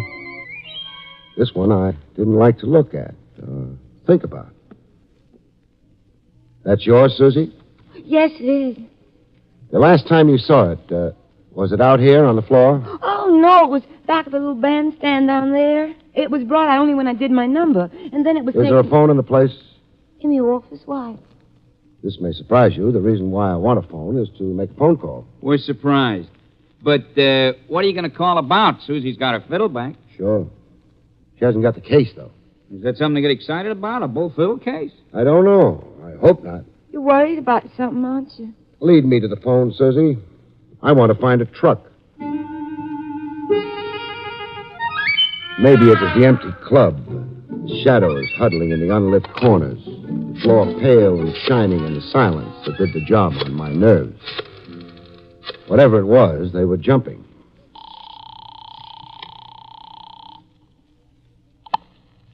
Lieutenant Rogers, homicide. Trav, this is Barrie. Things are quiet down here at Homicide, Barry. Do you have to finish this call? Now stop playing with your Phi Beta Kappa key. I want to know who owns a truck. License number 4X354. What did the truck do, run you over? It came close. 4X354. Hang on. If I can wake anybody up over in motor vehicles, I'll have it for you in a couple of minutes. Thanks, Trav. I hung on. I thought of Susie playing that bull fiddle. I wondered if she was any good as a musician.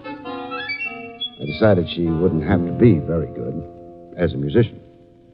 Barry? Yes? Name's Christopher Malone. Residence address 74 East Lake. Garage at 12 River. That's what I wanted. You've got it. Barry? Yeah? Need a hand? I don't think so, Trav. All I've got so far is a sort of hunch. Probably want me to think. Go on back to that bridge game. No one in the department plays bridge while on duty. They play pinochle. So long, Barry. So long. Come on, Susie. Let's go back and see if Brinker has come too. What's wrong with you, Mr. Brinker? I got a headache. In both heads? But this here ain't my head. This here's a lump on my head. You, Brinker. What happened? I was straightening up the place, and all of a sudden I feel somebody breathing down the back of my neck, so I says, stop breathing down the back of my neck. So he stops breathing down the back of my neck, and he hits me on the head. I shouldn't have told him to stop breathing down the back of my neck. Maybe not. Did you see who it was? I didn't see nothing and nobody. Too bad. Well, Susie, I'll take you home. Willie, you coming along? Well, sure. Brinker, can you lock it up somewhere? Yeah, sure. One of the back rooms. Fine. Let's go.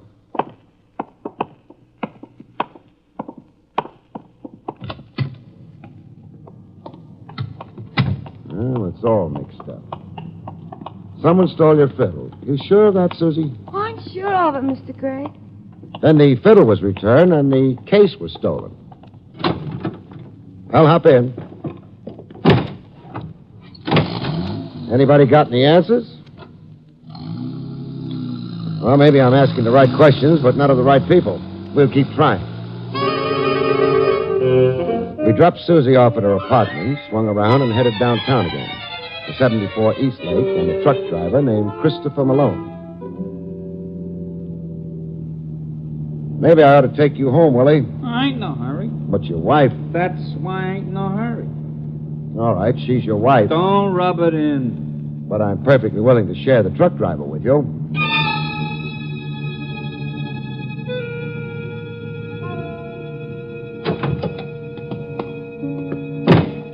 Hey, the guy's truck ain't out front. No. Well, the nameplate over the doorbell. Yeah, Malone.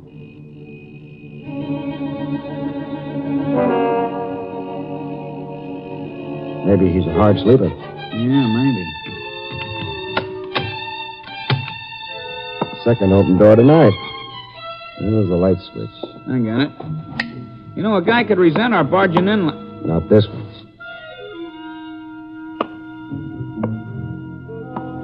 Well, according to the police, Christopher Malone lives at 74 Eastlake. They're wrong. He's dead there.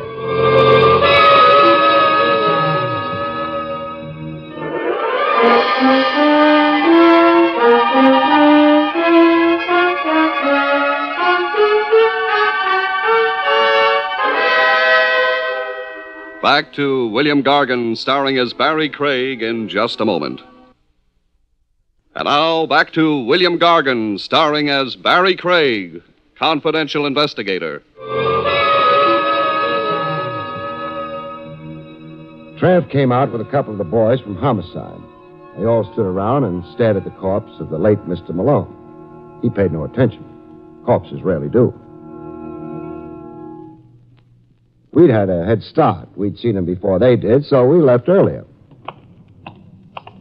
Guys don't look good when they're shot full of bullets. It's never been recommended as a beauty aid. He was the truck driver who drove away with Susie's bull fiddle case, huh? Yeah.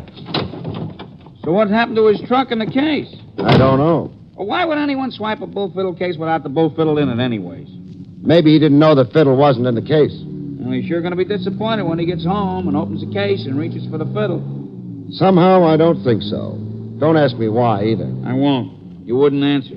Like if you was to ask me what goes into Willie's Irish stew, would I answer? But this car ain't aimed at my house. Or yours. Neither of us live down on River Street. That's bad. Malone's garage is on River Street. Kind of late for visiting the guy's place of business. Except he won't be transacting business there tonight. I hope. River Street pitched sharply to the Hudson below. A murky light picked out a worn sign swaying in the slight wind. The sign read, Christopher Malone, licensed trucking. The large garage doors were shut. A smaller door set in the panel of one of them was locked. You couldn't look inside. It's been warmer in Alaska. Yeah, we've got to get in. You figured the truck's inside, huh? Yeah. When we was back in Malone's apartment, why didn't you swipe his keys off of him? Because somebody else had already done so. That ain't comforting. Because whoever knocked off Malone is probably a murderer. Probably. He is a murderer. The question is... Shh. The question is... Shh. Someone coming down the street. Willie, this doorway, quick. Who is it? Too far away yet. Besides, it may be nobody connected with Malone or... What makes you think I'm going to be so lucky? For the coffee I serve alone, I deserve it. It's Brinker. Yeah. He's stopping at the garage. He's got a key. And it works. Big doors. Come on.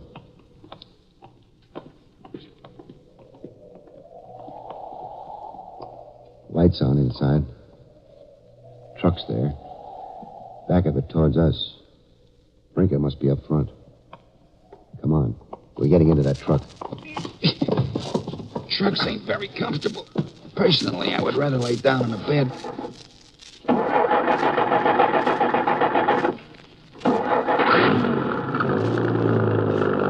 One nice thing, no window between the cab and the rest of the truck back here.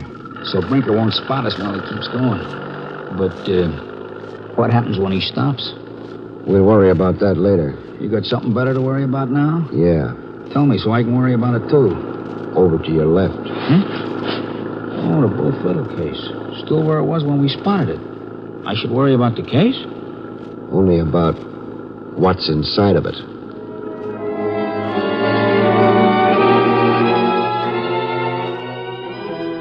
It was pretty clear, wasn't it?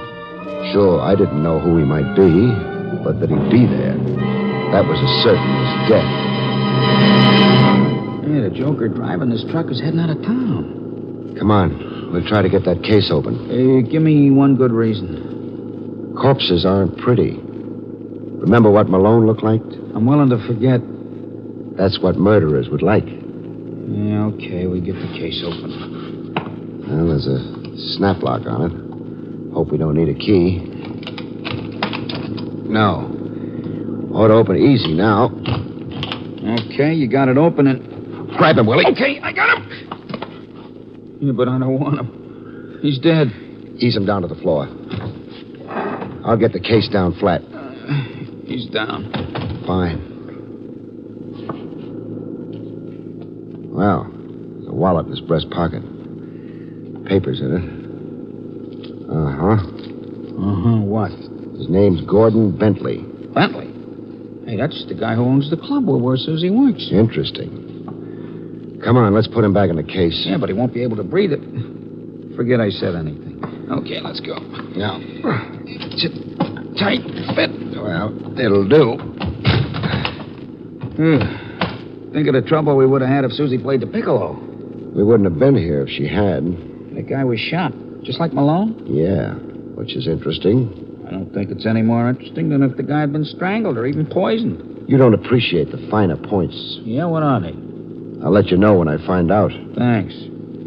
So do we jump off the truck now or 5 seconds from now? We stay on. The truck's hitting at least 50. We jump now, we could get killed. If we stay on, we will get killed. I doubt it. Why? No one could ever get all three of us into that case.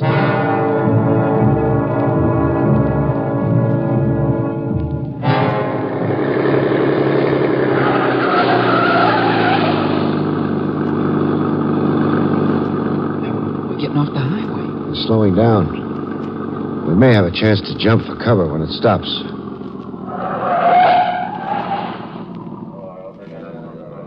Uh-oh. Sounds like we're surrounded. We stay. Hey, sooner or later, somebody's going to spot us back here, and then Maybe it'll be later. Shh. How are things, Brinker? They're fine, Mr. Walsh. We got a load ready for you to run in. Okay, Mr. Walsh. Why I'm here. Everybody's leaving. Shh. This trip, I got something special for you, Mr. Walsh. You have? What? I'll tell you about it when we start loading the truck. Hey, we ain't popular. Everybody's gone away. We get out. Hey, the house is set back from the highway. It's a big place. Yeah, well, let's not wait. We have to. If I get out of this alive, I'll use meat in the hamburgers. Don't say anything you'll be sorry for. Come on.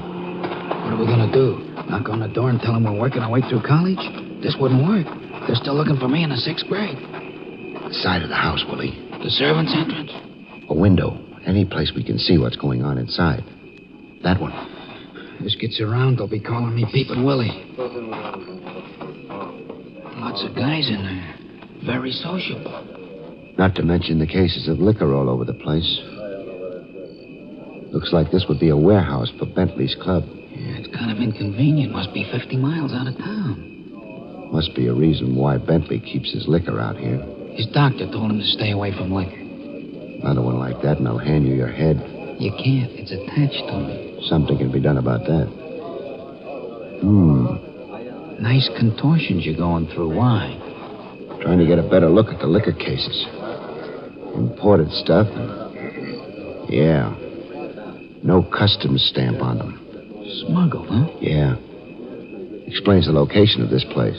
The truck, Mr. Walsh and friends, the smugglers, I guess, and also Brinker. The delivery boy, huh? The delivery boy.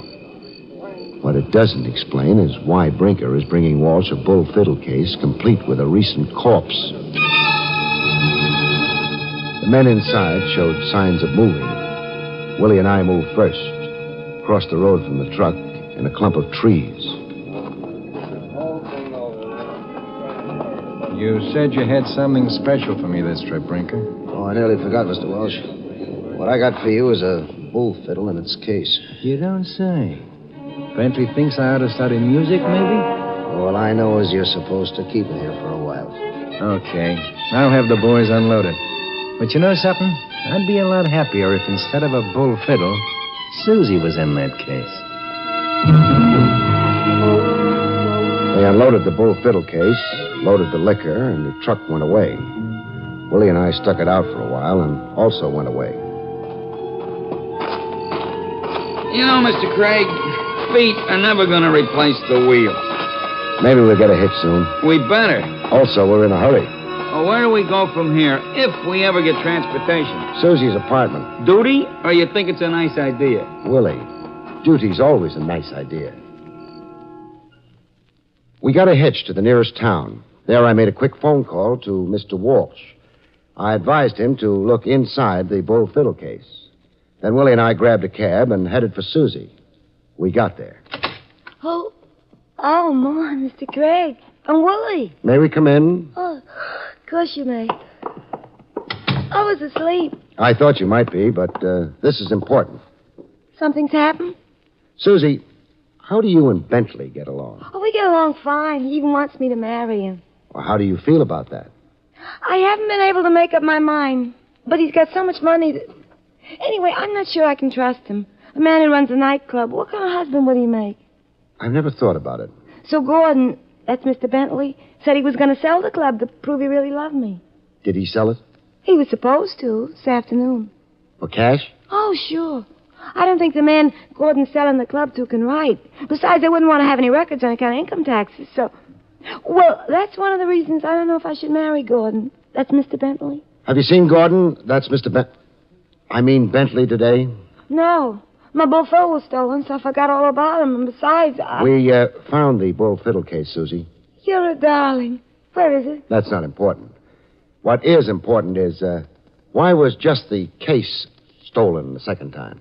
Gosh, I don't know. Susie, suppose I murder someone. Why would you want to do such a terrible thing? Well, just suppose I do. I murder him in a nightclub. I've got to hide his body until I can dispose of it safely. Now, where can I hide it? Well, don't ask me after all. There's a girl who plays a bull fiddle in the club, which means there's a bull fiddle case around. The man I killed wasn't a big man, so I put him in. My bull fiddle case? Right.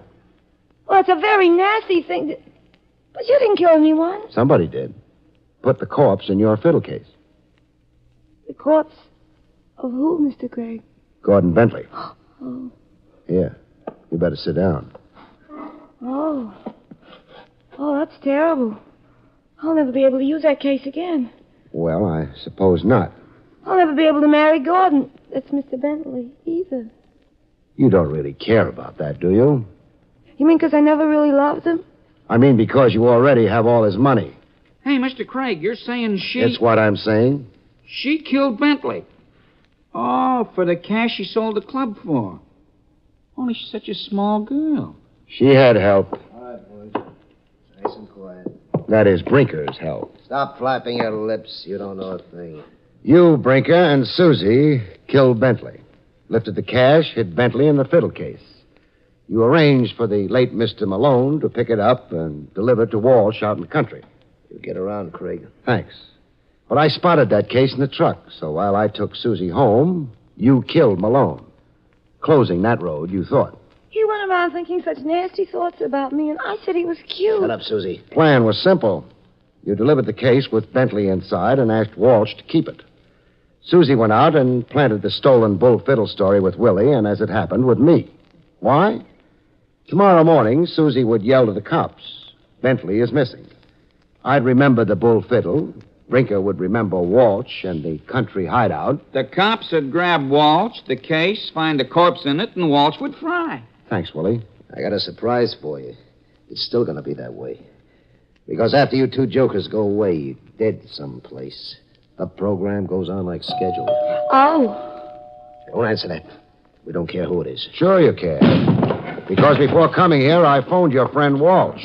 And I told him to look inside that fiddle case. Spread around, boys. Drop the pop gun, Brinker. Now. Okay. You should have dropped it, Brinker. Your arm would feel a lot better. But cheer up. Maybe it'll be healed before they execute you.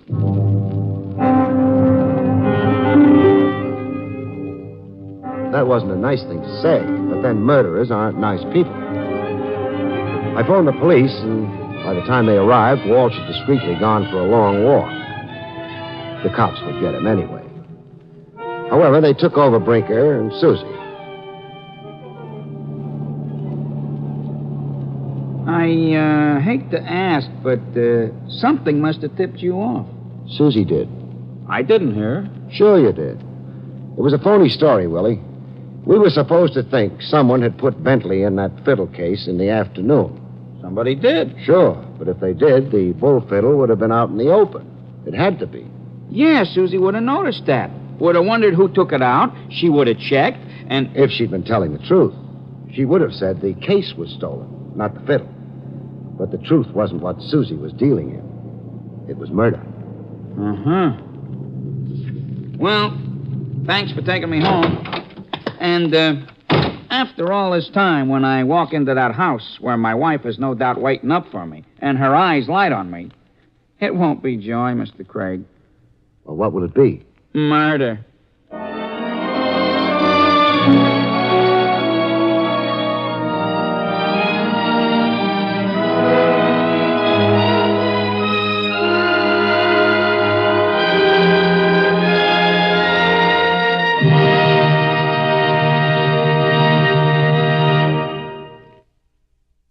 You have been listening to William Gargan in another exciting transcribed mystery drama from the adventures of Barrie Craig, confidential investigator.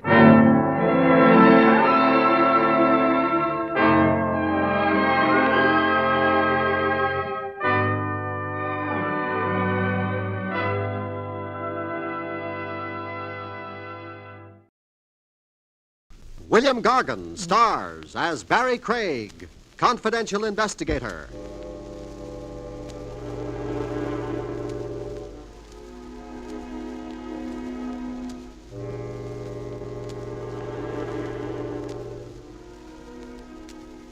If you crave all the elbow room you can get, folks, be sure to have your coffin built to your own specifications. The National Broadcasting Company presents William Gargan in another transcribed drama of mystery and adventure with America's #1 detective, Barrie Craig, confidential investigator.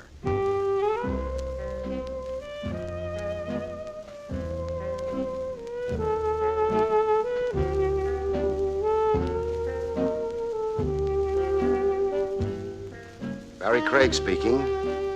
Live sharply with your senses in high gear, as a confidential cop must. You notice things the average citizen never sees. Little situations that look normal on the surface, but aren't really.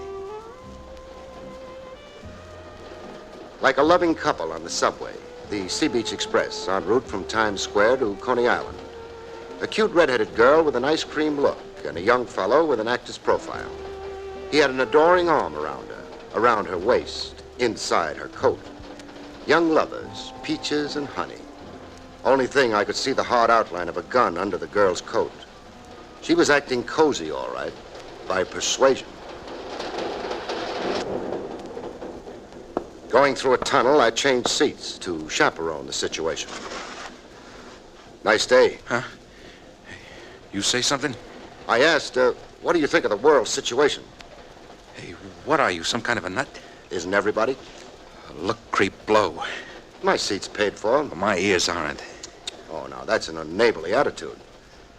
What does your girlfriend think about it? Mind your business about my girl. I can't.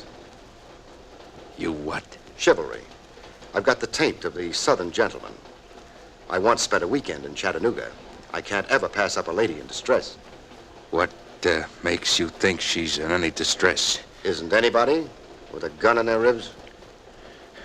Look, wise guy, a gun can point two ways and I'll bite your tongue. Can't do. I'm a lifelong vegetarian. You can get plugged. So can you. Even faster than me.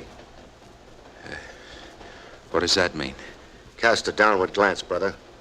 My right hand in my right coat pocket. If I fired, let's see. Yeah, you'd be shot in the 7th rib. Who are you? Sir Galahad. I've got a suggestion to make. What? The next station stop, we get off. The three of us. You, me, and the redhead. If not? We'll both be disappointed.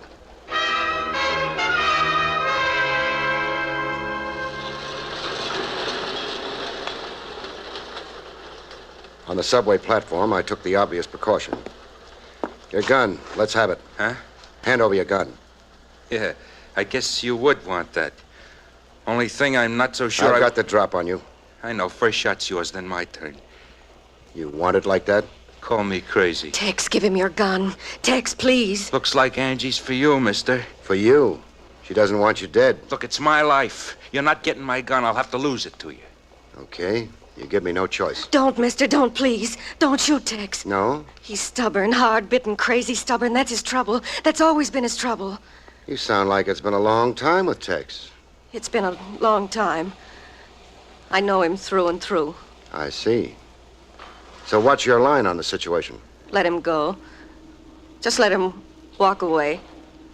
Take a walk, Tex. Sure. Sure, if you say so. I won't thank you, Angie. My hunch is Galahad here's too yeller to shoot anyway. Go, Tex. While you can, go. Sure. I'll be looking you up again. We got unfinished business, Angie. Now what, miss? Take me home. Home was a cheap hall bedroom, an all-iron bed and a linoleum rug with designs of cherubs pointing bows and arrows on it. There was a blue waitress's uniform hanging on a clothes tree. I wait on tables. Renzi's Chop House. No, I won't be able to. Tex, huh? He knows about my job. But doesn't know your home address? That's one secret I managed to keep. What are you two to each other? Sweethearts. We used to be. We grew up together on Elkin Street off Chatham Square. Rough neighborhood. A street killing once a month like clockwork. We became engaged when Tex was 14 and I was 12. A ring he stole from his mother. You still love him? How can I? Yeah. He's a bad actor. What gives between you two now? I don't feel free to discuss it. Well, maybe you'd better. He left threatening, quote, unfinished business. Also, I'd worry about his gun if I were you. I do worry, believe me. I'm up nights smoking and walking the floor. I'm a cop. Not the regular kind, private, confidential. I can handle a situation without being hemmed in by regulations. Meaning? I can be a friend. All right. I'll confide in you. For Tex's sake as well as mine. Tex came out of jail last week. First thing he did was look me up. Why? A sealed envelope left with me before he stood trial. Go on. Tex was convicted of robbing a payroll messenger. The Hubble Electrical Company. $30,000 was stolen cash. The court never got Tex to tell where the money was. Just took his lump, served 5 years. He stashed the money away. I don't know that. The sealed envelope left with you, it had to do with where Tex had the money. I'm sure you guessed that. Yeah, I guessed it. But I never opened the envelope. I didn't want it on my conscience. I felt that I owed some loyalty to Tex for what we'd been to each other. I remembered good times we'd had. Times Tex acted civilized and normal. You turned the envelope over to Tex last week. Then what? Well, Tex came back the next day. He couldn't find the money. It was gone. He accused you of a double cross. Yeah, imagine that I'd steamed open the envelope and then sealed it back. Where was the money supposed to be hidden? Well, Tex didn't say, and I don't know. Are you the only person Tex suspects? No. He also suspects his brother, Willie. Willie's his twin. Well, how does he connect Willie with the alleged double cross? Well, while Tex was up, I'd been seeing Willie. Oh. Dates. I needed companionship. I couldn't sit around like a stick of wood. Well, Tex thinks Willie got to the envelope, that I was careless with it. Where did you keep the envelope? Oh, there, under the linoleum. Could Willie have kidded you along just to get at the envelope?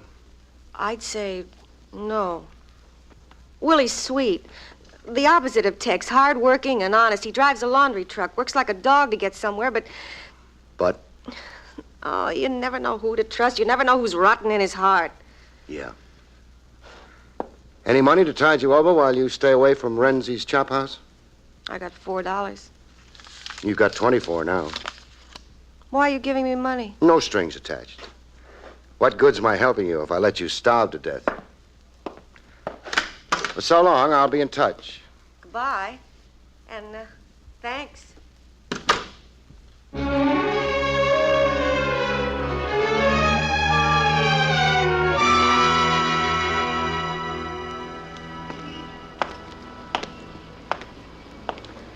A few doors up from Angie's furnished room, the neighborhood got over-friendly. One resident constituted himself a committee of one to see to my comfort. The fellow with sideburns that ran into his neck. Hey, you feel something, Pop? You've got 10 years on me, pal, so how can I be your pop? Well, my gray hair, that an age, I do that on purpose. Why? So as I can look distinguished. Why? Why? Well, don't everybody want to look distinguished? Hey, you're ribbing me. And you're ribbing me. Yeah. I asked you before. Do you feel it? I feel it. Huh. Sharp, huh? Another 1/16 of an inch, you'll draw blood. I got that knife trained that does just what I say.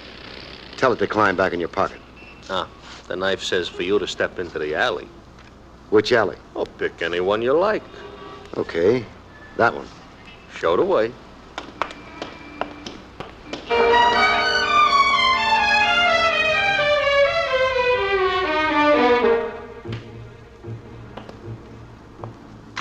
In the alley, I submitted to a frisking. Hold still. What prey are you looking for? A gat. How come, fella? Check my wallet and deduce for yourself. Oh. Private eye, huh? Worried? No, cops don't worry me. I worry them. A cop fighter. I was 10 and one shot my old man for nothing. I never forgot. Shot your old man for nothing? All he was doing was a saloon stick-up, only for laughs. Only for laughs? Yeah, it was a Saturday night, nothing doing, everything dead. The old man wanted to liven things up. And then, boom, and I'm an orphan. Stupid cop. Sad story. Well, should I love cops? No, but don't hate me. I'm private. I work for me.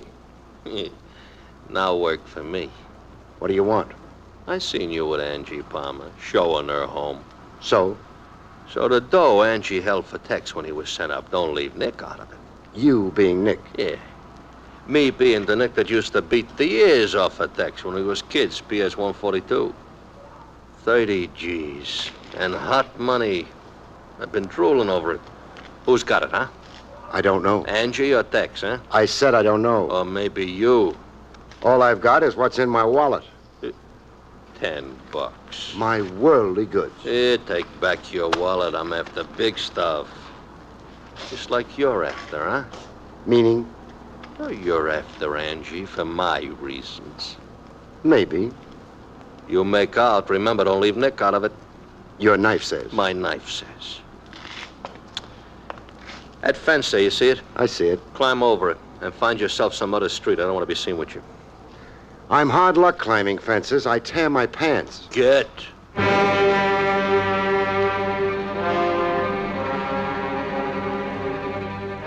Tex's twin brother, Willie, didn't exactly look the part of a hard-working stiff who drove a laundry truck. The suit on him was custom-tailored. The shirt under it was pure silk. The ring on his finger had a rock in it the size of a rhinoceros egg. Prosperity all over him in neon lights. I haven't seen my brother Tex in 5 years. Trains stop at Ossining. Oh, Tex warned me never to visit him in Sing Sing. A feud between you? We're peas in a pod, only on the outside. Meaning? Tex has always given me a bad time, abuse, trouble. He resents my respectability. Being twin to a bad man has its complications. Such as? I'd been arrested time and again for something Tex did in the years before he was sent up. Ladies have identified me as a purse snatcher, stuff like that. I'd stand sweating it out in police lineups. Angie, why are you romancing Tex's girl? The normal reasons. Love? Uh-huh. Head over heels since I was this high. But Angie's been Tex's girl. Once. That's over. The guy your brother is, you're asking for a headache. I know. It scares me, but it scares me more to give up Angie. I see. I glean you've had more schooling than Tex. Night school. I take courses in speech and electronics. Pointing for trade? Radio, TV repairman. I figure someday to open my own shop. Tell me, what's the twist in Tex? Well, he was a show-off as a kid. He got used to the wrong kind of applause. He'd pull all kinds of petty stuff just to get attention. He couldn't stand being ignored. It drove him crazy, made him feel like dirt. He's still a kid showing off. But don't take my analysis for it. I'm not a psychologist. I've got a rough question for you. I think I know it. Go ahead. Did I get close to Angie? Or just to nose out where Tex hid the stolen $30,000? What's the answer? No. You have no idea where the loot is? No idea. Where can I find Tex? Have you any idea? It happens I do. In my own way, I keep a corner of my eye on him, concerned for Tex and to protect myself. He's hot-headed and unpredictable. I never know. Well, where can I find him? 22 Tillery Street, a yard house behind the Corning Iron Works. Tex has always used it as a hideout. Thanks for the information. Go easy on Tex, huh? He needs understanding. He needs a straight steer into his future. He's got a blind wall in front of him. I'm referring to the 30,000.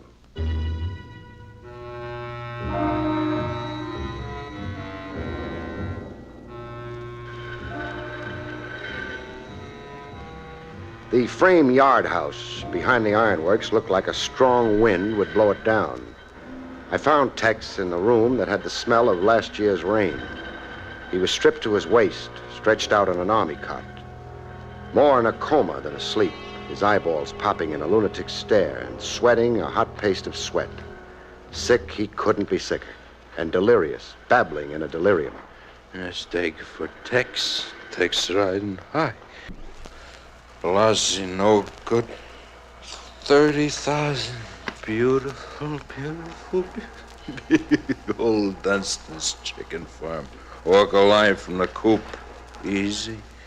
Oh, it's easy to do it blindfolded. Easy. Easy as pie.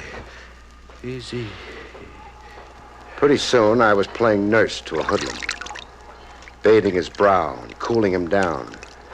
And then his eyes were on me, blind to who I was, and suddenly calm as if the fever had passed. Oh. You. Yeah? The bottle. The shelf over the sink. Reach me a pill, will you? Sure. Oh. Here, now, raise up a little. Oh. Oh. Thanks. The pill brings me to. Fine. Oh, I must have passed out. You were delirious. Yeah. Fever. I got it in the tropics once. I was a kid on a job in the tropics. Rubber plantation. I was hired out to a surveyor. 40 lousy bucks. The fever. It hits me and goes all the time. It hits me and it goes. Chronic, huh? Yeah, chronic. The prison medic had me on shots. You... What? Do me another thing, will you? Fry me a couple of eggs. Oh, my stomach. It feels like an empty drum. How do you like your eggs?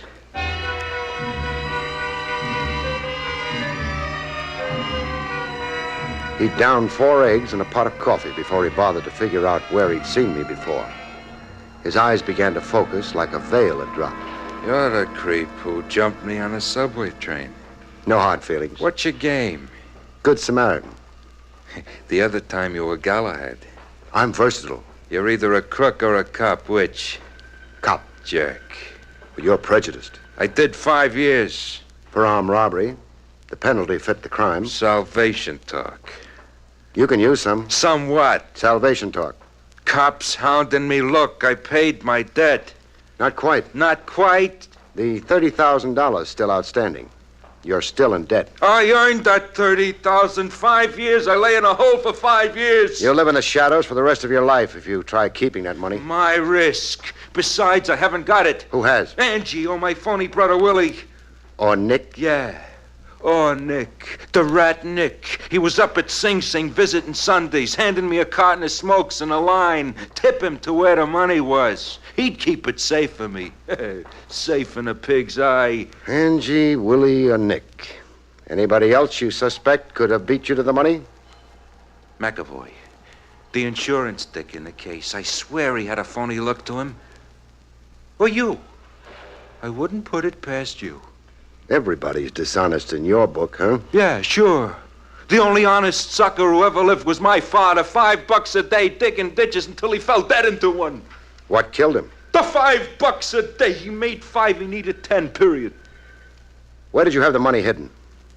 Sure, I'll tell you. Why not?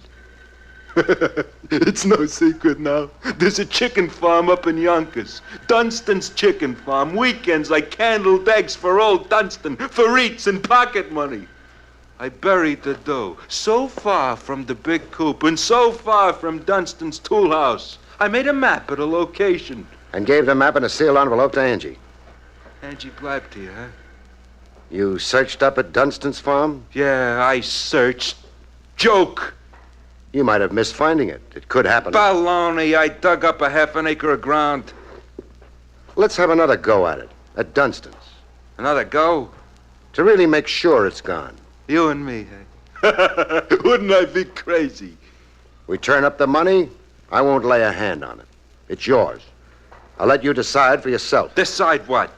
Take off with it or give it back. Really clean the slate, Tex.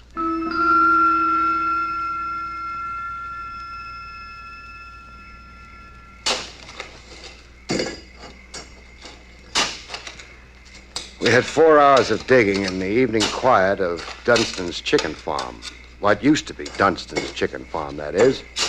Dunstan was gone, and there was a for sale sign on the abandoned property. I give up.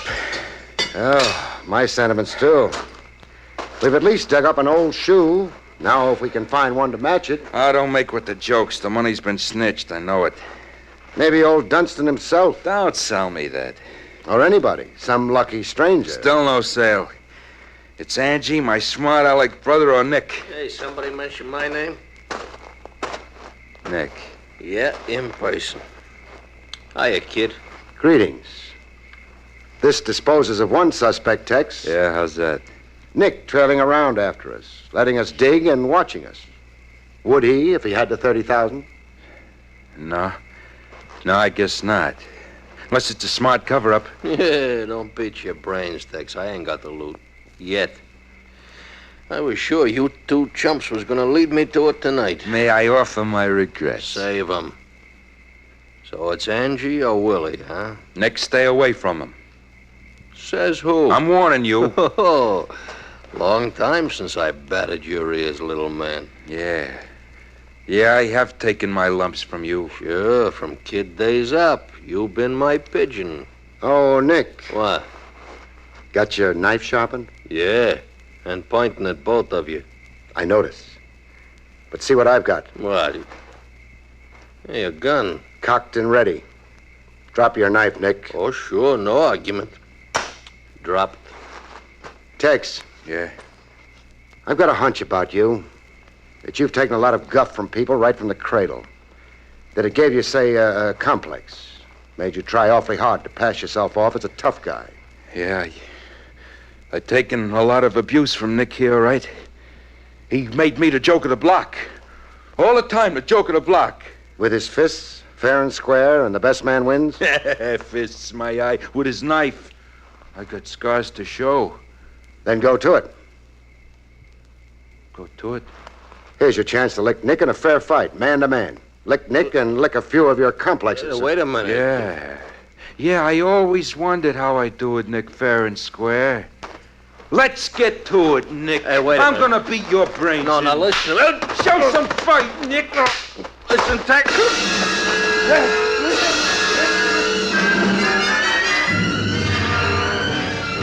With Nick demolished, we had T-bone steaks for ourselves in a lunch wagon.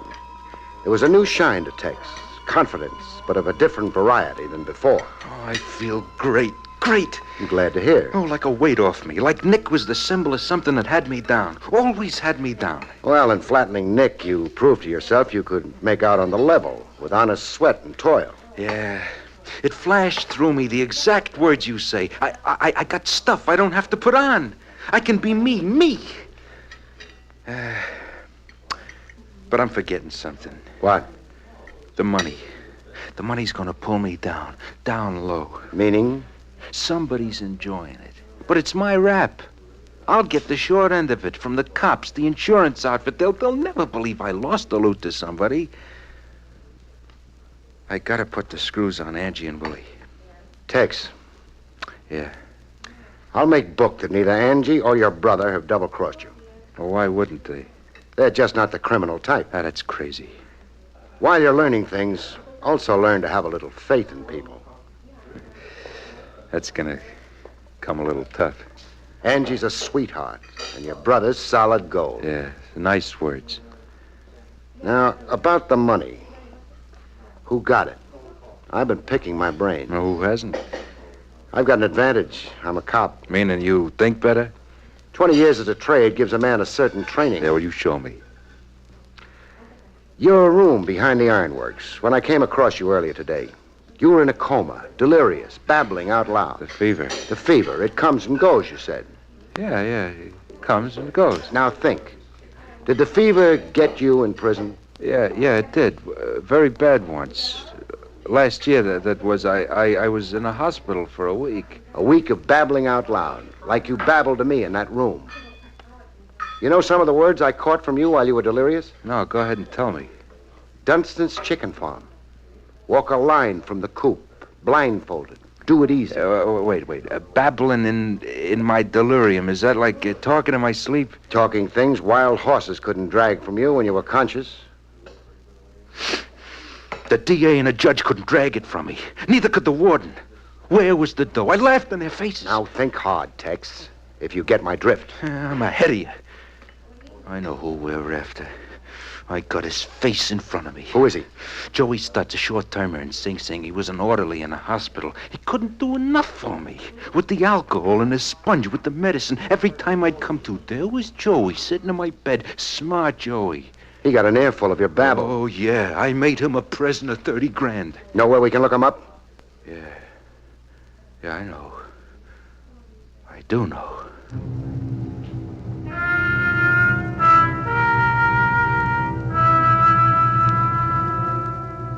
Wind up a case, you don't always do it to the king's taste.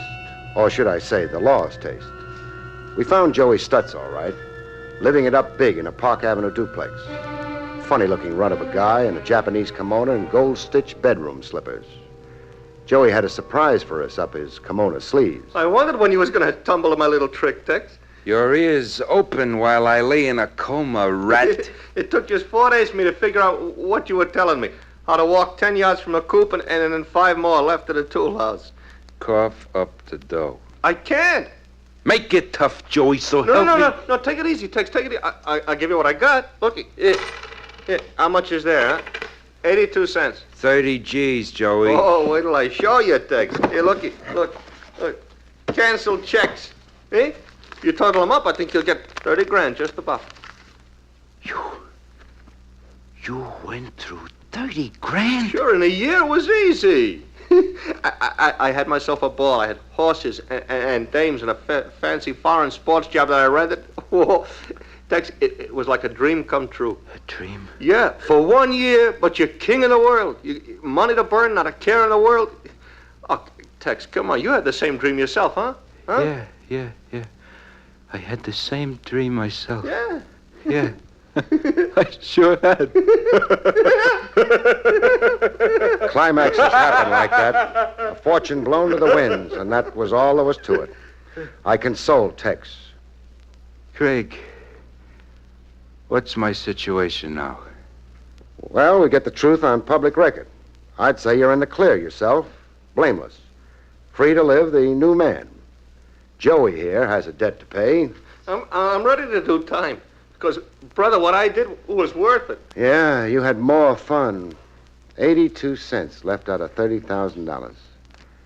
How did you manage to hold on to 82 cents, Joey? I got a thrifty streak in me on my mother's side. hey, look, you're grinning, Shummers. Yeah.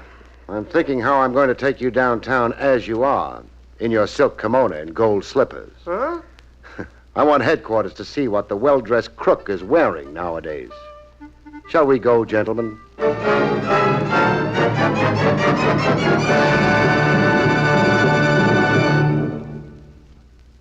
You have been listening to William Gargan in another exciting transcribed mystery drama from the adventures of Barrie Craig, confidential investigator. Tonight's story, The Tough Guy, was written by John Robert.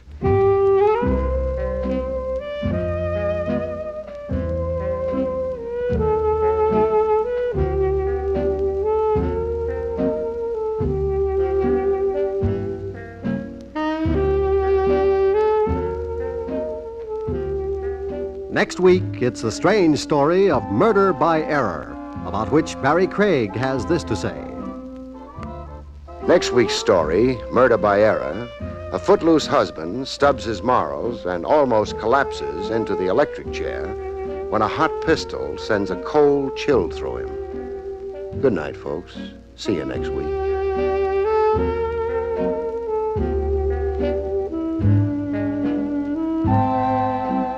The National Broadcasting Company has just brought you William Gargan, starring as Barrie Craig, confidential investigator, directed by Arthur Jacobson. Heard in our cast were Charlotte Lawrence, Shep Menken, and Larry Dotkin. This is Eddie King speaking.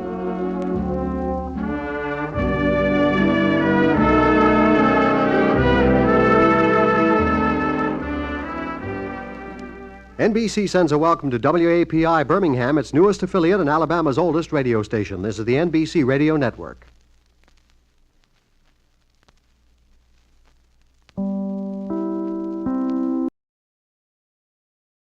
William Gargan stars as Barrie Craig, confidential investigator.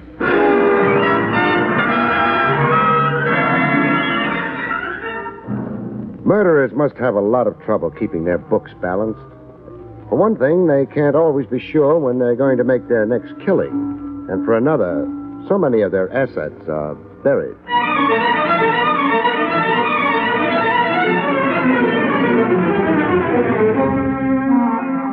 The National Broadcasting Company presents William Gargan in another transcribed drama of mystery and adventure with America's #1 detective, Barrie Craig, confidential investigator.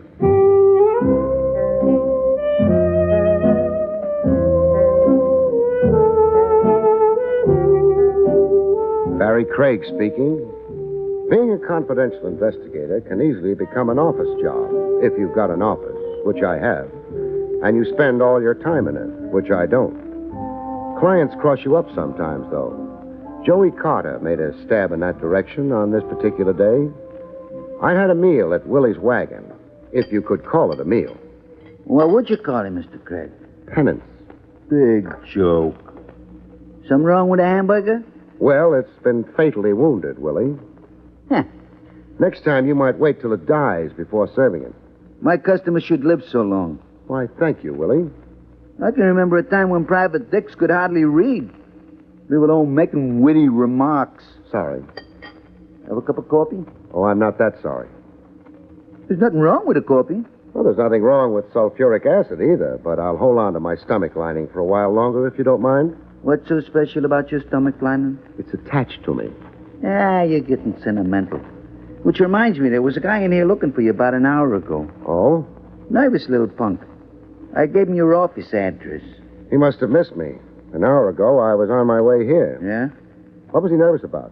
He didn't whisper nothing in my shell-like ears. Then how'd you know he was nervous? He couldn't keep his hand from trembling. The one that was holding the gun, I mean. Willie had nothing more to offer except the coffee I'd already turned down, so I got out. After Willie explained that my prospective client hadn't exactly been waving his gun around. He'd just been clutching it in a side pocket.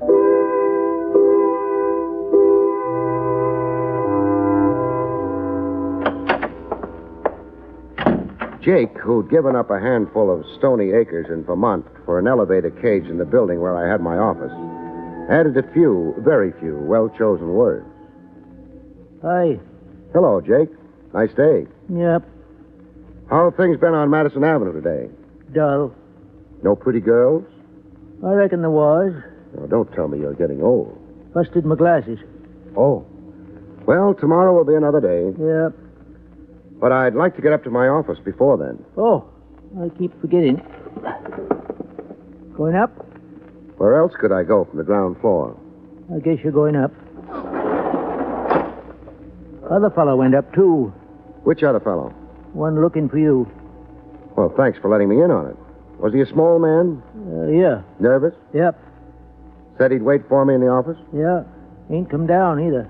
Which means he's still up there, unless he used the back stairs. Yeah. Did he mention why he wanted to see me? No. He was carrying a gun, wasn't he? Oh, you heard about him? From Willie.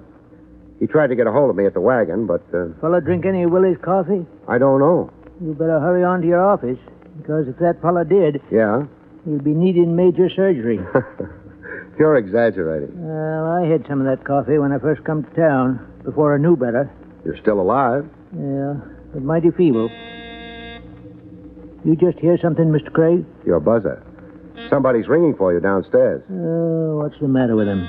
Can't they walk up a few stairs? They may never have used your elevator before. They want again. Noisy fellas. Excuse me. Not at all. Jake's elevator headed downstairs at considerably less than the speed of light. I headed for my office, in no particular hurry. I don't like small men with guns. Sometimes they get to thinking they need a gun as an equalizer. It might be psychological, but bullets never heard of Sigmund Freud. I didn't spot him when I first got into the office. It was late afternoon. The dying sunlight didn't quite make it to the corners of the room. It was in a corner that my client was waiting for me. A lonely corner, the loneliest of all. The corner where a man creeps to die.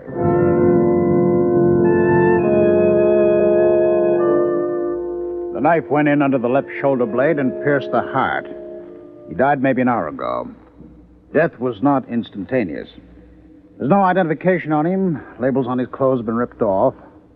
Until further notice, he'll go on the books as John Doe, deceased. Briefly and beautifully put, Lieutenant Rogers. Let's not be formal, Barry.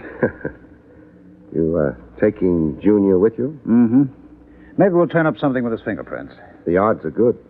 The gun he was carrying had its serial number filed off. Professional. Yeah. Makes it funny, though. Why? His prints are on record. Whoever killed him must have known that. Why bother with stripping the body of identification? Time, maybe. I suppose. He was trying to get in touch with you. Somebody was anxious about that. I'd imagine so. Somebody's anxiety killed John Doe. Looks that way. We'll find out who John Doe was sooner or later. Once we get that, we might be able to make a good guess about why he wanted to see you. That's possible. The boy with the knife wouldn't care for that. He might try using that knife again. Be careful, will you, Barry? It was good advice, but how can you be careful when you don't know what you've got to be careful about or whom? Tracing John Doe was taking time. Time in which the sun dived behind the high stone walls of the city and got lost. Time in which I got tired of sitting around in a darkened office and staring into a corner where nothing was anymore. So I got out. I buzzed the elevator quickly and settled down to wait. But the elevator started up fast. I didn't think much of it until it was close to my floor. Then I thought in a hurry. In all the years Jake had been piloting that elevator, he'd never responded that fast. I moved back, pulling at the gun in my pocket. I didn't make it by the time the elevator door opened, so I dived for the carpet. I made a mental note to speak to the management. That carpet hadn't been swept in months.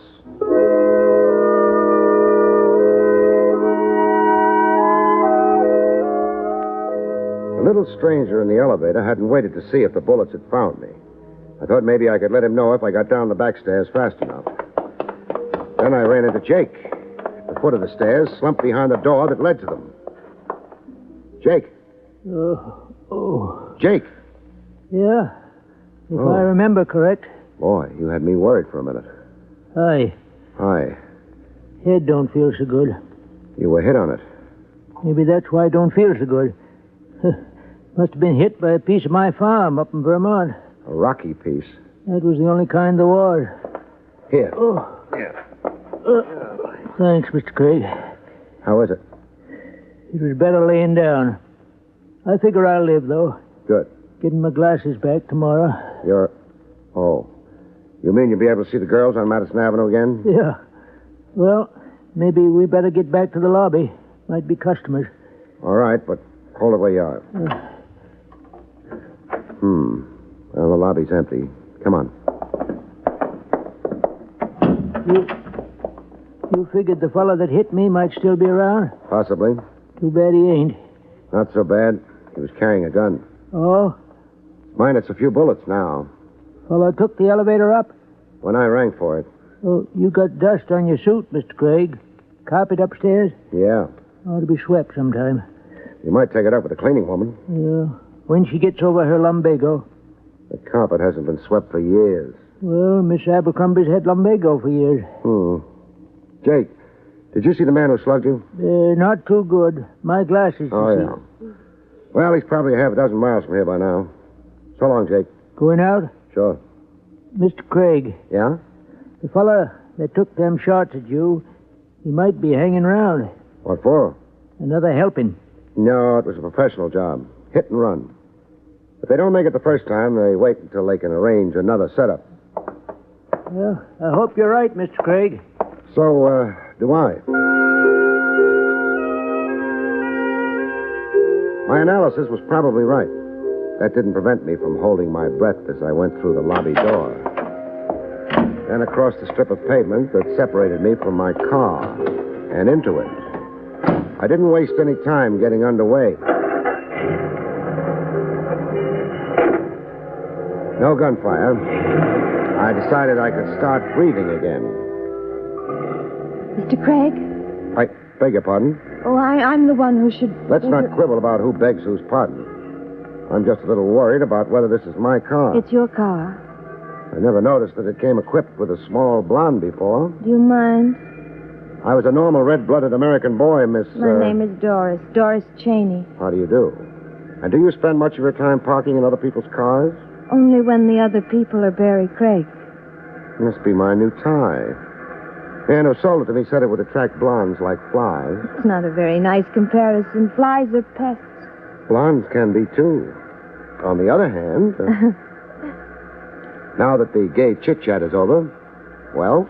But I had to see you. I've got an office. Oh, I couldn't be seen going there. You're shy? I'm afraid. And you figured staking out in my car, you'd be safe. Well, for a while anyway, and eventually you'd come out and get in the car. And then we'd be together. Yes. Without witnesses. Yes. You're fumbling with your bag. Is there a gun in it? No, there isn't. I'm nervous. It's too early. We haven't come to the reasons for your being here yet. We've come to the reasons. My mistake. The name of the man who was killed in your office today was William Cheney.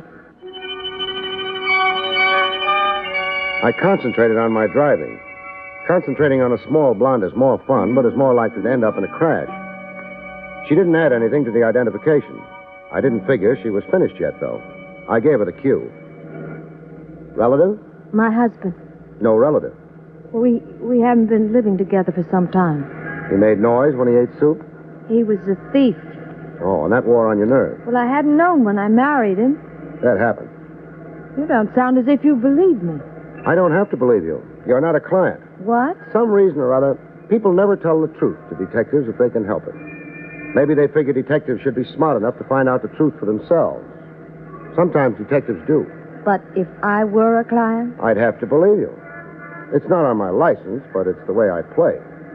I want you to believe me, Mr. Craig. It's $50 a day in expenses. That's not too bad. Depends on what you're buying. Suppose you hire me. What are you in the market for? An alibi, maybe? Alibi? For what? Your husband didn't die of old age. Oh, you think I... You could have. You knew where my office was. You knew he died there. But... Did you kill him? No. Okay. For now, we'll accept that as being true. The next thing is, what do you need a confidential investigator for? I know who killed my husband. She had a habit of throwing small bombshells as though she didn't know they were explosive. I sat that one out for a few seconds. It gave me time to wonder if the car that was trailing us intended to get any closer. It didn't. Not yet, anyway. You know who killed William Cheney? Yes. The district attorney will love you with a great love if you drop in and tell him. I can't. You don't care for the legal profession? I don't have any proof. That's a discouraging detail. But I know it has to be... Has to be who? You've been staring up into the rearview mirror all the time. Why? Car's been following us ever since we left my office. Who does it have to be? Car? Then someone... So far as we know, no one saw anything but me getting into my car and driving away. Who killed your husband? They must have noticed... It's night. They've not been close enough to make any identifications. Maybe not even to spot the fact I've got a passenger. Why are you holding out on me? I'm not, only... The headlights are getting bigger. We're going to have company pretty soon. Look, Mrs. Cheney, it's corny. Somebody with something important to tell is stalling about it until it's too late. You mean until they get killed? Yeah. And by then, the something important isn't important anymore. At least not to the one who dies. John Hurley. John Hurley. My husband worked for him. And since your husband's profession was a thief, you mean he stole for him? Yes. That's background. Now hand me motive. My husband stole something. Hurley thought he was going to double-cross him, not turn it over to him. Was he? I don't know. I haven't seen Bill for months, since we separated. You make the marriage sound like ancient history. Your news is fresh, though. Well, Bill's phoned me lots of times, begged me to take him back. But... What was it he was holding out? Oh, I'm not sure. Jewels, I think. Uh-huh. Slide off the seat and get on the floor. What? Do as I say. All right. What's wrong? Car trailing us is getting too close. I've been shot at once today. It could happen again. I don't want you in the line of fire. But they might not miss again. I know. That's why I'm going to dedicate a fender or two to self-preservation. Grab onto something, we're going to have a small collision.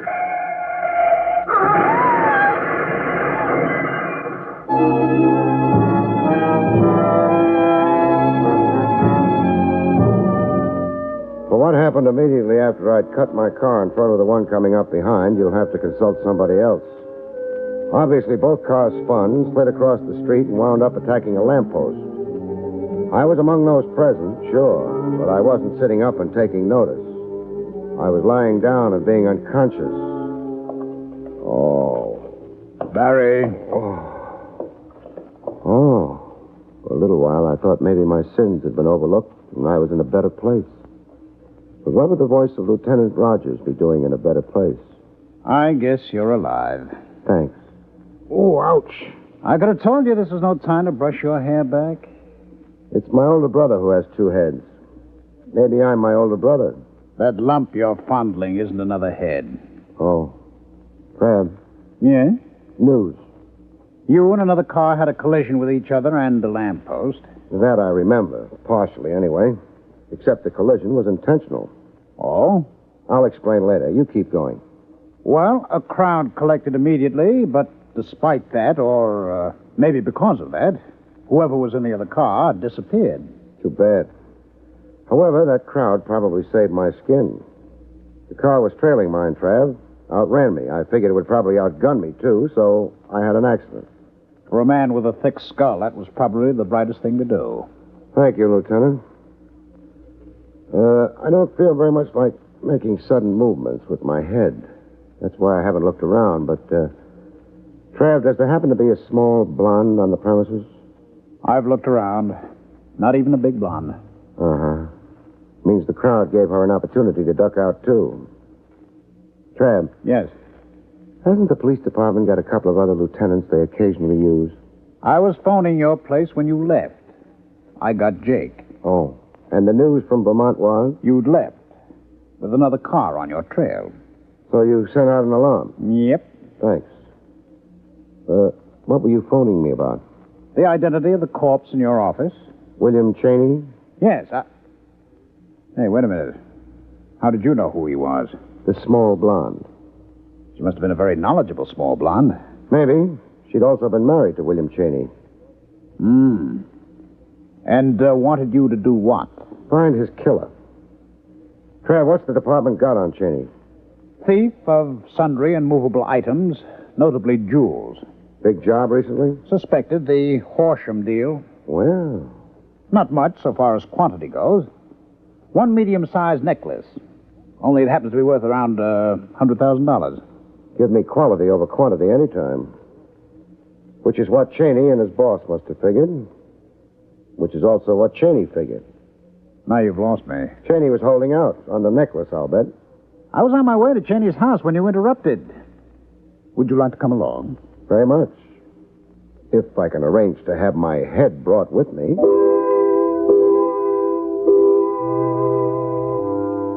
But I was pleasantly surprised. My head stayed with me.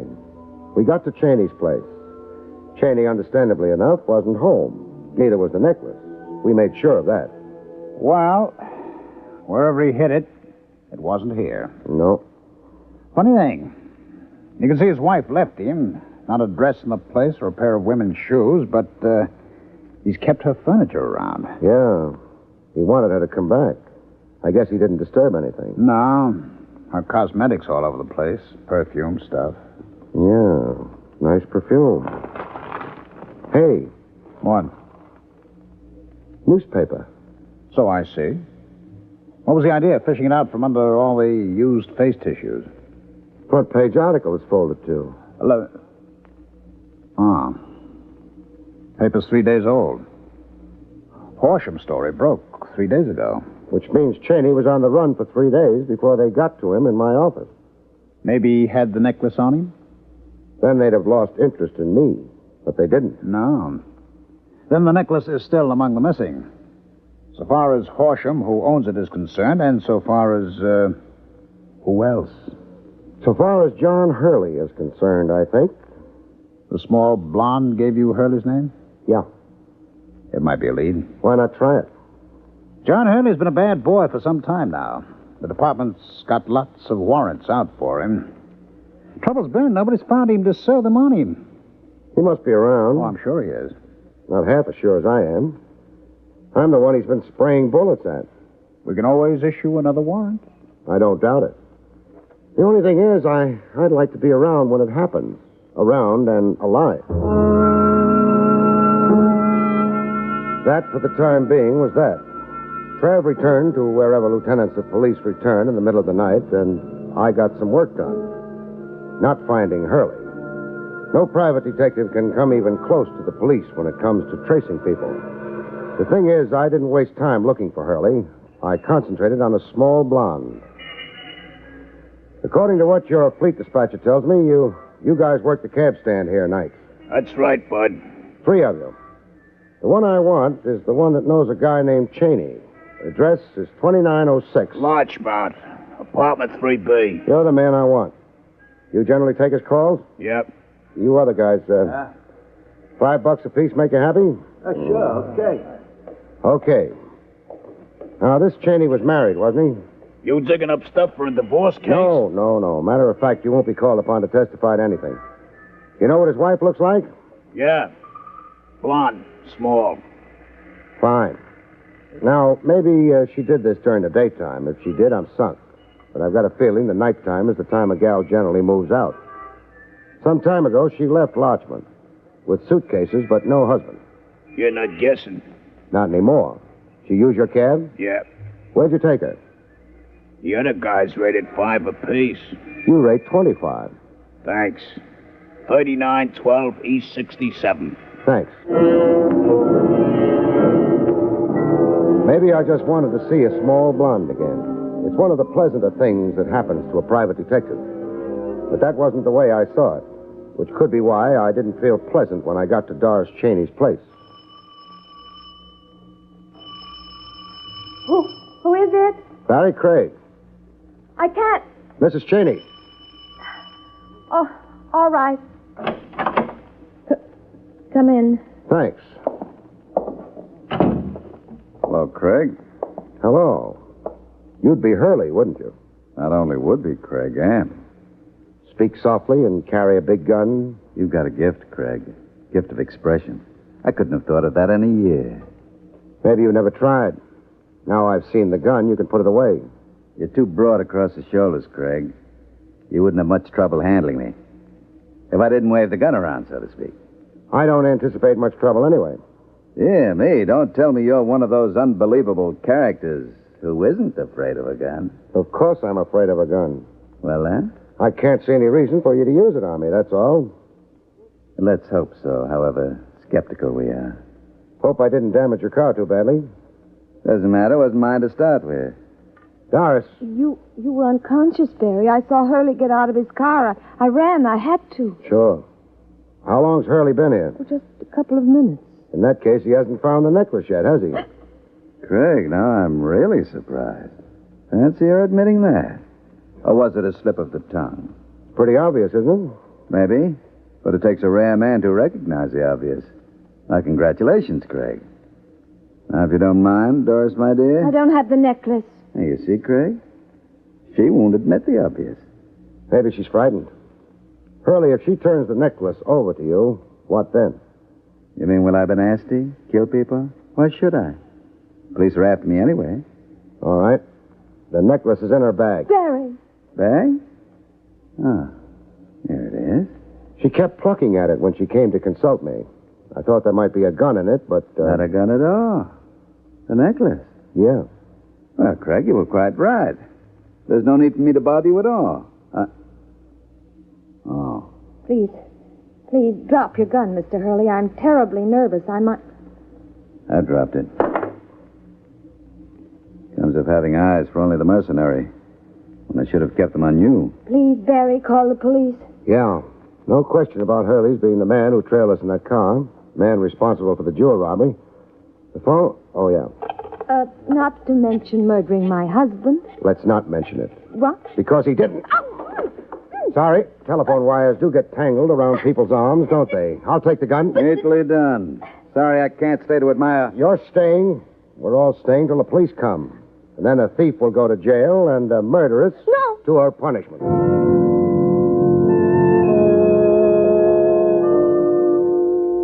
Some of it I've got, Barry. Fine, Trev. Whoever killed Cheney took the necklace. But Hurley was still after it, so... He didn't kill Cheney. More than that, Trev, if Hurley had the necklace, why would he have bothered keeping after me? Well, but Doris did. Doris had to. She had to find out if Cheney had told me about her part in the deal. Hurley wouldn't have cared. Well, that's true enough. So Hurley hung around, socking Jake on the head. And it was Doris in the elevator, wasn't it? Yeah, she missed. Jake was knocked out. All she did was walk out the front door and wait in my car. Fits together nicely. I'd like something a little more dramatic, though. Oh, I can supply that, too. Doris told me she'd left her husband months ago. Hadn't had any contact with him except over the phone. Well, you could have told her about the robbery over the phone, so that didn't prove anything. But when we were in Cheney's apartment, we found a newspaper under used facial tissue. Used by a woman, naturally. Hey, that's right. And the paper was 3 days old. 3 days old, which meant Doris hadn't split up with Cheney till after the robbery, which meant she lied. Which means a 3 days old newspaper is going to hang her.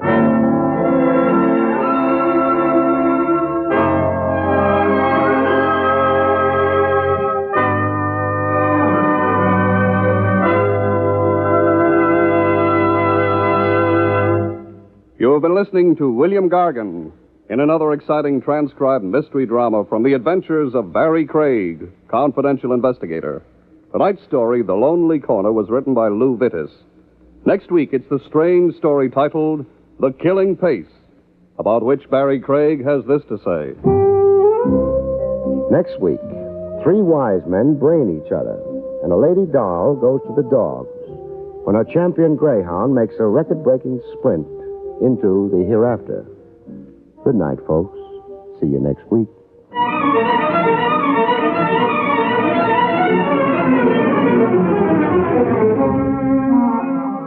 The National Broadcasting Company has brought you William Gargan, starring as Barrie Craig, confidential investigator. Featured in the role of Jake was Parker Fennelly. This is Don Pardo speaking.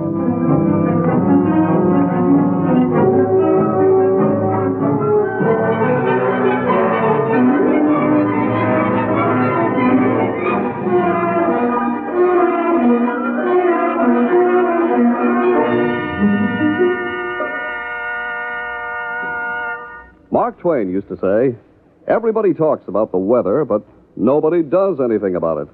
We might add, everybody talks about the bad conditions in our schools, but nobody does anything about it. But no, that wouldn't be quite fair. Today, good citizens all over the country are working to improve our schools. It's true that in many communities, schools are outmoded, run down, and overcrowded. But in most of those communities, intelligent, responsible citizens are joining together to improve conditions. If you'd like to do your part, join and work with local civic organizations that are trying to make educational conditions better. If you'd like to know what other communities are doing to improve their schools, just write to the National Citizens Commission for the Public Schools, 2 West 45th Street, New York, 36, New York. That's the National Citizens Commission for the Public Schools, 2 West 45th Street, New York, 36, New York. Remember, better schools build a stronger America.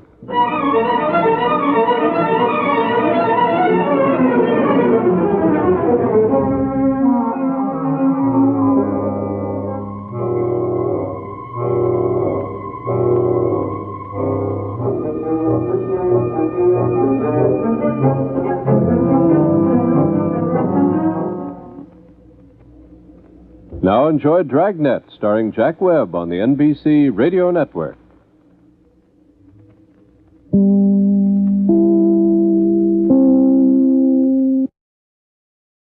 William Gargan stars as Barrie Craig, confidential investigator.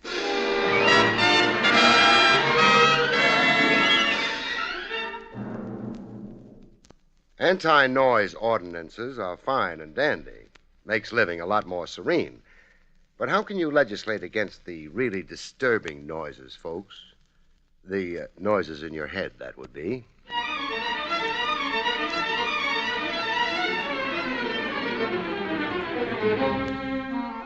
The National Broadcasting Company presents William Gargan in another transcribed drama of mystery and adventure with America's #1 detective, Barrie Craig, confidential investigator.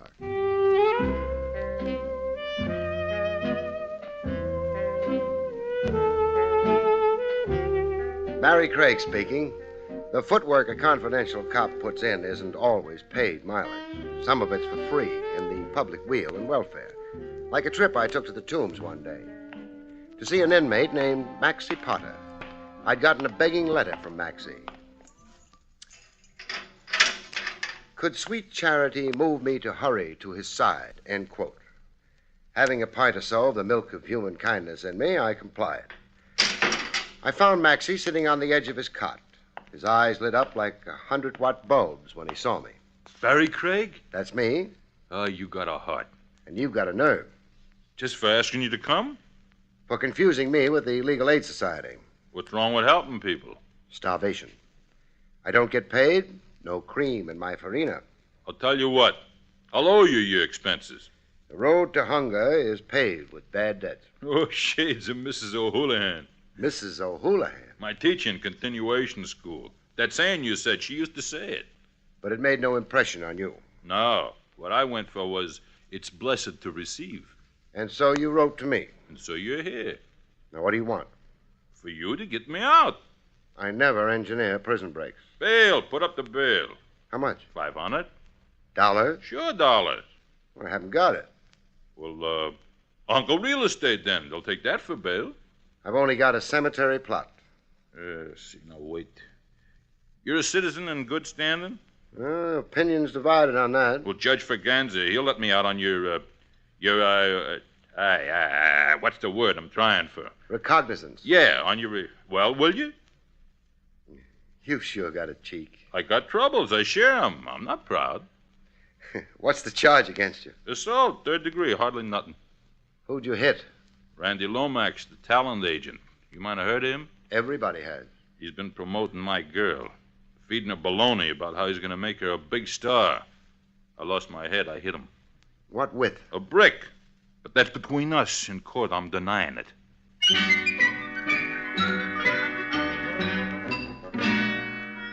Maxie had an appeal for me. He was pure Damon Runyon. I arranged his freedom on my recognizance. When that was done, I bought him a hamburger and coffee.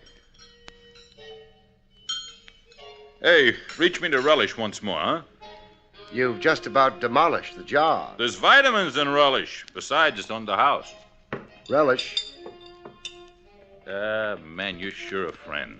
And you're such a leech. Sadie, my girl, Sadie Sachs, we've been keeping company for 6 years. It's a long engagement, but Sadie likes long engagements. We had plans, the two of us. Raise rabbits and grapes soon as we got $2,000 saved. $2,000 saved? To buy a certain going business over in Jersey.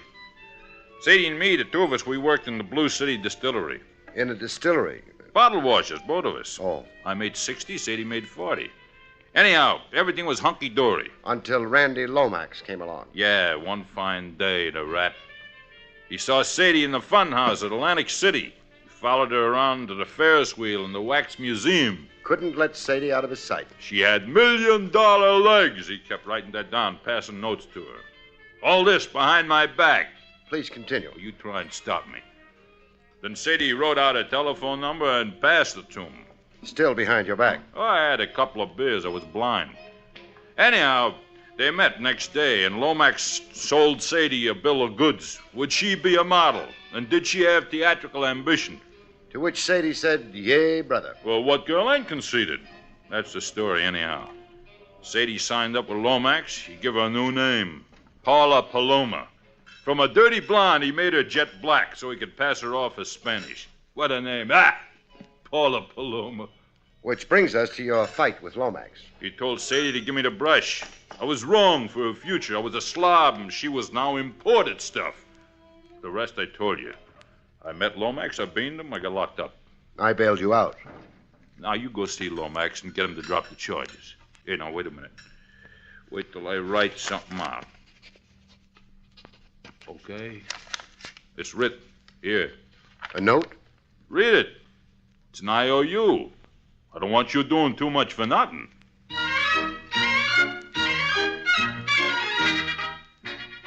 Talent agent Randy Lomax looked like his black Homburg had grown out of his skull. He was wearing it when I called on him. And what made that so remarkable? The guy was in his pajamas. All right. I withdraw the assault charge against Maxie Potter on one condition. Name it. Maxie jumps off a high building. You want him dead? Dead. Or far, far away. Craig, tell you what. What?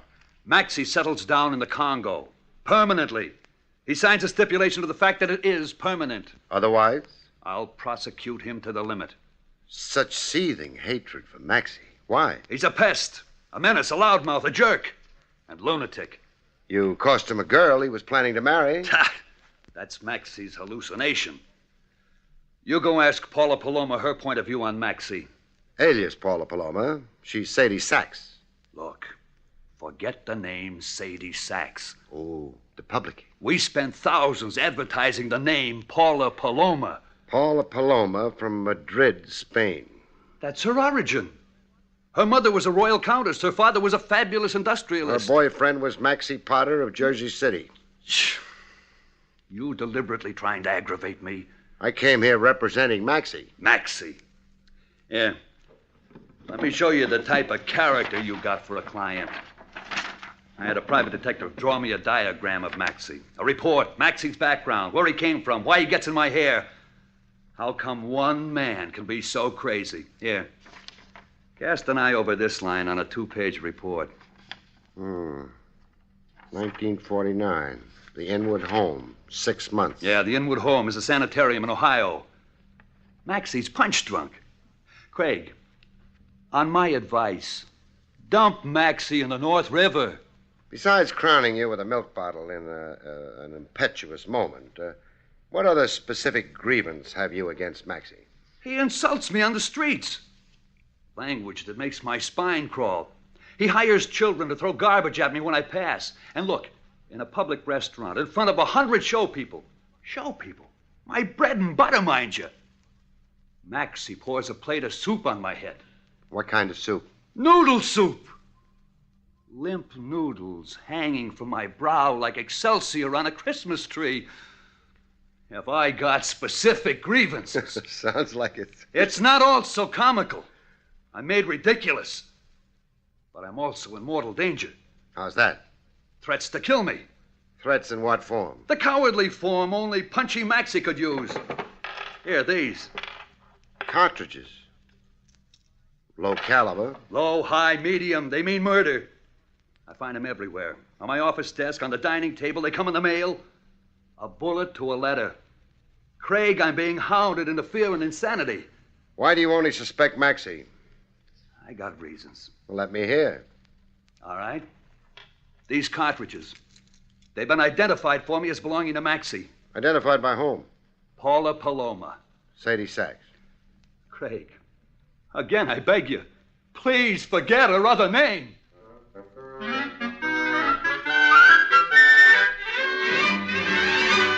I checked Maxie's mental condition with Paula Paloma. Was he ever actually confined to a sanitarium? In the time we were going together twice. I see. You identified certain cartridges. Lomax told you, huh? Lomax did. Why do you say they were Maxie's? Because I saw the identical ones in Maxie's room at least 50 times. He kept them in a candy jar on his mantelpiece. Why would Maxie keep cartridges in a candy jar? Ask Maxie why. Could Maxie kill Lomax? Anybody could kill anybody. It's a free country, haven't you heard? Name somebody besides Maxie who has it in for Lomax. Daisy? Who's Daisy? Lomax's wife. Used to be, I mean. There's a saying, there's no fury... no fury... Like a woman scorned. That's Daisy. A woman scorned. She'd kill Lomax in a flash.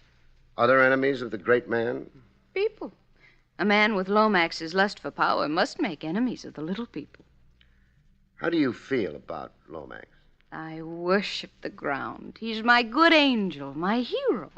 He took me out of a $40 job as bottle washer. And made you the toast of New York. In one short year, I've got furs, a French maid, a Belgian wolfhound, and a bank account. Love that Lomax. Why don't you tell Maxie you were never serious with him, so he'll stop having delusions and stop bothering Lomax? Stop bothering Lomax and start bothering me. Better he should bother Lomax. Lomax can take it, I can't. Positively not.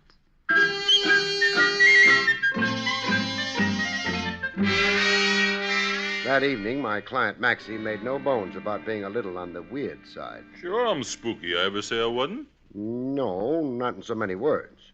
Why you looking shocked, Craig? Well, the fact is, I had you characterized as whimsical, sort of a colorful screwball. So now you know different. So you ever get really violent, Maxie? Every so often. The other day I bit the ear off the dog. Why? The mutt was annoying me, jumping on and off my lap so I couldn't read the racing form. Was I justified? Maxie. What? I don't want to be a fair-weather friend, but... Hey, you're not edging up to ask me to go back to the tombs. Well, on the loose like this, I'm responsible for you. So I ain't behaving? Are you? Yeah, I am. How about the cartridges you keep bombarding Lomax with? Oh, you, know about them, huh? I know about them. Well, quit doing it, okay? I don't need to be doing it anymore anyhow. What does that mean? Well, I did it to scare Lomax, but Lomax won't scare anymore. Not the way he is. The way he is? Well, what does that mean? It means I had a dream just before right after lunch. I dropped off for a snooze, a few fast winks. Anyhow, I had a dream about Lomax. I always dream after pastrami and gherkins. Gherkins is what they call pickles. Yeah. Well, what did you dream about Lomax? That he was sleeping like me. Only he wasn't dreaming. Couldn't dream even if he wanted to. Not with all that lead in him. You dreamed Lomax was dead? Yeah, in his parlor. His head on the floor and his feet up on the sofa. An upside-down position. A comical look to him. Hey, where you going? Telephone Lomax. I want to know if you were only dreaming, client. You're wasting time, Craig. How can a stiff get up to answer the telephone? Maxie, get your hat. We're both paying Lomax to call. Sure. Oh, but hey, on the way, let's stop off at a florist, huh? I want to blow $10 on a wreath for Lomax. I soon discovered that Maxie had uncanny powers of prophecy and divination. Get off the buzzer. Lomax can't hear it. Door's locked. Give it your shoulder. I'll have to, I guess. Some light on the subject, huh? Well, is it like I dreamed? Yeah. Only there's a discrepancy. What? You said feet on the sofa and head off. Yeah, I said. All of Lomax is on the floor. Hey, what do you expect from a dream? 100% accuracy? Oh. Shot through the neck. And down there, in the ribs. Maxie, did you do it? I wished I had. You may wish you hadn't. I was asleep in the room, I told you, dreaming. Hey, you gonna cause trouble for me? I should have my head examined for bailing you out of the tombs. Do that, why don't you? I'm for examining heads, like teeth. Why is a head any different than a tooth, huh? Maxie, right off, I'm handing you back to whence I got you. Right off? Take care of Lomax first, huh? He's dead. Show some respect.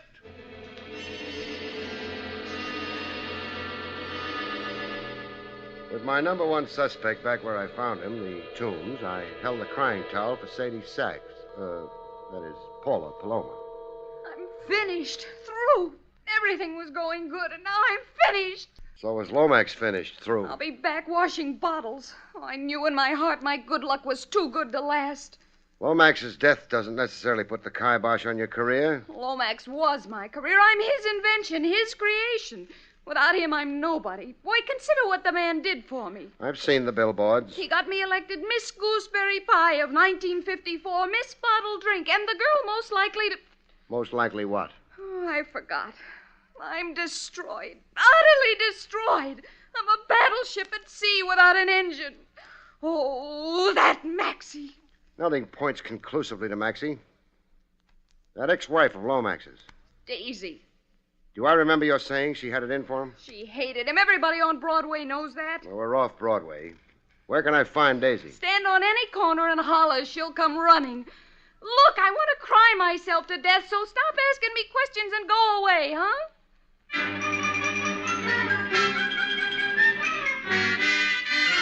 I found Daisy behind a beaded curtain. The Chop Suey parlor in Bath Beach, Brooklyn. She was running the joint. A middle-aged lady middleweight with a peroxide bleach and a washed-up look. So Lomax is dead. So I'm heartbroken. I tell you what, mister. Out of sentiment to my ex, I'll hang a dish rag at half-mast. What's your burning gripe against your late ex-husband? I could fill an encyclopedia. Fill one page. Girls. Girls and girls. I was a wife always competing with proteges. But that was Lomax's business, finding talent and building them up to fat contract status. While Lomax was building up his discoveries, he was building me down, burying me. You were neglected. I had to hand Lomax my card so to remember who I was. Nights when he'd come home, he'd hand me his. And a tip. He had me confused with a hat check girl. Who divorced who? Me. He sneaked it in through Mexico. I was too demoralized to fight him. He bought me this chop suey parlor so I wouldn't be an alimony load. Looks like a nice little business. You don't have to be polite. I net $50 a week, clear. I'm lucky. When I was Mrs. Lomax, I spent $50 a day on cologne. Life makes changes. Yeah. Ha! And it just did for Lomax. He'll turn over in his grave. What does that mean? That phony baloney Mexican divorce. I was never notified. I never agreed to it. I never signed nothing. Tomorrow, I'm calling up Greenspan and Kilroy. They're my lawyers. I'm ordering them to move to have the divorce canceled. Junked. Why would you want to resume being Mrs. Lomax? Guess. To be his legal widow, huh? To get my dowry rights in his estate. Smart. It all kind of brings you under suspicion. How so?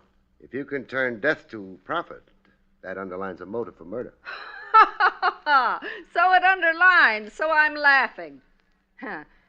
Do you want a real suspect? I do? Shipley. Harry Shipley. Who's he? Confidential secretary in the Marathon Wonder Enterprises, Incorporated. That's Lomax's company. There was bad blood between Shipley and Lomax. Then why would Lomax keep Shipley on? I was never sure.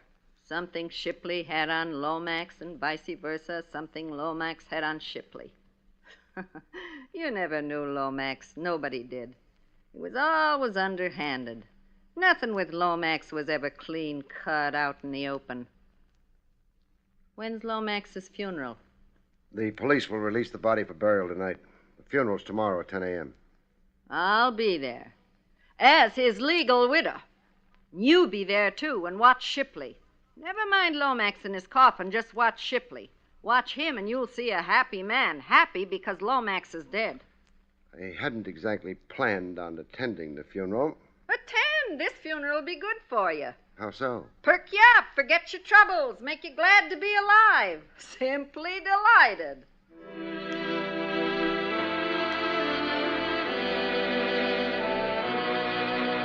At funerals, sometimes the skies smile. Other times they don't. Thunderbursts, rain in buckets. The skies weren't smiling a bit. But Shipley was. Grins as wide as a poster advertising a Coney Island funhouse. I'd seen guys smile before. Sweepstakes winners, fathers of quintuplets. DiMaggio when he married La Monroe. Never in my life before had I seen a smile as big as the one on Shipley's kisser.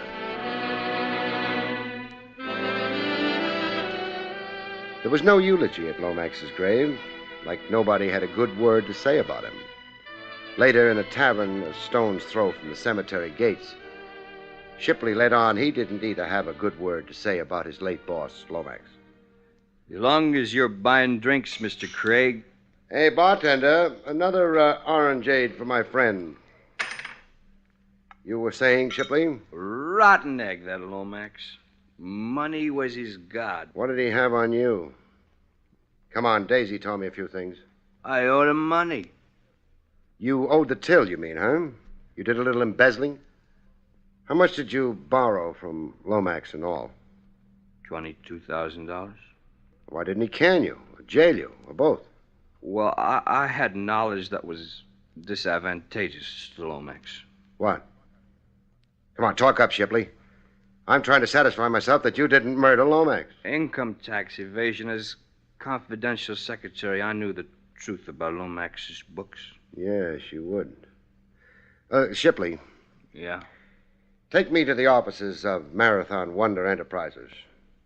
Show me Lomax's books and stuff, huh? Well... It's all on my responsibility, Shipley. You're doing it involuntarily. I'm making you do it. Anybody asks you, that's your excuse. I'm the beast, forcing you to be unethical toward a dead boss. Let's go.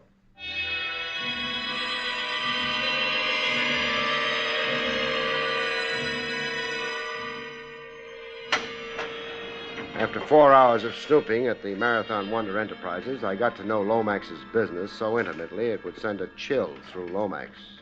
If he were alive, that is. I've done my very best to acquaint you. You've been a real help. Lucrative racket, Lomax's. His estate, when audited, will easily total $1 million.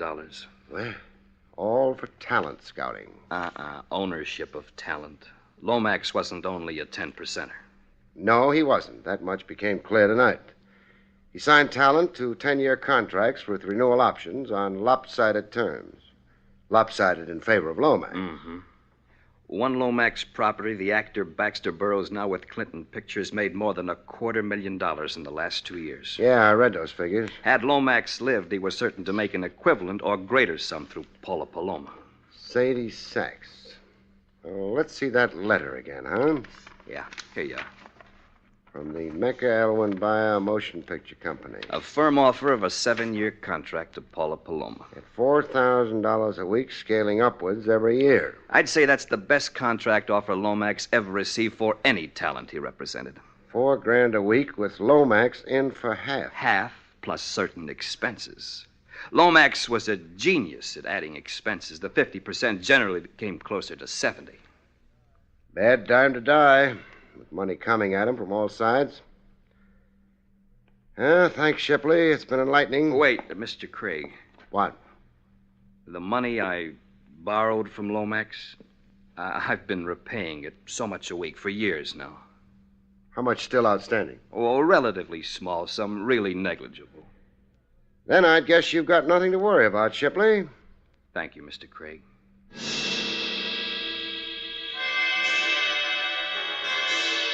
Daisy, Maxie, Shipley, Paula. Eeny, meeny, miny, mo, whodunit. Maxie tried to simplify the guesswork for me. He tossed a bombshell at me through Paula. Read this. Love letter from an admirer? From Maxie in the Tombs, a human document. Mr. Craig, it's the cry of a tortured soul. Dear Sadie. Well, very interesting stuff. So what do you think? Maxie himself write this? It's Maxie's handwriting. Well, say something. It's a little incredible. In the letter, Maxie apologizes to you for murdering Lomax. He cost me a dear friend and advisor. Now Maxie's sorry. If true, this amounts to a confession. If true. Why shouldn't it be true? It's Maxie's own statement, his own words. Nobody forced him. Maxie being Maxie, you can't blame me for taking him with a box of salt, huh? Wrap the body beautiful in the mink doll. We're paying a formal visit to Maxie.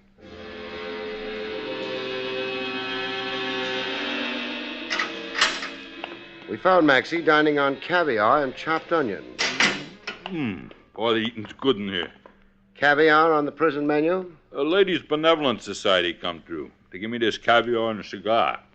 Oh, hey, I forgot. Hi, you Sadie. The name's Paula. This letter you sent Paula.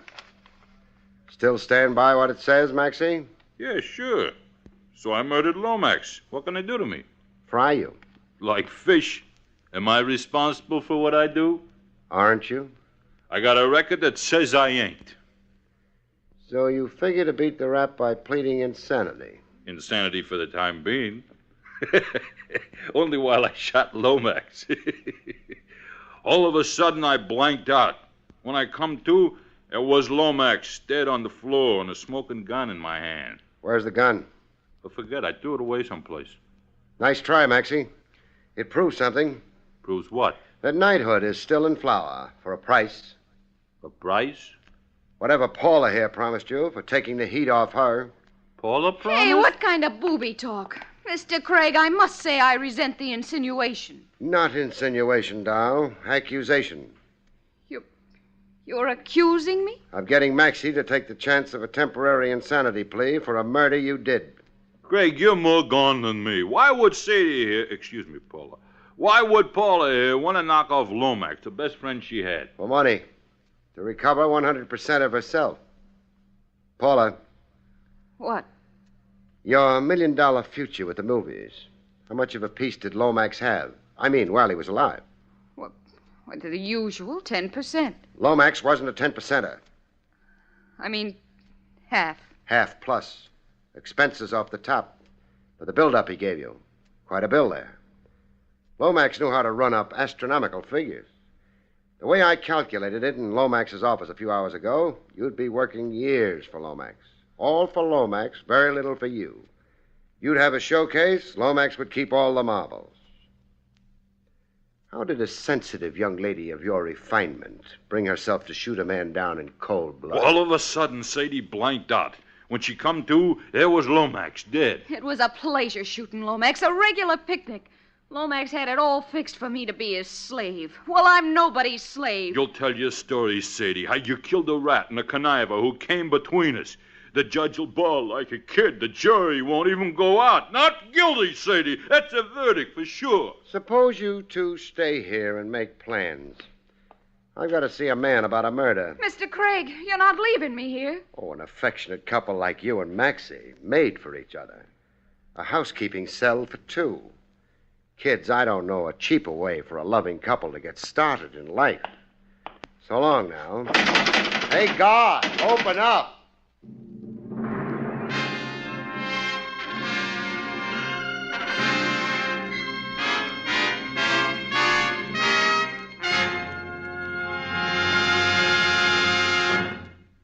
You have been listening to William Gargan in another exciting transcribed mystery drama from the adventures of Barrie Craig, confidential investigator.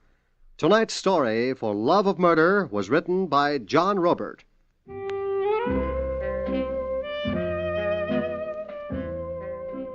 Next week, it's the strange story of Death's Bargain Basement, about which Barrie Craig has this to say.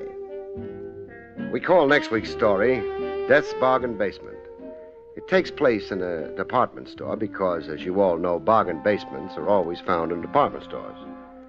But so, on occasion, is death. Good night, folks. See you next week. The National Broadcasting Company has just brought you an NBC Radio Network production with William Gargan, starring as Barrie Craig, confidential investigator, directed by Arthur Jacobson. Also heard were Barney Phillips, Tom McKee, Barbara Fuller, Gloria Ann Simpson, and Herb Ellis. Eddie King speaking.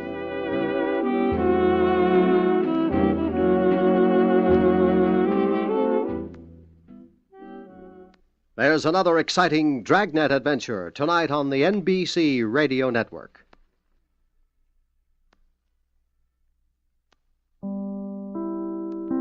William Gargan stars as Barrie Craig, confidential investigator.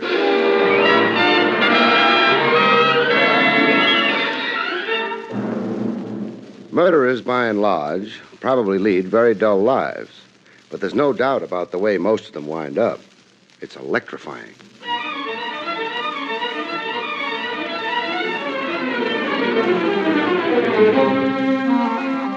The National Broadcasting Company presents William Gargan in another transcribed drama of mystery and adventure with America's #1 detective, Barrie Craig, confidential investigator.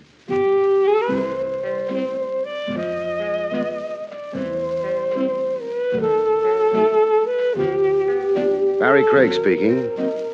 An office in a shabby old building on Madison Avenue isn't the ideal place to spend the summer. It isn't ideal for fall, winter, and spring either. But if you're a confidential investigator, you settle for considerably less than the ideal.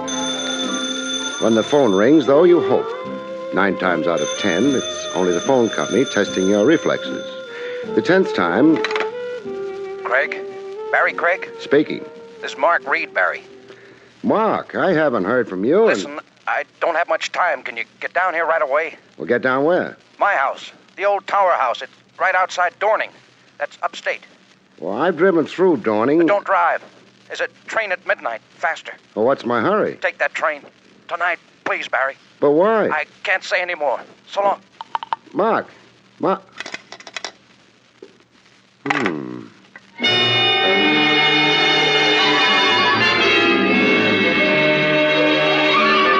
I'd known Marguerite for quite a few years. Nothing special. We'd knocked over a few beers from time to time, discussed the state of the nation, admired sports cars. I'd never figured him for an especially imaginative type.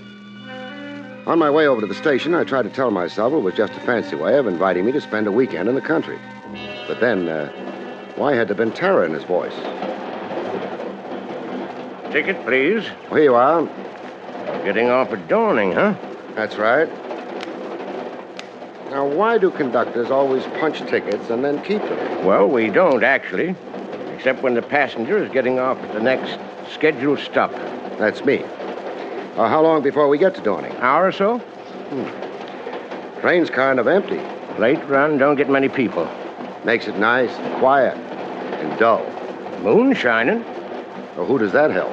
Observation platform, back of the train. Well, that's nice. Gives you a better view of nothing. I wouldn't say that.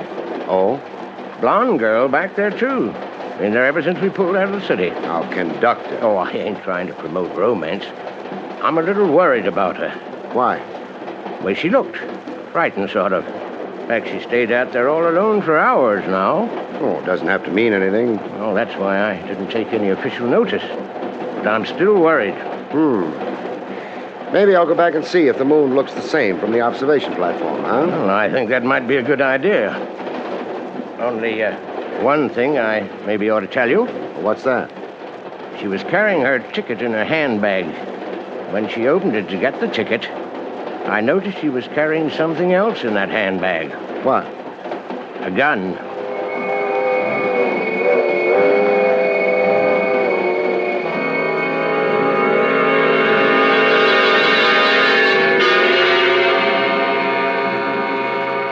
A blonde and an observation platform sort of go together, especially when there's a moon around. A blonde and a gun or something else again.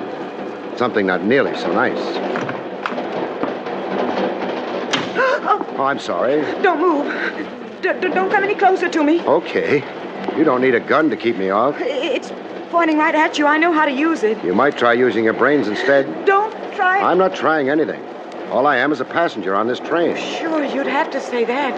I never saw you before. I'm sure you never saw me before. I never saw the man who tried to kill me before either. Tried to kill you where? Back in town? But you did see him. Well, not really. It was dark. He was in a car. He shot at me. Well, what did the police say about it? I didn't go to them. I had to make the train. Why am I telling you this? I inspire confidence in small children. I'm not a small child. You're acting like one.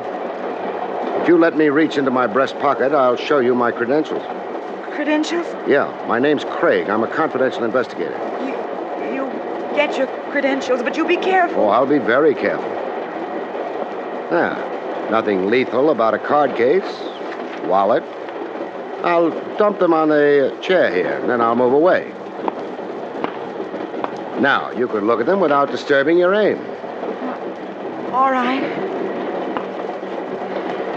Barrie Craig. Yeah. I'm sorry. Forget it. Now, put the gun away. Yes. Good. Now, what's your name? Ruth Adams. How do you do? And why would anyone be taking pot shots at you? I don't know. Any attempts on you before tonight? No. Well, what's special about tonight? This train trip? Maybe. I've never gone up before. Gone up to where? Dawning.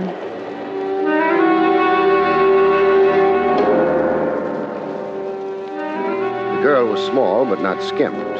She was pleasant to look at. Or would have been had she not been suffering from complete panic. The fact that she was getting off at Dawning might have been a coincidence. I found out back in the club car. Another drink? No, thanks. I feel a lot better already. Fine. Now, you're getting off at Dawning. Yes. And then you're going on to the Tower House. Oh. Well, don't freeze up. My knowledge isn't necessarily guilty knowledge. Or why the old Tower House? My uncle lives there. It's his house. Mark Reed? You know him? Well, he's the reason I'm on this train. He phoned me, wanted me to come out immediately. Well, I got a telegram from him. It was surprising because I hadn't seen him since I was a baby. He had a fight with my father. And your mother was his sister? Yes. Is she alive? No, she died years ago. And your father? He's dead, too. Don't think I'm just being nosy. I'm trying to find a pattern in... you know if your uncle has any other relatives besides yourself? Alive? No. Uh-huh. Have you found that pattern? The beginnings of one, maybe.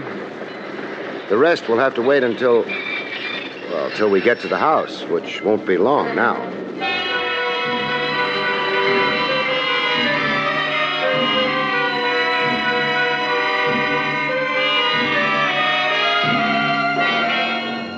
We got off the train. It turned out we were the only people who got off the train. Maybe because Dawning turned out to be nothing but a decaying wooden shack by the side of the tracks.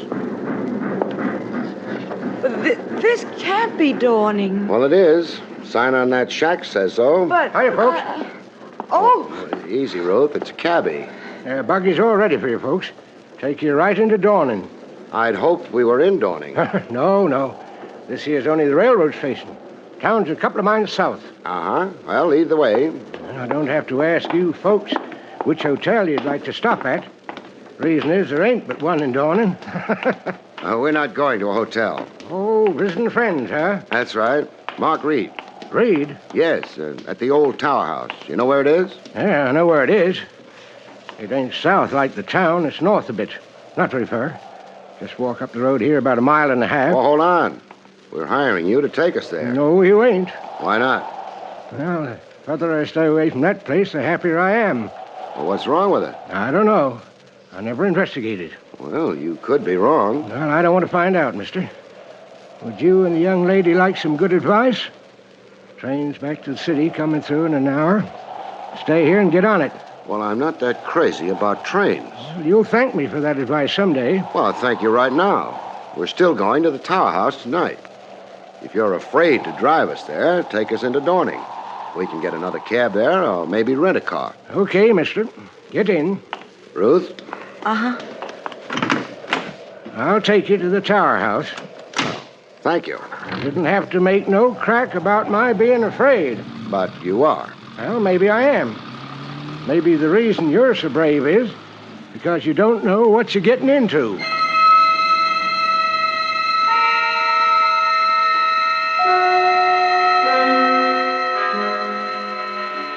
I didn't know, but I didn't have to be brave about anything. I was going to visit an old friend in the country, that's all. Or was it? Barrie, I don't like this. Well, I've been in better cabs. Well, there's a feeling about this trip. In the middle of the night to an old house. I love lights and people, Barrie. Now, take it easy. Once we get to the house, it ought to be comfortable enough. Mark's a wonderful host. And it looks like we're practically there. Well, high stone wall, gate. This is it, folks. Oh, that gate's open. Must lead to a private road. You can turn in and... Well, the house is about a half a mile from the highway here. Well? This is where you get out. You were hired to take us to the house. This is as far as I go. I could make you change your mind. Please, Barry, don't. Okay, let's go. How much? $2. Uh-huh. $2. You can keep the change. What change? The tip is for your courtesy and cooperation. Think you're smart. Get out of the cab and we'll discuss it. You think you're smart? Somebody must love him, but it must be uphill work. Barry, I'm terrified. Oh, come on. There's nothing to be afraid of. No, nothing that we can see.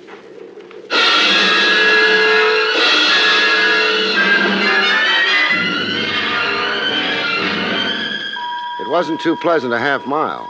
The girl was frightened. The wind was blowing up. There'd be rain soon. The darkness was complete, and I didn't have the beginning of an idea of what we might be walking into. I don't like that. The thunder? Oh, it was so loud. Who knows what it might wake up. No. That was only a dog. That was the hound of the Baskervilles, and I want to go home. The house is right up ahead on that rise. 50 yards more, and... That dog is getting closer. That's a pet. Whose? Dracula's? There he is. There he is. He's going to jump at us. Doesn't look vicious. He's as big as a horse. Oh, here, boy, here. You're encouraging him. No. Easy, boy, easy. That's a fine animal. He's more afraid of us than we are of him. We got a better reason. He's quieting down. That's a good boy. Come on. We'll take him to the house with us. I hope they like dogs there. Is that the house? It must be. Oh, I don't like it. It looks like a tomb, and Grant never was up here, so... Oh, it's just an old house. Architect had a lousy sense of humor. Barry, the dog. Growling now. Well, what's the matter, boy? What's the matter? Oh, he stopped dead. Barry, he's staring at that house as though... As though he didn't know it, that's all. Come on, he'll follow us.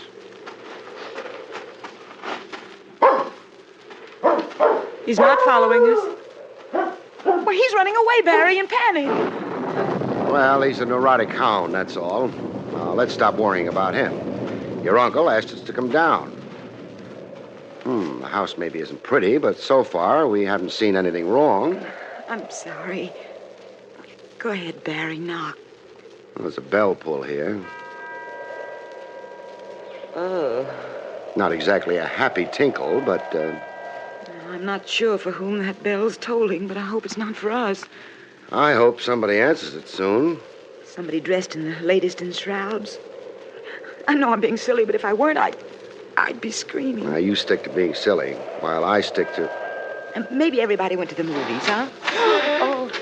What do you want? Hello, I hope we haven't What do waked you you, but, well, I'm Barrie Craig, and this is Miss Ruth Adams. What about it? Mr. Reed asked us down. Who? Mr. Reed, Mark Reed. No, Mr. Reed here. You better go. Here, now, wait a minute. This is the old tower house, isn't it? It is. Then Mark Reed's here. You're insane. Now, that's my foot blocking your doorway. Now, Mark Reed's here. He owns the house. He phoned me earlier tonight, and he sent Miss Adams a telegram asking us both to come down here. He didn't phone. He didn't send a telegram. He doesn't live here. Well, maybe you don't know him. How long have you been? I've been a housekeeper here for 20 years. Never heard of any Mr. Reed. There's no Mr. Reed here. Go away. You could be making an honest mistake.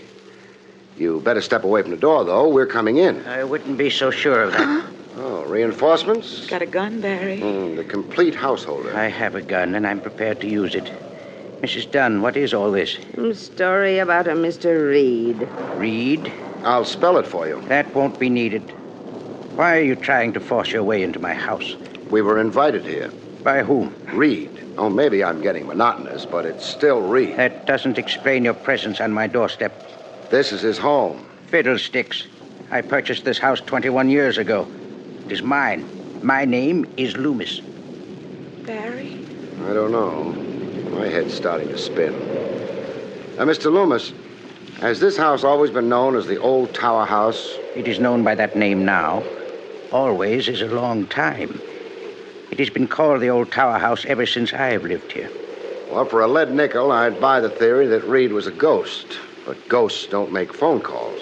They don't send telegrams. I'm not very well acquainted with the habits of ghosts. I suggest you carry on your investigation into their customs elsewhere. I should like to shut the door. Oh, sorry, but that rain's pretty strong now. Our cab's gone back to town. Mind our coming in and phoning for another one? We have no phone. Well, in that case, we'll accept your hospitality. I haven't offered it. You're not going to send a lady out in that rain. Well, come in, please. Thanks. Mrs. Dunn, will you prepare a couple of the guest rooms for Miss... Adams. For Miss Adams and Mr. Craig. Yes, Mr. Loomis. You can wait here in this room. We'll wait. I don't care for guests in my house. Under the circumstances, I cannot help myself. I hope you will find your rooms comfortable, but I do not greatly care. Good night. He's been taking lessons in how to become the perfect host. Thanks for trying to cheer me up. But it's all so strange. Barrie, where is my uncle? I don't know. Do you have the telegram with you, the one he sent? Well, I think... no, not with me. It would be in my bag in another purse. Oh, your bag. That reminds me, I left it outside on the doorstep. I better go get it before it gets drenched to the pigskin. Come back quick. Don't worry. Now, where did I put... For the second time that night, I was out on Mr. Loomis's doorstep. I began to feel like little Eva heading the wrong way. Well, that didn't work. It would have to be the Bells again.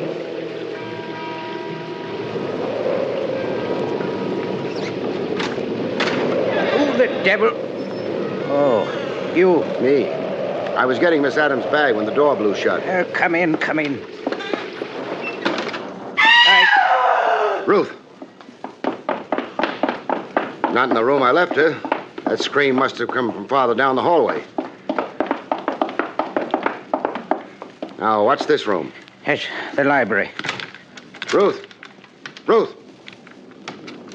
The door's locked. Where's the key? I don't know. Mrs. Dunn looks after the keys. There's no time. Excuse me while I try to ruin a library door. Now, look here. I'm too busy. The library's empty. Not exactly. On the floor near the fireplace. Ruth. Bruise the size of a baseball on the back of her head. She may have fallen. Or been struck. Ruth. There. Take it easy. My head hurts. It should. What happened? Someone hit me from behind. I didn't see. What made you come to this room? I heard groans, and then the door was open. Groans? From him. From who? The man in the chair near the desk. I can't look at him. He was grinning at me. Yeah, let's get you up now. Come on. There. How's that?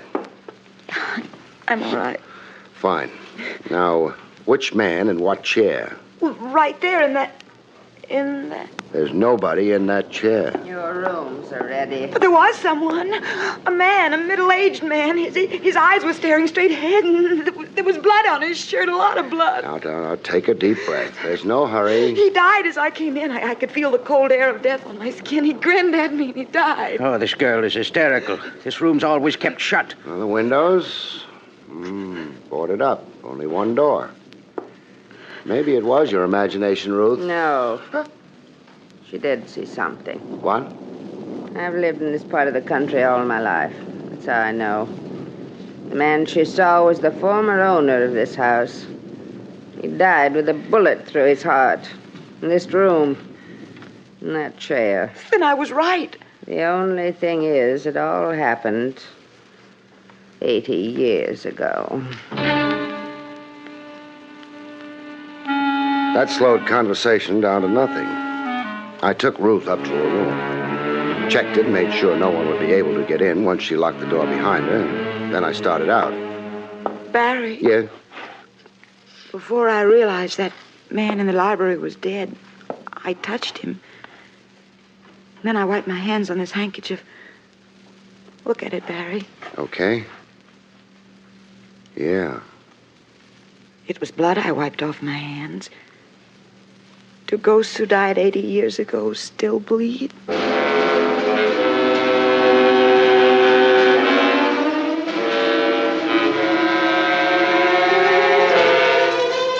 I didn't have a good answer for that. I just made sure she locked her door, and I went off to my room and tried to sleep. I had my troubles. I was glad when morning arrived, along with the eggs, bacon, and coffee. Well, it's a nice breakfast, Mrs. Dunn. Yes, sir. I trust you slept well, Miss Adams? Yes, I slept well. Yeah, good. That will be your taxi, Mr. Craig. Well, right on time. Glad he let us finish breakfast. You ready, Ruth? Mm-hmm. I'm ready. All right. Thanks for your hospitality, Mr. Loomis. Not at all. We'll find our own way out.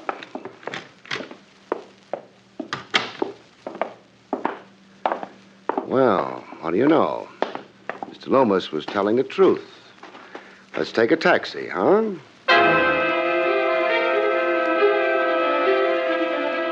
We got into the cab and drove away. It took a little longer for Ruth to start worrying about it than it had taken me.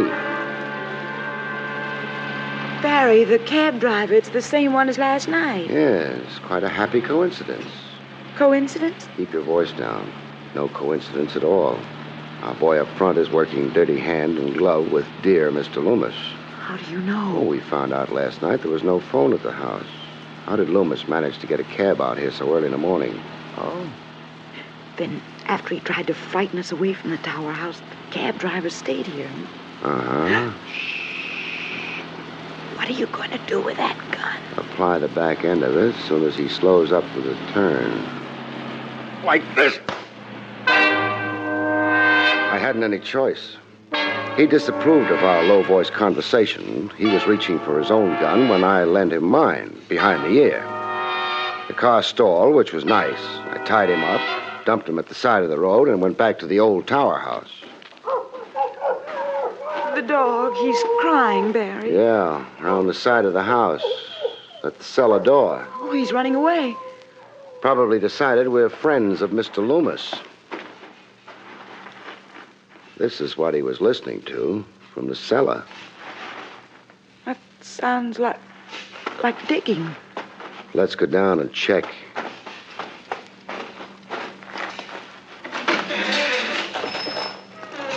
Barrie, it's Mr. Loomis. He's digging a hole. That body. The ghost you saw last night. That's Mark Reed, Ruth. And what Mr. Loomis is digging is a grave. Isn't it, Mr. Loomis? What? No comments. Or have you been working too hard? Get out of here. I don't think so. Why did you murder Reed? I didn't. He shot himself. And you're trying to protect his good name? Very well. I did murder Mr. Reed.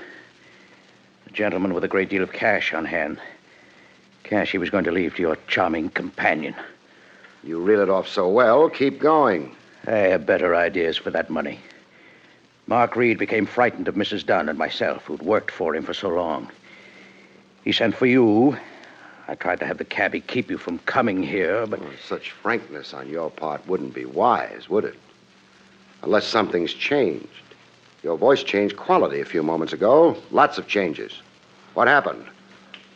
Mrs. Dunn show up at the head of the stairs with a gun in her hand? Quick, shoot!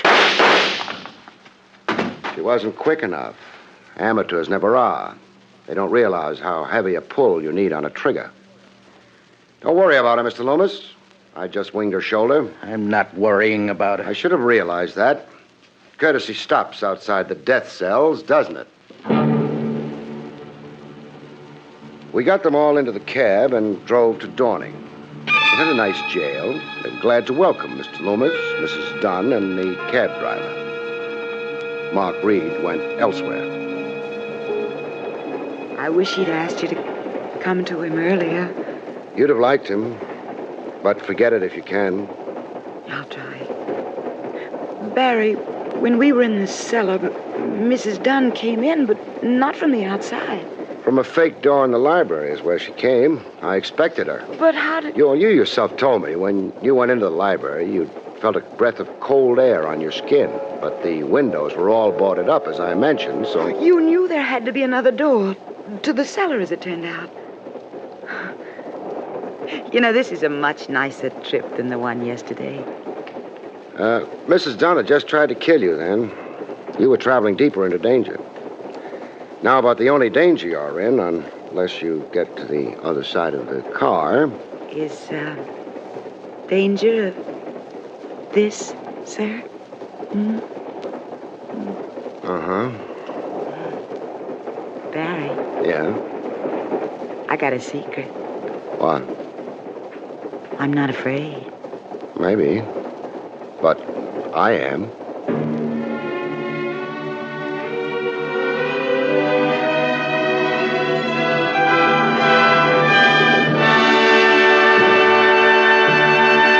Next week's story is called The Corpse That Couldn't Swim. Of course, we didn't really know whether he could swim or not. You have been listening to William Gargan He was in dead another when we met. exciting transcribed mystery drama from the adventures of Barrie Craig, confidential investigator. Tonight's story, Ghosts Don't Die in Bed, was written by Louis Vittes.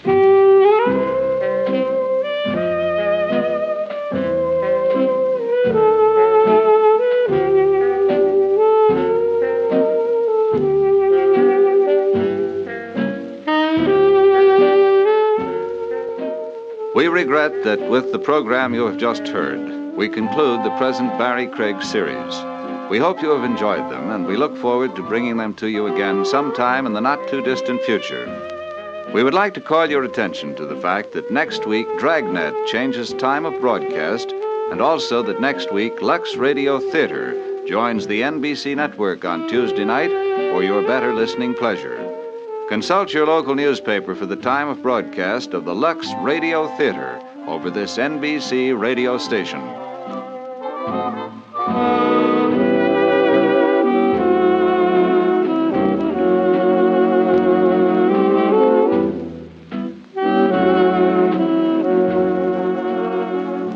The National Broadcasting Company has brought you an NBC Radio Network production with William Gargan, starring as Barrie Craig, confidential investigator, directed by Arthur Jacobson. Also heard were Jack Moyles, Charles Lung, Betty Lou Gerson, and Virginia Gregg. This is John Lang speaking. Here is some information that will help you to know more about CARE, C-A-R-E. The letters stand for Cooperative for American Remittances Everywhere, Incorporated. It is a non-profit organization specifically set up by America's mass relief agencies to provide an effective, economical way for Americans to send food and other essentials to needy persons overseas on person-to-person basis. CARE is approved by the United States government and works under favorable agreements with countries abroad. You may send a CARE package to a specific person or group. Simply give your name and address and the name and address of the recipient, and you will receive a signed receipt upon delivery. If you do not know someone abroad you want to help, one of CARE's member agencies will choose a needy family for you. $5 delivers the new basic CARE food package containing 26 pounds of meat, beans, sugar, and milk powder. $10 will send the larger standard package. Remember, freedom is threatened when starvation and suffering persist. Food will help whip communism in economically weak countries. Send your contribution today to CARE, C-A-R-E, New York. This is the NBC Radio Network. William Gargan stars as Barrie Craig, confidential investigator.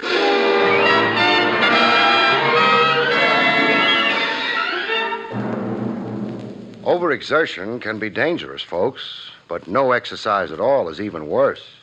Complete inactivity can only mean you're either muscle-bound or dead.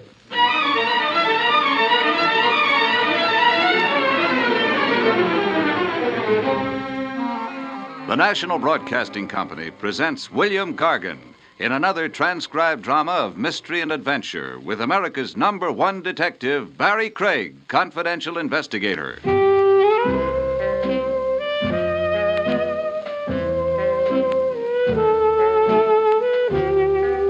Barrie Craig speaking. Every profession has its system of reciprocal favors among colleagues. A doctor consults a fellow practitioner. Lawyers put their heads together.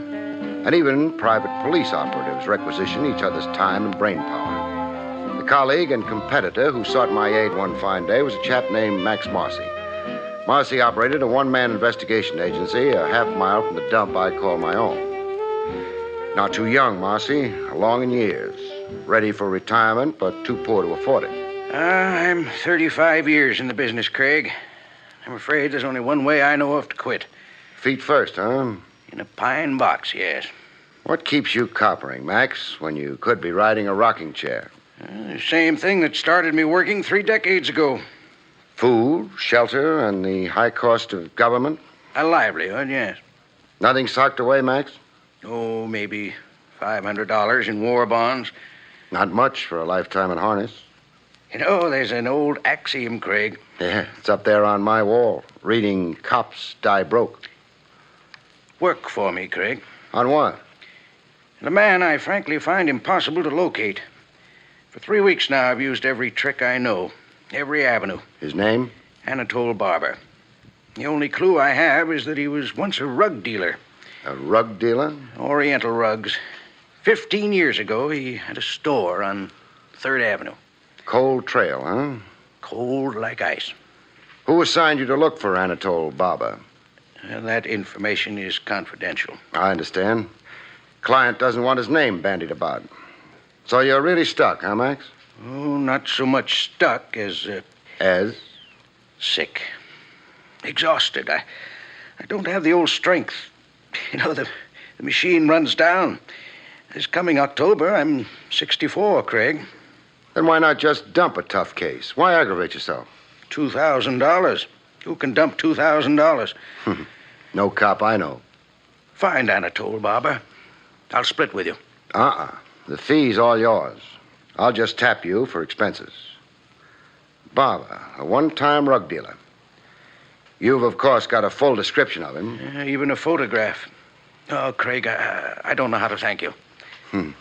I'm not doing it for you, Max. I'm really doing it for me. I look at you and I see me. Me a quarter of a century hence. I'm out asking a younger cop to help me stay in business. One cop runs into a blank wall. Another cop finds a door through the wall. The luck of the game. What was tough for Max Marcy was easy for me, as it turned out. An ex-Oriental rug dealer is a member of a clan. The tricky science of rugs limits the colony of dealers to a small, tight elite. One big family of operators, so to speak. My information on Anatole Barber came from a gentleman named Amar Sarabi. Yes, Anatole Barber is well known to me. Under which rug is he hiding? For a long time now, Anatole is not in our trade. He had a store on Upper 3rd Avenue some 15 years ago, I hear. Yes, the Mecca Bazaar. He was the cleverest trader of all of us, Anatole. But he folded his tent. Why he gave up his business, nobody knows. You make it sound mystifying. Fine Oriental rugs are more than a business, Mr. Craig. They are a culture and a passion. I might even say a cult. It is in our blood. Now, really enlighten me, huh? Where can I find your renegade colleague, Anatole Barber? He lives in Sackett Bay. Sackett Bay out in Long Island? Yes. He's using his mother's name now, Belmar. His mother was English. Anatole Belmar? Yes. Tell me, how is it you have Anatole Barber Belmar's whereabouts at your fingertips? We have a trade association. I am corresponding secretary. Even though Anatole is retired from our trade, he has faithfully kept up his dues.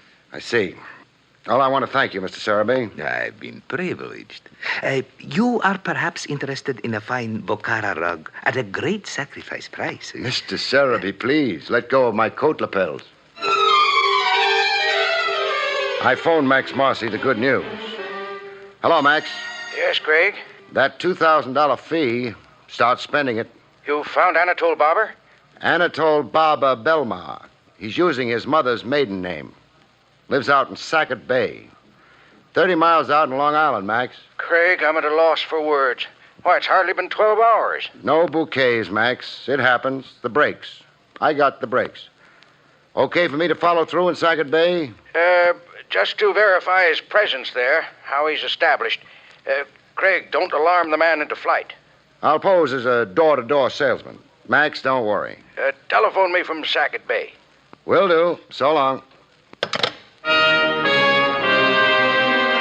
At Sackett Bay, Long Island, a guy with blue freckles in the general store told me where to find Anatole Belmar. On an island a half-mile off the mainland. Anatole B. was known around Sackett Bay as the recluse type. The gent with a black patch over his eye ferried me to Belmar's Island. He drove the leaky motorboat like a suicide, as many knots an hour as he had kinks in his brain. Hey, Buster, slow down. That Buster, I'm 2 premiums behind in my insurance. No answer. Either a deaf mute or not the talking type. I found a suitable prayer and began to mumble it. Belmar's Island had overstuffed seagulls on it the size of vultures. It also had a shack. A shack put together with paper, paste, and wire. I knocked politely. Oh, Anatole Belmar. No answer. I did the impolite thing. I just walked in. Inside, I again did the polite thing. I removed my hat. You generally do if you've got visiting manners. You even make a special point of remembering to remove your hat in the presence of the dead. How dead was Anatole Belmar? Dead beyond recall. He was hanging by his neck from a beam 8 feet off the floor. I changed my first diagnosis of suicide when I saw the lump on his head. He'd been slugged and strung up by somebody hoping to pass it off as suicide. I had news for the local police, and after that, I had mournful news for Max.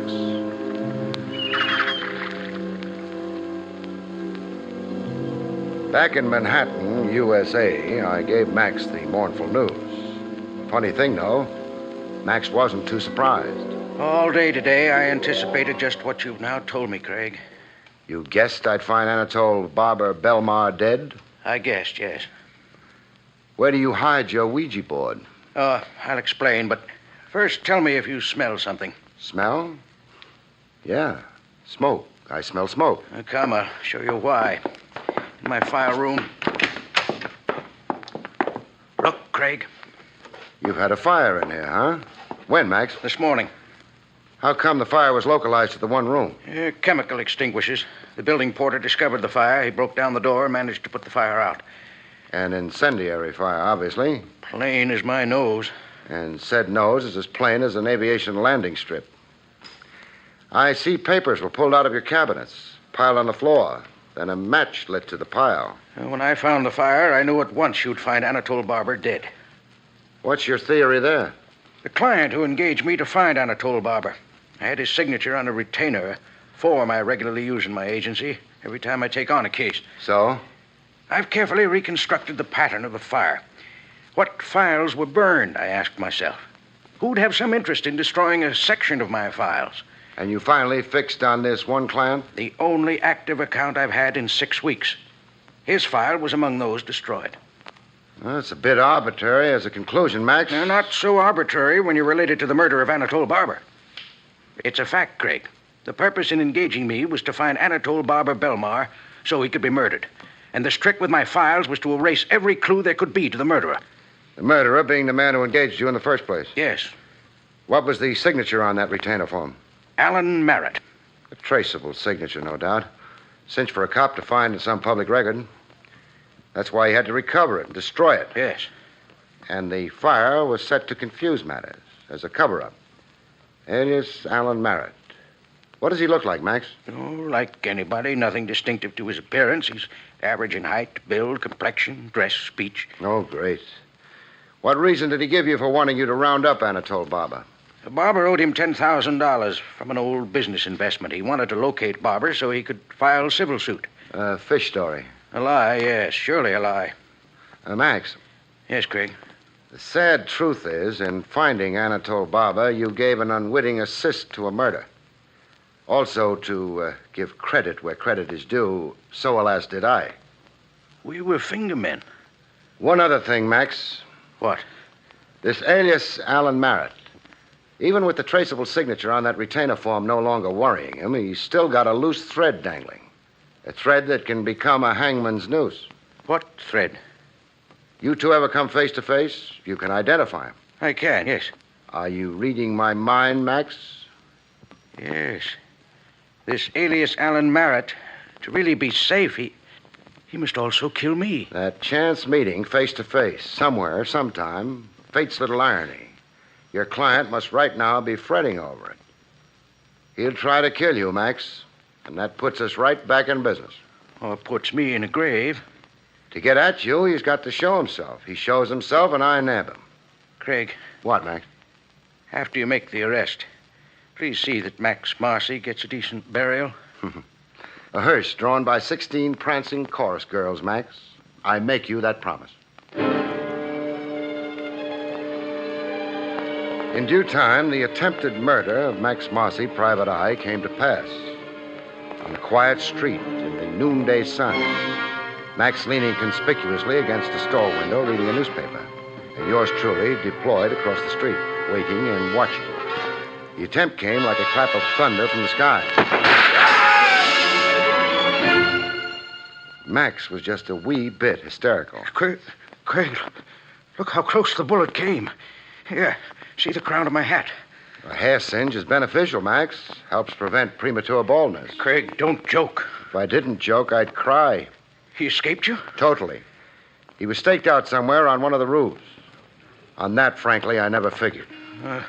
Now what? Well, we line up a second try at you. I'll have the roofs covered this time. All the men Lieutenant Trav Rogers over at police headquarters can spare. Sorry to do this to you, Max. The unfortunate thing about murder is you can't always predict where and when it will take place.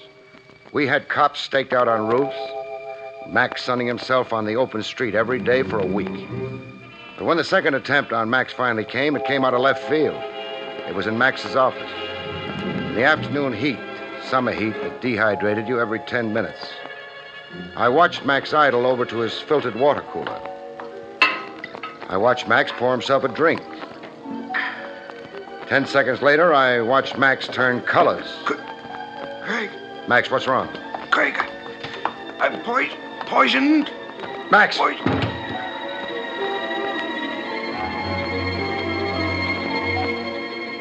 Poison in the water cooler, but not enough to kill, luckily. In the hospital 6 hours later, Max managed a whispered conversation. Craig. Yes, Max. 1, 2 attempts. Number 3. Superstition. Fatalistic talk. Think of it this way. 2 strikes so far. Strike 3, the killer's out. How long will I be laid up? Overnight. You got a mild dose. Only enough to give you stomach cramps. Oh, it's hopeless, Craig. Alias Alan Merritt would even more in the dark. Better to give up. He's shrewd and slippery, our alias Alan Merritt. But I'll find an avenue to him. From here on, I'm going all out, Max.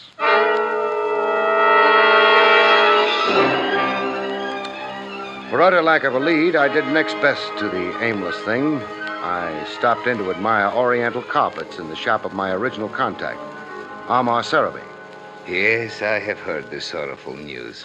Police check disclosed no next of kin, no relatives. Anatole Barber was alone in the world. How about best friends? Anatole Barber turned friendships away. He was suspicious and secretive. How about lady friends? Ladies?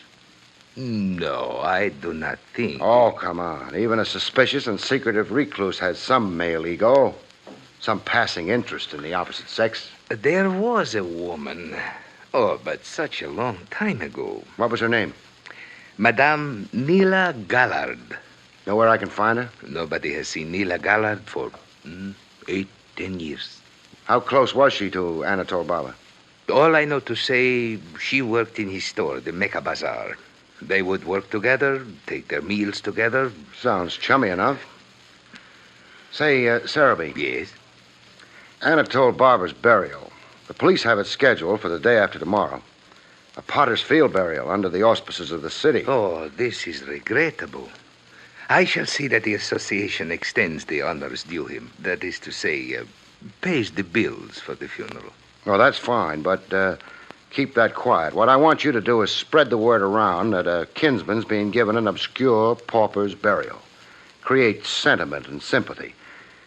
Make old friends and business associates want to pay their last respects. Give Anatole Barber a decent send-off. You think Nila Gallard will hear this and come to the funeral, huh? I hope Nila Gallard will put in an appearance.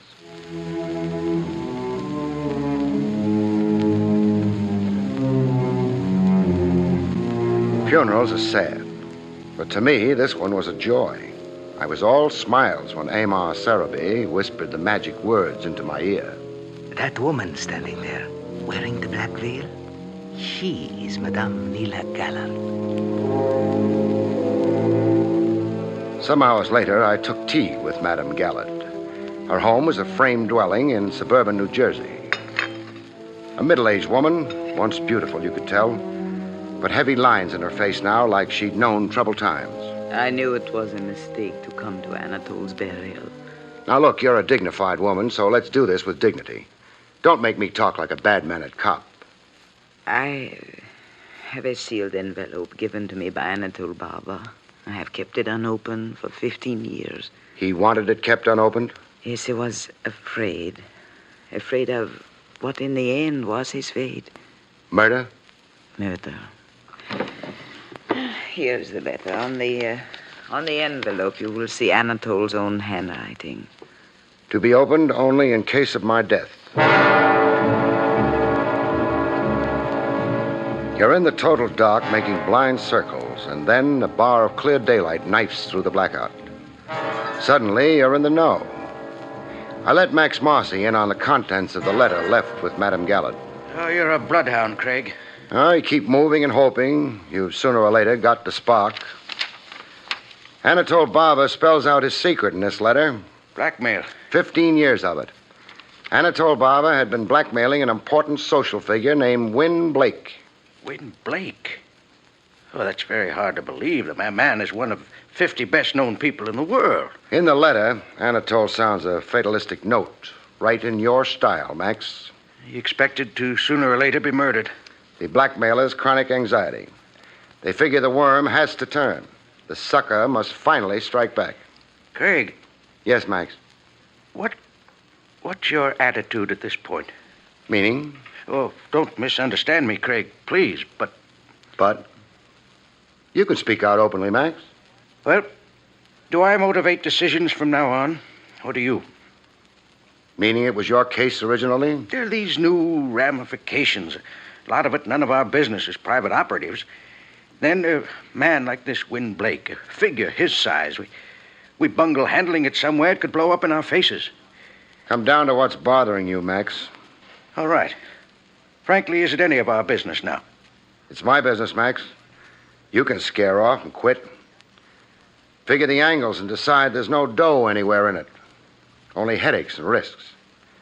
But don't please decide for me.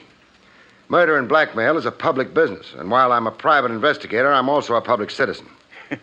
You're pretty good at speeches, too. All right, forget I said anything. Do what you have to do.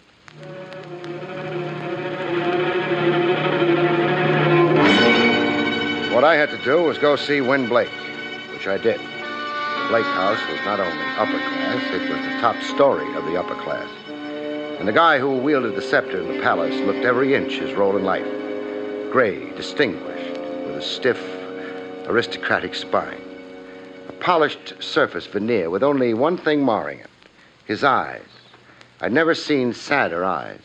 I wondered when it would be that a man just like yourself, a detective, would come to Blake Manor. You've been wondering that nightmare for 15 years. Yes, for 15 years. The ordeal of it, sir. The eternal apprehension. The ghost in your closet clanking his chains. And these days since the death of Anatole Barber, I've barely weathered them.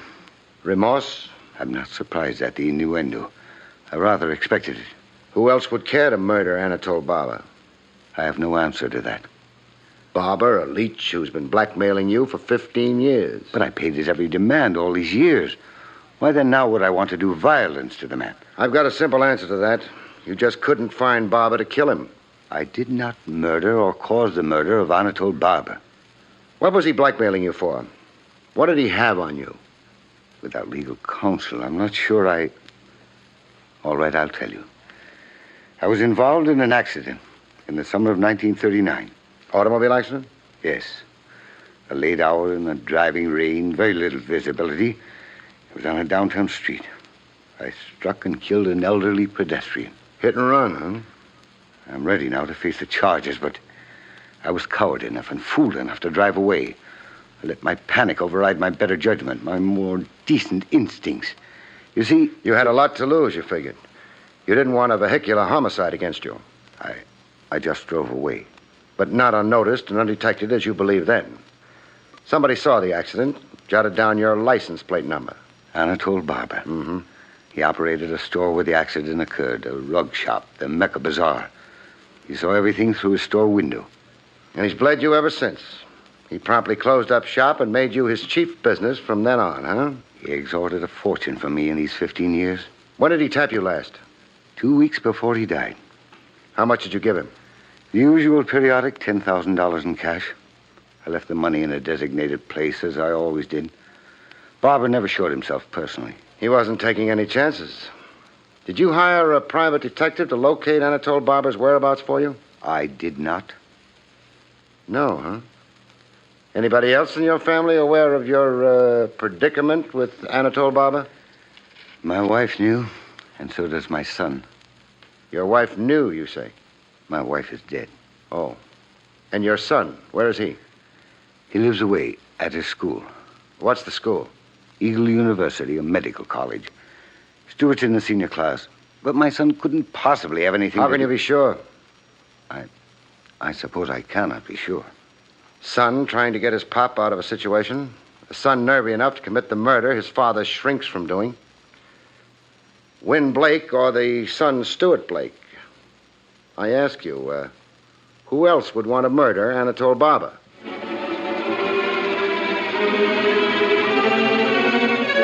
And so Barrie Craig went to college.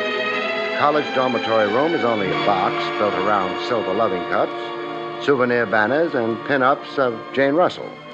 Barber was vermin. Murder was too merciful for him. He asked me he deserved 15 years of some insidious oriental torture. Did you kill him? Did I what? Murder Anatole Barber. Yeah, sure I did. He had it coming, and I gave it to him. Nice try, Sonny. Try? Try at taking the heat off your father. My father? Look, Dad hasn't got the moxie for the job done on Anatole Barber. But you have, huh? I say I killed him, so let's not beat that question around anymore. Okay, we'll bypass that question for the time being. Now answer me this, and truthfully. Did you hire a private detective to track down Barber? I hired Max Marcy. Do you doubt that, too? Well, proof could help. Proof, huh? Sure, wait a second. Here. Here's your proof. A receipt. That's right, for $300, a retainer initialed MM. My down payment to Max Marcy for his services.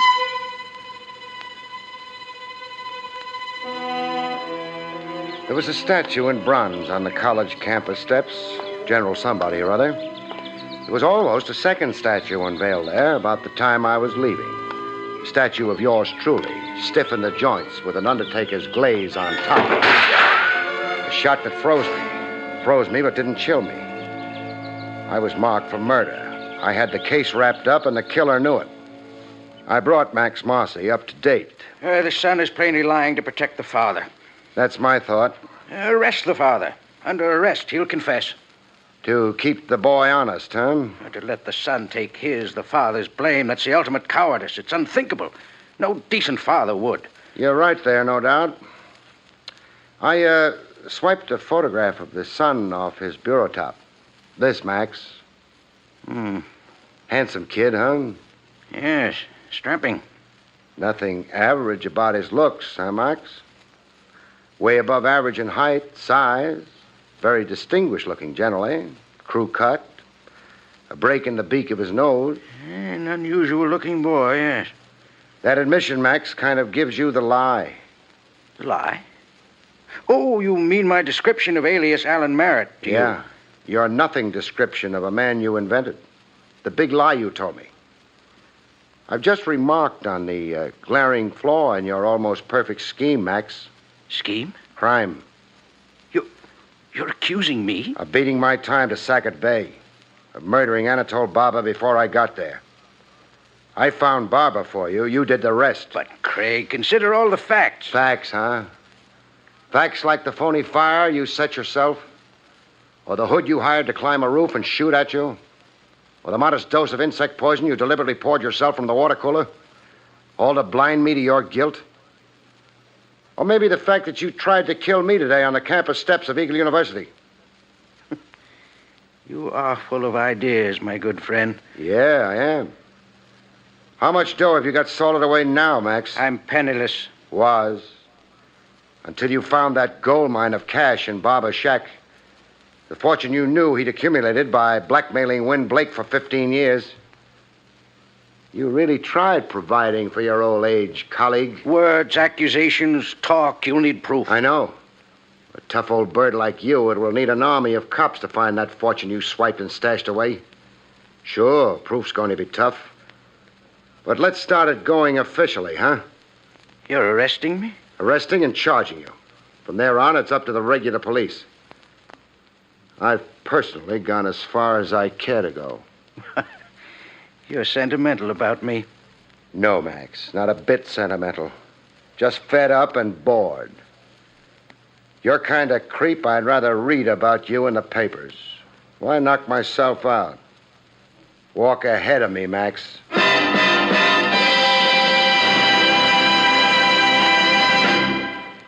You have been listening to William Gargan in another exciting transcribed mystery drama from the adventures of Barrie Craig, confidential investigator.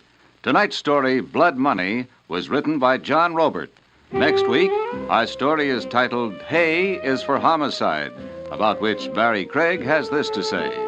Next week's story is titled Hay is for Homicide. And the reason for this has something to do with a hayride and a farmer's daughter.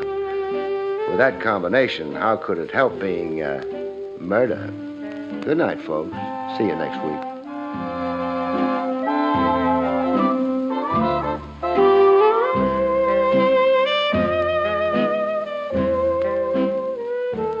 The National Broadcasting Company has just brought you an NBC Radio Network production with William Gargan, starring as Barrie Craig, confidential investigator, and directed by Arthur Jacobson. Also heard were Jim Nusser, Marvin Miller, Betty Lou Gerson, Jack Moyles, and Paul Richards. John Lang speaking.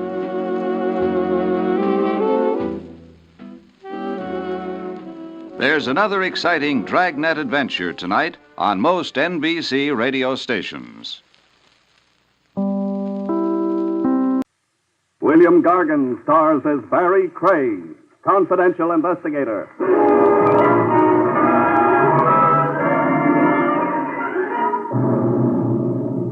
One thing about a corpse you can be sure, folks. Everybody's always trying to palm it off on the next guy.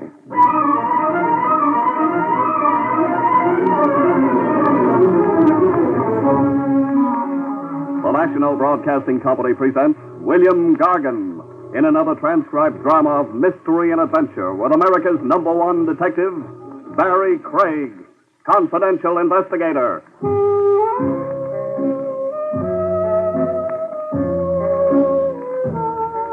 Barrie Craig speaking. A wise man once said a good detective's brain is in his feet. I guess he meant footwork solves more crimes than brain work. Oh, mister, my aching metatarsal. In my business, you rest your feet every chance you get. Any raised surface. Desks, tables, a friendly lap. Off go your shoes, and up go your feet. On this occasion, I had my feet high off the floor in a tavern. Downtown along Bail Bond Row, waiting for a bail bondsman named Soloway. Sam Soloway. We had a date set up. Soloway poured his troubles out to me on the telephone. A Rose Gallery pinup boy, Joey Florio, had skipped, leaving Soloway holding the bag for bail bond money. A cash loss big enough to give any bondsman a heart failure. $50,000.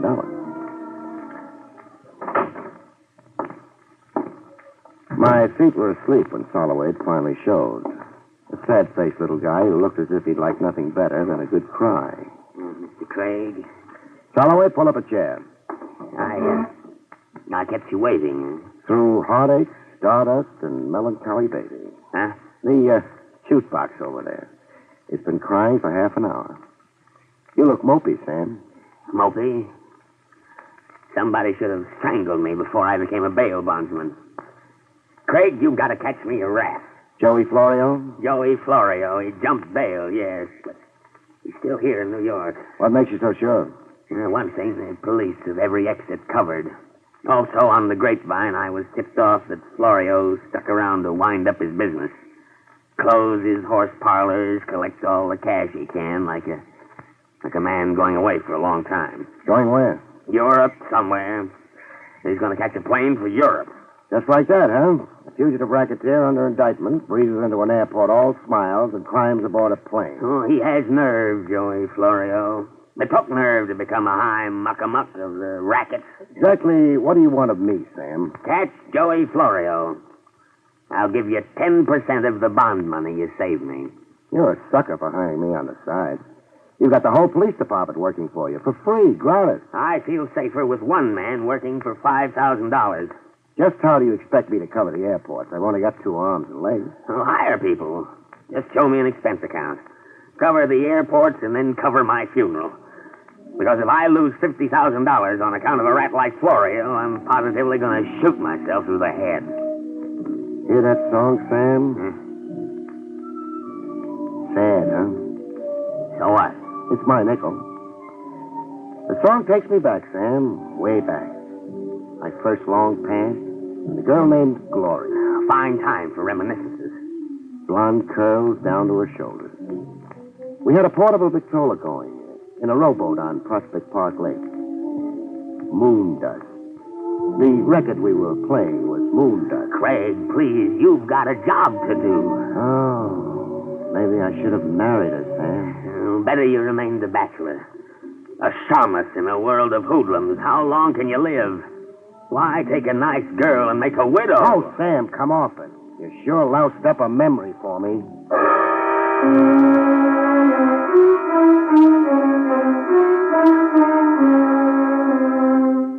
I covered the airports to keep Soloway, the bondsman, from attending his own funeral as threatened. I hired a half a dozen stooges for $10 a day and smoke. You know your stations, men. It's a 24-hour watch, so load your pockets with K rations and carry a change of socks. The guy who comes up with Florio gets a $200 bonus and my love.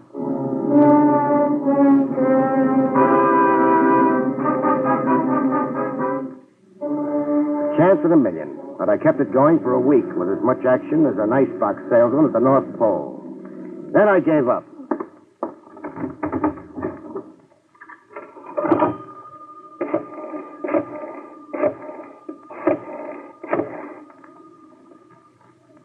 Soloway, this is Barrie Craig. That tip you got on Florio was a dud. I'm canceling out as of now. I'll send you bills. Coaxing's no good. Neither is throwing hysterics.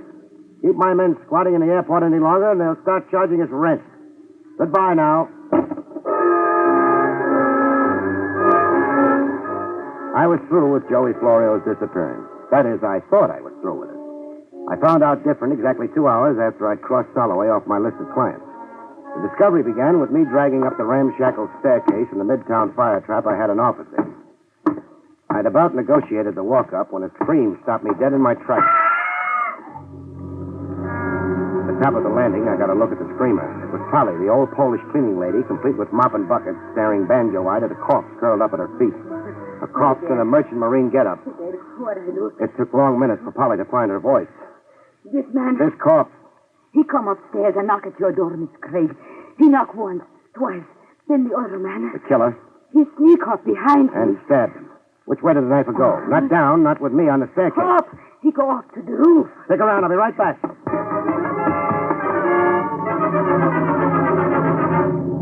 I was right back, empty-handed. The roof led to 88 exits in a 4-block square. A perfect setup for a killer making his escape. I dragged the stiff into my office and then talked to Polly some more, getting nowhere. Now tell me, the knifer, what did he look like? Bad. A bad face. I see that face and I know that man no good. Sure. There were character bumps on his face and you read them. But draw me a picture, huh? Height, build, how he was dressed, some identifying marks maybe. Oh, he's short, man. Yeah? And his hat pulled down over his face. I never forget. He stabbed the sailor, then he stabbed him again. And again, and then again, yeah. 4 separate wounds. I've counted them, but give me more description. He's short, man, and his hat over his eyes. I never forget. A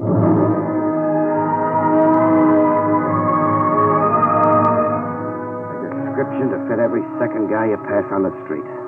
I shoot Polly, and before calling the police department and making a clam bake out of it, I checked the dead man's pockets.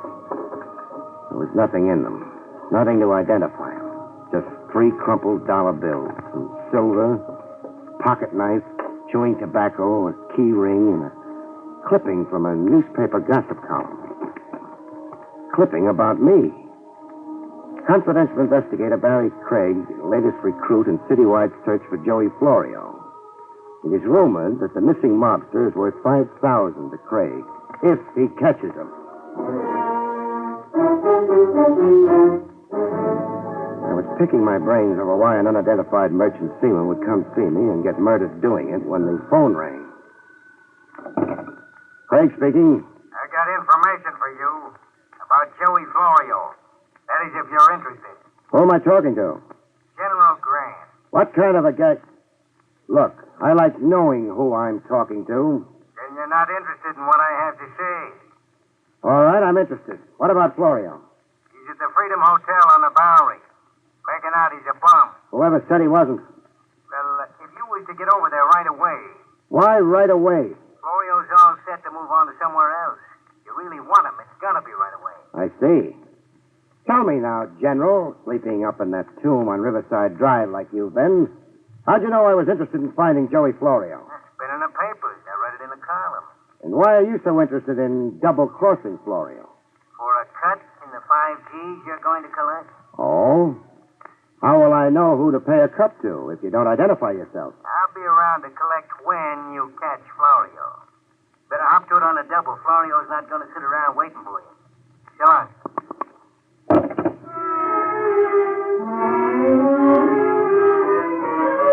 I didn't go for the phony tip on where to find Joey Florio right away yet. 10 years as a confidential operative, and you don't jump at bait like a seal in Central Park. You don't swallow everything an anonymous jerk disguising his voice on the telephone tells you. It figured. Somebody wanted me out of my office, and right away. I stuck around to find out why. In a clothes closet with my office lights out. I kept the closet door ajar just enough and waited for development. I didn't have to wait too long. There was a knock on my door.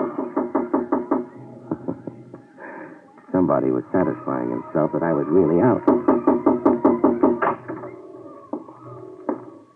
I watched the door open and close, and the flashlight play slowly around the room. A lady caller it was. Blonde heartthrob in ballerina slippers and a page boy bob. I watched her bend over the corpse, open his shirt, reach in and unbutton a pouch he wore around his middle, something I'd never thought to look for. I had the pouch out of her hand in one grab. I'll take it, sister. No. You went right to it, huh? Like you knew exactly where he kept it. Give it back. The way you frisked that corpse. No nerve, no squeamishness. You could hire her out to an embalmer. Give me the pouch. Suppose we see what's in it together, beautiful. Real chummy like. Oh. Well, ship's papers, huh? Stacy Crocker, signed to the Star of Sharon. The date's freshly stamped like... Uh-oh. Pardon me for taking my eyes off you. Now, hand those papers back at once or I'll shoot. Oh, don't, please. I'm fond of this suit. Your papers? Here. They're all yours. I ought to kill you. For identifying the stiff before you could get at your gun? Who killed him? I don't know. Now try for $4. Who was your stooge on the telephone with me a half hour ago? I don't know what you're talking about. For $8 now. Really concentrate on this one. Where's Joey Florio? I never heard of Joey Florio. Baby, let's not kid. But I'm not... Who is Joey Florio? And why should I know anything about him? Skip it. You going to shoot me before you leave? If you try to stop me. Oh, I won't. Honor bright. I'll pick you up some other time when your gun isn't showing. You'll know who I am and just where to find me. Yeah, I'll know who you are by your picture. My picture? What picture? A joke. I'm only kidding. Goodbye now, beautiful. If you're going. But I wasn't kidding. Blondie'd had her picture taken the minute she'd come waltzing in the door. An electric eye camera tooled into the far wall and trained on the door. Open my door and get photographed. I'd be looking her up, but later. First, I wanted the corpse removed from my premises. A gift from me to the good police lieutenant, Trav Rogers. After that, I wanted to know more about Stacy Crocker and the Star of Sharon. Police headquarters. Lieutenant Trav Rogers, please. Tell him it's his mortician friend calling, Barrie Craig.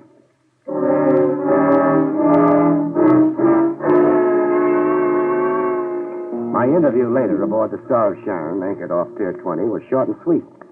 The Captain Jameson was positive that he'd never seen or heard of a Stacy Crocker. I'm sorry, there's nothing I can tell you, Mr. Craig. Nothing whatsoever. Stacy Crocker never shipped on the Star of Sharon, and to the best of my knowledge, was never assigned to this letter. But he had Star of Sharon papers on him, Captain. I saw them with my own eyes only an hour ago. Well, I can't answer for that, except that there's lots of bogus papers around. And lots of bogus talk. What? Lots of bogus talk. Why, you... Try throwing me over the side and we'll both play pollywog and a drink. Thanks for nothing, Captain. Leaving the Star of Sharon on my way to police headquarters, somebody decided it was time to discourage me a little. High-powered rifle shot from somewhere in an empty row of dilapidated buildings along West Street. It breezed close enough to my skull to give me a head cold. I got moving on the double.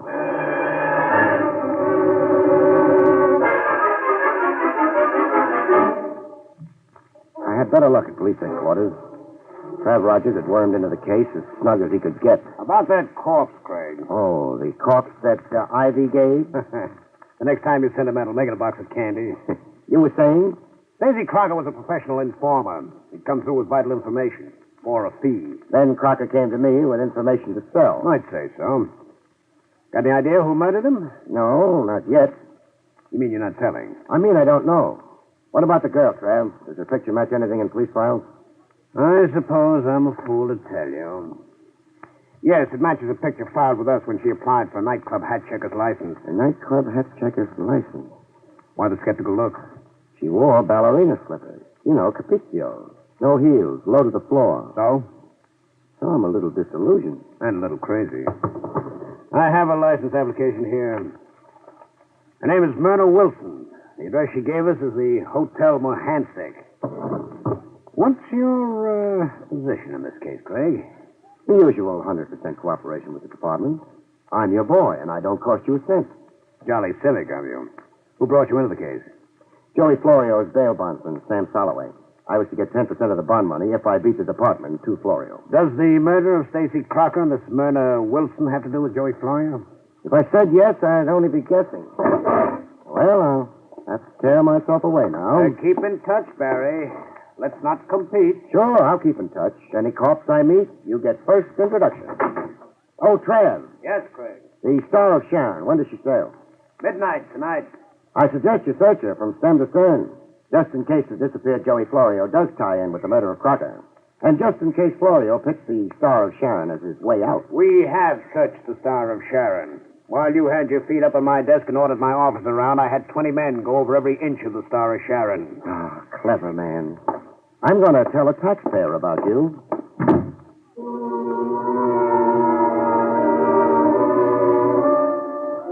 Blondie was next on the agenda.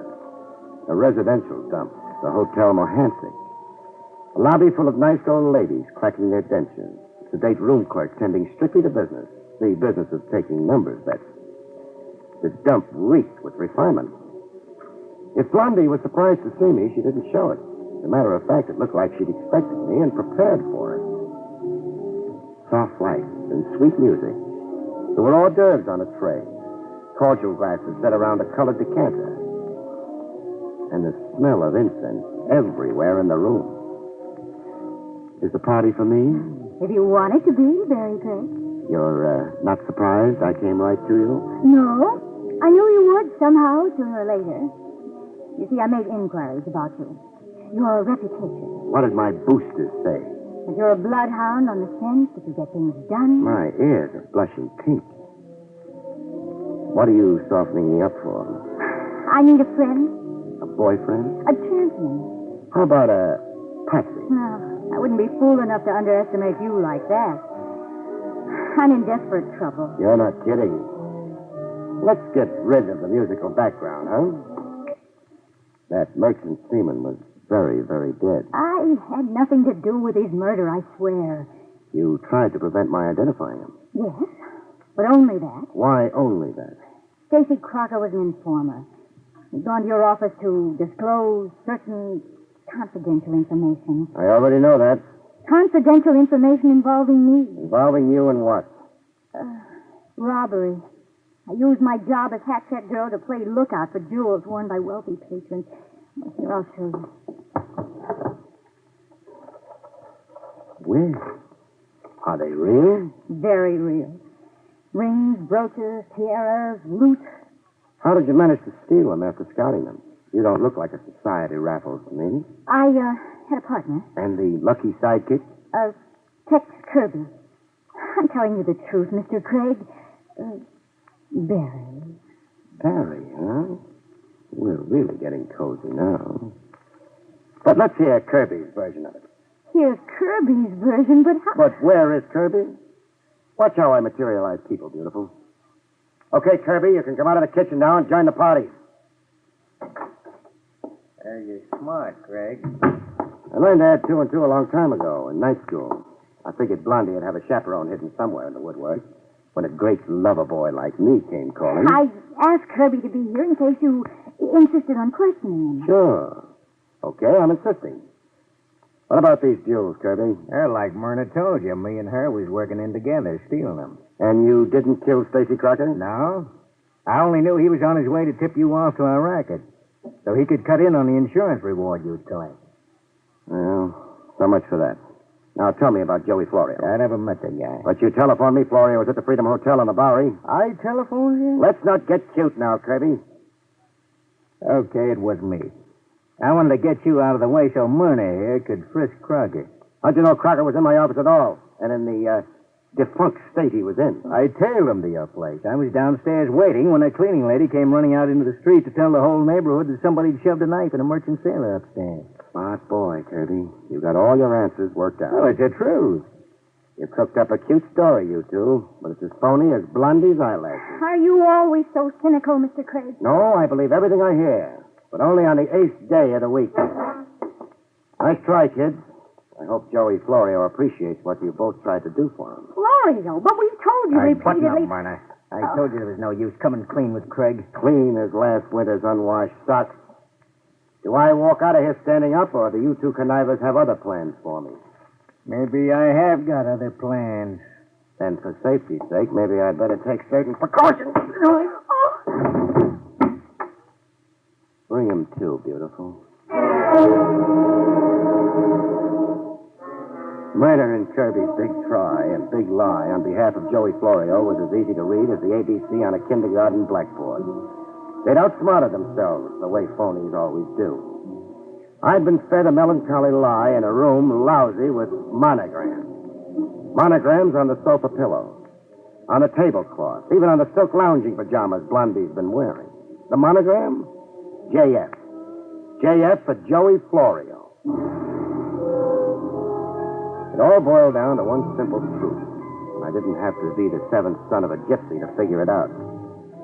Florio planned to leave justice, sail away the bondsman and the USA behind him. Not by plane, but on the Star of Sharon. Stacy Crockett come to tell me that when somebody stopped him. Then Kirby and Blondie did what they could to stop me from identifying Crocker. From tying Crocker in with the Star of Sharon. I was in a doorway along the waterfront at 1:45, 15 minutes before sailing time.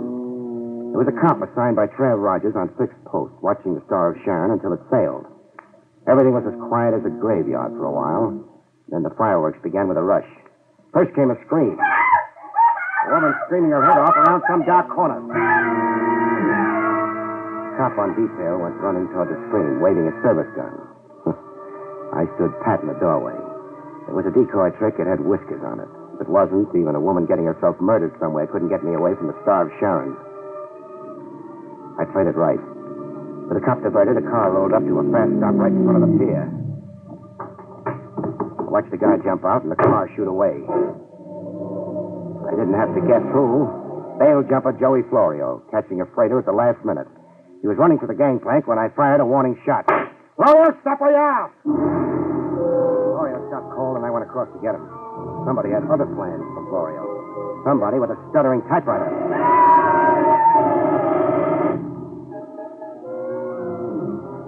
When I finally got over to Florio, he had more holes in him than a Swiss cheese.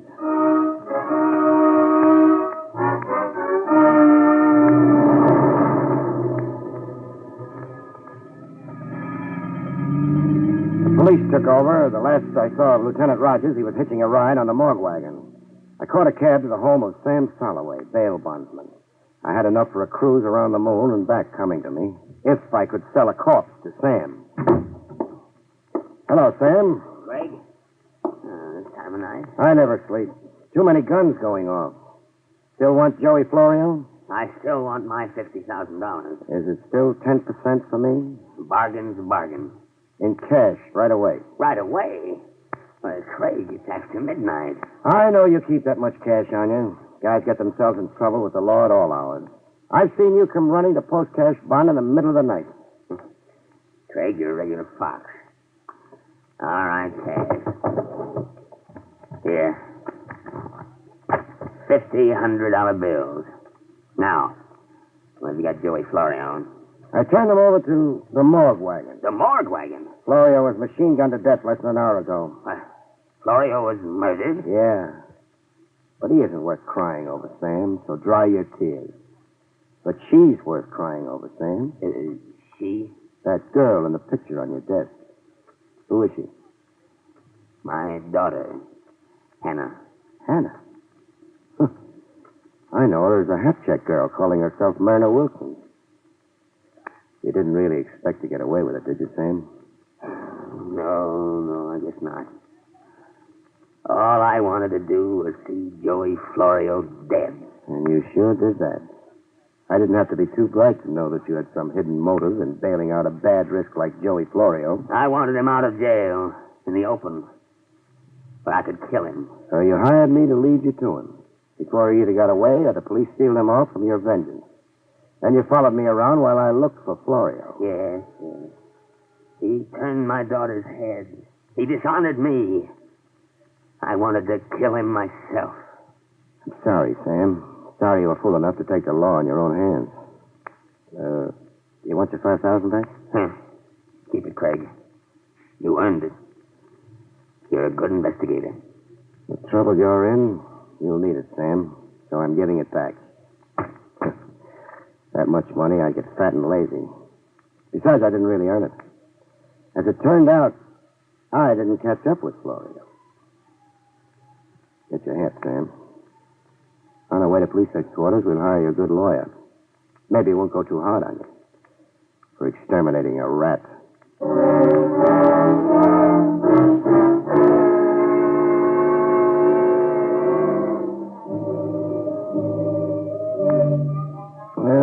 Rest your feet in my business every chance you get. Any raised surface handy. Off go your shoes and up go your feet. You drowse off, wondering about things. Things like the bittersweet memories of an old song can stir up. A golden girl named Gloria and a portable Victrola in a park rowboat. You wonder about the crazy anger that changes a sad-faced little bondsman into a murderer. Salloway. Poor, sad-faced Salloway. How will it go with him in court, you wonder? And you worry. You worry. Good night, folks. See you next week.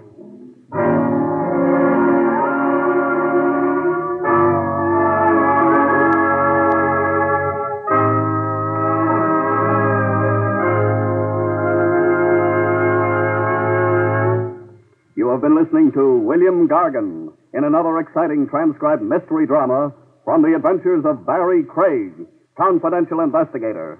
Tonight's story, Corpse on Delivery, was written by John Robert. Next week, it's the strange story of the borrowed knife, about which Barrie Craig has this to say. One thing about marriage, folks.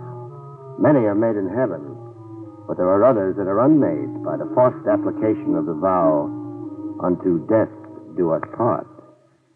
See you next week, folks.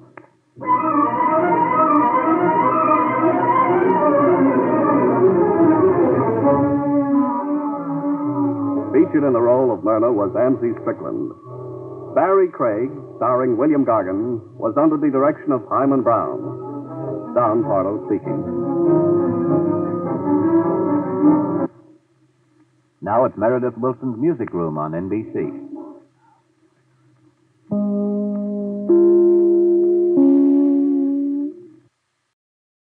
William Gargan stars as Barrie Craig, confidential investigator.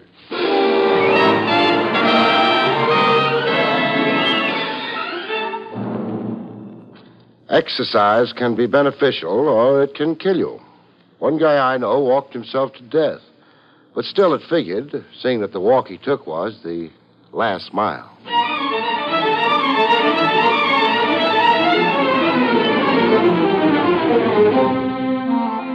The National Broadcasting Company presents William Gargan in another transcribed drama of mystery and adventure with America's #1 detective, Barrie Craig, confidential investigator.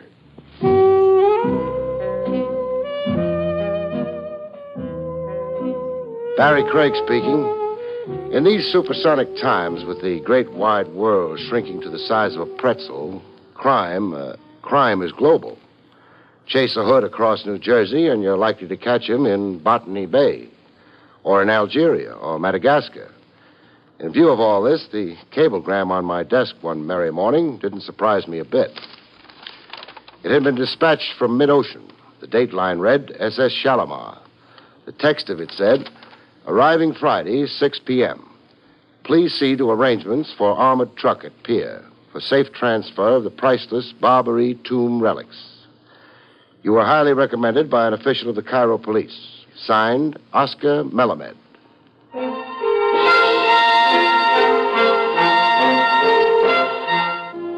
Priceless cargo of anything generally brings out the worst in people, and this one was no exception.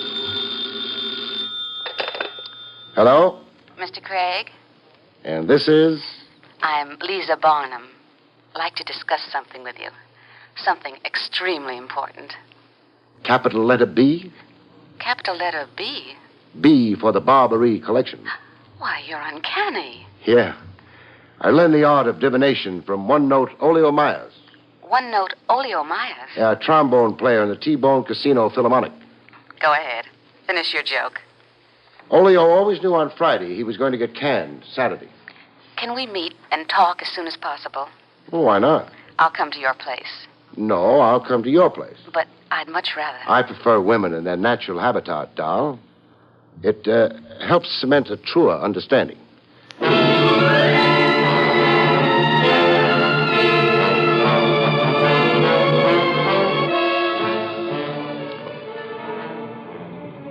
Lisa Barnum lived in a building that had a taxidermist in the downstairs store. While I looked for her doorbell in the row of 8 bell pushers, a stuffed chimpanzee came out of the taxidermist to stick a gun in my ribs. Looking for somebody? Yes, I am. Lisa Barnum. You're calling on her? I confess. Then you're with me from now on. Your gun says. My gun says. You see that green and gold job over there? Snazzy. We'll take a spin in it. You and me. Vertically? Oh, you mean sitting up? You got quite a grasp of the English. No. You won't be sitting up. I won't? You'll be laying down. Turn to his side a little, huh? This much? Yeah. I like hitting them on the side of the ear. Every man to his taste. No yelling now when you get it. I'll try to be a gentleman about it. We don't want to be scaring people.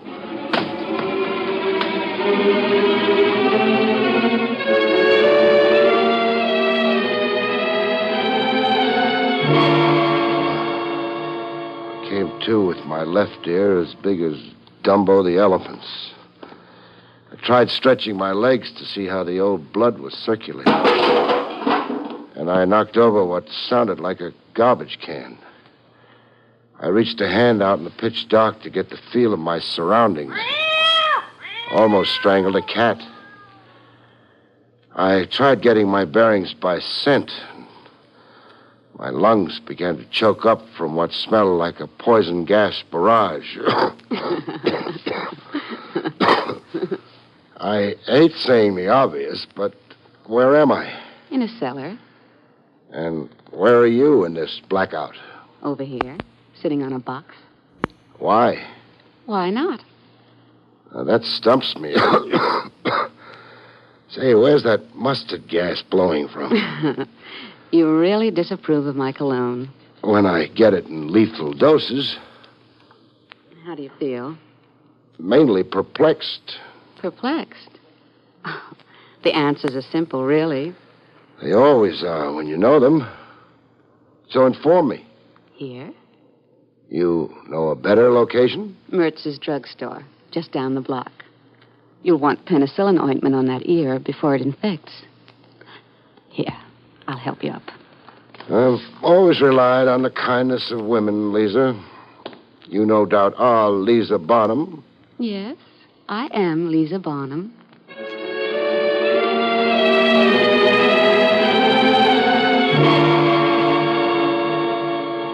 In Mertz's, I got one ear swabbed and taped while Lisa bent my other ear. I saw you assaulted on my stoop. I was upstairs at the front window. What's your floor? Second, I ran down to the street to see you thrown into that man's automobile. That man being? Why, I don't know. I hailed a taxicab and followed you. Why? Why? What would you have me do? Well, yell police, good and loud. If you were really alarmed about me. However, go on with it. You were carried into that cellar and abandoned there. When it was safe, You joined me? Yes. Oh, my heroine. You are an irritating man. Time out while I check through my pockets. Well, is anything missing? Something is. Your wallet? No. Then, A cablegram I got this morning. A cablegram?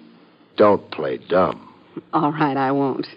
A cablegram telling you where and when Oscar Melamed would arrive. Oscar Melamed and precious cargo.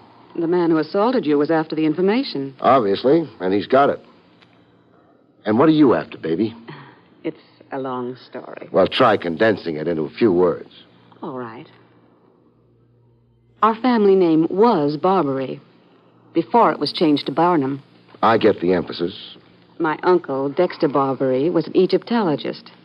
He spent his entire mature life in search of tomb relics. You make him sound dead. He vanished without a trace 2 years ago. Well, where was he then? In Alexandria, Egypt. My last contact with him was a letter he sent me. I have the letter here, if you'd care to read it. Oh, later. But meanwhile, you brief me on the contents of it. The letter states that he'd come upon a priceless collection of Byzantine tomb relics, that he was registering them in his name. Barrie. As the Barrie collection. And? And period. And of Uncle Dexter. Yes. And you suspect foul play? I believe he was murdered and that his collection was stolen. I see. Are you the last known living Barrie? If Uncle Dexter is dead, yes, I am. Finish what's on your mind. The tomb relics rightfully belong to me. So sue for them. Sue? Should I really be so proper, Mr. Craig? Only sue the man who caused my uncle's murder? The accused being my current client. Oscar Melamed. Well, now answer me this. How did you know the Barrie collection was on board the SS Shalimar en route to here? I don't care to disclose my sources of information. Then you can never be my client. Why can't I be? Secretive clients worry me. I always imagine they're taking my head size. Taking your head size? So the dunce cap will fit nice and snug.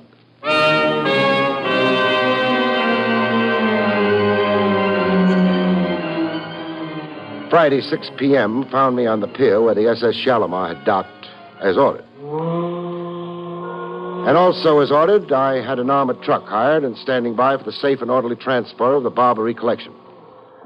A guy in a red oriental fez who had introduced himself as Oscar Melamed stood with me, watching 2 giant-sized crates being loaded on the armored truck. I am grateful for your very conscientious services, Mr. Craig.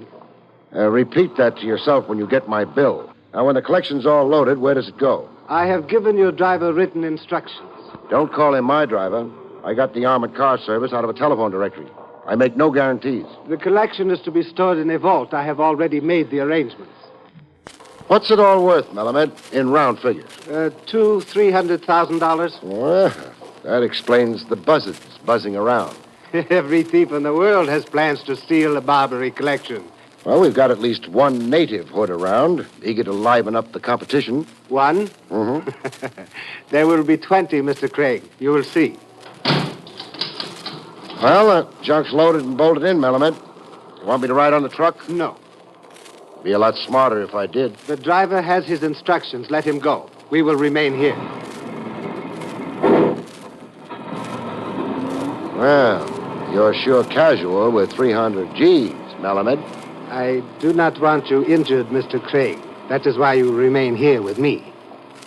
Just what's that supposed to mean? Oh, that sounds like there's something up your sleeve. Some nice hunk of oriental cunning. Where is your police headquarters, Mr. Craig? Raymond and 6th. Why? Let us go there together and await the report of the daring theft. Theft of the Barrie collection? Yes, the theft of the Barrie collection.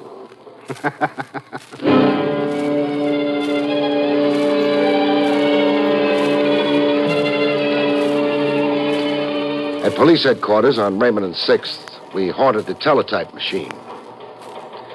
Completing our trio was a sallow-cheeked sergeant named Joe Tuesday, who looked as if crime gave him an acid stomach. I've had dizzy characters popping into headquarters before. Hey, look it. Look it? What the ticker tape is saying. Huh? Oh. Armored truck seized by gang in machine gun raid at corners of Beaver and Howard. Driver and guard kidnapped. Order statewide alert. Well, you're a champ prognosticator, Melamed.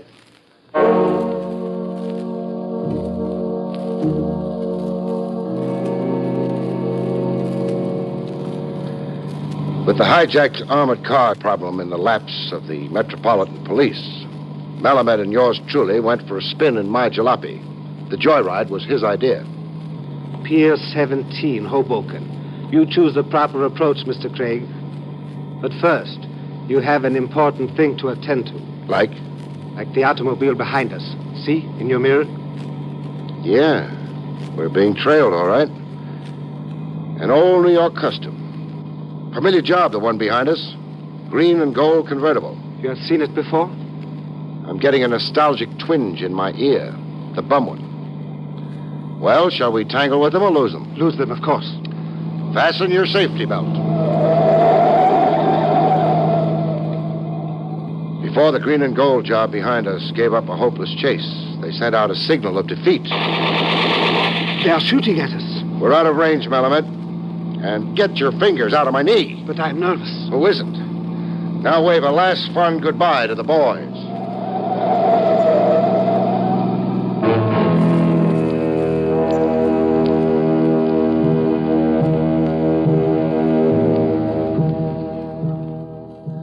Alone at last on Pier 17, Hoboken, a banana boat was whistling hello to the USA.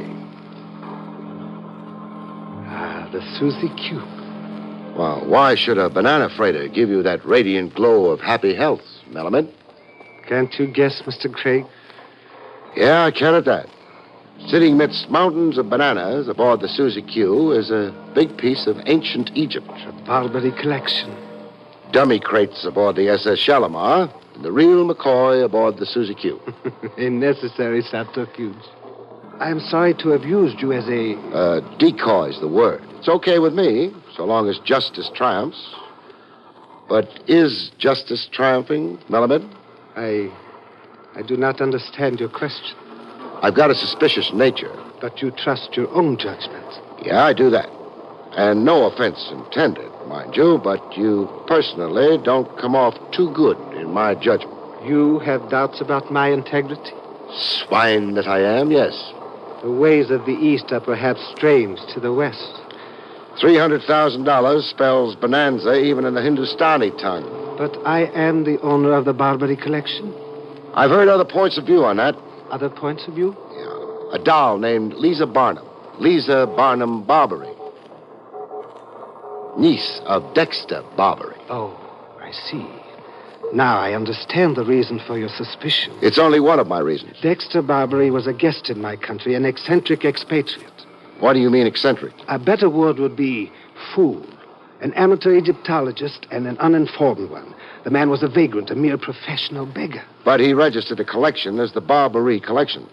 The one now aboard the Susie Q there. A fraudulent registration, Mr. Craig. Barrie was in my employ as a gardener and chauffeur. He registered possessions belonging to me, Oscar Melamed. I have affidavits. Oh, that's your story. Where is Barrie now? I can only repeat rumors. Like? His death was reported. He had contracted a disease in the Kilimanjaro ranges. Kilimanjaro? What was Barrie doing in Hemingway's private ballpark? Looking for fossil specimens. Now, if you will tell me, what is your fee? Paying me off here and now, huh? Yes, Mr. Craig. You have been useful, but now you are useless. How much? Peel off $1,000, Sahib, in New York coin.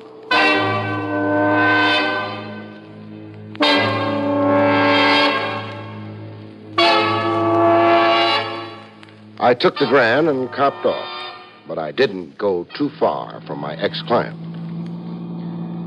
I was on his tail, automotively speaking, all the way from the Susie Q to a warehouse in Newark, where the Barrie collection was unloaded and stored. I made careful note of the address.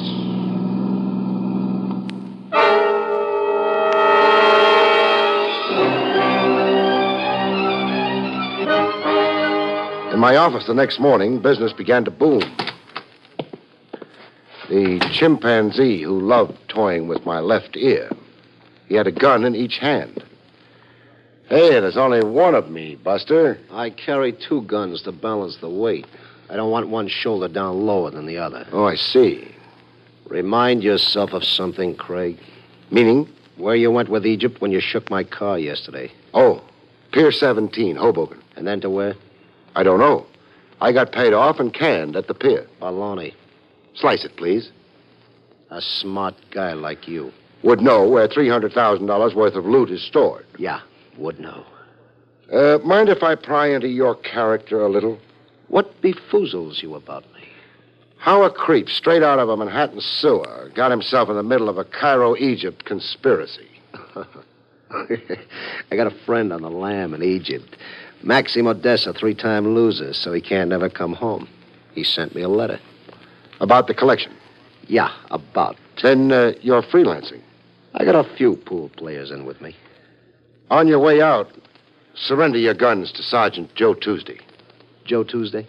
Where is he? In the lobby, running the elevator, on the back stairs, and on the roof. You know what an octopus Joe Tuesday is. You got cups staked out, huh? For your exclusive benefit, Buster, I'm a guy who takes pride in his ears. So I had sticks and stones. Oh, blast my way out. You'll make an unbeautiful corpse. Exit smiling, Buster. Imagine me walking into a cop's stakeout. Me, Poncho. You're beginning to bore me. Skidoo now.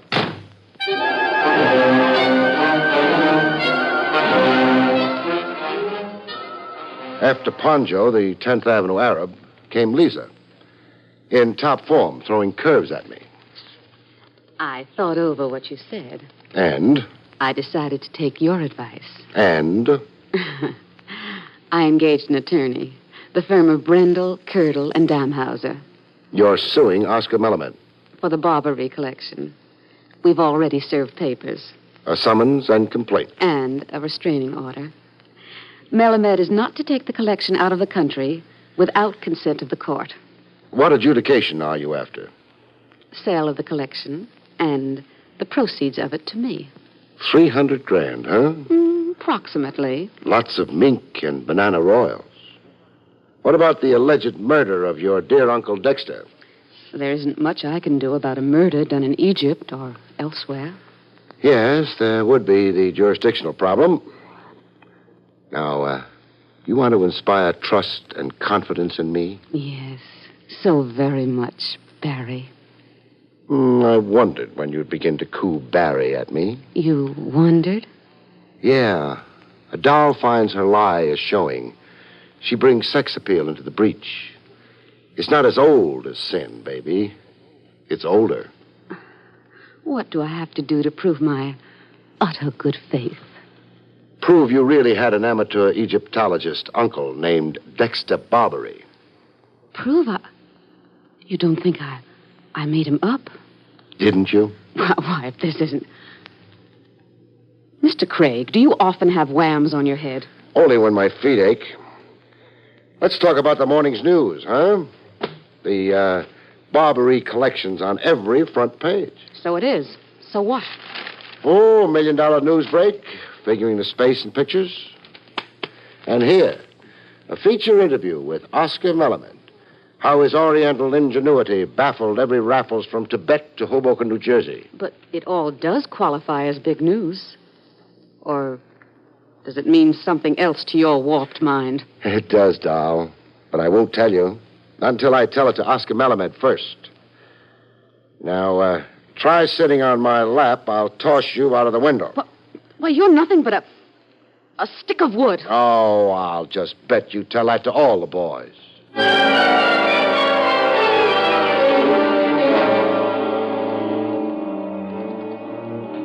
Melamed had company when I found him. Company just about to leave.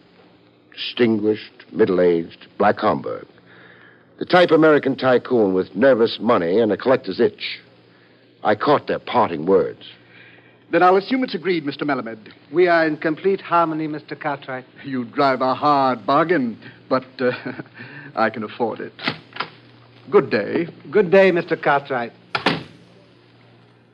Tell me, which Cartwright is it? The banker or the steel baron? Mr. Cartwright is in oil. Marinated in your special brand of oil. Why have you come here?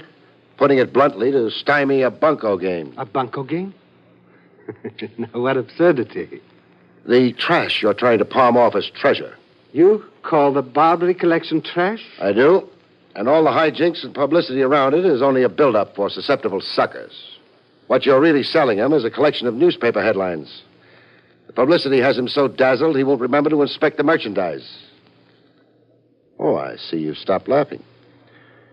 Okay if I bore you with the details of your fraud? I'm listening. Thanks. Lisa Barnum's in with you, a full partner in the swindle. Her phony uncle routine, and now the lawsuit against you is just more stage dressing. Like that armored car and the two fighters. All more bait for suckers. And the gangsters? Are they also full partners with me? No. The mob was on its own. Flies around honey, or what they thought was honey. But all grist for your scheme. The shenanigans of the mob got you more juicy headlines. Helped make trash really look like treasure. Now, you going to take a rest gracefully? Or are you the type who blows his fez? Despite these circumstances, Mr. Craig, I am forced to admire you. Well, thanks for saying it. It's what I live for. The goodwill and admiration of my clients. After all, man doesn't work for bread alone.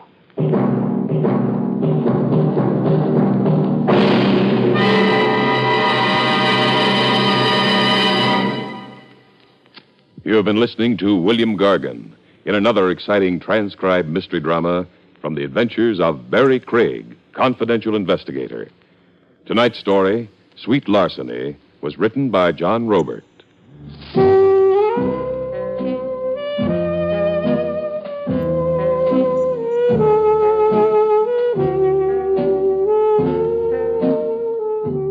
Next week, it's the strange story of Corpse on the Town, about which Barrie Craig has this to say. In Corpse on the Town, death rewrites the script of a Broadway show when a bachelor producer becomes a widower in two easy stages, marriage and murder.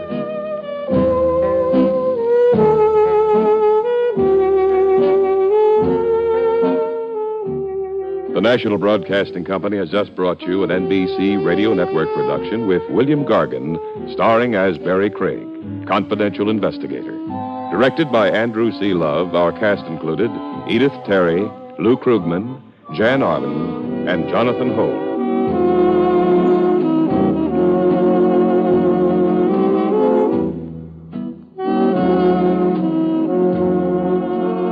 Join Groucho Marx for You Bet Your Life tonight on the NBC Radio Network.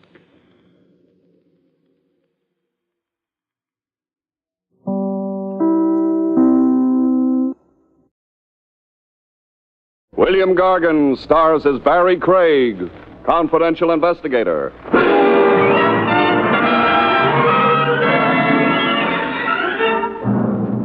The best time to die, folks, is in your own good time.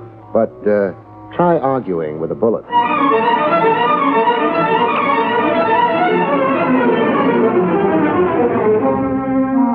The National Broadcasting Company presents William Gargan in another transcribed drama of mystery and adventure with America's #1 detective, Barrie Craig, confidential investigator.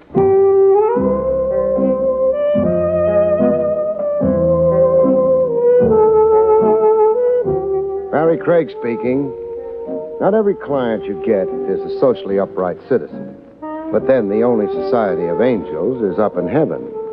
Mere mortals are honorable only to a degree. The almighty dollar being what it is. The gent who plopped beside me on the Fifth Avenue bus didn't look too kosher to me. And it wasn't only because of the scar on his cheek. I know scar-faced judges. Just call it my hunch. I transferred my wallet to the side pocket furthest from him. I'm not a dip, friend. Second story? Wrong again. Carnival show with arson as a sideline? Now, don't tell me you're in some honest trade. I am. Now, this is. You better yourself every day, friend. Begin bad, end good. That's life, no? No comment. So, tell me. You think I sat next to you on purpose? I can tell when a guy does. You got me sized up by now? Not quite. Well, am I hired or no? First, consider what I say. I murdered a man an hour ago. Oh, it's a fine day for it. I shot him. Now I've got him in a sack. Busy, little bee. I had the best of motives. That ought to reassure the corpse. You're a confidential investigator. Guilty. Your license makes you a technical arm of the law, sworn to uphold it. You've been reading my wall literature. It's your duty to detain and arrest me. I'm not the obliging type. Sorry. I'm getting off the bus. Getting off! Adios, amigo.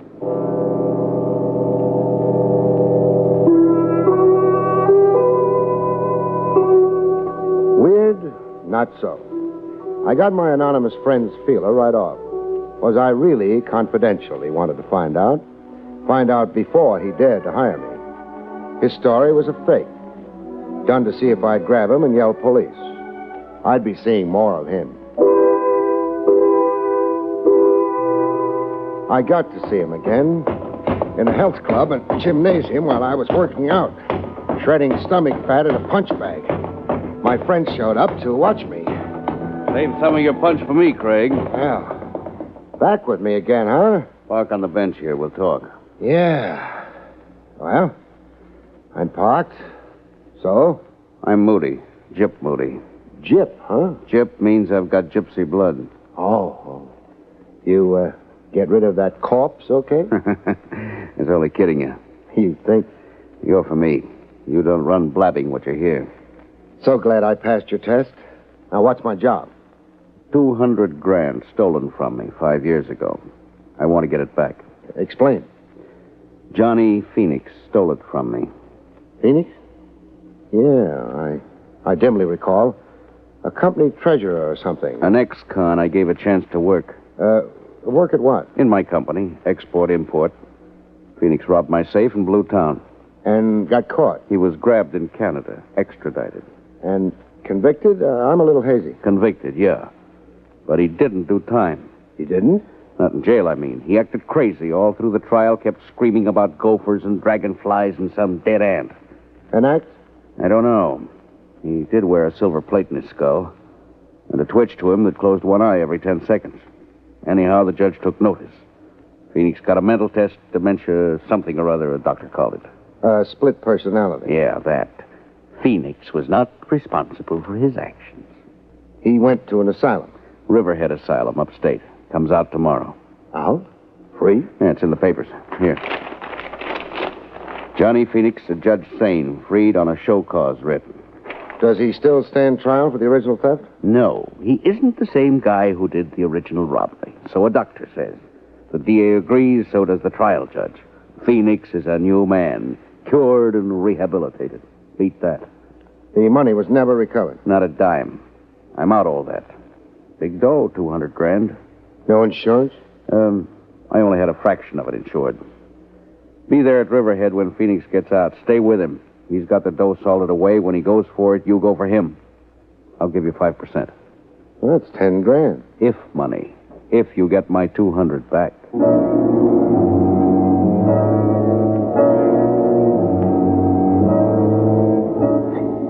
I was in the Riverhead Railroad Station, upstate, right with Johnny Phoenix. He'd been freed about an hour earlier.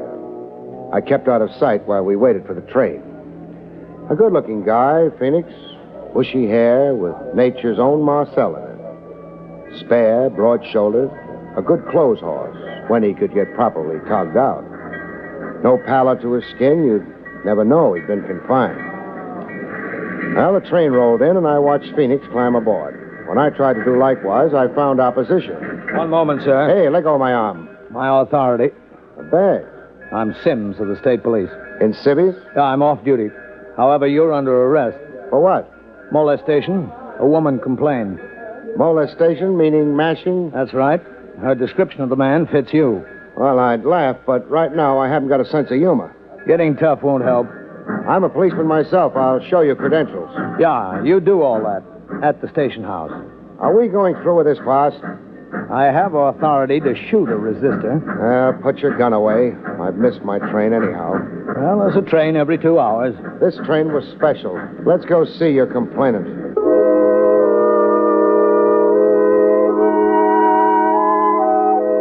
The complainant looked like she'd had trouble with mashers since pigtail days. Blonde, cream-cheeked, born to wear silk. Ma'am, is this the man who annoyed you? No, they have a superficial likeness, but my annoyer was oilier, grosser, and on his chin here, a cleft. Thanks for the exoneration, doll. Followed me around the station, talking at me in some strange tongue. Esperanto. Can I go now? Sorry if I caused you any inconvenience. Oh, it was nothing at all. I'm only out a probably lousy 10 grand.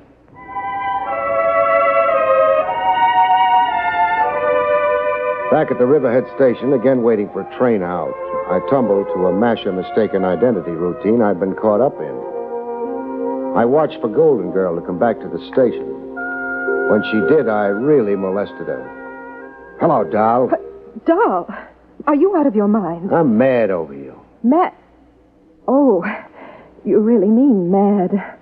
I'd like to apologize Don't bother. Just explain it. My arm, please. You're bruising it. All right, talk. Well, the circumstances are plain. Here in the station before, a man... An oily fellow. My size, shape, wearing my clothes, as you told State Trooper Sims. Only oily, your guy. Therefore, not me. An honest mistake? Dishonest, baby. Well, what do you mean? The only person molested in this depot today was me. And you engineered it deliberately. Deliberately? Why, that's absurd. To keep me off the train, Johnny Phoenix left Riverhead on. I can't understand a word you're saying. You've got me grabbing your arm again, baby. Who are you? I can be gentlemanly, I can be very rough. Well, do we wrestle? All right. I'm Rita Phoenix. Sister or wife? Wife. Our train. We'll travel together, baby. Closer than Siamese twins. You made me lose Phoenix, but you're going to help me find him again. You're going to lead me back to him. Come on. Trains don't wait.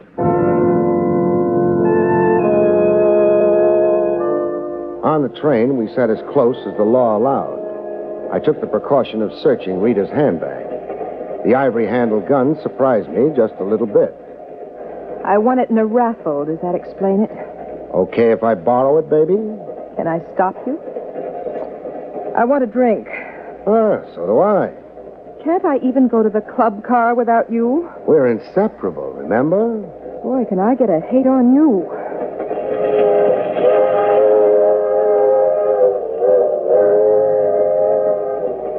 Inseparable. Only thing I was wishing aloud. We were going to be separated. By no choice of mine. It happened in the club car while Golden Girl was watering her tonsils with Smirnoff vodka. The fellow flopped on the lounge beside us. With a beauty like Rita available, the dope chose to sit on my side. I knew why in less than a minute. I knew by the gun in my rib. Do I have to spell it out, Craig? G-U-N. Gun.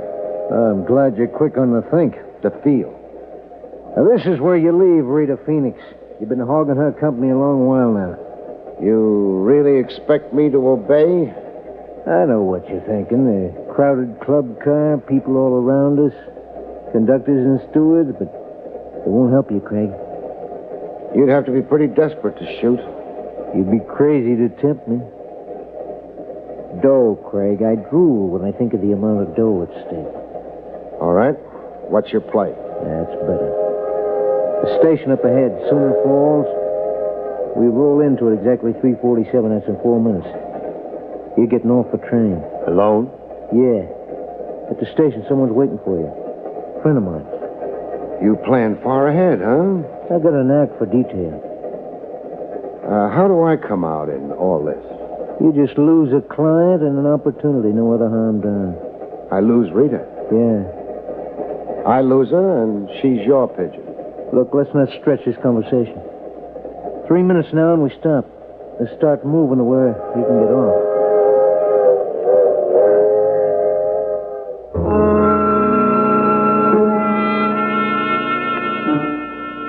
In Sooner Falls, I watched the train continue on to New York. The someone waiting to greet me was right on hand as promised. Hiya, pal. Put his face between 2 loaves of bread, and you could call it a giant meat burger. Hey, what are you staring at my kisser for? It's ugly. Now, is that nice? My car's there. Is this ride necessary? Yeah, Canby set it up. Canby, huh? Oh, did I just leak his name to you? No. Canby's an old acquaintance. Oh. What makes this station so lonesome? No people. Sooner Falls is a hick town. Nobody in it. Well, why are you in it? For my asthma. I got asthma bad. This burger's pollen-free. So let's ride now, huh? Where will we ride to? Around. Just around? Yeah. You're worrying. Don't. This rot on you don't mean nothing. No holes in you, so don't worry, huh? My orders is just to stall around with you, see the sights, run you into 6 o'clock, and then give you the heave. Run me into 6 o'clock. Until Rita and Canby land in New York, get off that train, and get lost together. Canby doesn't want me phoning ahead. Hop in, pal. Delighted to. I'd love to tour Sooner Falls. Hey, Let go. My throat. When your lovely face turns from beet red to purple. Let go. It took a long time throttling. And when he finally dropped, I fell on his gun. Fell on his gun and just lay there.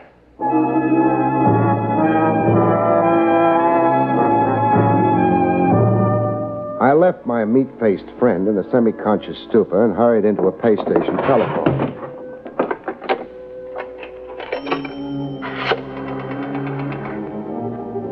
Operator, get me long distance.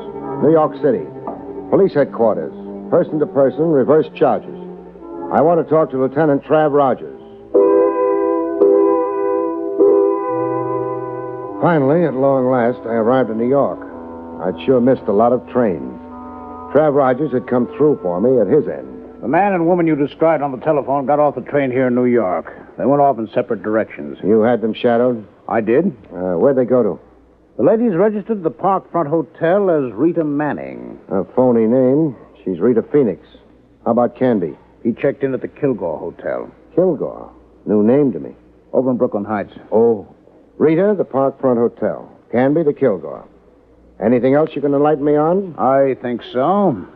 That story of Johnny Phoenix you told me over the long-distance phone. The original theft from your client, Jip Moody.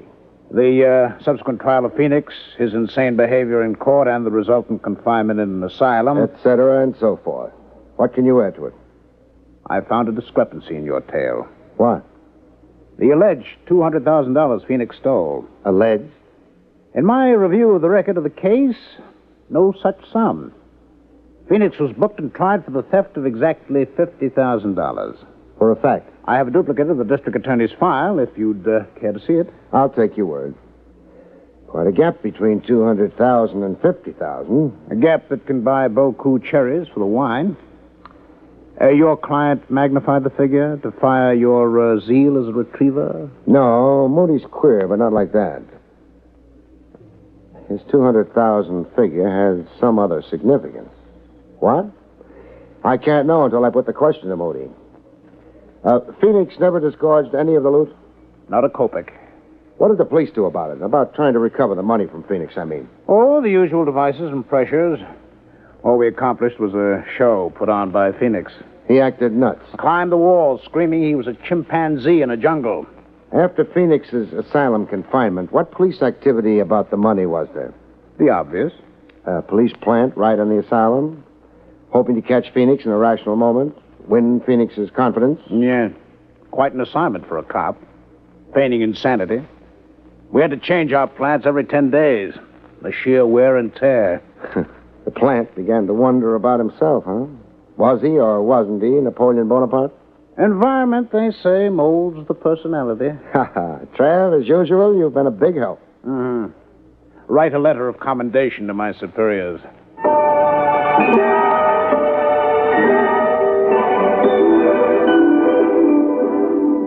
My client, Moody, didn't exactly like explaining the discrepancy between $50,000 and $200,000. $200,000 was stolen from me. You're still avoiding my question. Moody, I want to know. Why did you only charge Phoenix with stealing a measly $50,000 in your original police complaint? I had private reasons. Now, if I'm to come through for you, I can't be in the dark. Well, the bulk of the money was a sum I couldn't afford to broadcast publicly. Whatever that means.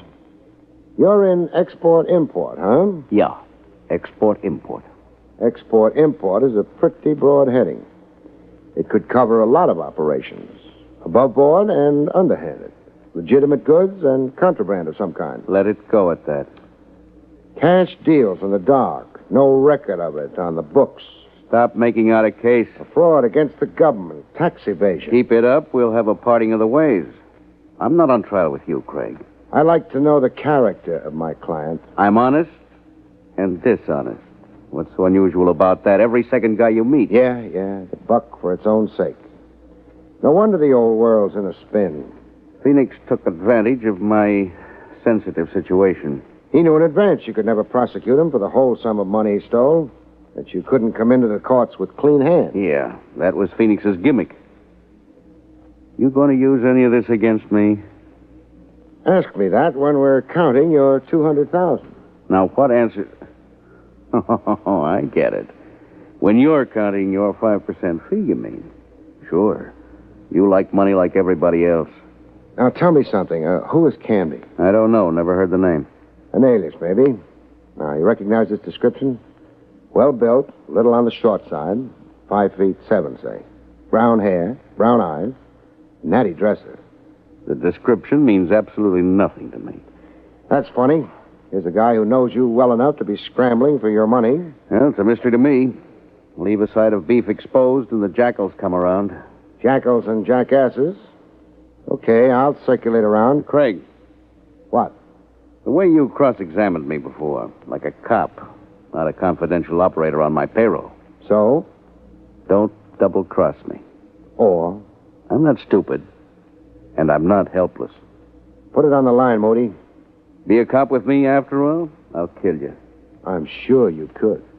Well? Well, what? Reassure me that you're still confidential. I did that, I'd only be lying. Meaning? I'm not working for you anymore. You're off the case? I didn't say that. Then it is a double-cross. Clean hands. I only like clients with clean hands.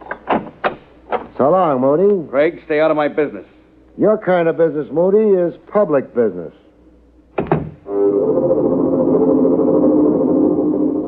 Oh, they happen like that. A case where you dump a client midstream.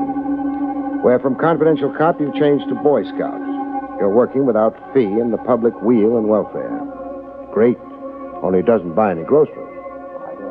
At the Kilgore Hotel over in Brooklyn Heights, I got Canby's room number from the desk clerk. I also got an advance hint on how frantic it could get up in Canby's room. I spied the desk clerk on the telephone a second after I started for the staircase. The desk clerk tipping Canby off to my visit. There'd be a gun upstairs waiting to greet me. What kind of a hotel was it? It was that kind of a hotel. In the hall outside Canby's room, I had a scheme to outmaneuver Canby's gun. Canby? Frank Canby? Yeah, what is it? Linen service. I got your fresh linen. Yes, ma'am. I flattened against the side wall of the hall, out of line of fire, and waited for Canby to open the door. Come right in. Hey! It's my turn to shoot now.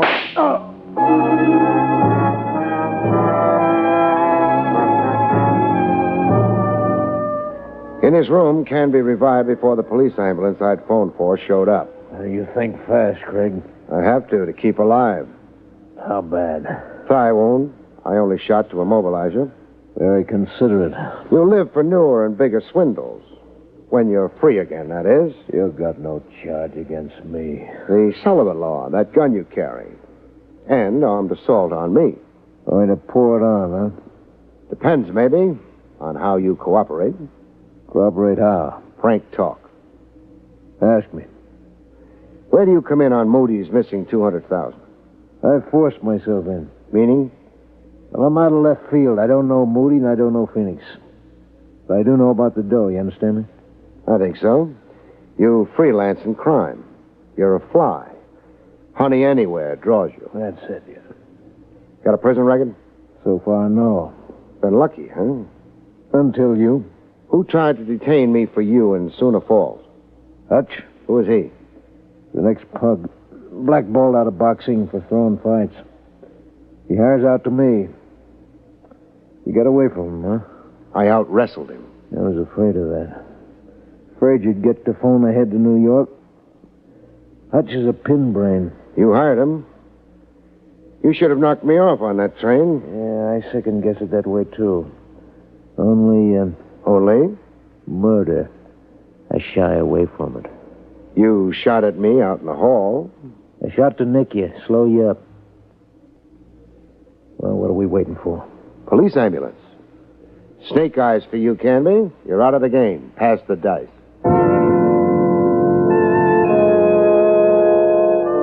With Canby out of the game, I set out to eliminate another player. Lita. I found her in the dining room of the Parkfront Hotel. She didn't bat an eyelash when I joined her at the table, like she was immune to surprise. You, Me. Oh, what's good? Chicken fricassee. What's new? Canby's in the clink. Thanks. For what? Removing Canby. He's been giving me a bad time. Asking you where he can find Johnny Phoenix? Asking me? Where can I find Johnny Phoenix? I'm deaf. Stupid. Maybe. You're crazy if you keep dreaming of that money. I've stopped dreaming. Meaning? My husband gave me the brush. Johnny wants a divorce. What does Johnny say about the hidden loot? Not a word to me. What do you say about the loot? Meaning? Us?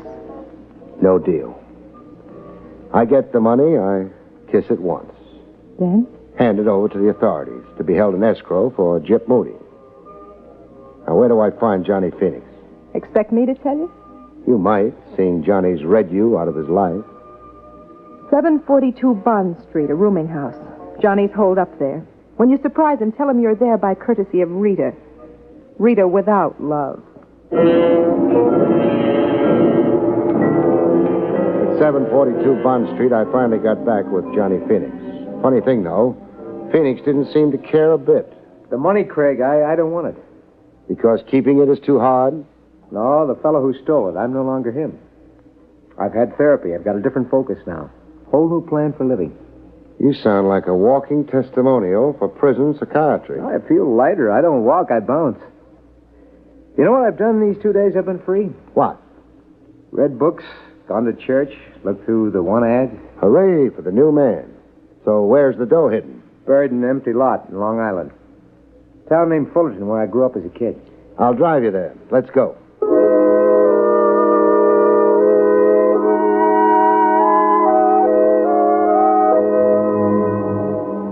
In Fullerton, we ran into a surprise. No empty lot. I don't recognize the setting. You've been away 5 years. Just what's different? Well, what you see, the house standing there, that Cape Cod. You say the house there was built on the empty lot you buried the money in? Yeah, the exact spot. There are markers around. I recognize that clump of trees there. I counted 20 paces north and 2 paces east. Then I buried the money. That would put the money smack in the middle of the foundation of the house. What'll we do now? How deep did you dig 5 years ago? 6 feet. In building the house, an excavation of at least 12 feet was made. Meaning the money was exposed to the builder? Meaning? You wait here. I'm going to make some inquiries inside the house. Yeah, but what possible good? Inquiries inside the house. Inquiries around Fullerton, generally. Then some research into police files. I'm curious as to why a house was built on that exact spot. Badly chosen location in a lowland where rains create a swampland. And with the nearest town neighbor east, west, north, and south at least 200 yards away. Wait here, Phoenix.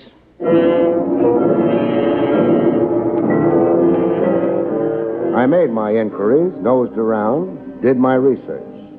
The following day, I dropped in to see Trev Rogers to tell him who to go arrest. I'm to arrest a homeowner in a town on Long Island called Fullerton? That's right. A homeowner named Cy Canady? Cy Canady, alias Joe Caliph. The name falls on deaf ears, huh? Should I know it? A cop should. I could send you pouring through police files on Johnny Phoenix. Spare me the toil. Police headquarters assigned stool pigeons and plants to the asylum Phoenix was confined in. Yes? I have the names of the miscellaneous and sundry plants and stoolies here. Abrams, Tyler, Wilson, Mackenzie, Caliph. Is it beginning to dawn? Yes, Caliph. Joe Caliph, a professional stool pigeon the department employed years ago. A stool pigeon who spent time in a prison asylum with Johnny Phoenix. Time enough to pump Phoenix and get himself a road map to a bonanza. Double-cross the police department. You always take that chance when you engage stool pigeons. It's a calculated risk. Caliph dug up the money in Fullerton, then had a contractor build him a house right over the exact spot for him. A weird device, kind of? The house? Caliph's calculated risk. To make the quest for the money look hopeless. The money was lost to the ironies in a housing excavation. He never thought anybody would be shrewd enough to look behind his alias of Canady, respectable homeowner and family man, at this late date. But you did. I might not have. All the time I was making inquiries, I was sure I was wasting time. Cases, Trav, sometimes hang on. That's slim a thread. So make the arrest.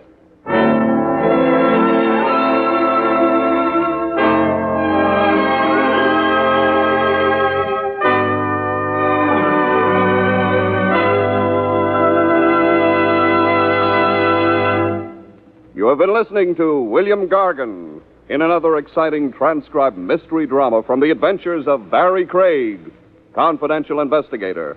Tonight's story, The Schemers, was written by John Robert. Next week, it's the strange story titled The Man Who Wanted to Be Guilty, about which Barrie Craig has this to say. What did the man want to be guilty of? Murder, of course. And he discovered that all you had to do to accomplish that was to kill someone. But he had a little trouble. Listen and find out about it, Good night, folks. See you next week.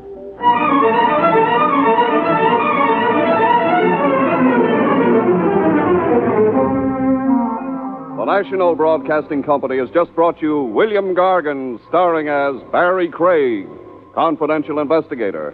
Featured in the role of Rita was Terry Keane. Don Pardo speaking. It's another exciting Dragnet adventure tonight on the NBC Radio Network.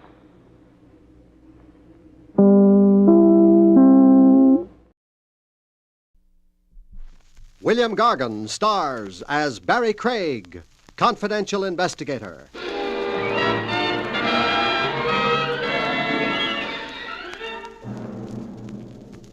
Distemper is a human failing, but don't ever try blowing the lid of your coffin. You'll only frustrate yourself.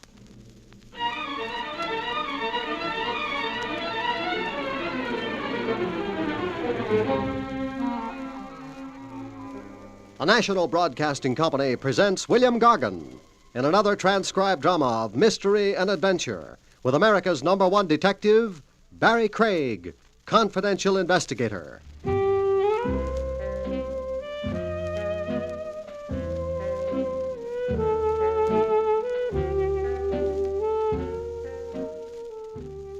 Barrie Craig speaking. A long-legged blonde follows you to the ends of the earth. Don't always feel flattered, friend. She might only be tailing you.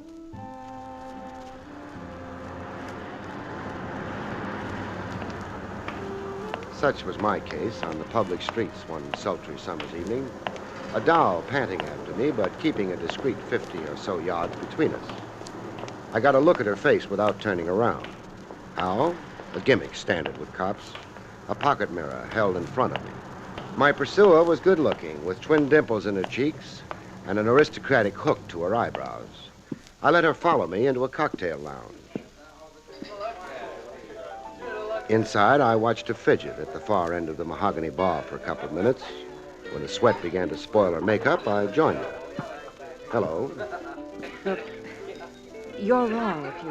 If I confuse you with a pickup, I don't. Well, then... Cry wolf if I'm wrong, but I get the impression we've been inseparable for hours. Inseparable? I left my office at 3:45. I've been east, north, south, and west, and now it's 5:15. In all that time, the shadow I threw was you. Well? No, you're right. I'm sorry, I couldn't help but follow you. I'm your dream man? I meant nothing personal. Oh, that deflates me. If I can explain. Do. At 3:45 outside your office building, I didn't dare come up. Why not? I discovered that I myself was being followed. Oh? You were strongly recommended to me. As a confidential investigator, I could trust implicitly. To whom do I owe that bouquet? Never mind. I followed you, hoping we could eventually talk somewhere without being observed. Like this. What makes you think we're alone with each other now? What makes me... You mean the person following me? I do mean. I haven't seen him for the last hour. Shadows don't generally quit, any more than you did. Now, look around. He's not in here. Describe him. Oh. Unusually small man with an enormous head, totally bald. He wore an odd candy-striped suit. You're describing a freak. He did look freakish, yes. Tell me, lady, how do you feel generally? I'm quite sane, believe me. Which brings us to your problem. Well, it's more precisely my husband's problem. Well, introduce yourself. Vera Baxter. My husband is J.C. Baxter. You say that like J.C. Baxter is a muckamuck. My husband is someone substantial. Rich, upper class, a figure in the business world? All of those things, yes. He hasn't been himself for months. He's morose, secretive. He can't eat, he can't sleep. I believe my husband is submitting to blackmail. Does J.C. know you're aware of his situation? No, he doesn't know. He's always been violent on the subject of his own privacy, his own private affairs. Mr. Craig, I'm frightened for him. And for myself. Then you want me to pinpoint what it is that has your husband in the toils? Yes, watch him. Follow him if need be. See who the persons are who telephone and molest him And? If humanly possible, help my husband out of his predicament. Don't you maybe mean if morally possible? A fellow yielding to blackmail, he's generally a little dirty himself. I played tail on the monkey to J.C. Baxter for 36 hours, on foot and by automobile. J.C. leading the parade in an expensive custom job hardtop. And me rattling behind him in a jalopy no self-respecting junkie would even buy for salvage.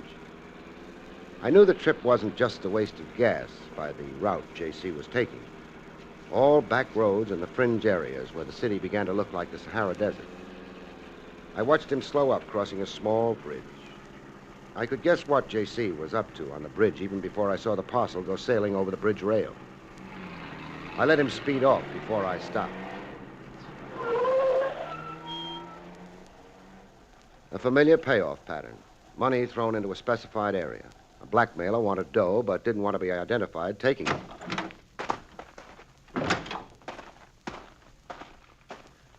I went to see how much was in the parcel.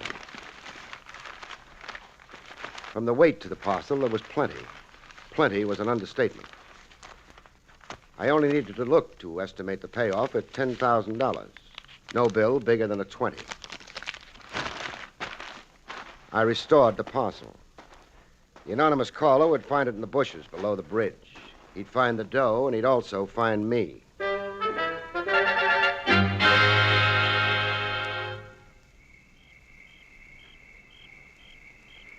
The moon was out, and the cricket serenade was going full key when somebody came looking for the money.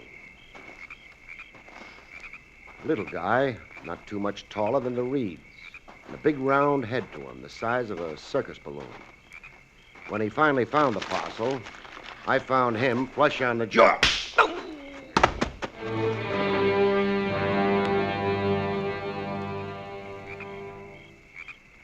He came to with his balloon head noticeably deflated. He had a complaint. Oh, I'm bleeding from the ear. And I'm bleeding from the heart. Hey, what'd you want to go and hit me for? I get uncontrollable fits of violence. What? Hey, who are you? A cop. Your name? Lou. Lou what? Too hard to pronounce. Make a try at it. Zyma Particus. Oh, we'll settle for Lou. Yeah, I figured you would. Now, tell me why J.C. Baxter thinks your silence is worth $10,000 to him. Why J.C. who is what?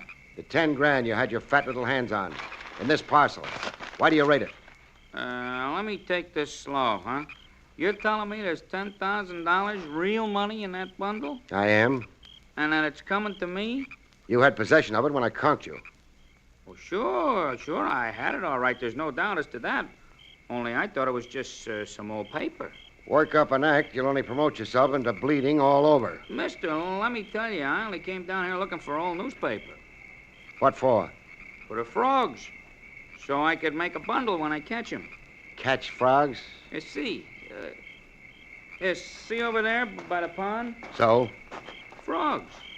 When the moon is full like now, there's millions of frogs. Here, see this flashlight I got on me? What about it? Well, I sneak over to the bank there, and I shine the flashlight right in their eye. It hypnotizes the frogs. All I have to do is pick them up and wrap them. Now, what do you want with frogs? The Valencia Laboratory over on Mercer Boulevard. You know, the medical students? I get $25 for every frog. That's your story. Yeah, so you see, you got a case of mistaken indemnity. You don't want Lou's, Particus. Thanks. My own name had me. Yeah, we can fix that. How's that? Shorten it. Shorten it to a number. Let's go. Irregardless, I'm pinched, huh? Irregardless. Come on. The frogs won't miss you.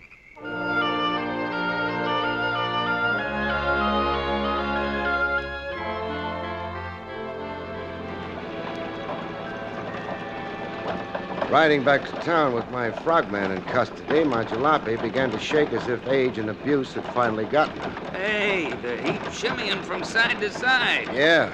The wheels are wobbling front and rear. Like, Old age.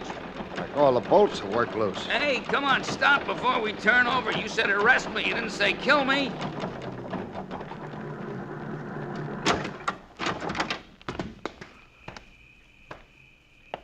The bolts had come loose, all right. Any minute you'd have lost 4 wheels. Yeah, but not from natural causes, Buster.